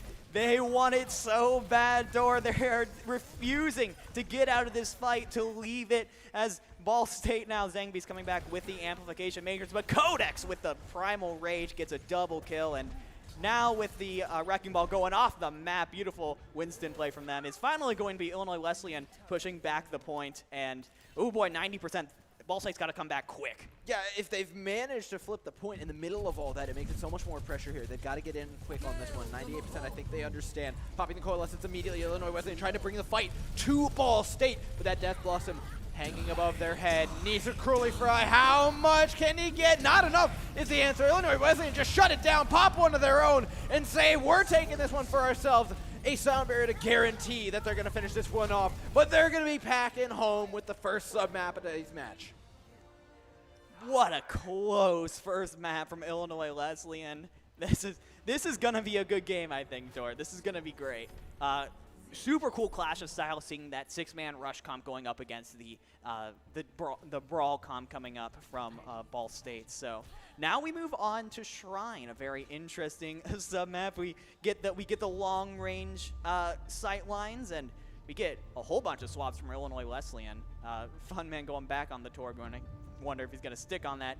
No, deciding not to. We're going to go ahead and move on to the Sombra instead. Going to go back over to the 6-man. Did they just do that to fake me out? Because they swapped to something else and then they swapped back. Oh, yeah. It was just for you. Just for you. Ball State, though, coming out on the composition we saw them on earlier, running the Cowboy and the Symmetra. So we're looking for some pretty cool movement with that teleporter. See him teleport behind. See him make some wacky plays. Ball State already taking a pretty aggressive position thanks to that teleporter, but they need to wait for the cooldown to come up before they can make a proper engage. Illinois Wesleyan, on the other hand, will have the upper hand for just a moment, but they've got to find the right opportunity for a dive, and Ball State aren't giving it to him, holding patiently in the side room. Trying to catch somebody out, wrapping around. Wesleyan will position themselves towards the point, poise themselves to take it should that timer continue to run down without Ball State making a move, but that teleport is a real threat. The second the point is unlockable, they can make the teleport on. They don't, though. They get distracted on the side, and the move is just a little bit too late. Regardless, though, Echoic is still the first one to go down. The push is successful for Ball State, and they should be taking this one right back in their favor. Yeah, Ball State doing an incredible job pushing back in after Illinois Wesleyan got a good first pick off. First point capture. They're going to get upwards of 20% onto this point here, but see Penn Park just swinging away that MTD that he's been looking for. Ball State and Illinois Wesleyan trying to push in. We do have some lag reports, so we might be going to another pause here. Yes, we do get the pause. Well, I mean, they're saying a couple seconds ago that the ping was really good, so I'm not sure what's up. But it's you know, it inconsistent. Might be a spike. Who knows, man? We're figuring it out over here. And you know what? We got to see a lot more Overwatch there, these two teams, than we did prior. And what I'm getting is a lot of stuff I like, especially from Ball State. I can't say enough about what we're getting out of this team, right? The creativity compositionally from them has been fantastic. And seeing them run the Symmetra composition, they're very fluent with it. They are extremely fluent. You can tell that they've been doing a lot of practice with the Symmetra based on how ready and willing they are to bring that sort of teleportation into their strategies, into their compositions. Shenanigans, you mean? Yeah, the shenanigans. A little bit of trolling, you might say. Yeah, we do a little bit of trolling every once in a while. Illinois Wesleyan, though, are playing smart. You can see they're poising themselves around the side room that they locked themselves into. They did get the first point tick. Generally, you're shooting for 40% if you get the first tick to consider it successful. If you lose it after that, the other team generally will be able to fight their way into the match. Just statistically, you know, talking purely numbers, but both these teams have shown up with a lot of stuff that have surprised us. I think the big question is how quickly can they get that EMP up to find a way back in or a coalescence for a re-engage. Yeah, the composition that Illinois Wesleyan is running is very fast and very dependent on those ultimates getting up and helping people push through to the push over that sort of mid-late fight where they may be a little weak otherwise. Like the Coalescence, for example, is an ultimate that can be very quickly generated. It's one of the most fastest generating ultimates in the game. And so if you can get a bunch of healing in the first fight and then use that Coalescence to keep everyone else up right as they're about to die, that's the perfect scenario for a Moira player. Yeah, then Goals continue rotating those ultimates. It looks like we've got things all solved up, though, as we're back in at 12%. Ball State are going to start taking this one back over. Holding strong on point, Illinois Wesleyan have wrapped around them the same way they did before. Looking for a shatter. It doesn't even catch one. Flash Fatal with the reflex is able to fly up before anything bad happens. Deadeye will be hacked out as the Cowboys force back, and Ball State are completely surrounded. They can feel the pressure coming on, but with Flemex out of the fight, Illinois Wesleyan are having a hard time finding a proper engage. There goes the second support, and that's just going to cut the whole thing off. Yeah, this is what's tough about the Ball State comp now. Now that they have control over the point, it is so easy for this Reinhardt Diva comp to just stake a claim on the point and say, this is ours and you are not going to get on it. However, Illinois Wesleyan, they have to be the ones to take the advantage to jump onto the side of Ball State and get the next fight in. And look at all the ultimates they have. They're going to have everything. I mean, this is their fight to lose, if anything. Throwing in a self-destruct to find and engage. Sound Barrier following that. They have a Coalescence in the back pocket to make it last even longer, but Finna found a perfectly timed Sound Barrier of his own to keep the team alive, and it's Illinois Wesleyan dropping low. The Coalescence looks to save, but without Funman in the fight, they did translocate away. It might be a little bit before they can find a re-engage, and that's going to allow time for Zhang Beast of Ball State to heal back up his team, keep them alive, and give them the juice they need to find those last picks. Oh, that's so disappointing for Illinois Wesleyan. They used a lot of ultimates in that fight to try and push in, get that initial engage, but unfortunately they didn't get the value out of those first ultimates that they were looking for, and Ball State are able to sustain and continue with the point hold. 90% and counting for Ball State. This could be us going to a round 3, but Funman with the EMP might have something to say. Pops it. Only caught the Reinhardt. Penn Park is not feeling too good, but Immortality Field will keep him alive for the time being. Traded off with a Pulse Bomb. Neither team gets a main tank now. Illinois Wesleyan looking for the engage with Zangbeast. Fragging it out. Another pick for the Baptiste as they look to end this map and even things out. Ninja Curly Fry, despite his best efforts, is in a bit of a pickle now as they're being chased down. Illinois Wesleyan has the damage with them. The Sombra gets remaked on, though, and Hornbach is back in the fight. A main tank back alive for Ball State, or at least acting as a main tank. A hop shatter with help from the Diva. Looks to put people on the floor, but it is hardly ending the fight. Now they've got tanks, but no damage to fighting. Yeah, it's so difficult now. Illinois Wesleyan are going to be able to do such a good job of contesting here with the Moira, with the Wrecking Ball. There's so much, but they step off the card. They step off the point. And we're going to be going to a round 3. It was at Illinois Wesleyan's disadvantage in that fight, to be fair, but if they were able to contest a little bit longer, get the rest of their respawns back, who knows what would have happened. We got to give credit where credit's due. Finna found a nice boop to get that last player off the point, and that overtime was taken down real quick. Now we shift maps, we shift gears, entirely new compositions for both sides. Yes, as we head on to Mecha Base, the Brawl Mania that comes on this map is incredible. We love to see it. things are a lot more closed in, closed ceilings, closed hallways. I've said this before, I'll say it again. I will say, though, Ball State is moving into a Reaper from Ninja Curly Fry. We got the Cowboy on the side of Illinois Wesleyan. And it's the maze that you really got to watch here. I played a lot of May when I was in collegiate. I played a lot of May in open division. On this point, it is your job to win it. First wall's out from Ball State. Doesn't section any of the players off. That's your main goal with these walls. That one, on the other hand, is gorgeous. The Reinhardt, is just in the worst possible spot. Penn Park getting cut away from the rest of the team. Cut off from the heels, entirely abandoned. And I'm sorry, 1v6, you are not winning that. You have got to call that fight there. Ball State cannot win this one right now as there's a Reinhardt up for the opposing side. Yeah, that was just a better execution from Illinois Wesleyan to start out. The May wall from Ball State wasn't that great, and the wall from Illinois Wesleyan was. That's as simple as that. However, the respawns are coming in now, and now both teams are probably going to have the amplification matrices to go into this next fight. And whoever has the high ground with that amplification matrix is going to be feeling much better. Illinois Wesleyan used theirs to take the high ground. Ball State used theirs to fight it, and Illinois have to back off. It's looking for a push forward, but the Blizzard is what you really got to watch. Everybody getting frozen up, taken down. Deadeye used in conjunction with it, and bam! There's a three-piece combo. Incredible stuff from Echoic there after everyone was getting frozen up. Pushes it out for the rest of the team. It's just the Baptiste you got to deal with, and we did get actually a flip coming out, and that's unfortunate for Penn Park. Thought he could get a couple more percentage points, but now Ball State has got to wait for their Reinhardt to come back from spawn, and 10% to 30% is what we're looking at right now, and Illinois Wesleyan do have the slight ultimate advantage going into this next fight. Shatter, Blizzard, Beat, they do have the tools to hold on to this. That's about how they engage. Last time they had this many ultimates, the fight was lost. They mistimed a few things. Oh no, Funman goes down while casting Blizzard! A huge ultimate just lost, and Ball State are feeling confident. Papa Soundbear, they're looking for an engage. In Illinois Wesleyan, they're going to fight this one. They're going for it, but it's fruitless. You lost the May. You lost a lot of your tools with it, and now they've got to pay the price. That is so unfortunate for Illinois Wesleyan. The Funman Blizzard was the cornerstone of every single win condition that Illinois had in that fight, and it got lost just like that in an instant, and Ball State is now taking control back. They have just 20% on the board, but they have 4 ultimates in their pockets. Illinois Wesleyan are going to have to put in at least one dry fight to catch up. Popping the animation to start things out. It's a Shatter block, the bomb saved by the Immortality Field of Snobis. But that's the Immortality Field gone. They've got a lot more to go in this, and it's both teams now with an Immortality Field out. Kills coming out from either side. Snobis getting in on the action, but through the calm comes the storm. Ninja Curly Fry for 2 now. Reopens up the fight for Ball State, who push back through, hold the door, and keep the point in their favor. Ball State now creeping up on 50%. It's very likely they'll be able to take point control lead away from Illinois Wesleyan, and U.S. Miller does have that all-important Blizzard up. That's all Ball State has, though. It's got to be a really good Blizzard coming out from him. Illinois Wesleyan, on the other hand, do have the Amp Matrix and the High Noon. If they want, they could try and combo those together. I mean, we talked about Flash Fatal and how good he is at eating ultimates earlier on, and that's what you've got to do here if you want to win this.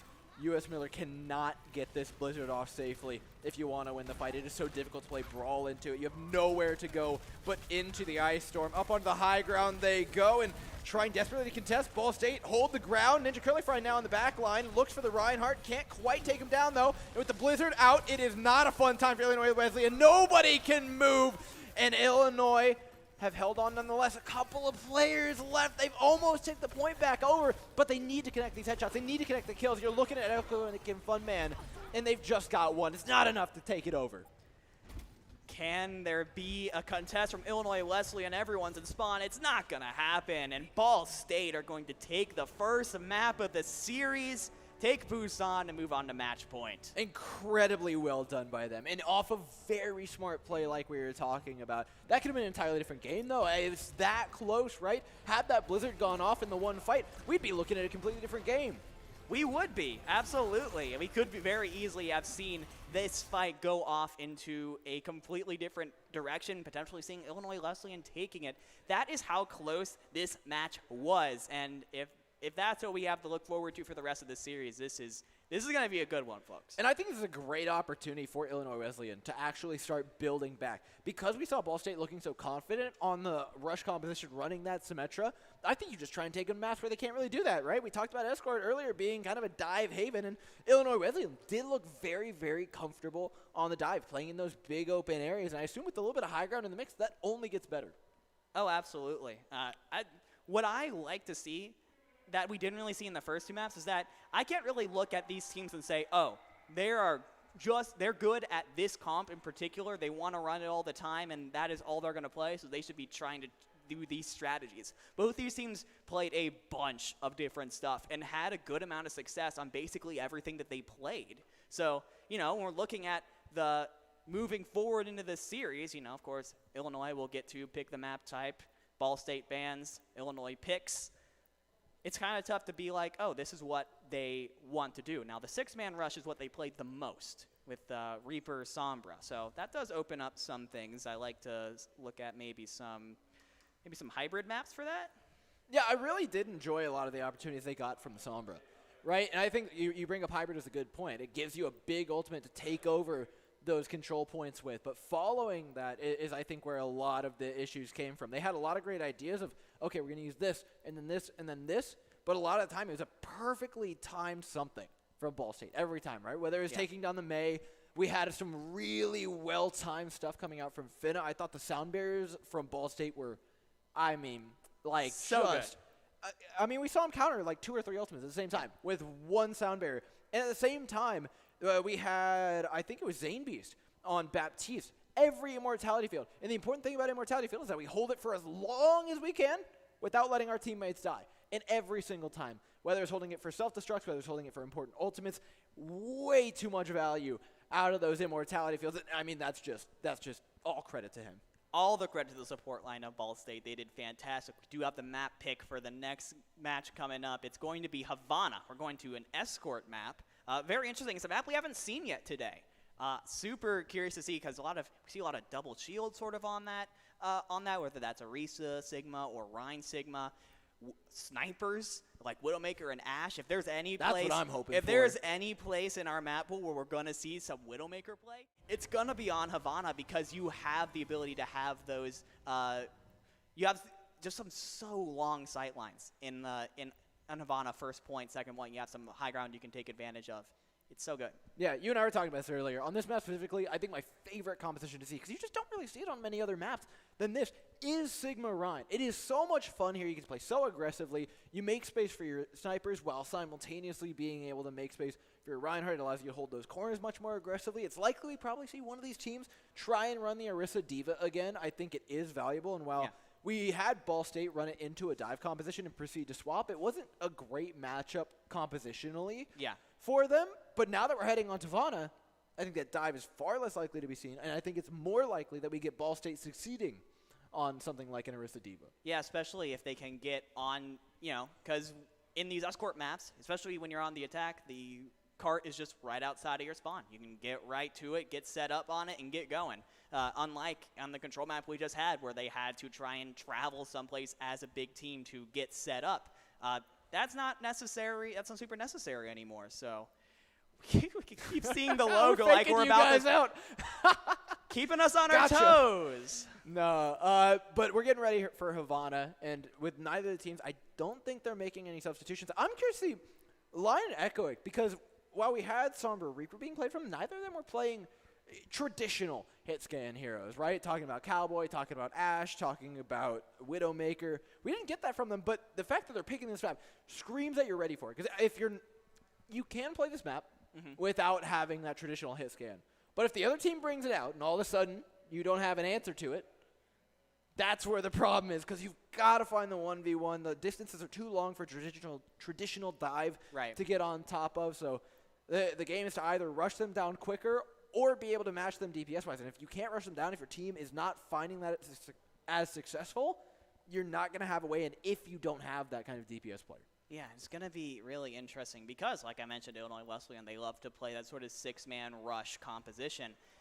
it's going to be tough to find value with that in this kind of setup where we're going to be seeing a lot more slower comps, a lot more long-range comps. If you're going to try and play that into this kind of map, into those kinds of compositions, you'll just get picked apart before you can close the distance. So we're going to need to be seeing some good adjustments coming out from Illinois Wesleyan, who did pick this map, so obviously they have some plan for it. Yeah, I think they're perfectly geared for it, but Ball State, I also think, pretty well geared for it. Talking to him during the interviews last night, Ninja Curly Fry, very humble in the interview. And so, of course, I had to ask their teammates, what should I be looking for when Ninja Curly Fry is in the game? And they said, he doesn't miss, ever. And that screams that he's going to be doing some good work on this map. It is everything you could want and more for a hit scan player. And if Ball State are as flexible as they seem to be, being able to run everything from the Symmetra Rhine compositions all the way to dive and everything in between, it seems, I think we can see them really succeed here because they can bring out whatever composition they need for whatever point. You can run things throughout, right? The Orisa Diva can be really powerful no matter where you are on this map. But should they choose to change, should they get surprised by something out of Illinois Wesleyan, they can always swap it up as well. One thing I think that's very important that we talk about, we saw Spawn Camp earlier today on Kings Row, which not as unorthodox as it may seem. It's definitely not unorthodox to see Spawn Camps on Havana. It's not. Havana is very interesting because it is very easy for the defense to get set up right outside the attacker's spawn at the beginning of the game. And it's just a matter of trying to take time off the clock. You can try and get on top of that little gas station that's right in front of the spawn openings. You can try and just get people as they're trying to funnel out, get onto the point. It usually doesn't last very long, but what it does do is that it forces the offense to be on their toes early. It forces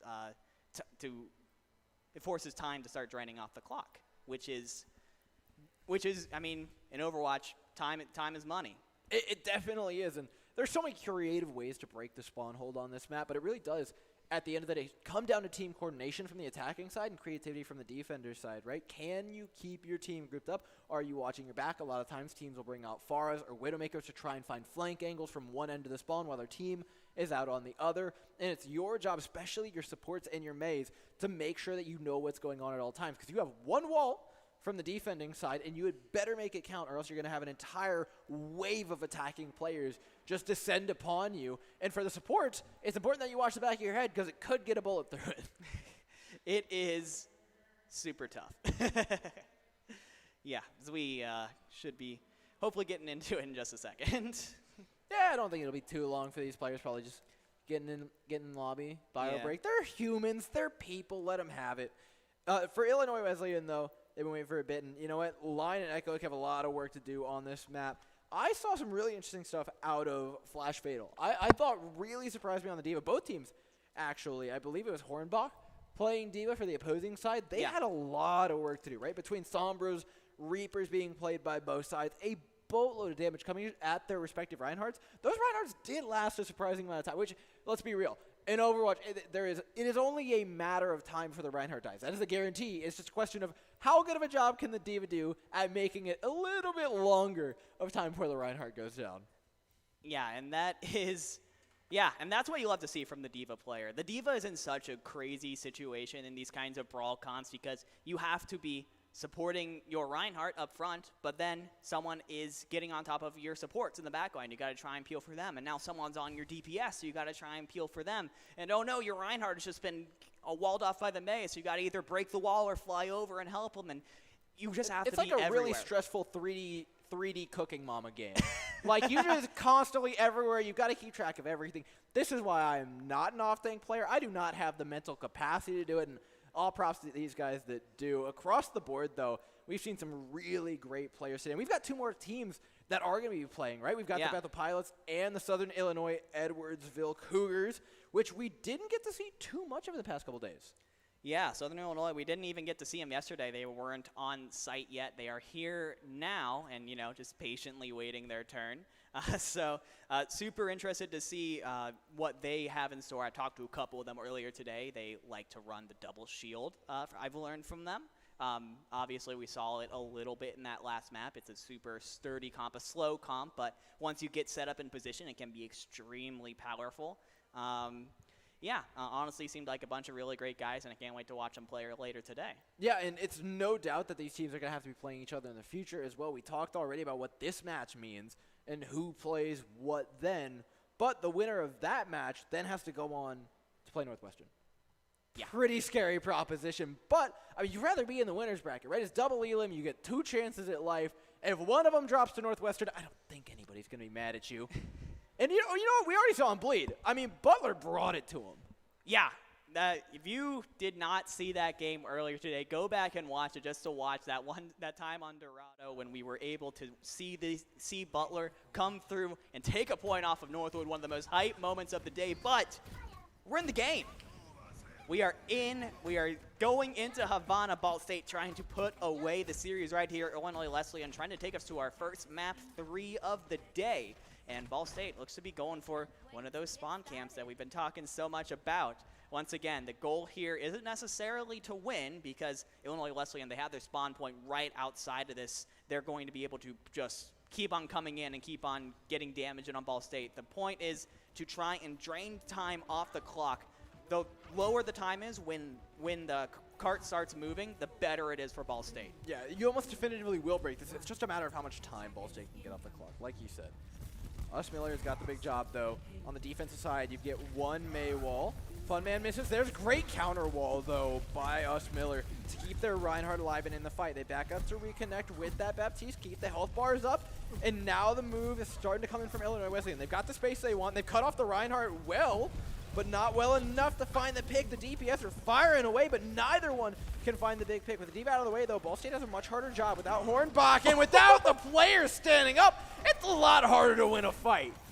That was just textbook stuff from Codex. You wait for the opposing Reinhardt to go for a fire strike, and then you go for it. Illinois Wesleyan laid them all on their backs, and now they're going to send them all back to spawn. Of course, just the May just iced up on the point, trying to make sure that you can take as many seconds off the clock as you can. Even though Illinois Wesleyan were in control for pretty much that entire fight, credit to Ball State, they did drain about a minute off the clock. Yeah, and they built up the blizzard faster. Take a look at Funman's back pocket. There's nothing there. Yeah. Empty. Capiche. Us Miller, on the other hand, a whole blizzard. Unless Flash Fatal can find a big E here, it's going to be really hard to counter that ultimate like we were talking about earlier. They'll chuck it in early, and it's a long-range blizzard. Just freezes up the Reinhardt, so good disengage by Illinois Wesleyan. And in a couple seconds, because that amplification matrix, and because the sound barrier were used, they're going to use a blizzard of their own to greater effect, throwing a bomb on top of it, and there's just nowhere to go. There is absolutely nothing that you can do there if you're Ball State. You just got to try and die as quickly as you can and come back for the next fight. You did force Illinois Wesleyan to use a lot in that fight, and the card is far enough away that, you know, Hornbach is in position to potentially get in another touch if you want to. Ball State, honestly, don't have much to work with as far as the ults department. They put in about as much as they could. Hornbach is pretty close to the bomb, but that's about it. Yeah, but for Illinois Wesleyan, they are counterable ultimates. The Deadeye comes out, and there's no counter to it. Nobody even there in time. The range is too long. The D.Va can't get there with their defense matrix in time in order to save the rest of the team. And Illinois Wesleyan, off the back of an ultimate that we don't usually see get too much value, we've seen a lot of big Deadeyes today. Big Deadeyes for sure, especially in these kinds of composition. The Cowboy has so much pressure to just be the main damage dealer of the composition. As now the first point has been taken from Illinois Wesleyan. They get a little time bump back up to 4 minutes or so. And now we get to push forward once again. Codex has another Shatter online, had a bunch of value with it the first time around. We'll see what he can do. Of course, Ninja Curly Fry does have the High Noon on the other side. I do love what we're getting right here from both teams. That's a great wall to stop the Deadeye from really finding connection, but it still gets one! What's with the Deadeyes today, man? Trying to push off the back, but the fight's not quite over. 5v6 is hard to win for Illinois, but certainly not unwinnable. Using that Immortality Field around the corner will give them a new lease at life, and Codex has to wait just a moment until that Shatter comes out. They'll actually wait for that 6th member to come back alive here in a moment, and use that time to wrap around the side, try and gain some map control in other places. Ball State still don't have that much to work with, and throwing the self-destruct out doesn't find too much, not exactly fruitful. Penbark tries to use it to make an engage, but the blocked Shatter by his own teammate, you hate to see it for Codex. It just allows an engagement from Ball State, who have built up all their ultimates, but might not even need to use them. Did you see Codex there just charging up throughout all of them? The The EMP coming out for US Miller, though, has been done enough. That was the turning point of that fight right there. It was beautifully done. Illinois Wesleyan wasn't expecting it at all. So beautiful stuff. Ball State will take control back at the point. We're back down to about 2 minutes and 30 seconds, but Illinois Wesleyan, they do have the ultimates back online here. They have the Blizzard, they have the High Noon, they have the Amplification Matrix, all three very impactful ultimates, as well as the Shatter from Codex too. We have, first time for this matchup, Penn Park and Codex probably going to have Shatter up in the same fight. So can't wait to see how these Ryans try and play around each other. As well, the support ultimate is very important. The Deadeyes just can't not get kills, I swear. You pop it, it's just like a guarantee. Ball State are trying to push off the back of it and get as much as they can off this, because if they could find a few more picks, they'd get more ultimate charge. But, alas, they won't. They will not. So we're going to just rewind, re-say what I said earlier. It's just now it's the same fight. Ninja Curly Fry just doesn't have High Noon anymore, and actually is halfway to a second one. So That's you know, wild. might have it again, but pretty much the same fight coming up here. You've got to be looking out for those hacks though from US Miller. Illinois Wesleyan has been letting the Sombra slip under their noses. This is so awkward, though, with the Reinhardt separated away from the sports. Illinois Wesleyan were playing hide-and-go-seek with them. Ball State had left them outside, and yet they weren't found in time. A great sound barrier re-engage out of Ball State, and they still do it again. Penn Park had been pushed completely back, has to give his life in order to reconnect with the sports, but did manage to do it. It's a good cause. This has been incredible from Ball State, because Illinois Wesleyan, they should be able to have more value than they've been getting out of these fights so far. But US Miller, Ninja Curly Fry, they've both been doing so much work with the Sombra in the back, the Cowboy in the front, and they have just been able to continually get picks and win fights without using ultimates, which is huge. Oh, they tried for the hack shatter, but that doesn't even matter. Just throw the bomb into the back line. It'll do the work for you. Catches 4. Yeah, Ball State finally goes in and goes, okay, we're going to just invest all our ultimates here. And they got the fight win that they were looking for. But now Illinois Wesleyan, this is their last shot here. They had 4 minutes going into this point. We're now down to about 40 seconds, and we're having wholesale changes. We're going back to sort of a dive comp with Funman going on to our first echo of the match that we've seen. This is tough because you had everyone swap, and you have no ultimates left. And Flash Fatal has got to keep an eye out for this High Noon from Ninja Curly Fry. If I know anything, there's nothing you can do. This is a guaranteed kill. Watch. Oh, it got stopped for once. Well, look at that. It's wild. All right, Illinois Wesleyan keep it alive in this one. Finally, a Deadeye without a kill. Great job by the Diva there to stop that from happening. But they haven't won the fight yet. It just gives them another opportunity to dive. The Reinhardt of Ball State will drop down, trying to hold this space, regroups with the Baptiste. This is a great engagement for Ball State, but yet Echo takes down US Miller in the back line of their team, stops the Echo from getting too much value and charging up to the EMP that they were so close to. Penn Park trying to make the difference in this fight, runs into a bubble. LOS supports though, and that's going to be the end. Illinois Wesleyan will get another chance to try and push this one to the end of B, but the fight is not over yet.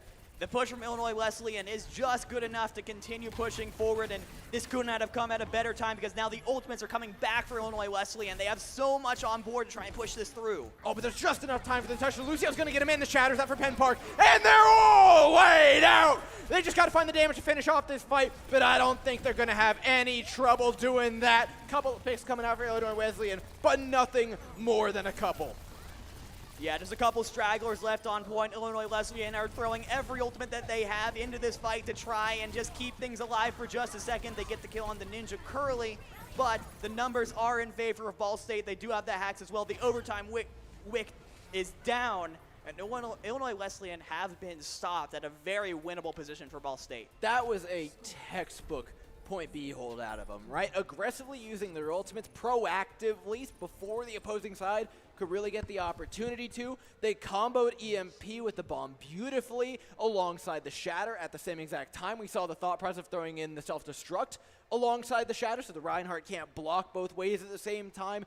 We got all sorts of combos out of Ball State, and we were talking about the level of knowledge they had over composition with the Symmetra, but it feels like even without the Symmetra, they still have the fundamentals of how this Brawl composition should be working down to a T. It is such an incredible amount of practice that has obviously come through from this Ball State squad, and I am personally here for it. But It's not over yet. Illinois Wesleyan now have a chance to defend here. They're going to be changing things up to an Arisa Rhine composition.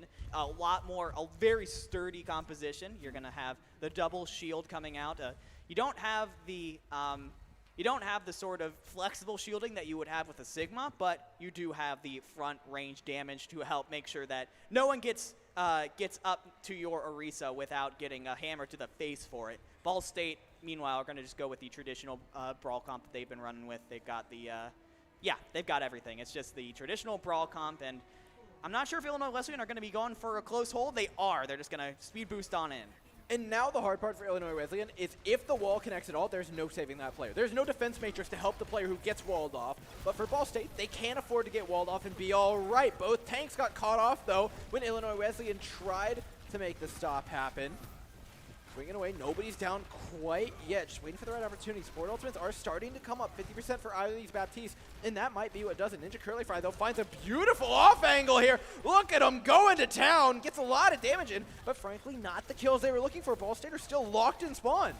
Codex is down, though, so this should only be a matter of time until Ball State are able to break out of here, especially with the amplification matrix getting put in from Zang Beast. But yeah, the Illinois Wesleyan are doing a fantastic job of keeping control on this point. The beats being committed as well. I love that timing on the re-engage out of Flummox. And that's going to give them exactly what they need to force Ball State back into spawn, and that gives them that 6-member back that respawn.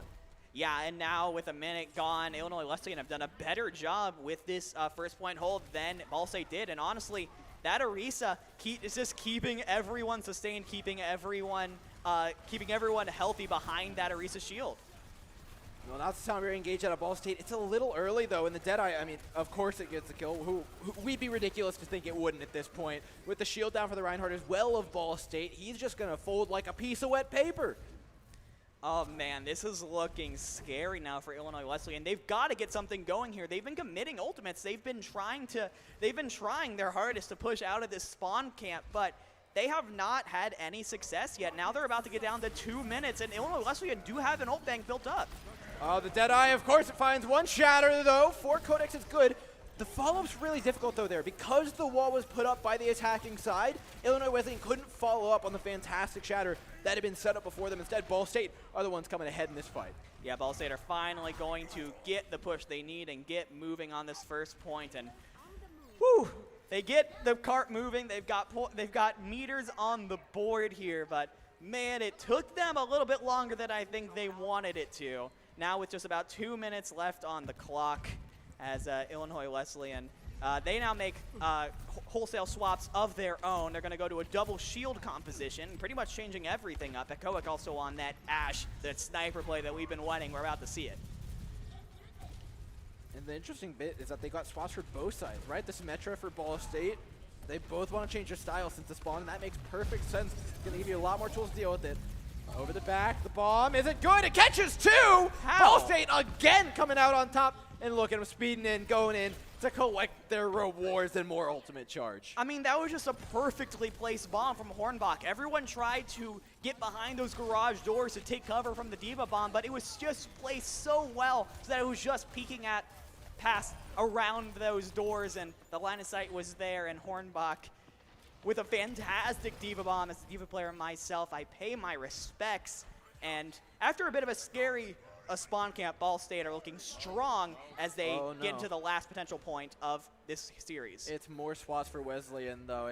Look, they're starting to play musical heroes. They're starting to throw spaghetti at the wall to see what sticks, and that always worries me. But maybe this one, maybe third composition's the charm for them.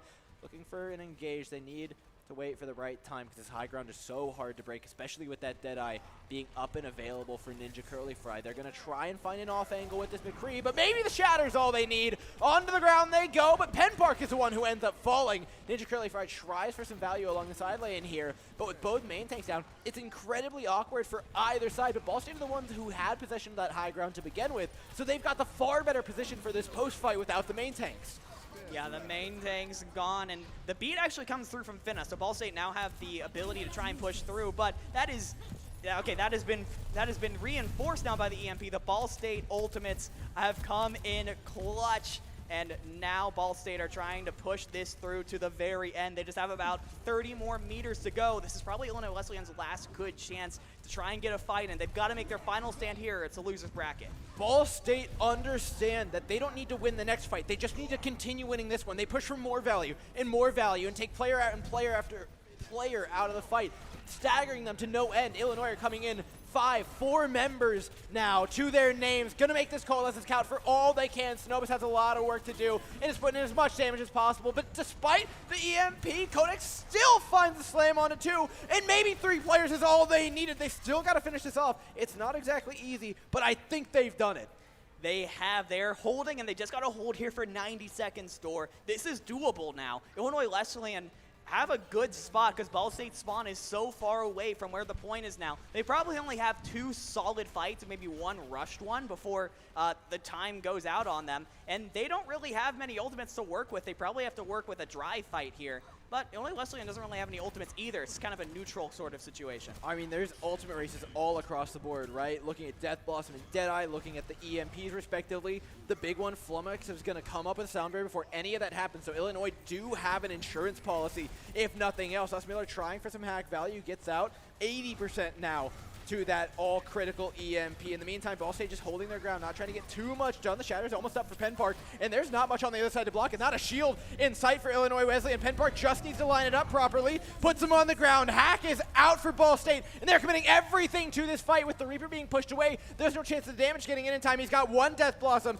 and doesn't even get the pop it. Ball State are taking this one home in 2.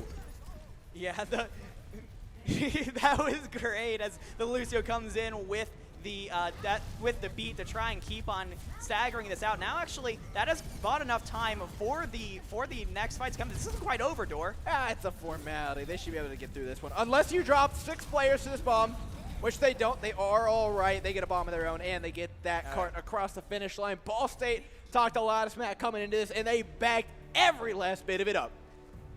Ball State get the win and move forward in the winner's bracket tomorrow. GG's in chat. And, man, what a good game that was. Ball State came to play, and honestly, I think Akron, I think they're going to be playing up next tomorrow. They better watch out because these guys look strong. I mean, I know Ball wanted a piece of Akron. They wanted that matchup more than anything else, and they worked their butts off to get it. They looked so good. Ironically, for a college called Ball, I mean, they didn't run any of it, which you got to stay on brand, guys. Come on. Yeah, a little bit. Not sure. Do you know if we're going to be getting an interview with the setup that we have right now? I'm not sure. We could talk about how that match went, because I thought it was really interesting and foretelling for Ball State. They got to run the Reinhardt pretty much the entire time. They were never forced off it. I'm not sure if they wanted to, but it's about whether or not you can flex tomorrow, because Akron are going to make you. They're going to make you get creative. And the fact that we saw this match is already a good start, right? It's going to stop that King's Row spawn camp pretty quickly. It's going to stop a lot of things, but what's not going to do is necessarily win you all these matches. We saw some great ultimate usage, though, and I think that, for me, was the highlight of Ball State's play. It was the highlight of Ball State's play. I got to say, though, for me, a really good thing from Ball State, what I saw, was that Havana second point defense, because they were able to keep the point for at least 3 minutes without using a single ultimate or using one ultimate, just through being able to identify a player who was a little bit out of step with the rest of the team and melting them down before anything else could happen with the Cowboy, with the Sombra, with everything else. And because of that, Illinois Wesleyan, they were forced to just go back into spawn without using anything, and and then we were in just such a strong position. Ball State was able to push forward with everything on the clock. Yeah, and their ultimate users are stellar. Illinois Wesleyan, I felt like their neutral game was really good, but the ultimates were what really got them short. There were a few sound barriers in there that were tried to use to engage that didn't really counter ultimates, whereas Ball State were getting a lot of counter in. The stacking was just a little bit off, and I think if they go to the books, watch this, and just order ultimates a little bit differently next time, I think we've got a different game on our hands, and they have a real shot at that lower bracket run. Yeah, I think they do too. I think we're good to potentially, or are we just going straight into the I think we got the next match up in a little bit here. It's going to be Southern Illinois Edwardsville Cougars going up against the Bethel Pilots in just a second. Ladies and gentlemen, you're not going to want to go anywhere. Don't miss out on any of the action. Follow the Twitch channel. Stay tuned, because we got more Overwatch coming up in just a bit. Woo!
All right, everybody. So I am here with the Ball State third seed Finna as they just victoried right there over the 6th seed Illinois Wesleyan.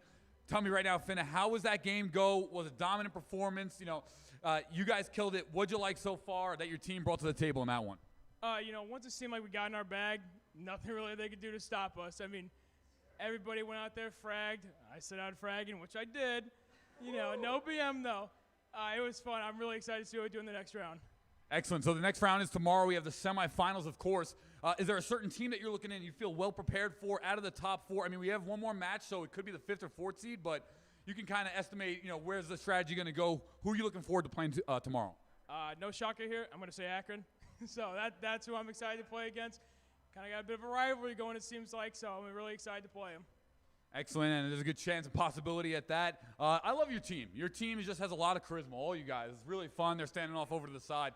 But they're a really awesome team here at Ball State. What's going to be the strategy going in if you do go against Akron? Well, I'm not going to release anything, maybe some Hog Diva, Ryan Ball, who knows? I might get put over to the Doom Fist. I mean, I hope. Excellent. Well, congratulations. Ball State is going to be your winner here. They're going to advance to tomorrow.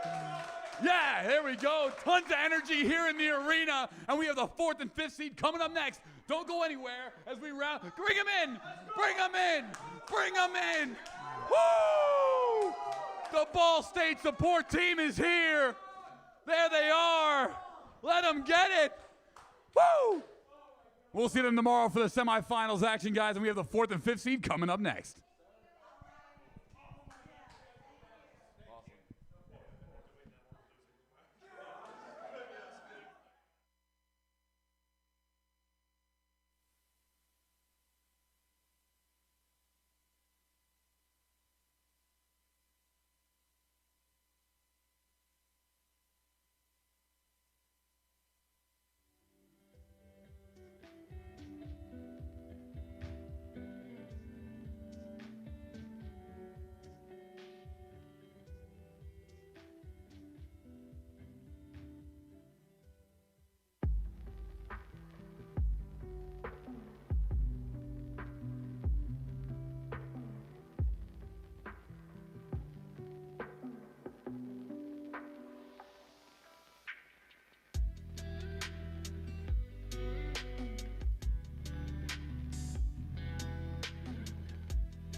Hello, everybody, and welcome back to the road to the Collegiate Esports National Championships here in the Midwest Invitational.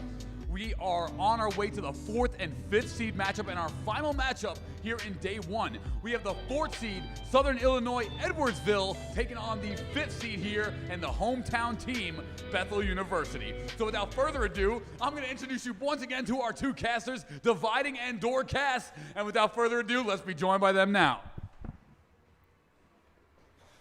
All right, everybody, and we're back. It's about time. We get another match of Overwatch for you, and of course, it's the closest match of the day. Southern Illinois Edwardsville versus Bethel. Thank you so much for the wonderful introduction, Polly Hype. But we've got rosters, we got players, we got Overwatch to be played, so let's run it down and talk a little bit about these two teams. For the Bethel Pilots, they're going to be piloted by Alyssa on the off tank, Red Ninja on flex support, Zach on DPS, Kuda on main support, Quibsy on main tank, and John on DPS.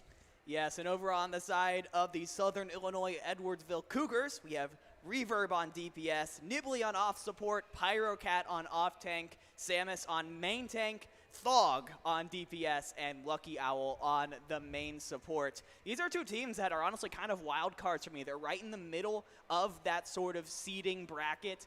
We didn't get too great of a chance to talk to them yesterday to figure out what they were all about. So we're going to learn a lot from this matchup. Yeah, we started with that last one. Really, I mean, 2 maps, but really did go the distance for 2 maps, right? We got neck-and-neck fights, 99 to 99% on the control points, which can we talk about how weird it is that regardless of the fact that we have this awesome pick ban system where you can go to any map you want, any map type, we started out on control most of the time. Every time.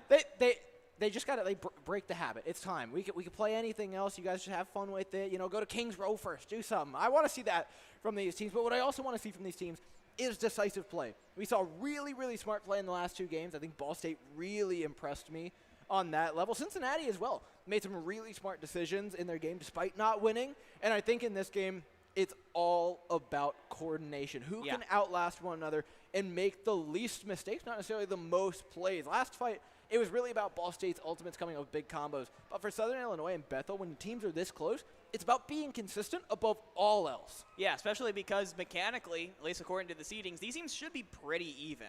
I'm expecting to see a lot of pop-offs coming out from both teams as we head into these first matches. But like you've said, it should be the team that is more coordinated, more together, able to chain their ultimates and their abilities together into an explosive teamfight, explosive ending that will end up getting them the win at the end of the day. And the honor, I'll say, of facing Northwood tomorrow.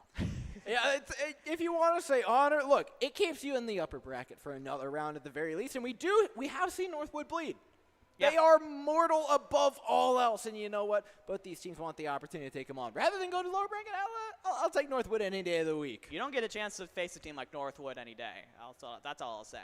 Yeah, for sure, and they'll get to go up against them if they win this. I'm curious to see where this one starts out, though. We talked a little bit about maps and what we expect from these teams. We didn't have too many expectations for them, though, was the big thing coming into this. We got to talk to them a little bit yesterday, but they both seem very flexible in what they want to play, very map-dependent, and so I don't see necessarily the map being too important of a first pick in this. So, like, the upper seed of Southern Illinois Edwardsville getting that first map pick, I think they're going to take it somewhere, and both these teams are going to be pretty comfortable.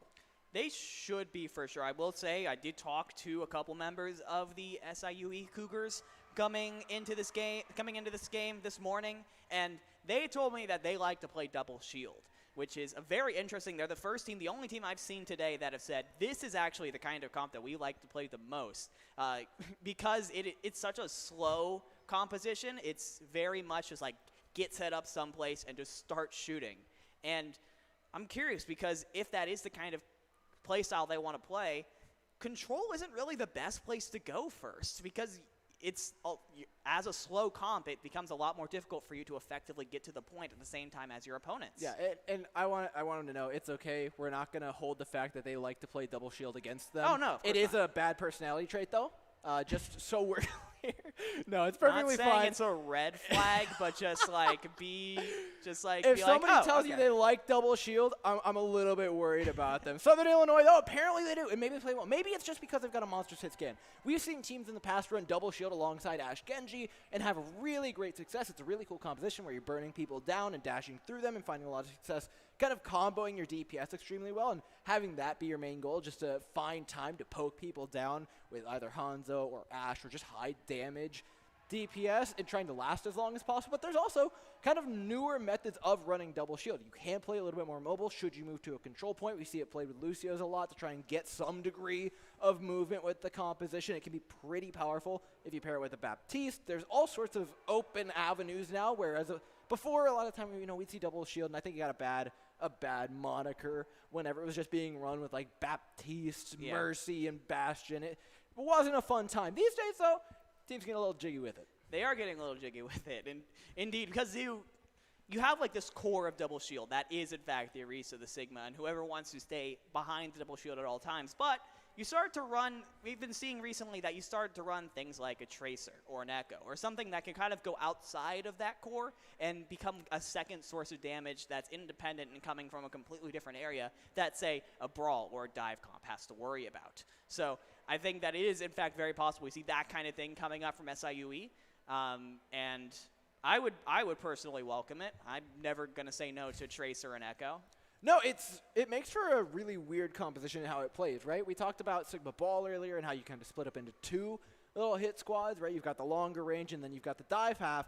When you talk about splitting up double shield from its DPS, things get really awkward. There's a lot of weight on your DPS to find value without the help of the team because pretty much no one can properly follow them where they need to go, but you've got to find engages and before your own team gets completely engaged on at that. Yeah, you've got to play very fast in that kind of scenario, especially if you are going into the double shield, because if you do let yourself just kind of stay around in their sight lines for a decent amount of time, well, you're just going to get poked down. Yeah, you got bad news coming for you. Yeah. All right, this double shield team, though, is going up against the Bethel Pilots, and it's worth noting, this is the home team. Yeah. This is the home team. Home field advantage. They've been here before. This arena sponsors them. This arena is where they practice. This arena is where they play 90% of the time. So I'm sure that LAN center, that beautiful LAN center there, and by the way, very nice, they've played there more than a handful of times, and they're ready to bring it to them. They got to establish their dominance at their home, not let anybody step on them. And as the lower seed, that's a tall order. Yeah, look, we got the camera right there. It's such a beautiful place. We got all of the computers have been kind of sectioned off, making sure that everyone is safe and all of their equipment is played to themselves. We'll have to see it. The team's currently just getting set up, getting ready, getting in the lobby. Oh, do we get to see the rest of the LAN center? Ooh, oh, look at this. Look at our camera. It moves. It's so fancy. And so everybody's having a good time behind them. You can see the Rocket League players relaxing, scrimming, playing, warming up, doing whatever they need to do. I saw a couple people in there just playing Valorant with the homies, some people from the local college, and it's no surprise with such a beautiful LAN center. There's TVs up above the stage as well. They're playing consistently, streams all the time for these guys to watch. It is really something else. It is incredible. Once again, thank you so much to the people at Bendix Arena for giving us this space, this incredible, incredible space to hold this event. It has been a blast so far, and man, I mean, can you believe that this is only like the end of day one? We have another full day of this tomorrow, and I cannot wait to see which team is going to reign supreme at the end of all this. Yeah, I'm looking for where the upset comes in, right? Because we talk about Northwood, and there's a lot of teams scared of them, but then there's Akron, who are very confident. A lot of teams are scared of them. Is there an upset beneath that? We've had all the seeds work out just how they were lined up, which, good job for the seeding people. But when you go to 4 and 5, and then when you start breaking down further into the double elimination bracket, all of a sudden that really starts to come into question because we have higher and higher seeds playing against each other, and the matches only get closer. Yeah, and it also should be noted that while it will not be streamed, the first round of the losers bracket will be played today. At least that is the current plan. So we will get to see or know by tomorrow particularly which teams will be coming out of that losers bracket to play against the teams that had beaten them before. And honestly, you look at the teams that have lost today: Butler, Cincinnati, Wesleyan. All of them That's definitely a competitive have losers bracket. They have the potential. They really do to make a crazy losers bracket run. I could see it happening. I really could. And that starts there, but there's more people that go down in the second round, right? It's crazy that we have to cut some of these teams from the upper bracket, especially heading into that third round of the upper bracket. You know, you're looking at teams we didn't expect to be so crazy. And I think if there's anybody here to upset, and again, I feel like I sound like a Ball State fanboy right now, but they showed us really good coordination. They showed us a lot of compositional understanding, and on top of that, it feels like they just get that land buff, right? They got so much charisma. They got so much of a will to fight it out on the stage and give each other that energy that I think if there is a team that upsets here, I think it might be Ball. I would definitely give it to them for sure. I would love to see Ball State move on to the losers finals, grand finals, stuff like that. Just because, honestly, the longer that Ball State stays in this tournament, the more fun it'll be. The more interviews, we saw the interview. Yeah. I want to see them mob the camera every single time. Finna's mom came in. Is that not the best thing you've seen in your entire life? They had posters for them, too, that they had made up, signs cheering on the Ball State guys. I love to see it. It's so good. Yeah, and you know what? They got to keep cheering for them. Tomorrow, the arena's going to be more packed. We get those grand finals in, and all of a sudden, the energy really comes to life. And even today, right, Ball State and even Akron and I think ISU came in and had a lot of people cheering for them. Everybody here really just wants to see each other succeed. Yeah, and that's super cool to see among this crop of gamers, these players that we have today, is that they're all super supportive of each other. When they're not on stage actively competing against each other, because that is the competition, that is the game, when they're not doing that, you see all of them in the LAN center. They are playing games with each other. They're having fun. They're making new friends. And that's honestly what these LAN events are all about at the end of the day, is getting these people in position to meet new people and play with new people and reach out from inside their little university bubbles. It's wild to see that it's cross-platform, too, across game, I suppose, right? We have the Rocket League players mingling with the Overwatch players, and everybody seemed to just get along and understand one another's games. And even if the Overwatch guys didn't know what was going on in the Rocket League games, sure as heck we're cheering for them all the same. Yeah, absolutely. That's me right there. I've played maybe 2 hours of Rocket League, something like that, and, you know, I still was in that arena cheering on the teams no matter what, because being in that arena, being in that environment, it's super cool. It's super cool. I love it. It really does just make you want to get loud and get hyped for it. And I'm really just ready for this next game. Southern Illinois, again, you got to talk to them a little bit this morning, but until then, I think this is like the most unknown of the top 4 teams that we've got coming in. Yeah, we were trying to talk to as many teams as we could yesterday during the jersey ceremony, as they were mingling after the jersey ceremony, taking team photos and stuff like that. And unfortunately, Southern Illinois were a little bit late to the party, I guess. They came in very, very late last night, so we were not able to talk to them. So yeah, that means that they are currently a team that other than the little conversations that I had with them this morning, we don't know too much about. Do have the map pick going into this first map, so you're almost ready. We're going to Blizzard World. Finally. And I guarantee you what happened here was somebody picked Hybrid, specifically Southern Illinois Edwardsville. And then the other team banned Kings. That's the you wanted to play Kings, but we are not going to let you. Which is funny coming from the team that wanted to play Double Shield. That is kind of crazy. Maybe they just have them sort of I got you right where I want you kind of thing. They go Hybrid, and of course they want to do Kings Row, because no one knows what Southern Illinois wants to do. It's reverse psychology, because the team that wants to play Double Shield would not want to play Kings Row of all things. Yeah. They've played them. Southern Illinois are in their heads already. The mind games, they have pushed it forward, and before we get into the game, I gotta give the mental advantage to Southern Illinois here. But Blizzard World is such an interesting map. We don't get to see it very much in these collegiate tournaments because this if we didn't have this map ban system, there's no way we would be seeing Blizzard World. Would be seeing something like Kings Row instead, as we are in the game here. As you see, this second point, there's high grounds all over the place that we're going to be expecting to see the defense taking advantage of. As far as the defense here, you usually try and go for an Orisa sort of composition, because there's several different compositions that you can get, that you can several different high grounds that you can take advantage of, either near the point or in the back of the point, and looks like that's what Bethel is going to be going with.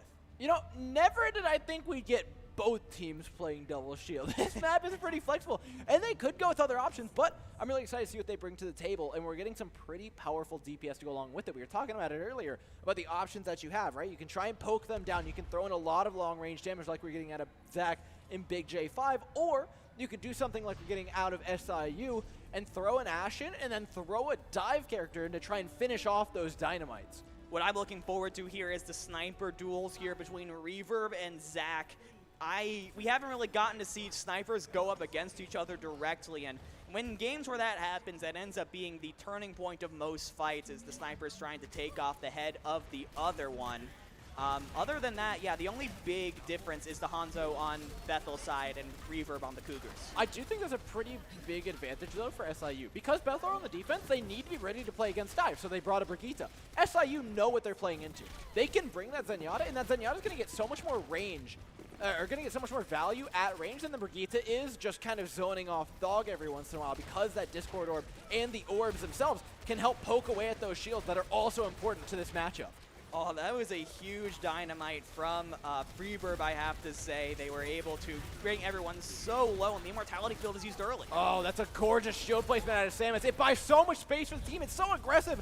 But with that, they've taken 3 down. It will be traded out for Lucky Alf, so there's a chance that they can find some more picks. They'll get through this, but I don't think Bethel are going anywhere but back to spawn. Yeah, it's just Big J5 left, and he gets taken down pretty easily. Nice, slow, methodical gameplay from SIUE, chunking down the tanks of Bethel, forcing them to use abilities, and then pushing in when the time was right. So, first point unlocked at a pretty quick rate for SIUE, and we move forward instantly. Oh, it's a piece of dragon, isn't it? 3, making a 4th with the melee afterwards. Before they can even get up the stairs, they fall down them. Yeah, Big J5 with a beautiful dragon. I don't think anyone from SIUE were expecting it. Oh my God! Relax. Big J5, come on. They got families. Their parents are watching. That's a 6K. That's the first 6K of the Does tournament. that count? It was like 10 seconds later. Oh, okay, come on. I didn't count. Come counts. on. Okay, give it to him. Okay, Big J. Relax. He's got to keep killing people until you say it. Okay, it's a 6K, I get it. All right, they finally get to re-engage with all 6 members of their team respawn. Eventually, the cart will progress forward. And Bethel from that high ground look menacing, especially considering the intimidation factor that Big J5 is imparting upon this team. Looking for the head of somebody along the side here. And of course, does manage to catch Pyrocat, but has more HP than they need to tank that. He has dragons again. That's absurd! That's absurd. They don't even need him right now. And this Hanzo's already gotten back up. It's the Halt Dragon that you're looking for, that big combo to get it off. But for now, the DPS of Bethel are just dominating. Yeah. Silver lining for SIUE, this has been going by so fast, and they haven't had the chance to use very many ultimates, so now they've built up a lot of their own. It's just the Thog Pulse Bomb that they're missing. They're going to have everything else as they now try and push underneath the Bethel hold. All right, it's a good critical flux to start things out. Catches 2. Bob's traded either way, but a dragon thrown in. Catches Reverb on the way down. Bethel already getting the better of it, and it's off the back of those DPS ultimates. Great stuff from Bethel. This second point defense has been immaculate from this team so far, and they did a great job of making sure not to use all of their ultimates at once. I think SIUE sort of invested a little more than they should have there, unfortunately. But they will have both support ultimates coming up in this next fight. Actually, yeah, they have the support ultimates, the Bongo, and the Pulse Bomb, so they actually have a lot coming into this next one. I actually think it's a fine position for SIU. It looks a little weird, and even though they have less ultimates, they have 2 support ultimates. Oh, well, now it's a bad situation for him. Dog's out, and Big J5 again is on a rampage. Another 2-piece for him. Might as well count him out. And, you know, SIU getting away with this. He can't. It's really not fair. SIU had 2 support ultimates going into that fight and didn't get the chance to use either. That's insane. This is happening so fast for SIUE. They don't have a chance to do anything. All the best laid plans go to waste when Big J is just on top of this high ground and getting so much value. Now finally getting dove upon. The resources being committed to make sure that Big J can't just do anything he wants all the time. All right, Thog's got a target. It is the Orisa who's getting called out. Immortality Field used, and now Transcendence engaged for SIU. They've got to find something off the back of this, though. They need to find some proper picks, but they can't. They can't control the high ground. Quibsy is still up here alongside the crew. They've taken out Big J5, and that is just half of the problem, though. The rest of Bethel still stands, and it's still raining in hell from above as they mow them down one by one. A couple of traded kills back from SIU as the Tracer gets onto the high ground, finally able to deal with it a little bit. But in that time, Big J5 has come back. Yeah, the point has started to move, though, so that is very good coming out from Bethel. But Big J5 is back, and he's going to force everyone off with his dragons. I somehow get the sense that this point isn't going to be moving for much longer as Bethel moved to contest. They've got all the players they could need, but the Bob is coming up for one side, and SIU doesn't really have ultimates to trade it out. And with Dog out of the way, they've got no one to pressure down the support line again, so Bethel can just poke and poke and poke from so far away because their shields are going to last longer given the lack of damage from SIU. Yeah, SIU really needs to get close for Thog on this Tracer to get the value. It really is just reverb on the shield for SIUE, and when you have the Big J and Zach on the other side. So Bethel, I think, are kind of getting outcomped there, but that was a clean one clip from Thog. Takes Big J out of the fight for a little bit, and maybe SIUE are going to try and push on that. Yeah, it's great Discord to help out as well. That's really good comms from Thog and Leafy on being on the same page. Now they got to be on the same page about getting to the cart, though. They swapped to a much faster composition because they want to get on top of those DPS quicker, and I think that's absolutely the right choice, but they need to buy space as best they can. Force the tanks back with this Dragon Strike from Reverb is really the first step for me. Samus out of the way, and maybe those tanks don't need to be forced by the Dragon Strike. Maybe they can just find the picks either way. SIU, though, without a main tank, are having a hard time making this cart go anywhere.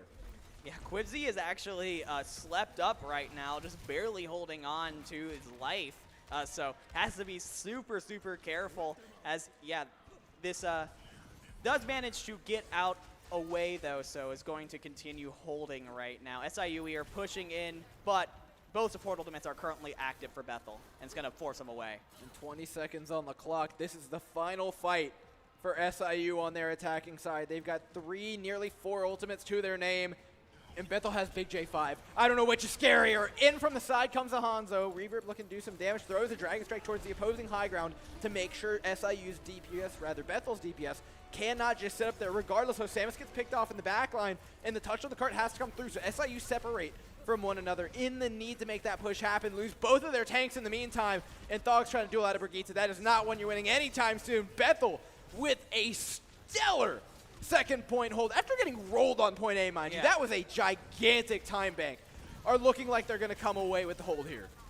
Yes, unless Reverb managed to pull off something crazy, which he doesn't. He does go down. This should be the end for SIUE.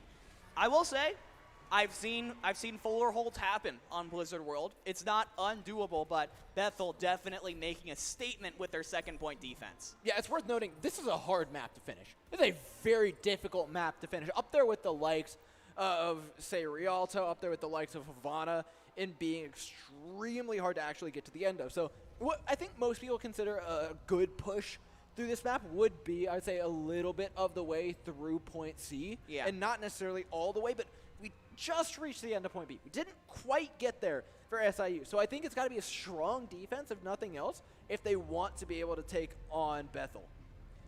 That is what they have to do. Bethel now on the attack. Showed some great defensive chops, but now they're going to be the ones that have to take up the initiative and actually showing something completely different. They have 40 seconds to change it, but moving on to a Wrecking Ball Diva comp, Zach on the Doomfist, that's going to be super, super aggro, but if they don't get kills in the very early parts of the fight, that is going to be trouble. Zach does swap over to the Echo, which does make a little bit more sense with this comp. Actually, an Echo Mercy. So those projectiles from Zach are going to be even more deadly. Meanwhile, on the side of SIUE, we've got just about the same thing that Bethel run last time. We have the Ashe and the Hanzo, bunch of long-range damage coming in. And you know what? I actually really like this by Bethel. It feels like they've got the read. They know SIU want to play double shield, and so they saw them play Zenyatta in the last round, not a Brigitte. So they're saying, you know what? They got a Zenyatta. That gives us a dive target. And so they're bringing the whole family in order to find this Omnic. And Leafeon's got to be so careful. He's going to have a target on his head this whole time. Let's see if they can get done. Already backing up to the back point. They're running out of space to disengage with. Big J5 alongside Quibsy are in the back, and the rest of the team facing them down from the front. Bethel are fully poised for this dive. They step on point, and the fight begins. SIU immediately out of the way. Leafeon, just like we said it, There's not enough help in the world to keep you alive against a dive team this strong. Bethel are in, and with the main tank down, they're going to be taking over point A most likely. What a beautiful play there from Bethel. I love seeing that. I love seeing that little convoy coming out between Quibsy and Big J5 and getting into the back behind SIUE, and then they just sort of pincer in from two sides, and the comp of SIUE cannot stay up in that fray, and that actually prompts a bunch of swaps from SIUE. Everything but the tanks have been changed up to try and better deal with this kind of composition. You want to use the cowboy stuns, the honest sleep to try and slow them down. And it's the right choice, right? The reason why they were getting punished by that composition was because Bethel read that they would have a Zenyatta with them. No longer is that the case. They've got to hold on to the high ground. Big J5, though, bullying this cowboy. And now he's got a pulse bomb to his name and a lot of targets to use it on, right? This defense between all of the supports and all of the DPS, everybody could catch this pulse bomb if they would look the wrong way. Quibsy, though, finds one with the mines on the other end, and there's just a whole lot of explosives in SIU's backline, making them very uncomfortable.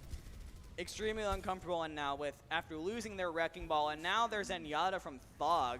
Good stuff from the Tracer player of the Cougars. They're going to back off Bethel will, but not for long as a pile drive comes back in. No, it's a great re-engage for Bethel. They take their time, wait for the spawn, and then look for the re-engage. Orisa now caught out. If they can find this main tank, that is a huge pick for them going forward. And now they get to push the cart and push towards spawn. Yeah, and this is probably the last fight here for SIUE here, Dor. They have to try and get a push done here, a hold, and hold it there for 4 minutes and 9 seconds because we've only got about 20 more meters before Bethel takes his first map. It's a tall ass coming in with just one ultimate, though. Make it 3 for SIU as they just get over those ultimate lines, just up to 100%. They need something to engage with. Pyrocat could make this gravitic flux be the difference. Big eat out of Momo, though. Bethel keeps things alive. And that is a huge set of ultimates taken off of the field and out of the hands of Bethel. SIU doing a decent job of fighting this one out, though. Just far from done yet. Zach has gotten a double kill, now gets a third. The Echo player and Big J5 is coming in as well. That's insane. The Echo basically did it by themselves. That's a one-man army. That's crazy. Absolutely ridiculous showing from the Echo. And I mean, they had 4 minutes left. It's almost inevitable they get there, but they had to just do it in style, didn't they? And not to mention this play. I mean, we weren't talking about the play of the games much today. Look at this. Just, you know what makes it scarier? Is we know what happened afterwards when he just took it upon him to make himself everybody else's problem. Yeah, Big J5 and Zach, the DPS from Bethel, definitely showing themselves off as highlight players as we come into this first match, maybe making that hometown advantage into their own big advantage here. They showed up today. They looked extremely good, and I want to see them continue to do that, right? Yeah. Continue to show us not just the individual skill that we got out of the DPS, but the coordination that we got on the attacking side. They had some really smart play. I think coming out with the dive composition, which planned or not, it looked very planned. It looked like, because had it been a Brigitte on the other side, had the opposing side been playing double shield Brig, that doesn't work nearly as well. But because they knew there was a Zenyatta, because they had scouted it from the round prior, they made an incredibly smart swap. And that kind of shows me that, right, this team isn't just insane mechanics coming out from the DPS. They've got some brains to back up the brawn. Absolutely. I got to give a shout out to Quibsy, the main tank on this Bethel team. When it seemed like the DPS had gone down on the side of the pilots, he seemed to be the one that was sort of rallying his team back up. Everyone was gathering up around their Orisa player and was able to re-engage, get some more picks, refocus the team, and get the advantage again. And that, I think, is the sign of what makes Bethel such a great team, or one of the better teams here today, is because even when it seemed like the odds were against them, they were able to push it back. Yeah, and with that, they did so many plays where not just were using ultimates wisely, but when they were outnumbered in ultimates, they did a great job of disengaging at the right time, disengaging when SIU used their ultimates, backing away, and when they got picked, they backed away without losing too much value. And on top of that, they made it even harder to beat themselves by just fragging out 3v6 somehow. Yeah, it's incredible. The DPS on Bethel is incredible, but the tanks and supports also did a fantastic job of putting them in the position to succeed and holding things down when they were back in spawn. Now, I gotta ask you, if we're to take this thing anywhere for SIUE to try and find a way back into this match, what do you think is the route? What are the attributes that a map really needs to have for them to find success? Because they're both running double shield for a lot of that. And the flexibility that we saw was out of Bethel. So if SIUE want to continue running double shield, where do you think it's wisest they go? Well, I think it's probably wise to go with an Assault, a 2CP map. There's a lot less opportunities for flankers to get value out of there. And, hey, look, there we are. We're in Volskaya. Volskaya. Beautiful Volskaya. So when we're in Volskaya, especially on the defense, and I think that's where SIUE is going to be looking to get their value, you're not going to have – it's going to be a lot harder for, say, an Echo or a Tracer to get behind without you noticing. You will have full vantage points over every choke point that the offense is going to have to go through. And because of that, you'll be able to mark where the Tracer is, where the Echo is, stuff like that, which is what Bethel is currently showing on this defense. That will allow them to be more aware of where everyone is at all times, and hopefully be able to play against it better. And I think this is an interesting pick for defense on Bethel's end, right? It's not often we see the ball compositions come out on the defensive side here. We will see them every once in a while on the attacking side, but Bethel, again, I don't know if they're trying to read. I don't know if there's something they've practiced. Clearly, it did shake SIUE up a bit in the last round, but pushing into it, they also have brought some more CC than they had last time, right? In that sleep dart. So the ball's going to be able to get away with a lot less on Quibsy's end. He's got to play a lot more careful.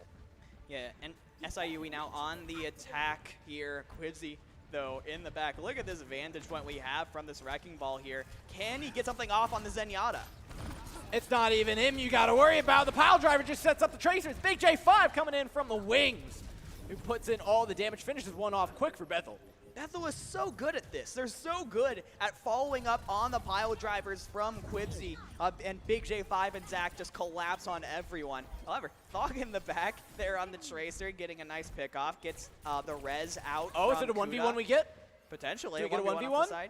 I have to know who wins this. I understand there's a push going on. I understand it's very important, but the Tracers are who I want to know. Okay, Big J5 backs away, spots him, decides not to. Cowardice is a loss. I want you to know that counts as an L. All right, SIUE have the engagement. Because that Tracer duel was going on, they actually get a lot of space for it. They get to wrap around the point for free here. Bethel aren't quite done with it yet, though. Big J5 looking for those supports, looking for the back line, waiting for the dive to come in. They swapped the McCree to keep this Tracer at bay, but given the high ground, it's so hard to keep him that far away. Thog managed to pick off Brandon, though, in the back line, and that's the punishment for that Tracer going unguarded earlier on. Picks up another, and they're showing him just why you should have taken that 1v1. Now has their sights set on the ball, and even Quibsy can't get away.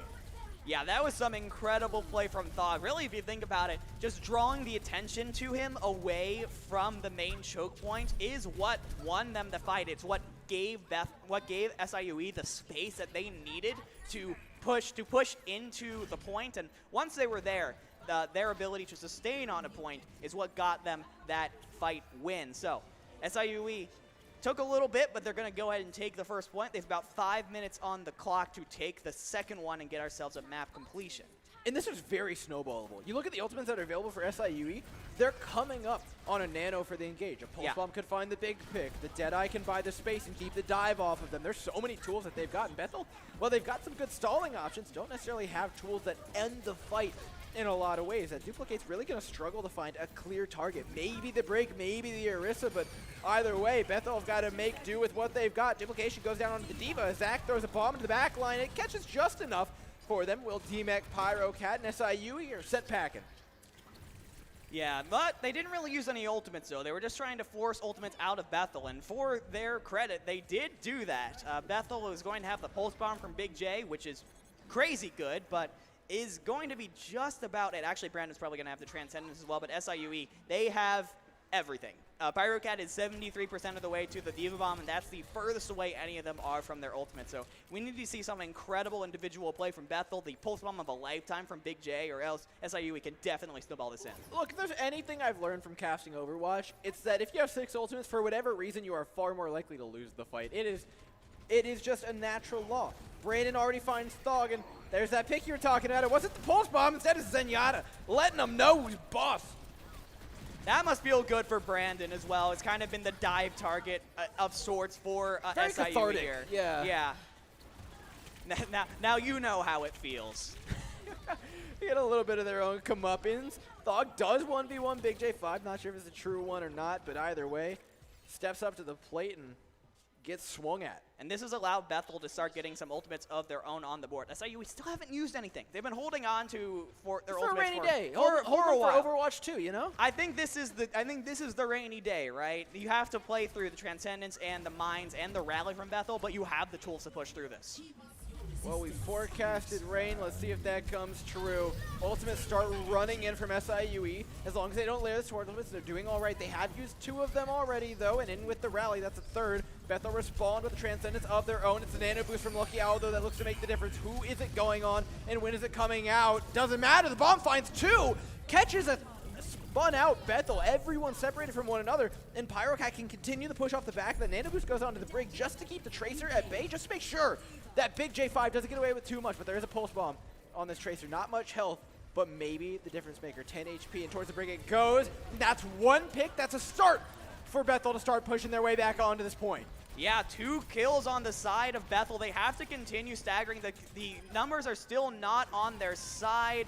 The Wrecking Ball has come in and is going to keep on swinging around. Bethel can get back into this. They almost have the Diva Bomb. That could potentially be what they need to clear out this point. I'm not sure it's happening. It's feeling less and less likely. And as they go down, that timer becomes lower and lower. This has just been alive for a while. The wait, Kuda's still up. Wait, the Diva's up. Wait a minute. This is how things get bad. This is how things get bad on an attacking side. A bomb is used, but that might be all they've got left here. Bethel have respawned. 4, 5 members are back, and with Pyrocat out of the way, there's nothing else to peel us off. Deadeye used, and SIU trying to reestablish themselves on the point, desperately throwing in ultimate after ultimate, a rally at Aletheon to make sure it happens. And with that comes a little bit of certainly Thog taking out Momo. They just need the Tracer to make this thing happen. There's no more support left but Kuda to heal up on this point. And with that down, it's looking like SIU are going to be able to take it. They should be able to take this. They have the ultimate advantage now. This fight has been going on forever, but now they have the Nano, they have the Bongo, and that is finally going to be SIUE taking 2 points on Volskaya, finishing the map.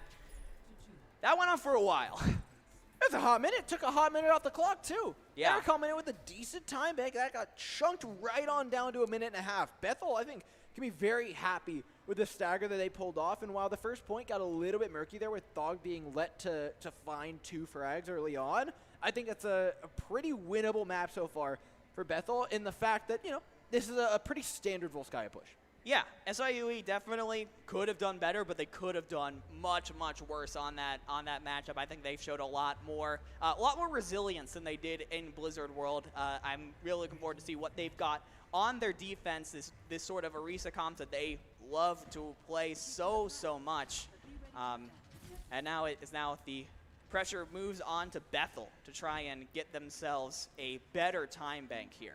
And it's worth noting, I mentioned before that I wasn't a huge fan of the ball comp on the defense. On the attacking side, I think it's totally acceptable. Yeah. Right? And it felt like on the defense, they weren't able to stop him from getting on, partially because of distraction, but also because they just didn't have the tools, right? They're running a dive composition, whereas now they can really start getting in there. Now they can start the dive. Now they don't have to worry about their back line nearly as much. Brandon can be dove, but if he goes down, it's not the end of the world. It's the dive forward that you need to keep an eye out for. But SIU aren't running that Zenyatta that was so vulnerable before.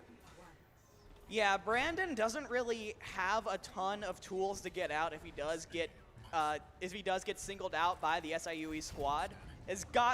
Momo has got to be on high alert. If that Zenyatta yells, you've got to be with your Zenyatta instantly, because if you lose that Discord orb, that's a lot of what this comp is relying on, capitalizing on the Discord orbs that Brandon and Quibsy are able to get on these initiations.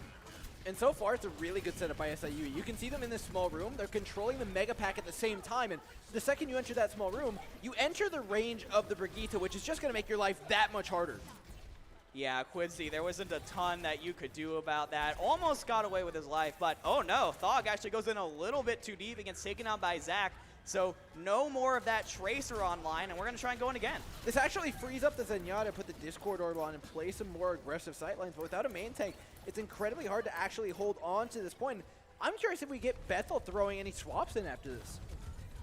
Yeah, it just seems like with the way that SIUE is playing, they're playing so ultra defensively. It's really difficult for the Wrecking Ball to have the value, have the engagements that they've had so far this match. Well, it's about coming from as many different sides as you can. You can see Brandon's actually flanking on Zenyatta. Wait a minute. Brandon, what are you doing up here? Who are you looking for? What kind of value are they getting? They've started nearly a tick hat on the point. In fact, it will be a tick hat on the point. Brandon drops down, and then the dive comes in from 3 different sides at the same time. The second the Orisa steps out on the point, the rest of the team gets collapsed on. And Bethel have made a weakness in the backline, but Leafeon looks to reassert. The Brigida starting to get that healing going online, just 20% away from the rally to get this team really going on the defensive end. And there's a lull in the fight. Bethel find themselves a couple, and just before Leafeon gets the ultimate up, they finish off point A. Yes, this should be Bethel finishing off this point. It was really sketchy there for a minute. Lucky Owl, I have to say. Nanoed Samus and the nano boosted Orisa is nearly impossible to kill, so was able to sustain for a really long time and got a really nice kill off onto the DPS of Bethel. But yes, Bethel will be able to push through it just about as much time as it took SIUE to do it. And they push through the point B with the Mines, the Diva Bomb, the Transcendence. They have so many tools to try and zone SIUE off of this point.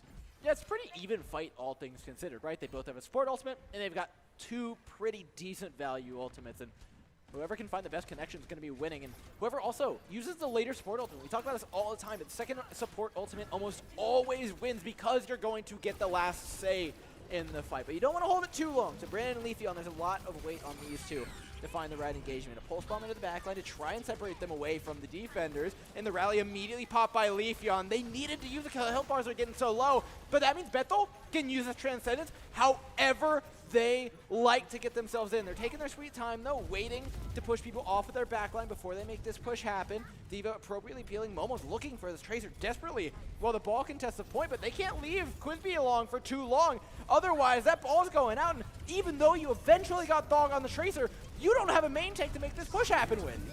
It is going to be so difficult for Bethel to continue pushing through, but they're going to try. Big J5 and Zach, the DPS for Bethel, are doing what they do best, just popping off on the point. It's a third for Big J, and that's going to be a tick pushed over for Bethel. Big J's made it his job to prove me wrong today. Another one going down onto the Diva. How much more can you get? A bomb thrown in over top by Zach. Doesn't connect on anything, but that's because there's nothing for it to connect onto. Big J5 has cleared everything off the point and sets a stellar time bank without a main tank on 2CP. How wild is that? Well, if it's a Wrecking Ball, it's not quite as big a deal as if it's a Reinhardt or a Winston. The rest of the team knows that you don't have a shield as a main tank, so you aren't playing around that to begin with. So as long as you have pop-off DPS, like apparently Bethel has, you don't have... As long as you're just popping off, you're doing your job. Quibsy was able to get... Yeah, just shoot him in, him in the head. Come on. Well, Quibsy was able to get the DPS of Bethel on the point and in a position to pop off. That's my point, is that even though he died, his engagement gave Bethel the necessary space to get the value that they needed to push through and have double the time bank as SIUE as we go into extra rounds. I like this a lot more from Bethel. We talked about how I disliked the dive composition on the defense side, and it can work if you want to run some like Winston Diva, some double bubble, but yeah, this is solid. This tells me they want to hold this point A strong, and I don't mind that Torbjorn either. It's going to keep Thog at arm's length. Yeah, I actually really like the Torb pick as a counter Tracer. You get to put that turret down wherever you want, and if Tracer gets even a little bit close to the core of your team, it's going to lock onto her. So gotta love it from Bethel as they probably get set up probably in one of those back high ground places. And so it comes down to SIUE to try and close the distance on them and maybe try and get some good halts onto Bethel to set up plays for Thog. Yeah, Thog is going to be key for the SIUE squad because he's going to be going around to the side and trying to force Bethel to get scared out of their positions. I mean, considering that Tracer, I think Thog's going to have a hard time making the difference for SIU. You can see there it is, a swap. This is tough. You've got an Ana, you've got a Genji.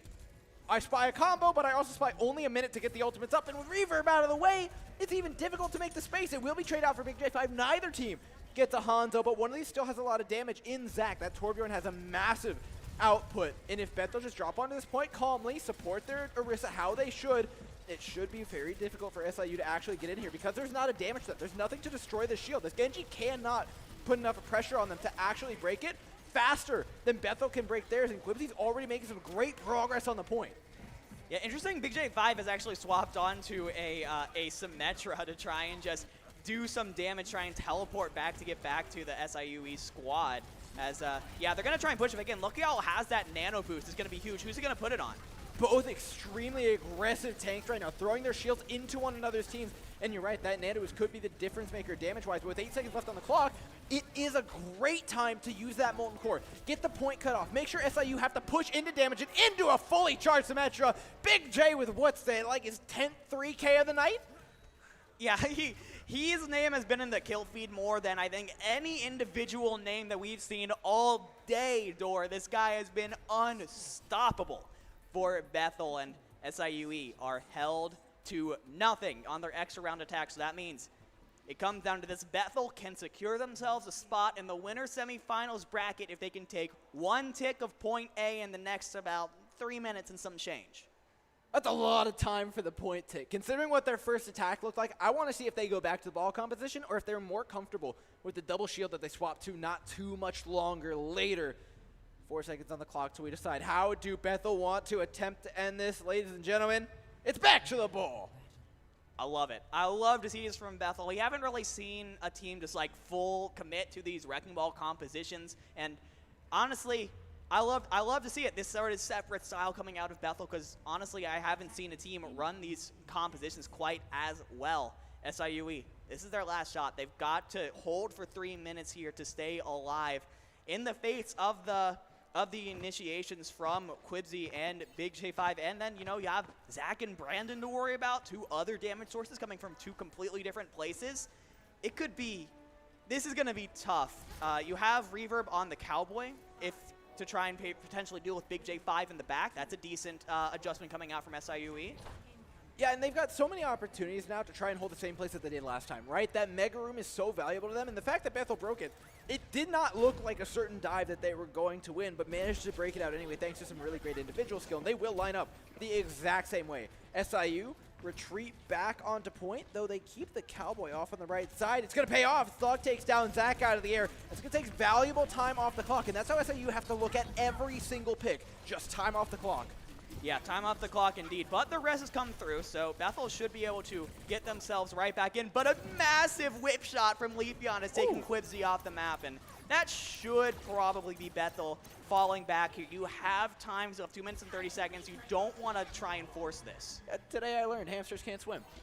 Would you look at that? Not when you're in a massive, like, 2-ton mech, you can't. It's a little trickier then. Let's see, though, if Bethel can make stuff float.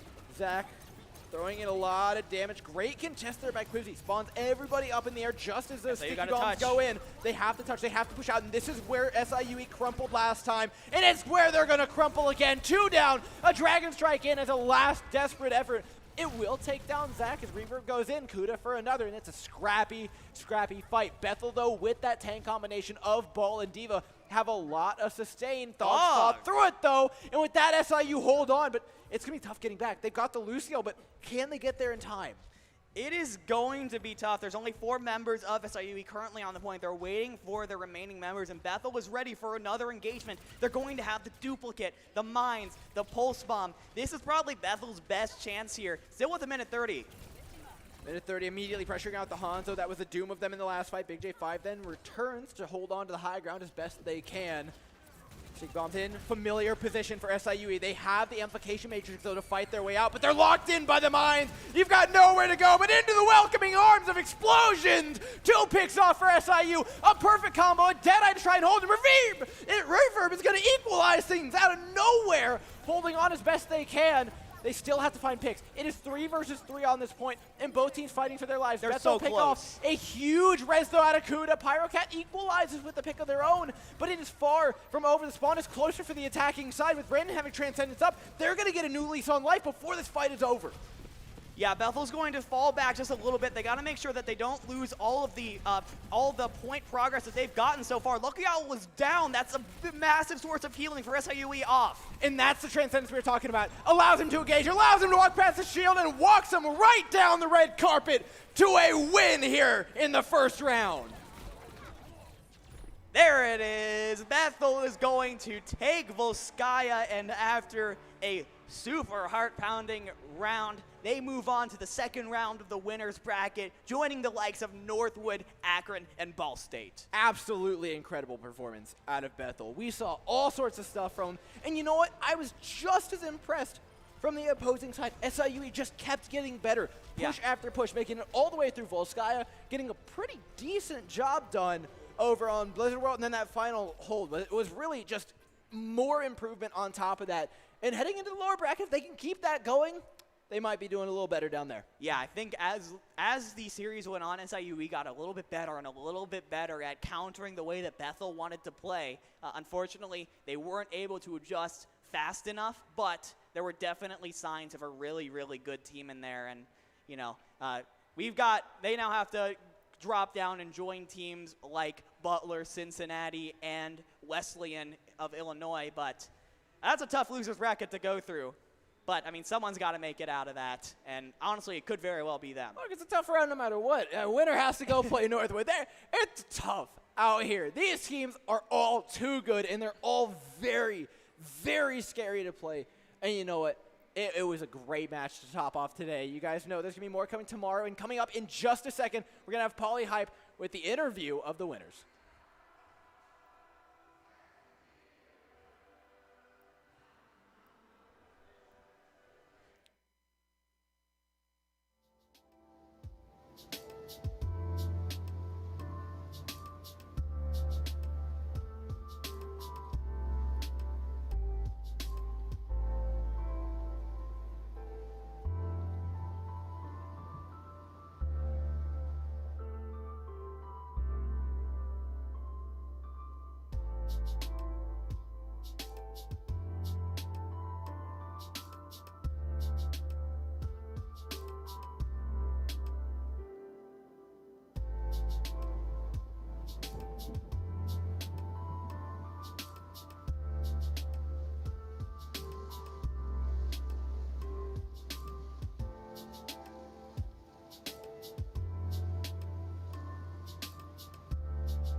Yeah, absolutely.